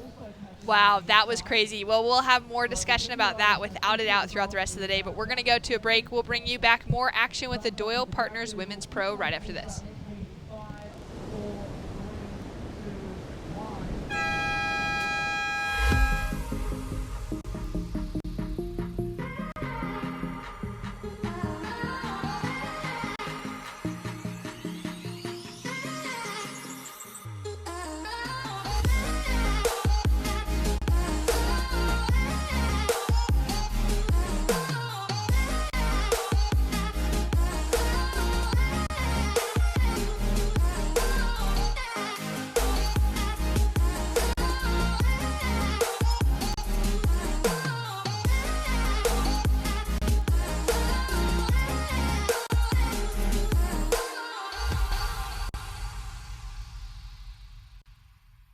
Holidays. Ironman. Outdoors. Ironman. Whoa. Bull bars. Suspension. Lights. Roofing. Camping equipment. Recovery gear. 100 Ironman Maitland. And 100 Ironman.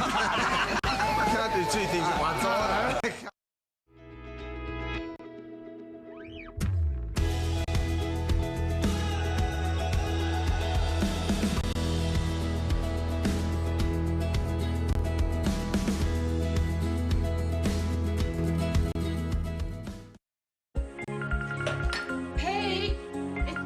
Telstra 4G delivers more speed in more places, so you can connect to what matters most.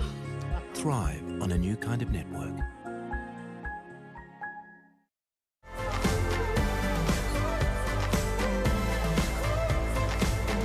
The future is now.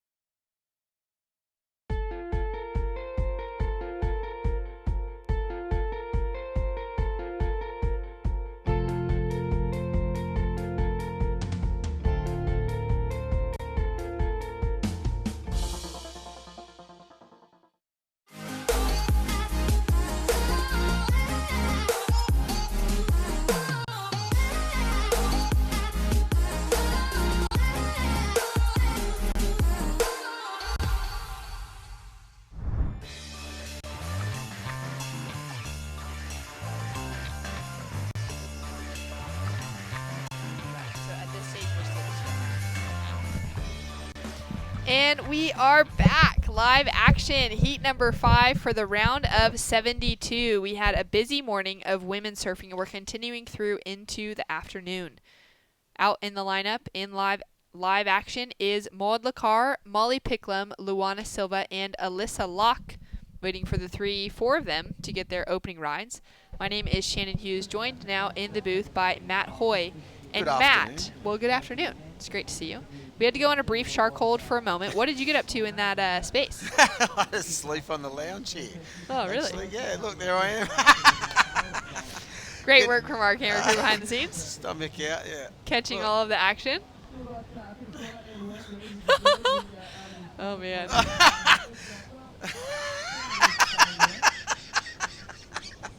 Yep, there you Nap go. time. Sunglasses on, keeping the lights out of my eyes.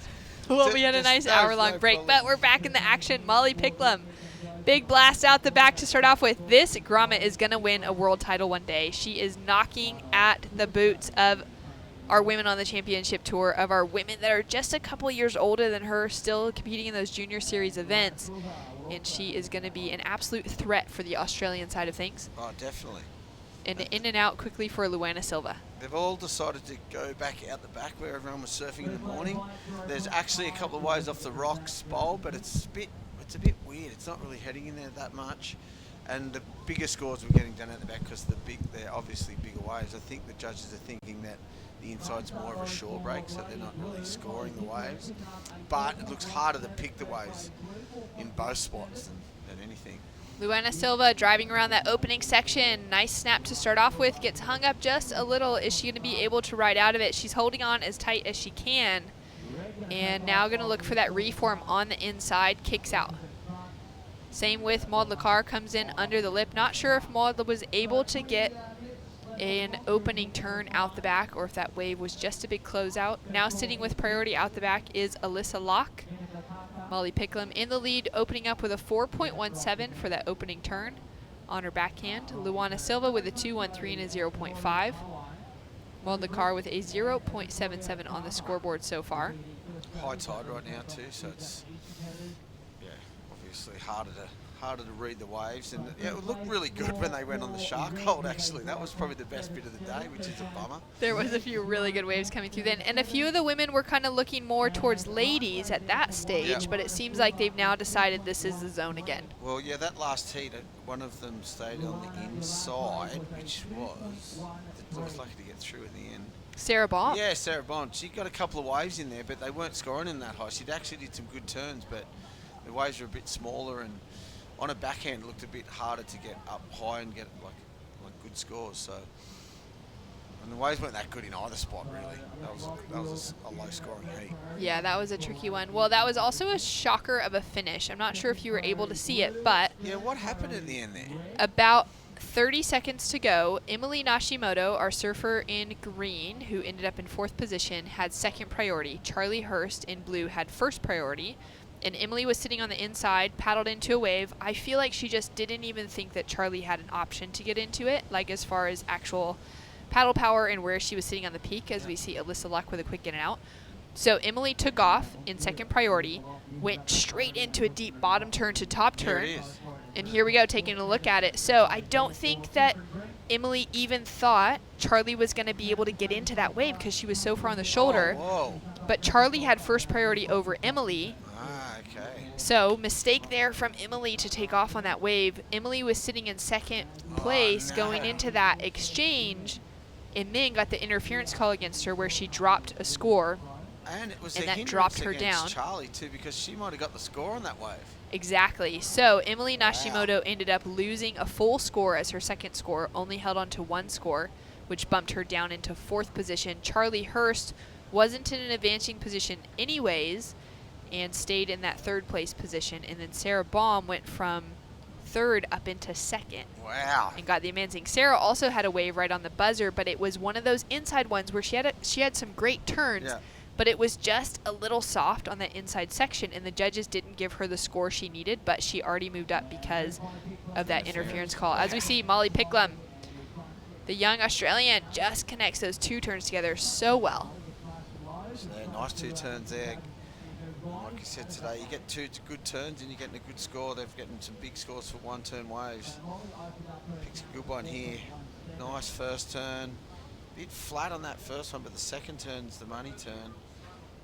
Hits the lip, throws the tail, and yeah, not too bad. Going to be a good score for these conditions. So scores to come through. She already has that 4.17, which was one big re-entry out the back. Molly has a great air game, progressive game that she's been working on, and she's definitely going to be interested to see if she pulls anything like that out Hard in the to do that lineup. today. Hard in these kind of conditions. Well, scores to come through for Molly Picklum.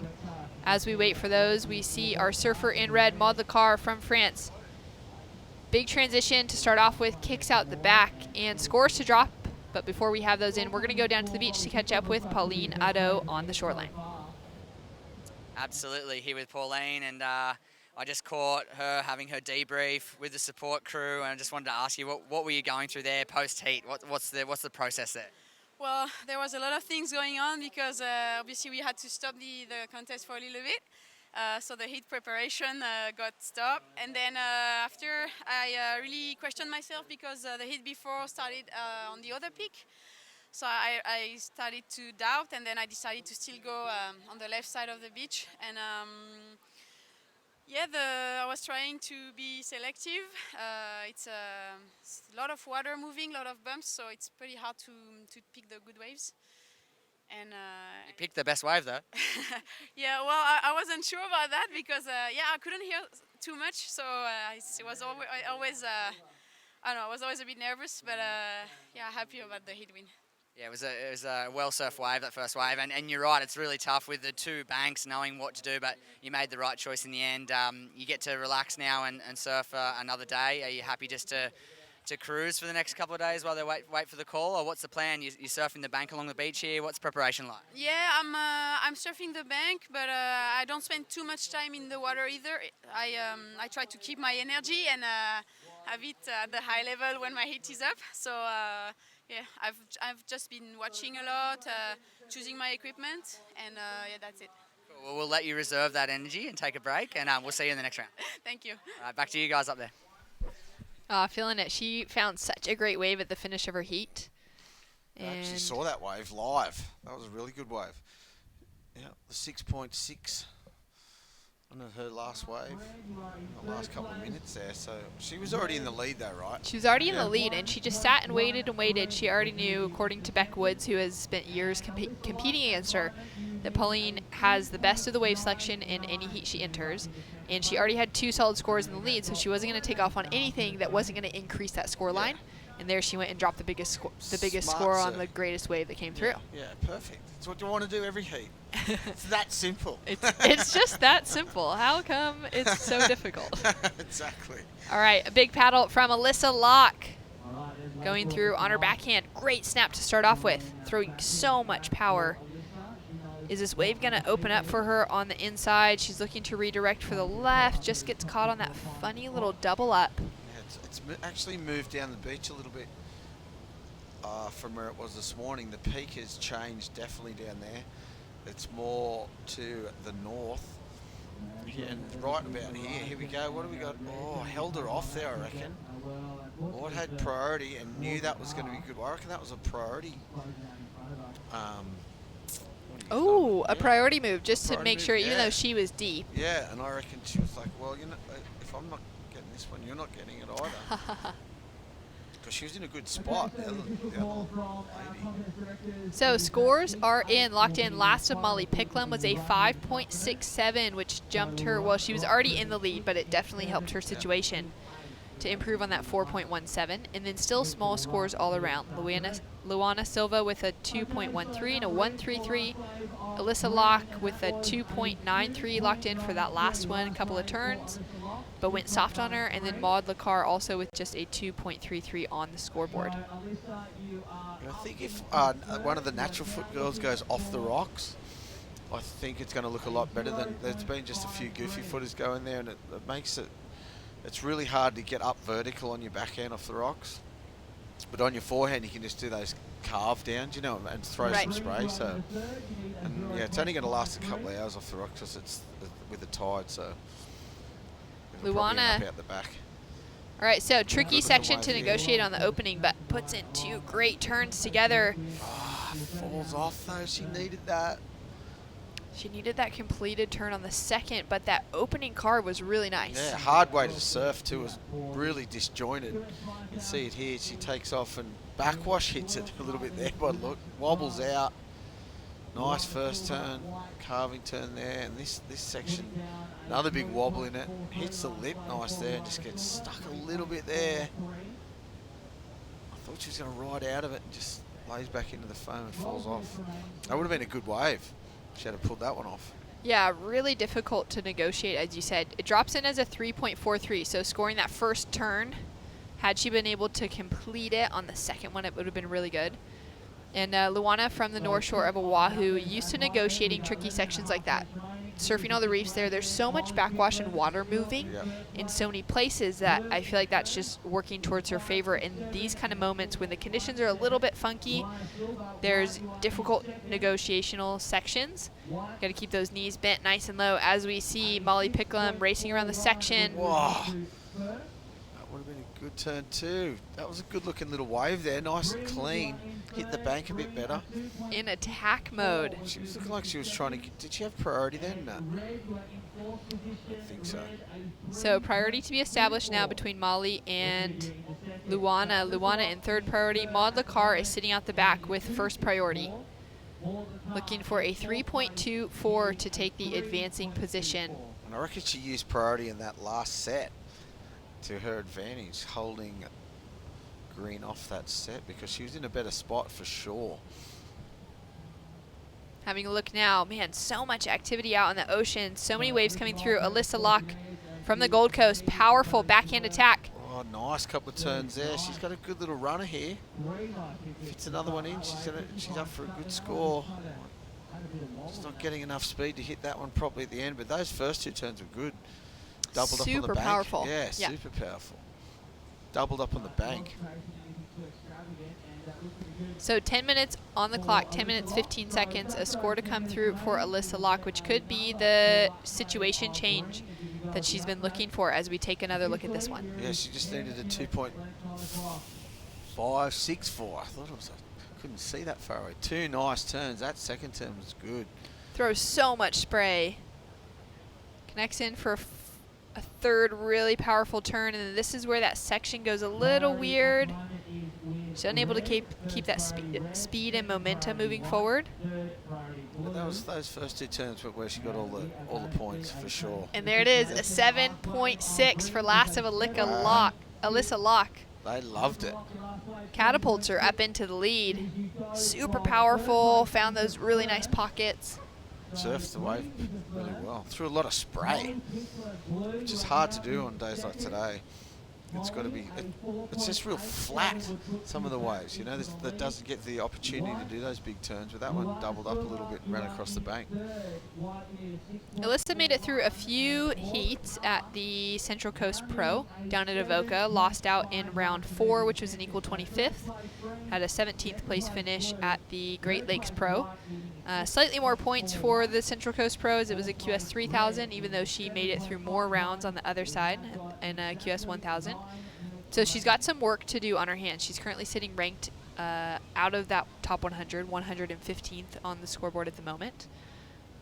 But with that kind of surfing, if she can lock in these kind of situations, capitalize on some tricky conditions, then she is going to be looking at some decent points towards her 2020 QS campaign. Yeah, she's en route to doing it right here, really, isn't she? It's good to see. And yeah, in these conditions, she's so powerful. When the swell's up, I reckon she's got a bit of an advantage over the other girls. Maud Lacar with a strong paddle, negotiating this opening section. Little carve, and that wave goes really soft. Really off the bank there, that one. Luana driving back into the pocket, finds that next section, putting a lot of effort into connecting for this inside double up.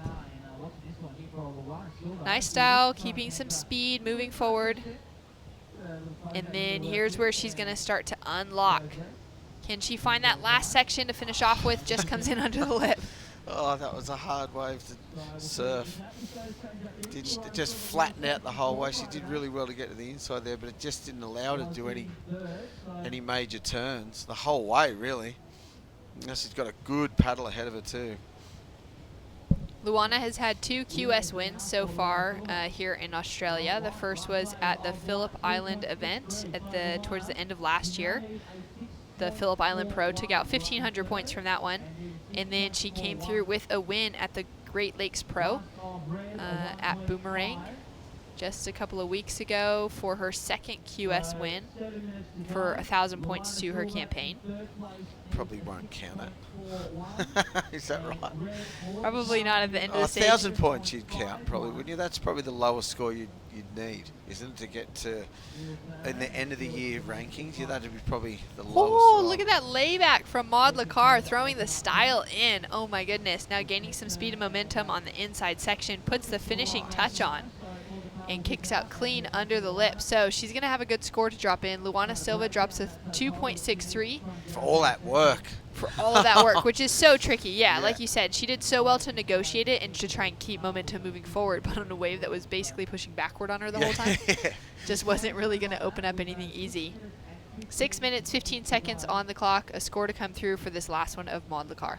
Good old school laybacks. Hack there. So cool. Wave goes a bit flat in the middle here, but then finishes well. She needs a big score. She needs a, oh no, she's already got a score in by the look. No, 4.5. There it is. That was for that last wave right there. That's the wave you just watched, a 4.5. So it went in quick, that score. All right, well, it's moved into no deliberation over that. Yep. Moves into her top 2 scores. She's now chasing a 5.35 to take that advancing position. So in a little bit of a better situation than a moment ago. Molly Picklum with that 5.67 and that 4.17 that she got pretty early on. And then Alyssa Locke just blew it open with a 7.6. She now needs to find that backup score, which has been tricky for our competitors. Throughout yesterday's competition and today, so many of those heats yesterday where it was like a surfer was either completely on fire or didn't get anything. Yep. It was all or nothing. Yep. But that's where we got some of those near perfect scores coming through. Exactly, and it was just hard to get a backup, get in the same spot. And you're always looking for that, you know, trying to better. You're trying to better the 7.6, but where you should be only trying to really better the 2.93. You're always trying to get the best, you know, obviously get the best waves, but late drop there from Blue, just kicking straight out of that one. Or that could have been a priority advantage too right there, keeping the other surfer off. She was sitting with priority out the back. Big air drop. No, she would have been looking for one then. So Alyssa Locke now sitting with priority. She's already in that driving seat with the biggest heat total at the moment with that big 7.6 on the scoreboard. And going back to that conversation about what ranked events, how many points would maybe stay in those top 5 events. So this year it's going to really shift. Last year it shifted a little bit, but there's going to be a big shift, I think, on the point side for the women's QS because there's 4 10,000s on the calendar. Yeah, right. Where up until last year we had 2 10,000s on the calendar. This year there's 4, as we see Molly Picklum driving into this opening section, races around it with a lot of speed, but that wave's not going to offer anything for her. She's staying busy trying to improve on that 4.17 as her backup score. So in previous years, up until 2019, a QS 6000 was the highest QS rank on their scoreboard. So to keep a 6,000 and then those 3,000s as the next highest and 1,000s, you could end up with a 1,000 as one of your top 5 events at the end of the year. Whoa, Alyssa Locke. It's top 5 events for the women. It's the top 5 events, yep. So it's pretty ruthless, isn't it? Yeah, it's... You got to do pretty well in those big ones then. Yeah, you got to do really and be in good them to keep too. Exactly. Well, there's some dolphins out the back there too. The girls would have just gone, whoa, what's that? Just a big pot of dolphins. Yeah, just a couple of dolphins too, makes it even worse. So talking about qualification, the rule stays the same for 2020 where the surfers' 5 best results will count towards their ranking total. So out of, you know, all the events they have, their top 5 will count. Whoever has the best of those 5, your top 6 women from the qualifying series will make it into the championship tour. It's ruthless. It's such a small number of surfers. I think that's what some people they just don't, it doesn't click for them. Where we've got so many spots open on the men's side, On the women's side, there's only 16 surfers. Your top 10 requalify from the championship tour, and then you got 6 that come in from the qualifying series. And so it's really cutthroat to make it all the way through. And this year there will be bigger points on the line with those 10,000s in the mix. And then I think it's going to come down to like the 10,000s and the 5,000s this year. Maybe a 3,000 would stay in one of those top 3, depending on how you did in the other ones. As we see Alyssa Locke connects 2 turns, gets that combination surfing dialed.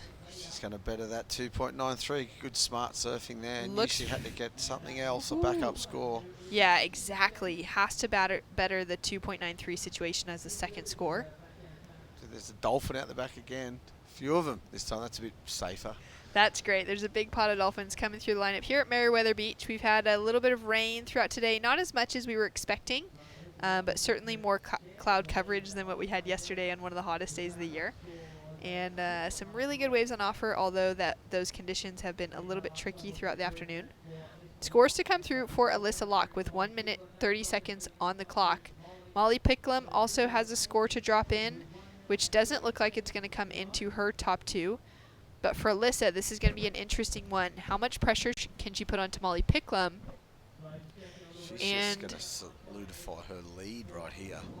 For Maud Lacar and Luana Silva, will they be able to find another wave to take them into that advancing position? And it's got to be their best waves too. Alyssa Locke drops in a 6.1 to back up her 7.6. So finding such good rhythm. Good smart surfing there. From the Coolangatta surfer. Looking so sharp here at Meriwether. 50 seconds on the clock. Molly Picklum now chasing an excellent 8.03 to take the win. And then situation is the same on Maud and Luana, sitting in that 3rd and 4th place position. Just 30 seconds remaining in this heat too. It's the work cut out for the bottom 2 here. This is Alyssa's last wave. Is it a replay? Yep. 2 nice big backhand turns there. Just had to better a 2.93, so that's good smart surfing from the lady in green. And another set. A set rolling through now. Who's sitting with priority? Luana Silva in white. She's now up and riding. She's chasing a 6.41 to advance. Little foam climb to start off with. Is she going to be able to connect to that inside section? It goes soft. That's so frustrating. She has had such a good run so far this season and has really been able to capitalize. Her heat earlier on this morning, she had an excellent score on the scoreboard in the 9-point range and really was able to show us how well she surfs in this kind of power, but was unable to find the right waves in the moment. Alyssa Locke, Molly Picklum advancing through. The Australians holding it down against the international competitors. We'll be right back with more heat number 6 for the round of 72 in the lineup after this.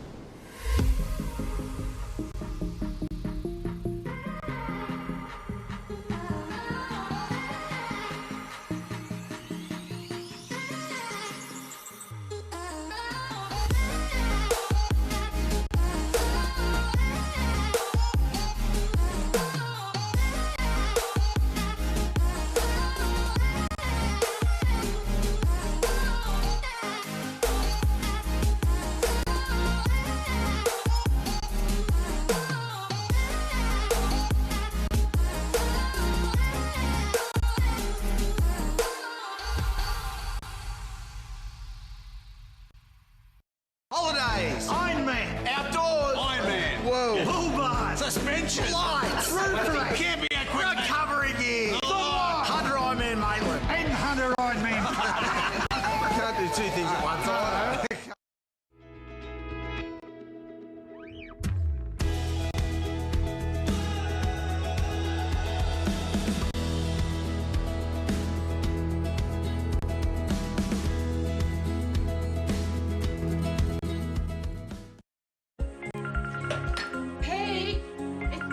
Telstra 4G delivers more speed in more places so you can connect to what matters most. Thrive on a new kind of network.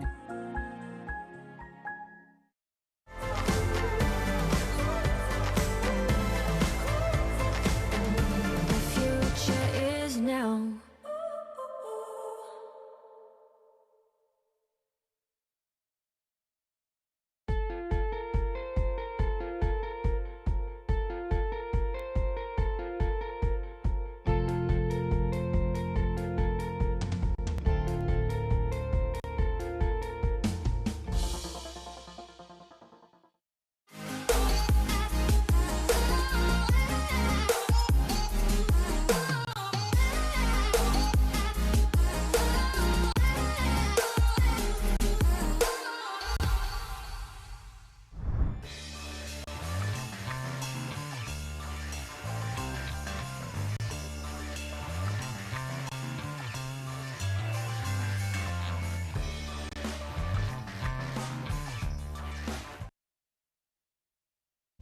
We are rolling with the Doyle Partners Women's Pro. Heat number 6 is in the lineup. Round 2. We ran through round 1 earlier this morning, and we are knocking heats away. Alyssa Locke took out the win in that last heat with a 7.6 and a 6.1. Molly Picklum in second, both advance into round 3. Maud Lacar and Luana Silva, unfortunately unable to find the right rhythm, are knocked out of competition here in Newcastle at Surfest. But much more is happening out in the lineup. We're already seeing a score has come through for Minori Kawai, opening up with a 5.83. Ellie Brooks puts a 3.67 on the scoreboard, and now waiting for Minami Nanaka and Victoria Farmer to get their opening rides. My name is Shannon Hughes, joined in the booth by Matt Hoy. And wow, just taking a look at the lineup here. It's a replay of one of those first wave, blue or white's first wave. Blue, here it is, nice looking wave, big first turn, throws a lot of spray again, and it just gets stuck behind a little bit there and just kicks out. Just got a little bit hung up at the start. Here's the first of white. Bit of a flatter wave here. Nice first turn, and then just not getting anything after that by the look. Hence the score. Couple more turns connected together through to the inside section. So white drops in a 3.67 for her opening ride. Another score to come through for Minori Kawai. Opened up on that 5.83. That was for that one turn by the look too, eh? Yeah. So solid opening turn in the mix as we see another set rolling through. Women in the lineup just outside of priority. 2 Australian competitors up against 2 Japanese competitors. Ellie Brooks snapped her go-to board in the free surf yesterday down at Dixon Park. Yeah. She was bumped. I bet. Don't ride it then. I mean, yesterday the waves were so hollow you could have just gone straight anyway. You weren't doing any turns. Most people weren't doing any turns anyway, so yeah, when I had a good board, I'd put it on ice. Just never ride it in free surf condition. I know you got to practice on it, but if it's a good board, you shouldn't have to practice on it. you know it's a good board, yeah. And you'll have it ready to go for competition. So that was an unfortunate afternoon for Ellie. She did paddle out in the evening on a different board, start to find a feeling for what she has left in her quiver here. And hopefully is able to just come out on top regardless. Boards these days are so alike if they've got it right. And our surfer in red with a quick in and out, Minami Nanaka, gets her opening ride, but just a short ride. Nothing too expressive within it. I think everyone's had a wave. Oh no, just that. Green still waiting on her first wave, so with priority. Everyone else has ridden one, so she's got the priority. I don't think, priority today. I mean, it's good if you're sitting next to your competitors, but I'd be moving around today and just hunting waves down and not just sitting.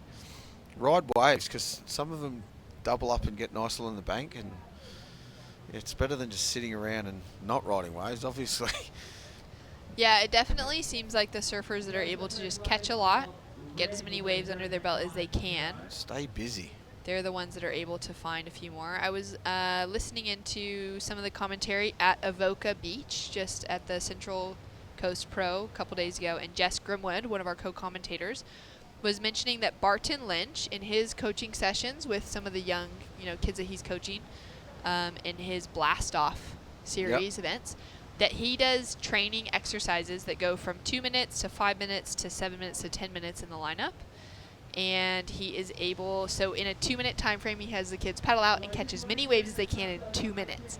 Yeah, and then restart that, do it as many waves as you can catch in 5 minutes. And then as many as 7, as many as 10. Sounds like hard work. Super hard work. But imagine the training within that to then be able to have yourself in a heat, to have 20 minutes on the clock. You got plenty of time to catch 2 waves. Yeah. Cut that in half if you don't have 2 good waves yet and you need to restart. In 10 minutes, can you catch 2 good waves?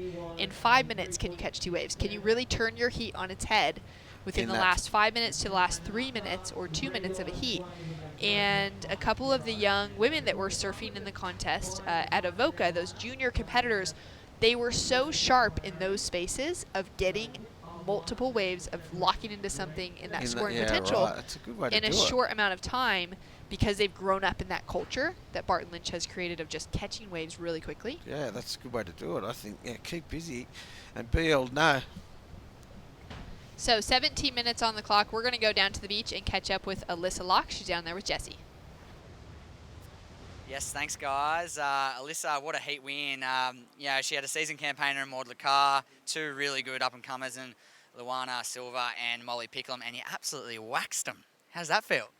I mean, it feels pretty good. I headed into that heat pretty nervous because I know how good the girls surf, but I was lucky to get away with some waves, yeah. Two really good waves and a great heat win. And we're just talking off camera.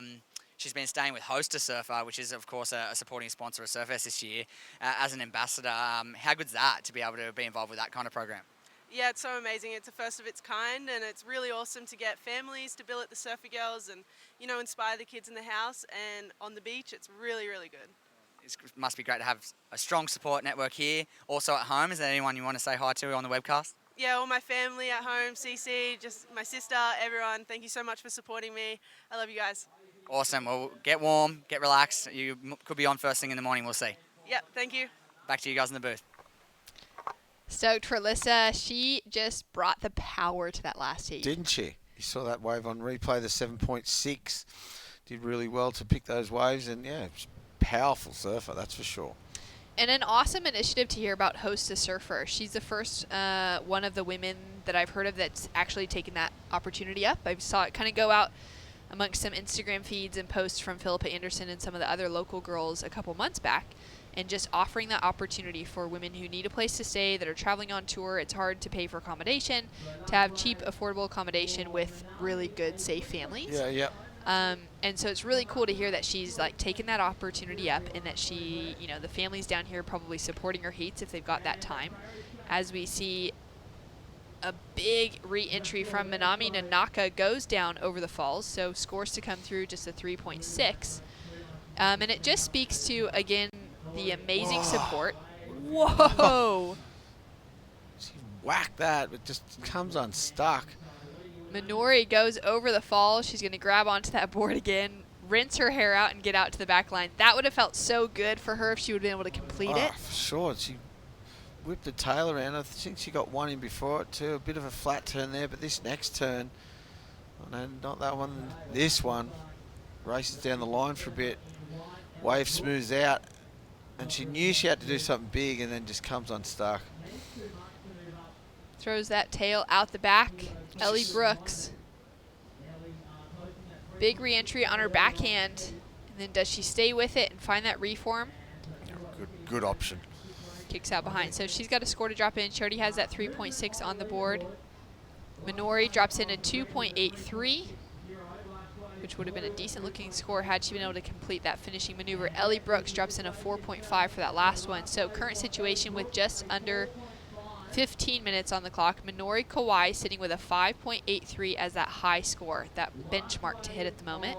Ellie Brooks with a 4.5 on the scoreboard, a 3.67 to back it up. And Minami Nanaka sitting with a 3.6. We're still waiting for this woman in green, Victoria Farmer, on screen to get her opening ride. She has priority for the whole heat. She's had 10 minutes of priority and hasn't ridden a wave yet. Being very, very selective on what comes through the lineup. As we were just saying, try not to be too selective. Victoria is from Noosa. She's grown up surfing some of the best right-hand point breaks on offer when the right That's swell why comes she's through. so selective.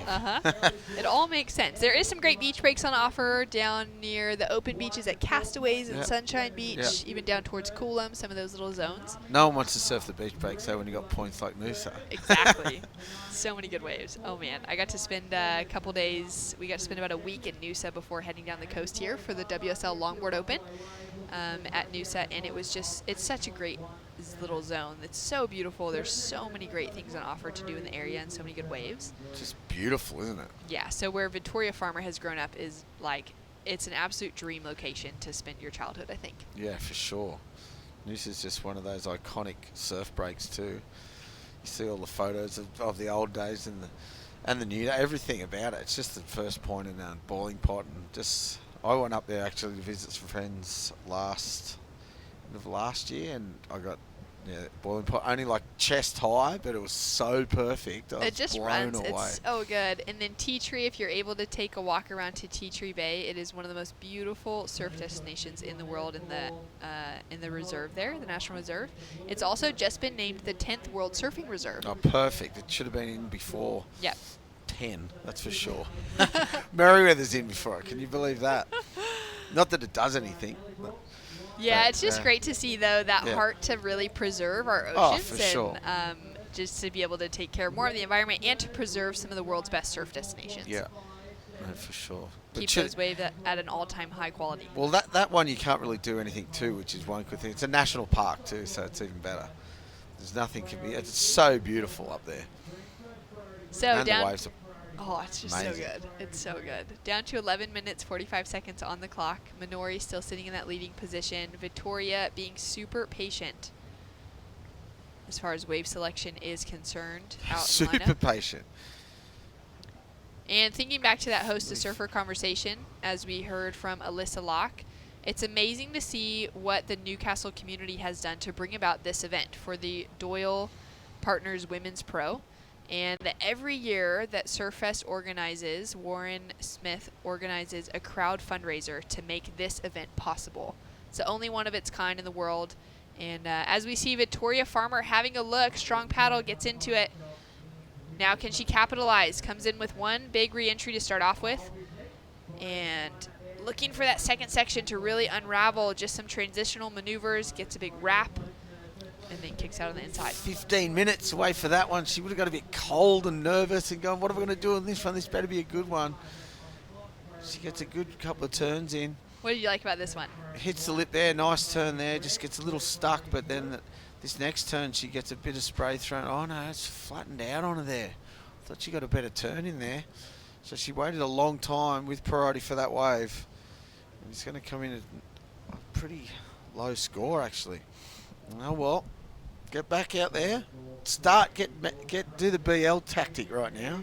Get busy. Exactly. Stay away from your other competitors and get busy. Start that heat fresh. You got a 3.27 to build from, chasing a 4.9 now for Victoria Farmer. Minami Nanaka sitting with that 3.6. She's chasing a 4.57 to take the lead.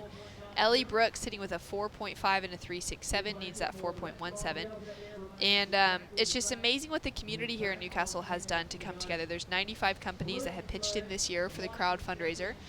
And they've each pitched in to sponsor, and then all of those names get put into a hat, and that name gets drawn out of the hat, and whatever company gets drawn out gets to be the naming rights sponsor for our WSL QS 5000 this week. As we see Minami just link into that opening section, gets a little wrap back into the pocket, starts to open up for her here. Is it gonna stand up as she connects through into the shoreline? She's gaining some speed and momentum as she comes into that finishing section, flares the tail for just a moment. That first section was nice though. She does a good first turn. She's just chasing a 4.57. What are your thoughts on that last wave? It's going to be around there, I reckon, maybe a little higher, but I reckon it's going to be right on the money there. She just had to get another backup, so she got a 3.5, so she's going to better that, that's for sure. And this is going to be her best wave for sure. This first section hits the lip nice there, comes down clean, and the wave flattens out, but she gets to ride it all the way through. Flattens out a bit there. Gets a couple more turns on the inside. Wave gets a bit wobbly. Hard to surf, a wave like that. So flat, but it ends well. It doubles up here on the inside for her. She does wait well to negotiate it before this section as well. And then finishes well, so yeah. There it is, 6.43. Highest wave of the heat drops in for Minami Nanaka. They liked it. Jumps her into the lead. It's all on that first turn, I reckon. Really nice section to open up on. You can see that score trickling through from the judges, ranging from a 7 to a 5.8. Of course, we know that the top and the bottom score drop out. They average those middle three scores. Yeah, 7, 6, 5, and a 5.8. To get our... If you're really good at maths, you could have added that up real quick and divided by 3. Would not have happened. Not in my brain. Oh, I've got it. Yeah, 6.43. Oh, well done. Matt Hoy, the math genius, sitting with me, calling heats. Matt, you have had such a great life within the surfing world. I mean, you've been able to surf so many fantastic waves around the world. And now to just be able to call heat and do that math so quick, too. Yeah, I mean, there's a reason why you're able to, you know? It's just amazing. Computerized. Oh man, Minori I had a look wish. at that one, kicked in and out. And 7 minutes, 30 seconds on the clock as that time is ticking down. Coming up in heat number 7, we've got some great names. Keala Tomata Bernat, she is from Hawaii, has been she was been the runner-up to the World Junior Championships against Kira Pinkerton. Took that out in Hawaii, so she came in second, but that was a fantastic finish for her in her junior career. Caroline Henrique from Portugal, Camilla Kemp from Germany, representing Germany, lives in Portugal as well, and then Felicity Palmatier from Western Australia. So 2 of those surfers have already competed a couple times today, once today, and advanced through into this next round. Those bottom 2 surfers, Camilla and Felicity. Conditions look like the waves look like it's weird. You get a southerly here, and it usually picks the waves up, but it looks like it's actually dropped off with the high tide. Tide's running back out. It's probably been an hour after high, so yeah, it should start to move back off the bank and get a bit sockier. But yeah, it's changed a lot in the last couple of hours. Like I said, when we went on shark hold, that's when the waves were at its best today, which was a bummer. It was lined up. The wind dropped. It's squally today. There's rain squalls coming through every half an hour, and looks like we've got one out the back at the moment. So the wind's picked back up a bit. Yeah, you can really see it on the horizon there. It's so gray, so choppy out in the lineup, but still some decent faces on offer. There it is. As we take a look at how spread out the lineup situation is. So they're over to the left, all the competitors. There's actually on the little right bank there, we call it the Rocks Bowl. There's actually some good little waves in there, but a couple of heats went out there and they weren't getting that bit of scores, so they've moved back out the back to, oh, there's someone in there. Is that just a free surfer? May just be a free surfer. If the women have moved down to that kind of north side of the beach here. Yesterday we saw a bunch of free surfers out at Ladies while the men were surfing. As we can see, Victoria Farmer laying into that one. She needs a big score here. Puts on that finishing touch. She's going to ride out of it. So she's looking to improve on. She's just got a 3.27, so very patient heat surfing from Victoria Farmer. Chasing now that 5.4 scores to come through to see if she can better her situation. Here it is, a nice looking wave on the outside. Bit of a flat turn there, but the next turn she hits the lip. Gets a nice turn and rides out of this one. That's a good turn. They've been giving some good scores for 1-turn waves, so that was 2 turns, finishing it well. So it'll be interesting to see what she needs. She needs a 5.4, so it's not going to be far off if they're giving that. It's going to be about I'll go a 5. Manami waving her hands there, trying to hear from our beach announcers. Scores still to come through. We can't tell her. Wish we could. You're in the lead. Reckon she can hear? Manami, she had a great start to the year. Manami Nanaka, she had a semi-final finish in China, the QS 5000 that kicked off the season. She came in second in the finals to Vahine Fierro, who went on to lose to Brisa Hennessy in the final. So a lot of good points to be earned at that start of the season. She had an early round knockout at the last QS 3000 in Avoca. So looking to build some momentum coming out of round 2 here. Newcastle. Still waiting for that score for Victoria Farmer. That doesn't look good, that first one. Well, it could be good because it could improve her situation slightly. So she may not get the score she needs to advance. But if she gets anything over that 3.27, which is her only score on the board, she's going to have a smaller requirement. And if that happens, then she just maybe needs to luck into one more wave. That isn't the best of the waves, but is just something in that maybe 4-point range. Still waiting for that score to drop in. Well, one judge has nearly given it to her. And there it is. She gets it on the dot. Wow. A 5.4 was the requirement, and she gets a 5.4. Jumps her into second. Minori Kawai from Japan drops down into third. She's sitting with priority. She's now chasing a 2.84. Victoria Farmer put all the work into that wave, gets what she needs. Now Ellie Brooks is down into third, chasing a 4.18. This is so exciting as we come down to the finish. Now answering back, Minori Kawai needs just a 2.84. Oh, great opening turn. Here she goes. And another one. Make this and she's got it. And She's got another it. one. Oh. But off of those first 2 turns, Yeah. she's only chasing a 2.84. Yeah, true. Whoa. She's got it. All right. For sure. That was she such ripped this solid one. I like surfing. how Pay she went attention. for it. Off the lip, throws the tail there, and this second one as well. Hits the lip and throws the tail and throws some spray. And again, she went for it too, which is good. Yeah, just didn't ride out of that last turn, but she's going to get the score. 2.84 for sure. Those first 2. So that's as good. That's a 5.5. Here we go. Oh, you called it a 5.5. Well, scores are trickling in, but literally the first score that showed up on the judges screen was a 5.5. As you said that was amazing. Okay, we're waiting for that average to come through. But Minori Kawai has now jumped into the lead with a 5.93. Wow, and she went for it too, which is good. So Minami Nanaka down into second. Victoria Farmer jumped into an advancing position, but she's now back out of it. She is chasing a 4.64 for our surfer in green to get the advancing spot. Now up and riding. This is a battle down to the final minutes. Oh, just one turn. Stuck. Unable to find the next section for Victoria Farmer. That's not going to be high enough for her to change her situation. So currently, Minori Kawai, Minami Nanaka, the 2 Japanese competitors sitting in that advancing position and making their friends and family so proud. Some great scores have come through. It's been a challenging heat, though. It has. Really difficult to pick the right waves. Yeah, just real wobbly just after the high tide line, as we said. So really hard to pick the waves and get those runners on the bank. But she went for it then. Blue, that was sick. Some good turns. She gets an open face wave. She's going to look good. She looks good. Having a wave there, wanting to hear that one more time, or maybe for the first time. Maybe she doesn't even know she got the score, but she would have felt it at least on those first 2 turns. Yeah. And she would have known she only needed something under a 3 to advance. But now to know that she's in the lead puts her in a great position.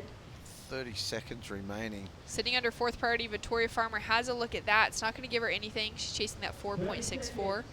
Minami Nanaka in pink is now staying tight on Victoria. She's not even going to let her have a look at that wave. Minami now driving down the line. She wants to take the lead. She doesn't want to just advance. She throws it all on the line, chasing a 5.33 and doesn't ride out of it clean. So coming down to the last few seconds, and we'll take one more look at her last attempt. This starts well, this wave looks really nice, and then just hits the lip, and then just gets a bit stuck up there and closes out. Good end of that heat for the Japanese surfers. Well, great into the heat. We also saw a wave from Ellie Brooks. Oh. Look at that opening turn. Is this before the heat ended? It was before the heat ended. She needs a 5.5, or was it a 5.4? Well, the score dropped in for that last one of Ellie Brooks. It was a 4.47, but she had a bigger requirement. She was unable to move into the lead. She did move into 3rd from 4th. But official results, Minori Kawai and Minami Nanaka advancing through into round 3 on the women's side. We're going to go to a quick break. We'll be right back to bring you more action of the Doyle Partners Women's Pro right after this.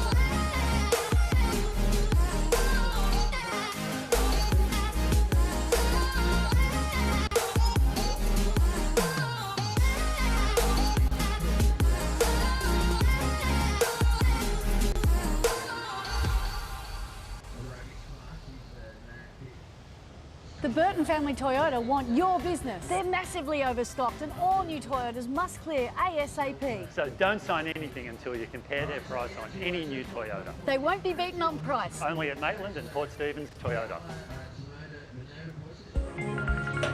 Hey, it's Jody. Telstra 4G delivers more speed in more places so you can connect to what matters most. Thrive on a new kind of network.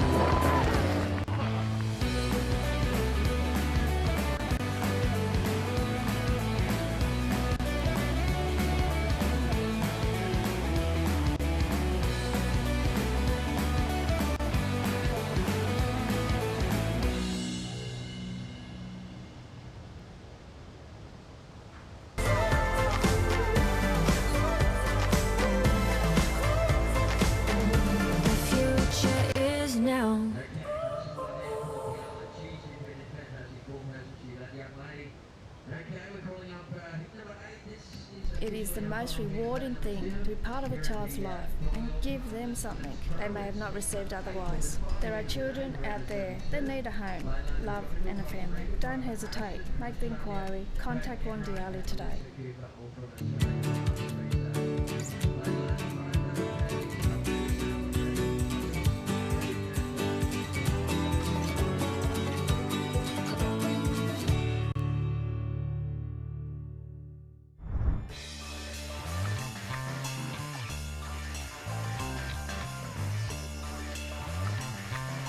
And welcome back to the Doyle Partners Women's Pro. I'm here with former event winner Rebecca Woods, former 3 times event winner actually. But the big news from the last hit, Rebecca, the upset. Ellie Brooks, also a former event winner from back in 2015, getting knocked out. Yeah, that was unfortunate for Ellie because she had such a blitzer of a heat this morning. She had 2 really high scores, so I think she maybe just got a tiny bit lost at sea. Yeah, she got a small one at the start. We see Surfer in red just slamming that second turn there for Kiala Tomoto Bennett. I mean, this Kiala, speaking of Surfer in red, has been on a bit of a tear as well. I saw her surf at Brewery for the first time at the end of last year. And I think she may have made quarters or semis into that event. And yeah, she's going to town. All of these women in these first few heats, I was saying, I'm really glad I'm not actually competing against them anymore. The talent pool is, yeah, it's long. So we see also Surfer in white getting an early start as well. Double arms up there, unfortunately a bit late on that turn. For the surfer, was that Surfer in white? That was Camilla Kemp, yep. Yeah, so I saw Camilla down there warming up before her heat. It's a flurry of waves here at the moment. Carol and Rick up and riding. Nice. Good body position through the snap, but unfortunately doesn't ride out of the manoeuvre. Caroline Henrique, actually, yeah, she's a strong competitor as well. She's been surfing through the QS. I think for the last 2 years, I've seen her name popping up more and more. So, yeah, good to see. I mean, look at the international contingent in this heat. Yeah, Hawaii, Portugal, Germany. That Camilla Kemp is competing under the flag of, despite growing up in Portugal, actually competing under the German flag. Okay. And Felicity Parmentier from Australia. Yeah, and Flick's come back in after surfing over at Jaws. I was having a chat to her. I do not know how she does that. It's terrifying what she does. But growing up in WA, I guess it gives you good training for that sort of surfing. What did she say about the experience of surfing Jaws?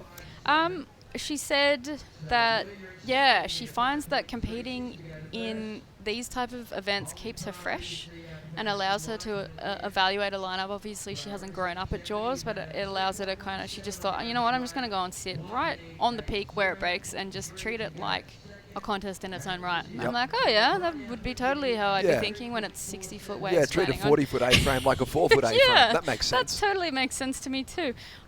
So you know, that's her mindset, which is crazy because I just, you know, I watch that stuff and I'm literally gripping the table and the screen because I'm just like, I don't know, you know, like it may have been an age thing for me, but I turned about 25 and was like, I think I'm done.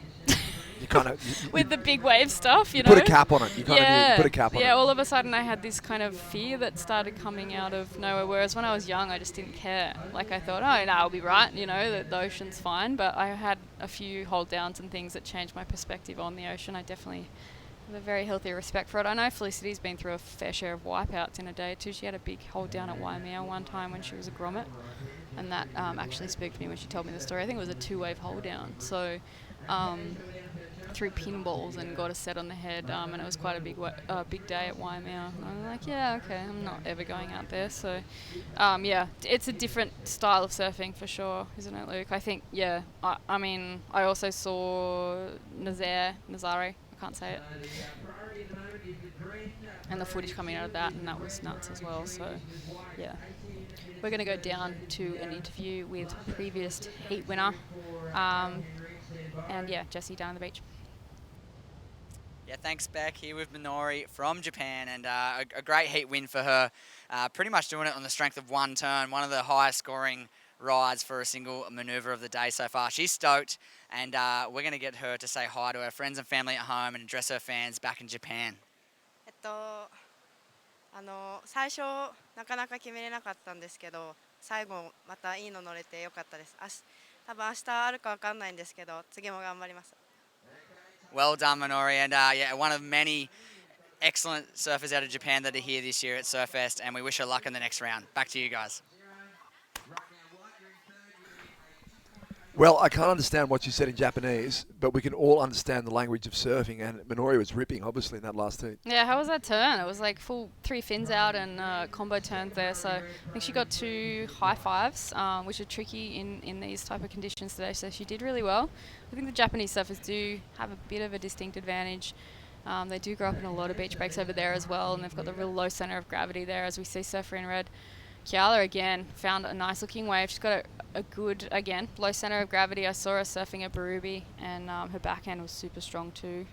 So, yeah, she's getting busy. I think you do have to do that in these early stages of these heats. Sitting too long, you can get a little bit lost at sea, and yeah, it's changing very quickly. I think the tide's dropping out now. Yeah, the tide is running out. It feels like the swell's dropping, or it's dropped throughout the course of the day. I really liked the opening rail carve in Kiala's wave. Unfortunately, didn't get the finishing manoeuvre she was looking for. But currently holding down the heat lead. We have seen some victories with small heat totals. But yeah, I was talking about Nazare. Is that how you say it? Or Nazare? I mean, I'm going to butcher Nazare. it. Nazare, that's it. And yeah, that's how we say it in Australia, I think. Okay, yeah. Yeah. Having a couple of girls, Maya and one of the ex-World Tour surfers, Justine Dupont. I saw footage of her. They were the 2 women included in that event, and I saw footage of Justine, and I just thought, you know what, it's just actually nuts what they're doing now and what they're achieving. But Justine Dupont put footage of herself actually taking off, and she had a GoPro on and the wave behind her, and it looked about 90 million foot, and she wasn't even like scared or anything. You know, she's totally focused. She trains there. They eat, breathe, and what's the saying? Eat, sleep, and breathe. Eat, sleep, and breathe. Nazare. And you can really tell that Justine always had a prowess in big waves, and was always one to reckon with. You know, I don't think she ever really got the chance to surf Cloudbreak or Chopu or those type of waves, and it would have been great to see her on those waves as well, because she's also got that, same as Felicity Palmateer, yeah, that fearlessness and that bravery, and yeah, we'll just throw herself over the edge and not think about it. So it's good to see women like that, you know, like pioneering basically. You've got Paige Arms and Kiala Kennelly, but yeah, they're kind of pioneering. You know, there's not a lot of other women who have done that extreme big wave stuff. So yeah. Well, it wasn't extreme big waves here yesterday, but I did paddle out for a late surf, and it was still 6 foot and pretty throaty. Yep. And there were a bunch of the women who were just hunting it down. Yeah. Molly Picklum, she wanted the best waves. She was chasing it. Molly won her heat. Do you want to hit early? Yep. Not won it. She actually progressed, but Okay. I think she progressed in second. Okay, that's good. Yeah. But it's certainly been, you know, one of the emerging standouts. Yeah, I think I heard stories that there was a couple of board snappages, 3 or 4 pre-heat board snappages from everyone. I saw a couple of guys walking in with just cleanly snapped in half, and then I heard, a few of the women also snap their boards. So don't want to snap a favourite. That's the problem. It is when you're travelling, because you've only got maybe 3 or 4 max boards coming to beach breaks. So I think Ellie was one of those casualties actually, but Ellie Brooks. So yeah, well, it was one of those days where your natural surfing instincts kick in and say the waves are firing. I just want to go surfing. Yeah. But I guess when you're a competitor, that's challenging at times, because you know you've got to be mentally and physically prepared for your heat. What's the best preparation? Is it to kind of pull back a little bit, concentrate on the upcoming heat, or is it to kind of just follow your instincts and go surfing? Yeah, it was a long day on the beach yesterday. Kind of. Like, I think there was the double-edged sword, because the barrels were so good to watch and the men were surfing so well that you were just like, I was stoked to be there and watching and in the atmosphere of it, and, you know, genuinely just cheering. And it's just such a nice vibe to be in. But then the surfing side of you is like, it looks so freaking fun right now. I just want to go out and catch a few waves. But yeah, just one of those in-between ones. That'll do, yeah. Yeah, exactly. I don't know about the big ones, but yeah. I would have been happy with an in-between one. Oh, yeah, I would have. I mean, even those small runners, they were staying so open for, 8 or 9 seconds. But yeah, I mean, these women in this round, they're negotiating what is in front of them right now, and I always say there's always waves in Newcastle. If you want to ever do a contest where there's waves, Newcastle is the place to come. It throws a whole bucket of different conditions at you, and usually, every year you have the best surfer of the whole entire event. They'll come out on top, and I think that is what's great about these beach break conditions that we get at Merewether. You get the luxury of having a bit of a point break as well. So Kiala Tomoda Bannett in first. Yeah, well, there it is from Beck Woods, the most successful surfer at Newcastle, saying you've got to be prepared for all conditions. And certainly we've seen this in 2 days. So big and clean yesterday, kind of still chunky this morning and fading out through the afternoon. As we see Felicity Parmentier up and riding, yet to post a score, gets really vertical with that backhand snap and hits the eject button. So Flick at the 11-minute 50 mark will be happy to be on the board. It looks like it's going to be a reasonable score. Yeah, she waited a while for that one, didn't she? It was a 25-minute heat, so in probably half of the heat that she waited to get that score. I'm glad that she banked that second turn and actually rode out of it, because it's a frustrating wait when you don't make use of the waves that come to you. Particularly if you were holding a priority as well. Yeah, I think sometimes you get so frustrated with yourself because you're like, I just sat for that long and I fell, and then you can spend the next 5 minutes cursing yourself. But I mean, a lot of these competitors don't seem to really do that. They're very experienced. Kiala had a 5th last week, so she made quarters at the Sister Revolution Central Coast Pro. Yep. So say that 5 times fast, can you please, Rebecca? Oh, yeah, reading it just then, I was like, oh, there's definitely a couple of S's there. But, yeah, the Sister Revolution, and they're a great brand. They've been supporting women's surfing and a lot of young and up-and-coming riders there as well, so it's good to see a new emerging brand. But it is... Good name as well. Yeah. Doyle Partners, who won naming rights for this event, and so it's the Doyle Partners Women's Pro, and community gets behind this event. I was just thinking about it, and I was like, actually, they close off the main street here at Merewether to run Surfest. It's pretty good. It's a town stopper, basically. Well, it's a city stopper. Yeah. If you read the stats, Sorry, actually, I keep saying a town. I live here. It is actually the second most densely populated city in Australia. Yeah, so, right. So Melbourne may be bigger on scale of population, but in terms of density, it's second to Sydney. Oh, there you go. That's a good stat, actually. Yeah, I think I've seen, even just in a year, there's been a fair bit of change here, so I can't even imagine what the true Novocastrians have seen in the last, it's 35 years. You can walk outside and find a dozen who'll talk about it. There's plenty of the area's ripe with nostalgia here, but there's a lot of good stories to be told in Newcastle. So we see Flick Palmer up and riding. So that first score came in at, as we predicted, a reasonable score, 4.07, chasing that 1.93 to go up into second. Let's assess this one. Yeah, nice and vertical there on that first turn. Comes around, kind of flattens that turn out a bit, which is good because it keeps it with the speed of the wave, which was a little bit slower, but then goes a little bit more vertical on the inside. Doesn't offer the clean, complete vertical ride, but it is kind of going to come through, I think, as a pretty solid score compared to what's come through in the rest of the heat. You see second place at the moment is holding a 3 and a 2. Felicity could possibly change that. She does only need a very small score, and I dare say she'll move into second now. Kiala Tomoda Bannett still holding the lead there. A couple of high 4s.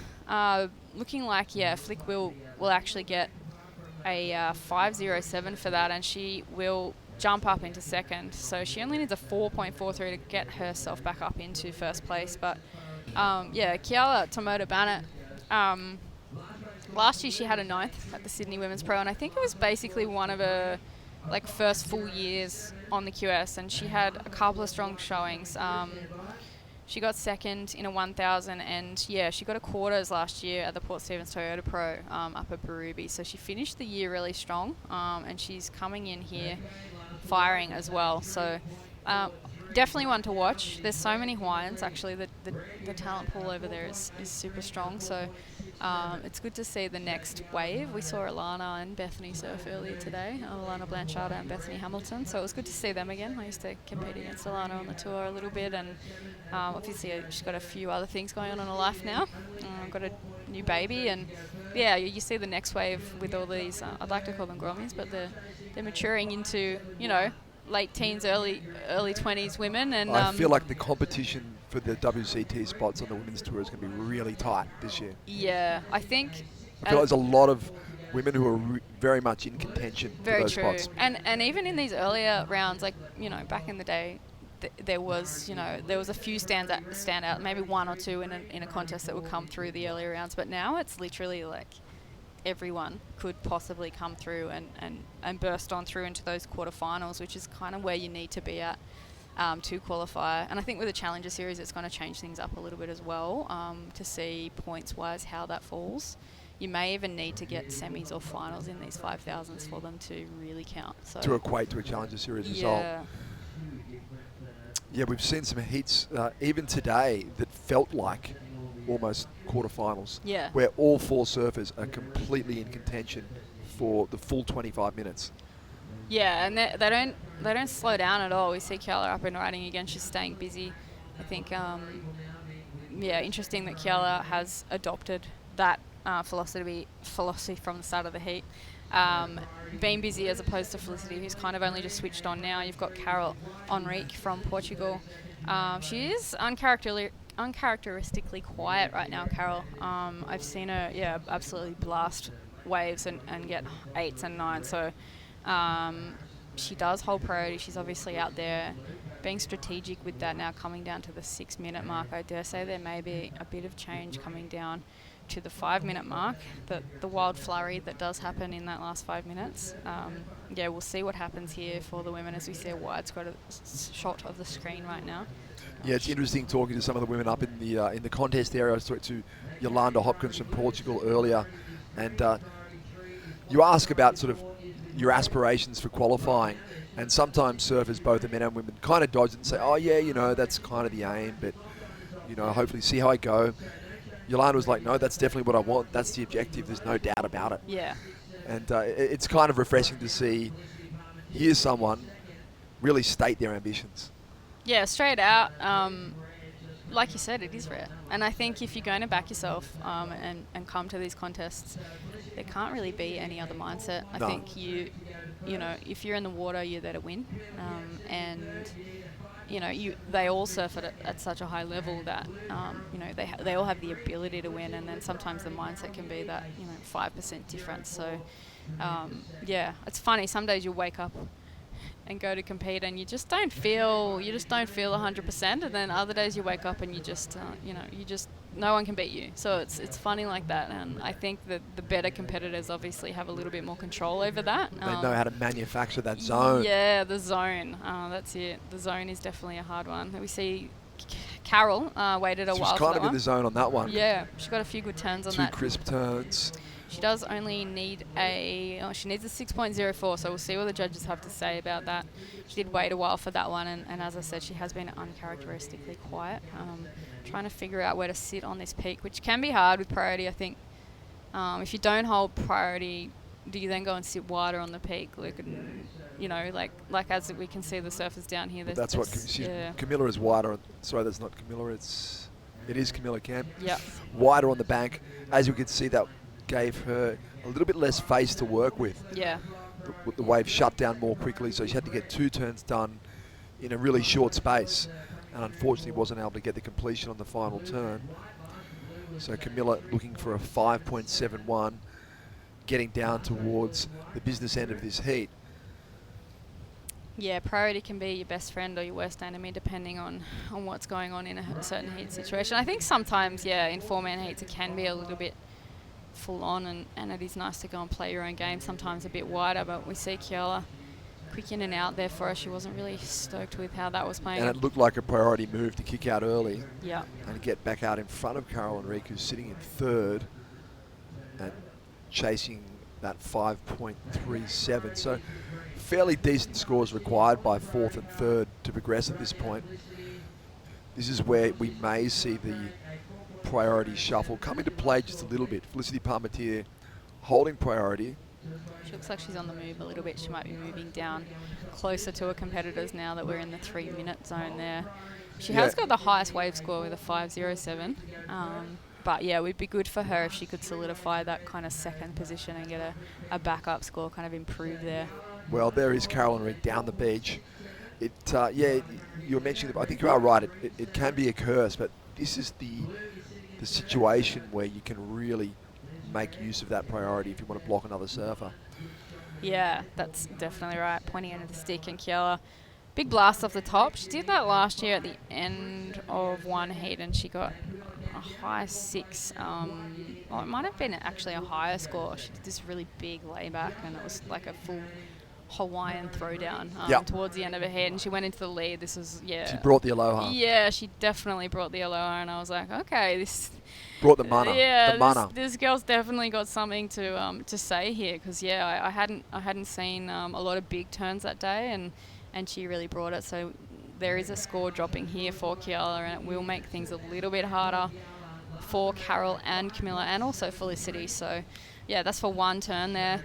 Has been a trend throughout the day where the judges have been rewarding single big turns. So we've seen scores of sort of 5 and even upwards of 6 for single big manoeuvres throughout the course of the day. Yeah, and it's good to see, because I think it pushes the level up. If you're getting a 6-5 for one turn, and it may have even been Yolanda, I think, who just, she was blowing everyone away early today, surfing. We see the replay here. Kiela, super big. Forehand schwack there. Schwack, I like it. Yeah. It's been between a snap and a whack. That's it's a schwack. Yeah, I was like, it. how do we? It's not really a drop ball, so it's You've actually invented a new manoeuvre there, I think. Well done. What's the neologism? Is that what it's when called? you invent a new word? Oh, okay. Yeah. Or neologist. the one that it sounds like. A synonym. Not sounds like it. Synonym is it is like. Yeah, okay. It's like it's a sounding word. I can't remember. Oh, onomatopoeia. That's a sounding it? word. Yeah, okay. Too many years out of school for me. So, 43 seconds to go. It's gonna come down to these last few seconds here for Carol Enrique. She has come all the way over from Portugal. Definitely capable of dropping big scores. Camilla Camp is the same. Both girls from Portugal, capable of dropping big scores. Mid to high range 5s needed, as we see a paddle in here from Camilla and also Carol Enrique at the same time. Is that a split peak? Oof. Big backside snap to finish with. Make sure she rides out. Has a look around. Was it a 5.37? That's a hard one, isn't it? Because we haven't seen a lot of lefts ridden today. So, Making the judges think about it. Last turn was nice and vertical. I'm not sure if Camilla did much because she's still at the back, so don't quote me on that. There may be scores to drop here for both blue and white, leaving it to the last minute. No time like the present though, so we'll see if Felicity and Kiala remain in those progressing positions here. Scores dropping for Carol Enrique, 4.17. She has unfortunately not done enough there. And she remains, she jumps up to 3rd place, but doesn't unfortunately progress through there. So it is the Hawaiian and the Australian progressing through. Quite a competitive heat there in the last 5 minutes. Yeah, a tight finish. We didn't see the leaderboard shuffle that we might have expected, but Kiala Tamata-Bannett and Felicity Parmentier holding on in a relatively low-scoring affair. And this is the last heat of the day. I believe it is.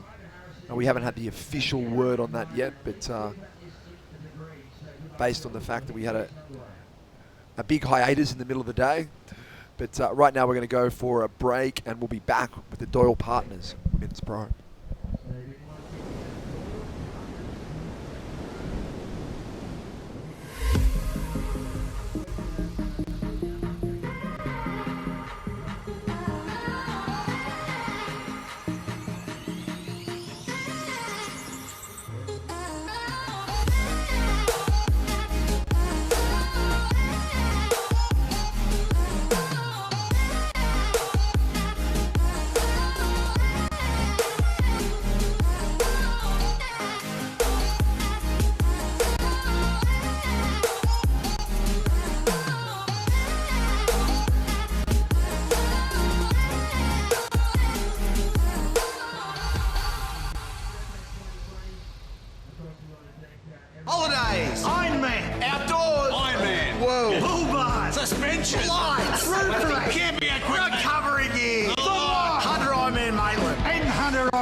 Telstra 4G delivers more speed in more places so you can connect to what matters most. Thrive on a new kind of network.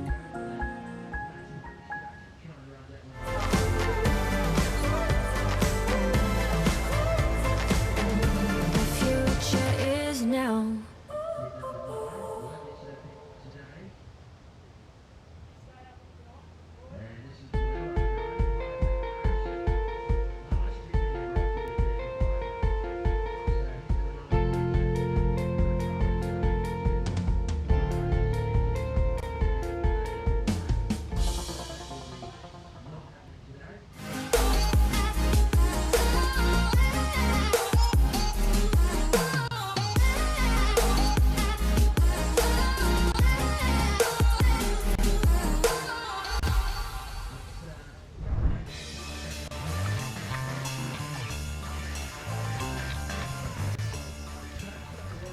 And welcome back to the Doyle Partners Women's Pro.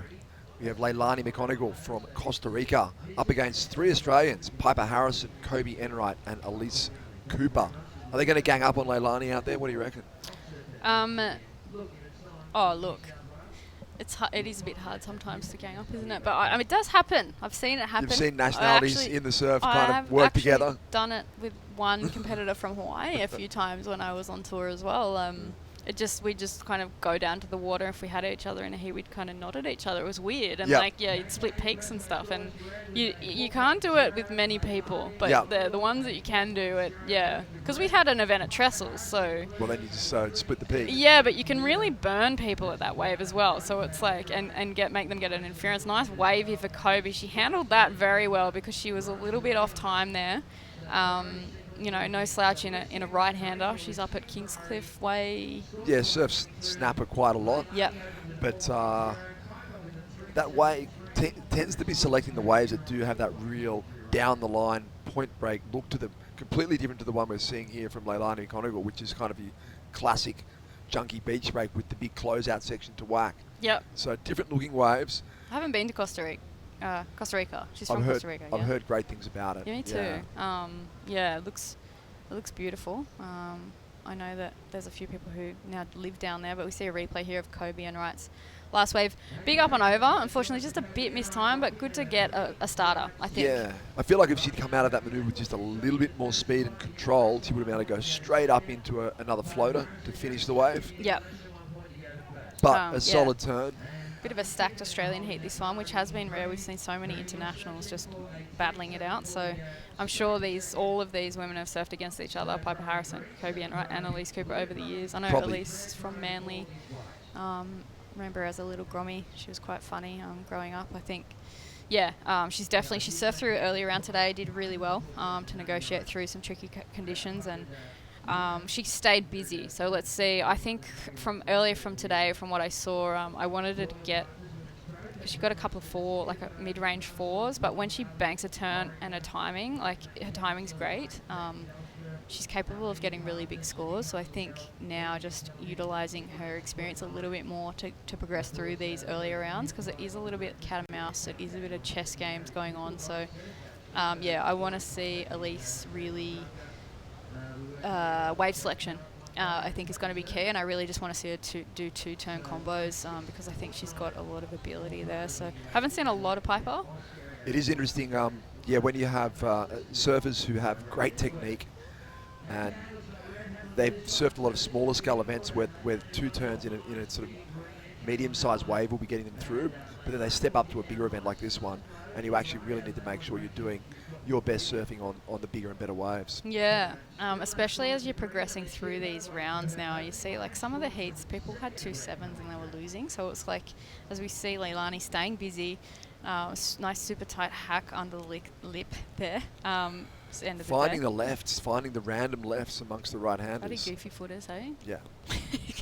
Yeah, but Leilani had a few strong results last year. I think it was one of her first full years on the WQS. She made a quarters from memory in a 6-star. She may have made a 9th also in a 6-star. So a couple of strong results. I know she'd be looking to better that for sure, as all the women would be. But yeah, I mean, if you're making quarterfinals, it's kind of like I think sometimes a little bit of a key that starts unlocking. I think you start figuring out what is required once you start making it through to those real competitive rounds. So we see Sefrin White up and riding there, Kobe and right on another. Wow, right-hander. good looking set here for Elise Cooper. Is the face going to open up? Just very patiently waiting for a section. But the wave kind of flattens out. So promising looking takeoff, but really nothing there for Elise Cooper. You can see her racing back out, trying to reclaim priority and a position in the lineup. Would be a little bit frustrated. Obviously, it seems like it's difficult to determine which of the good waves as you're rolling in. It's a little bit of pot luck. And in the interim, we're going to go down to Jessie Adam, who is with the winner from the last heat, Kiala. Absolutely, yes I am, and we're freezing down here, we're cold, but yeah, a good heat. I mean, looked pretty tough to read. I mean, how were the conditions once in the lineup? Yeah, it looks totally different sitting on the beach, and once you're out there, it's like you kind of have to sit wider than you like had your lineup, I would say. You did well regardless to take the win. I believe it's your second year here in Newcastle. We had an amazing day of surf and weather yesterday. Not so much today. It's a little colder. I mean, you're from Hawaii, you're used to the warm temperature. How do you adjust to the seesawing temperatures and conditions? Yeah, I mean, it's pretty cold right now for me.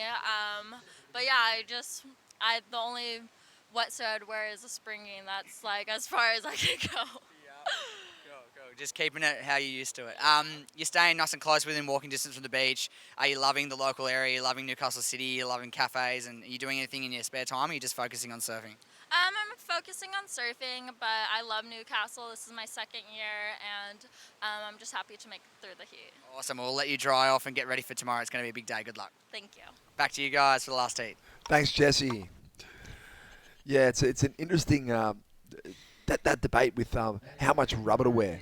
Do you go with kind of less rubber and feel really loose and free, but maybe a bit cold, and then you stiffen up? Or do you go the full suit? Yeah, it's a hard one. I freeze, so I go to Victoria and I'm like, yeah, give me a 5-4-3, and yeah. So you're happy to sacrifice a little bit of flexibility, even in competition? Yeah, you'd always have to bring it down a little bit. I would gladly wear a 4-3 in a heat, though. I mean, the wetsuits are so good now compared to back in the day, but.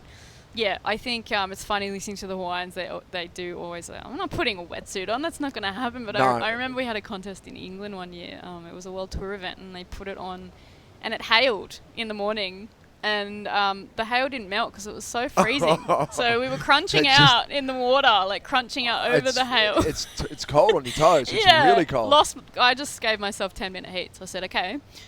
2 waves, 10 minutes, that's it. So I just, and then the rest of the 10 minutes, I couldn't move. So I'd just sit out there. But, like, I'd watch the Hawaiians, and they were so funny. Like, Rochelle Ballard, I'll never forget Kiala Kennelly. She had a hood on, booties, gloves, screaming. Like, this woman charges huge waves. She's squealing. She was like, why do people do this? This is ridiculous. So interesting that... So a day at Newcastle's pretty mild. Yeah, but mind you, the water's pretty warm right now. I think it's relatively warm. But it's interesting. Sometimes you feel looser and more free with less rubber, but then you can cramp up and stiffen up anyway. Yeah, I think it's a catch-22. Yeah, I think I was, this is going back maybe 15 years, and yeah, it was freezing. The wetsuits weren't excellent, and I just thought, you know what, 10 minutes. That's what I'll do. It's 10 minutes, and that's it. But yeah, Piper Harrison. I was just having a quick look. Last year she won three Pro Juniors in a row, and she is up and riding right now. Big open face hack. We just put the mockers on her a little bit. Gosh, I shouldn't have talked. I thought she was going to time it just right as you were discussing her 3 in a row. Recent successes. Yeah, she was going to put it on rail. And it was just all going to come together seamlessly. Choreographed. She's a grommy. She's had a good end of the year. It looks like. That she's won 3 Pro Juniors. We see Leilani on a good looking right here. Strong off the bottom, off the top, and nice and vertical there. Tiny little bit, I think she played a little bit safe. Yeah. I think she realised when she did the first turn that she could eyeing off the second section. Yeah. And her goal there was just to make 2 solid turns. But still wave selection wise and technically very, very good wave. We'll see what scores drop there for Leilani. I feel like Leilani has wave selection wise, already kind of taken this heat out with when we're looking at what other people's waves are like. Surfer and green, again, Elise getting super busy, super strong, but just unfortunately the wave not super vertical. Nice wave selection there for Leilani. Yeah, the second turn could have been a little bit stronger, but it did come down at her quite quickly, so I guess she didn't have that nice bottom turn setup, which I have seen. She has dropped a couple of big 9s in contests, I think, over the years that I've seen. A really strong low center of gravity bottom turn. Yeah. And as you suggested, Elise Cooper, the technique's really good. There's a lot of power there, but she just needs a bigger wave to really load up on. Yeah, I think it would be good. Let's just see how she goes. She's got 12.5 minutes left. It is Leilani in the lead. 4s and 3s at the moment, so it's anyone's heat. Yep. Yeah, Kobe with a 4.33. So where's that nerve-wracking thing about being the last heat of the day as well? Yeah, because you've waited around, haven't you, all day? And You've they almost give you, would you rather be the last heat of the day or the first heat of the next morning? That's the other question. Yeah, well, I didn't ever mind being first heat. I mean, you're on call all the time, but most of the time you're awake anyway, and then you can just put your rashie on and have a free surf. Yeah. So, I feel like you can just paddle out in a rashie and stay out there for 10 minutes, and scare everyone else off. Yeah, warm up and... Yeah. Was that away? Is your heat started? Yeah. And Yep, you're like, got yes, the ration. Yeah, yes, it has. Yeah, get away. Yeah, especially when you're on the Gold Coast. Then you just sort of really glower at them if they get in your way and make them feel like you actually dropped in or got in the way when you were in a heat. Yeah. Yeah, very, very true. I think that one gets exploited in board riders clubs around Australia when you have that heat where you lose your heat, leave the jersey on and just wander down to the next bank and keep it on, and just people start second guessing. Are you still in the contest? Very sneaky. Good idea. I like it. Yeah, I think I watched the Border Riders battle here at Newcastle as well earlier, a couple of weeks ago. It was great to watch. Very exciting. Good waves again on the morning. Big barrels. So kind of seems to be the theme for these Newcastle events, just big barrels to start a contest off. We are 10 or 11 minutes still in this heat, and Kobe Enright's has been quiet since that opening wave, really. I mean, she's backed it up with a 3.07. Yeah, she's... I think Kobe actually, now, she's in the second priority. wave was the highest scoring wave, was a 4.33, so it was a 3.07 for that single manoeuvre first wave. Yeah, and I think a second one was single manoeuvre too, so you can see her there on screen. She's sitting and waiting now, I think, patiently, because she knows she's got a couple of scores and she's in the contention seat. You don't want to be sitting out there knowing that you're kind of carrying a 0. I think that's like at least or a 0.73. I think when you've got 10 minutes left and you're carrying a 4 and a 3, you're like, okay, well I have a 4. So yeah, the 3 is something that you don't even ever want to carry, but at least when it's tricky like this, a 4 sometimes can get you through.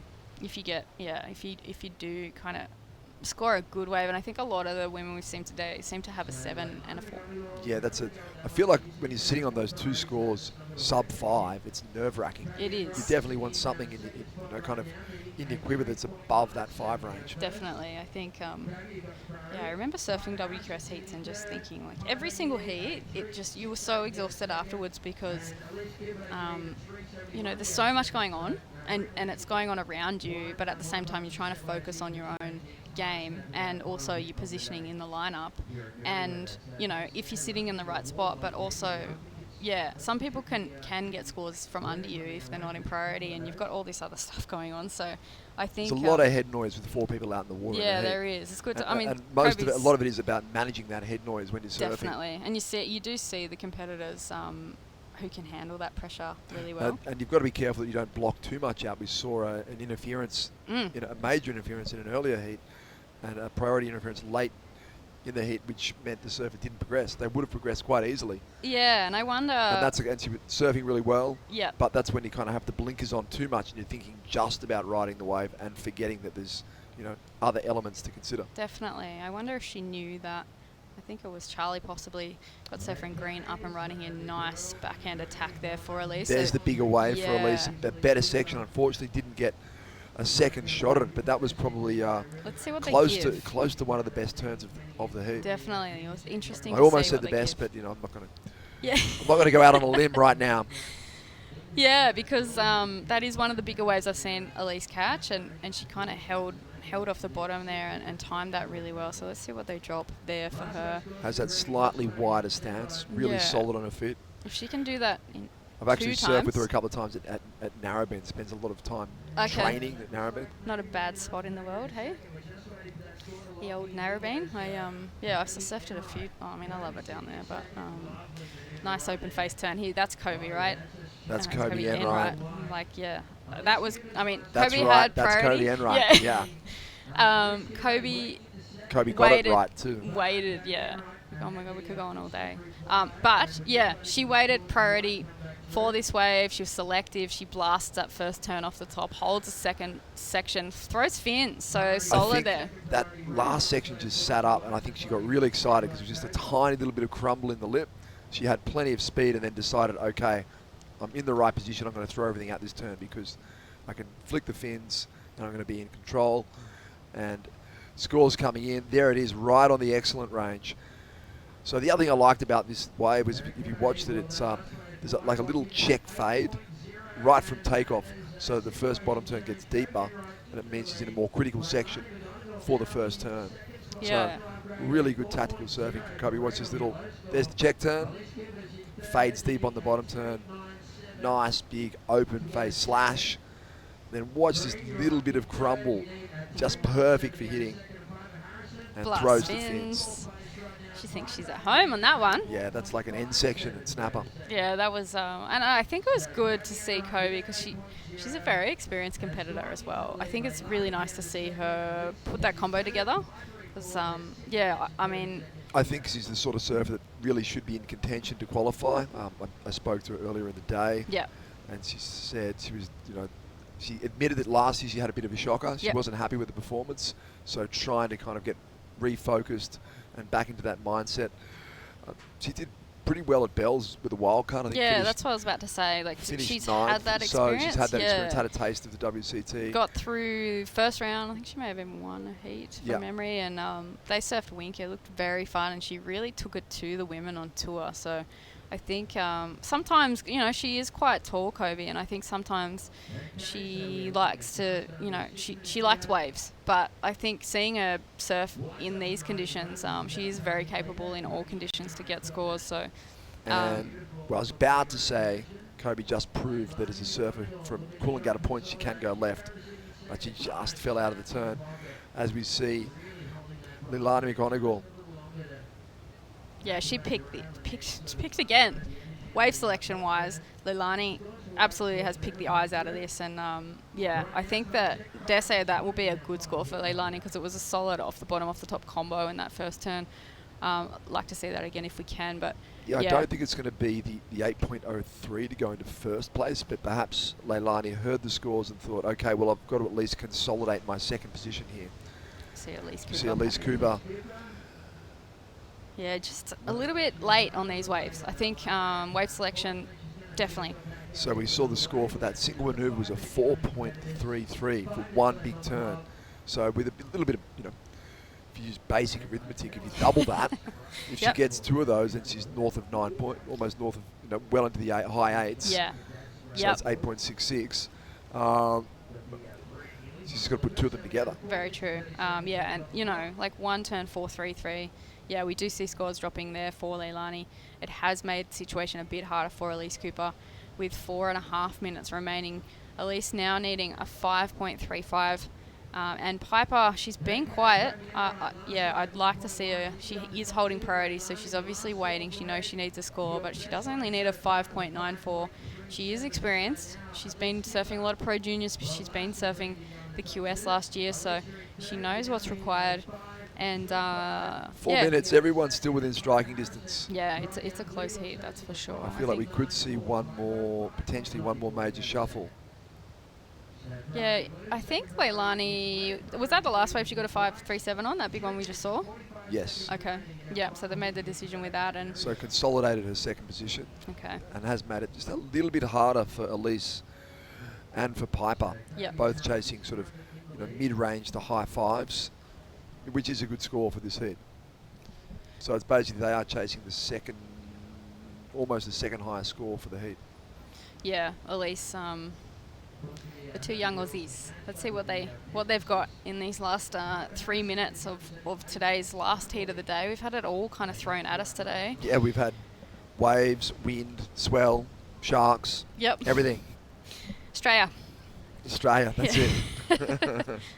Yesterday was nearly 40 degrees, and today's like slightly southerly. We see. Yeah, everyone was reaching for the raincoats and the jumpers this morning. Yeah, it's actually quite lovely. But Piper making use of priority here. She's picked a nice looking wave. She's done a couple of turns out the back, and she's finished this one super strong. Unfortunately, commentator's curse. It looked like it was going to be the control tail slide. Then it went to the layback tail slide.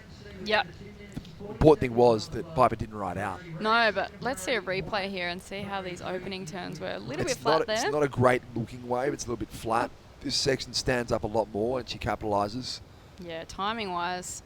Slashing turn into the inside. There. Wipes away the hair, it looks like, or the little bit of spray on the face. And needed to ride out of that manoeuvre, really, I think, to ask the question of the judges with the score. Yeah, she does need a 5.94. I do think it's going to better her situation because she's carrying 1.2. She does have time to get out the back because it is not too much of a distance, and the swell has dropped a lot since this morning. So paddle out earlier on in the day was really hectic, yeah, so it was tricky. actually, to get out the back twice in one heat was a major challenge. Yeah, a bit like yesterday too. It was 25-minute heats yesterday as well, was it?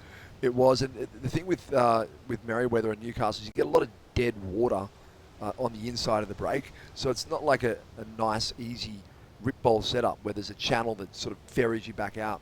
There's often a lot of dead water on the inside, so you feel like you're going nowhere, and then you've just got to punch through 6-foot sets. So you get caught in that little bit just after the bank, hey? Yeah. I feel like I've spent a year here now, and those moments where I'm like, dead water you're paddle 10 zones. meters from the back, and you just can't get out there. You're like, how is this happening right now? Leilani getting busy again, using a priority, a little bit of a flat turn there, but gets the double up section. Yeah, gets a section coming back at her. She manages to ride into that one. She does need a better 4.3. I'm not sure if that will at the moment now. Unless she gets a really good left shorey. Negotiating that flat water, realises with the time on the clock and the opportunity to better her back up, she's taking it all the way through. Piper Harrison did get a 5.13 there, so she has proved to us that she's definitely capable. I mean, we already knew that because she's had 3 Pro Junior wins Okay, at the so that tail was end of last year. Yeah, quite a so solid score. She only needs a 4.55 now, and I think she's out the back, but she's in 3rd priority, so let's see how we go in these last 35 seconds. Every heat has been like this today. It's like, yeah, it's out of control. Just, yeah, basically coming down to the wire, and we see the surfer in blue. She is moving. She's moving away from her competitors. Elise is getting busy. I feel like Elise probably made the wrong option then. I think she realised too late that she looked for the big right hook, and then there was maybe a little bit of scoring potential on the left, but perhaps too little too late. Will Piper Harrison get a look at it? The ocean's going to go flat for Piper, which is a shame. She really was surfing well on that wave, and it's good to see all the Aussies giving it a go there, but it is Kobe Enright coming out on top. Experience possibly paying there for Kobe. Good to see her get an 8.00. Leilani McGonigal coming in second. Yeah, McGonigal, sorry. Coming in second there. Big day of surfing for the women. Great waves today. Good surfing all around, and it was awesome to witness it. So thanks for having us. Yeah, it has been exciting. Much more to come for the remainder of the week. Not sure whether we'll be finishing off this round tomorrow morning, most likely for the women's, and possibly some of the men's event coming up also. At present, swell forecast looks a little bit volatile, as Beck Woods suggested.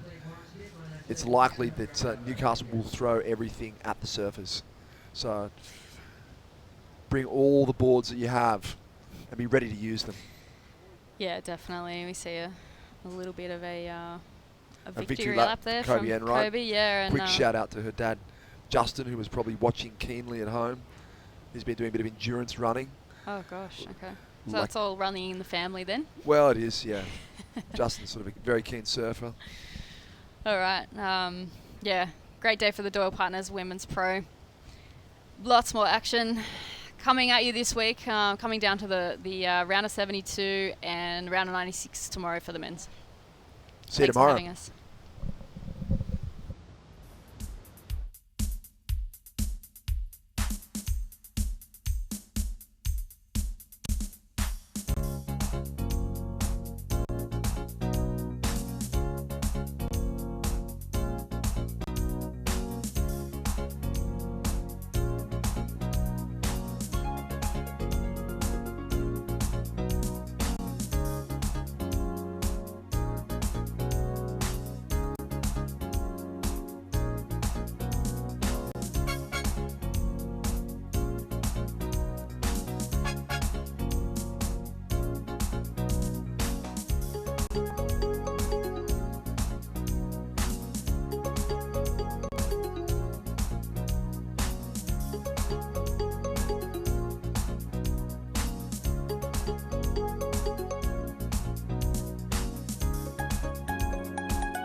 Surfest.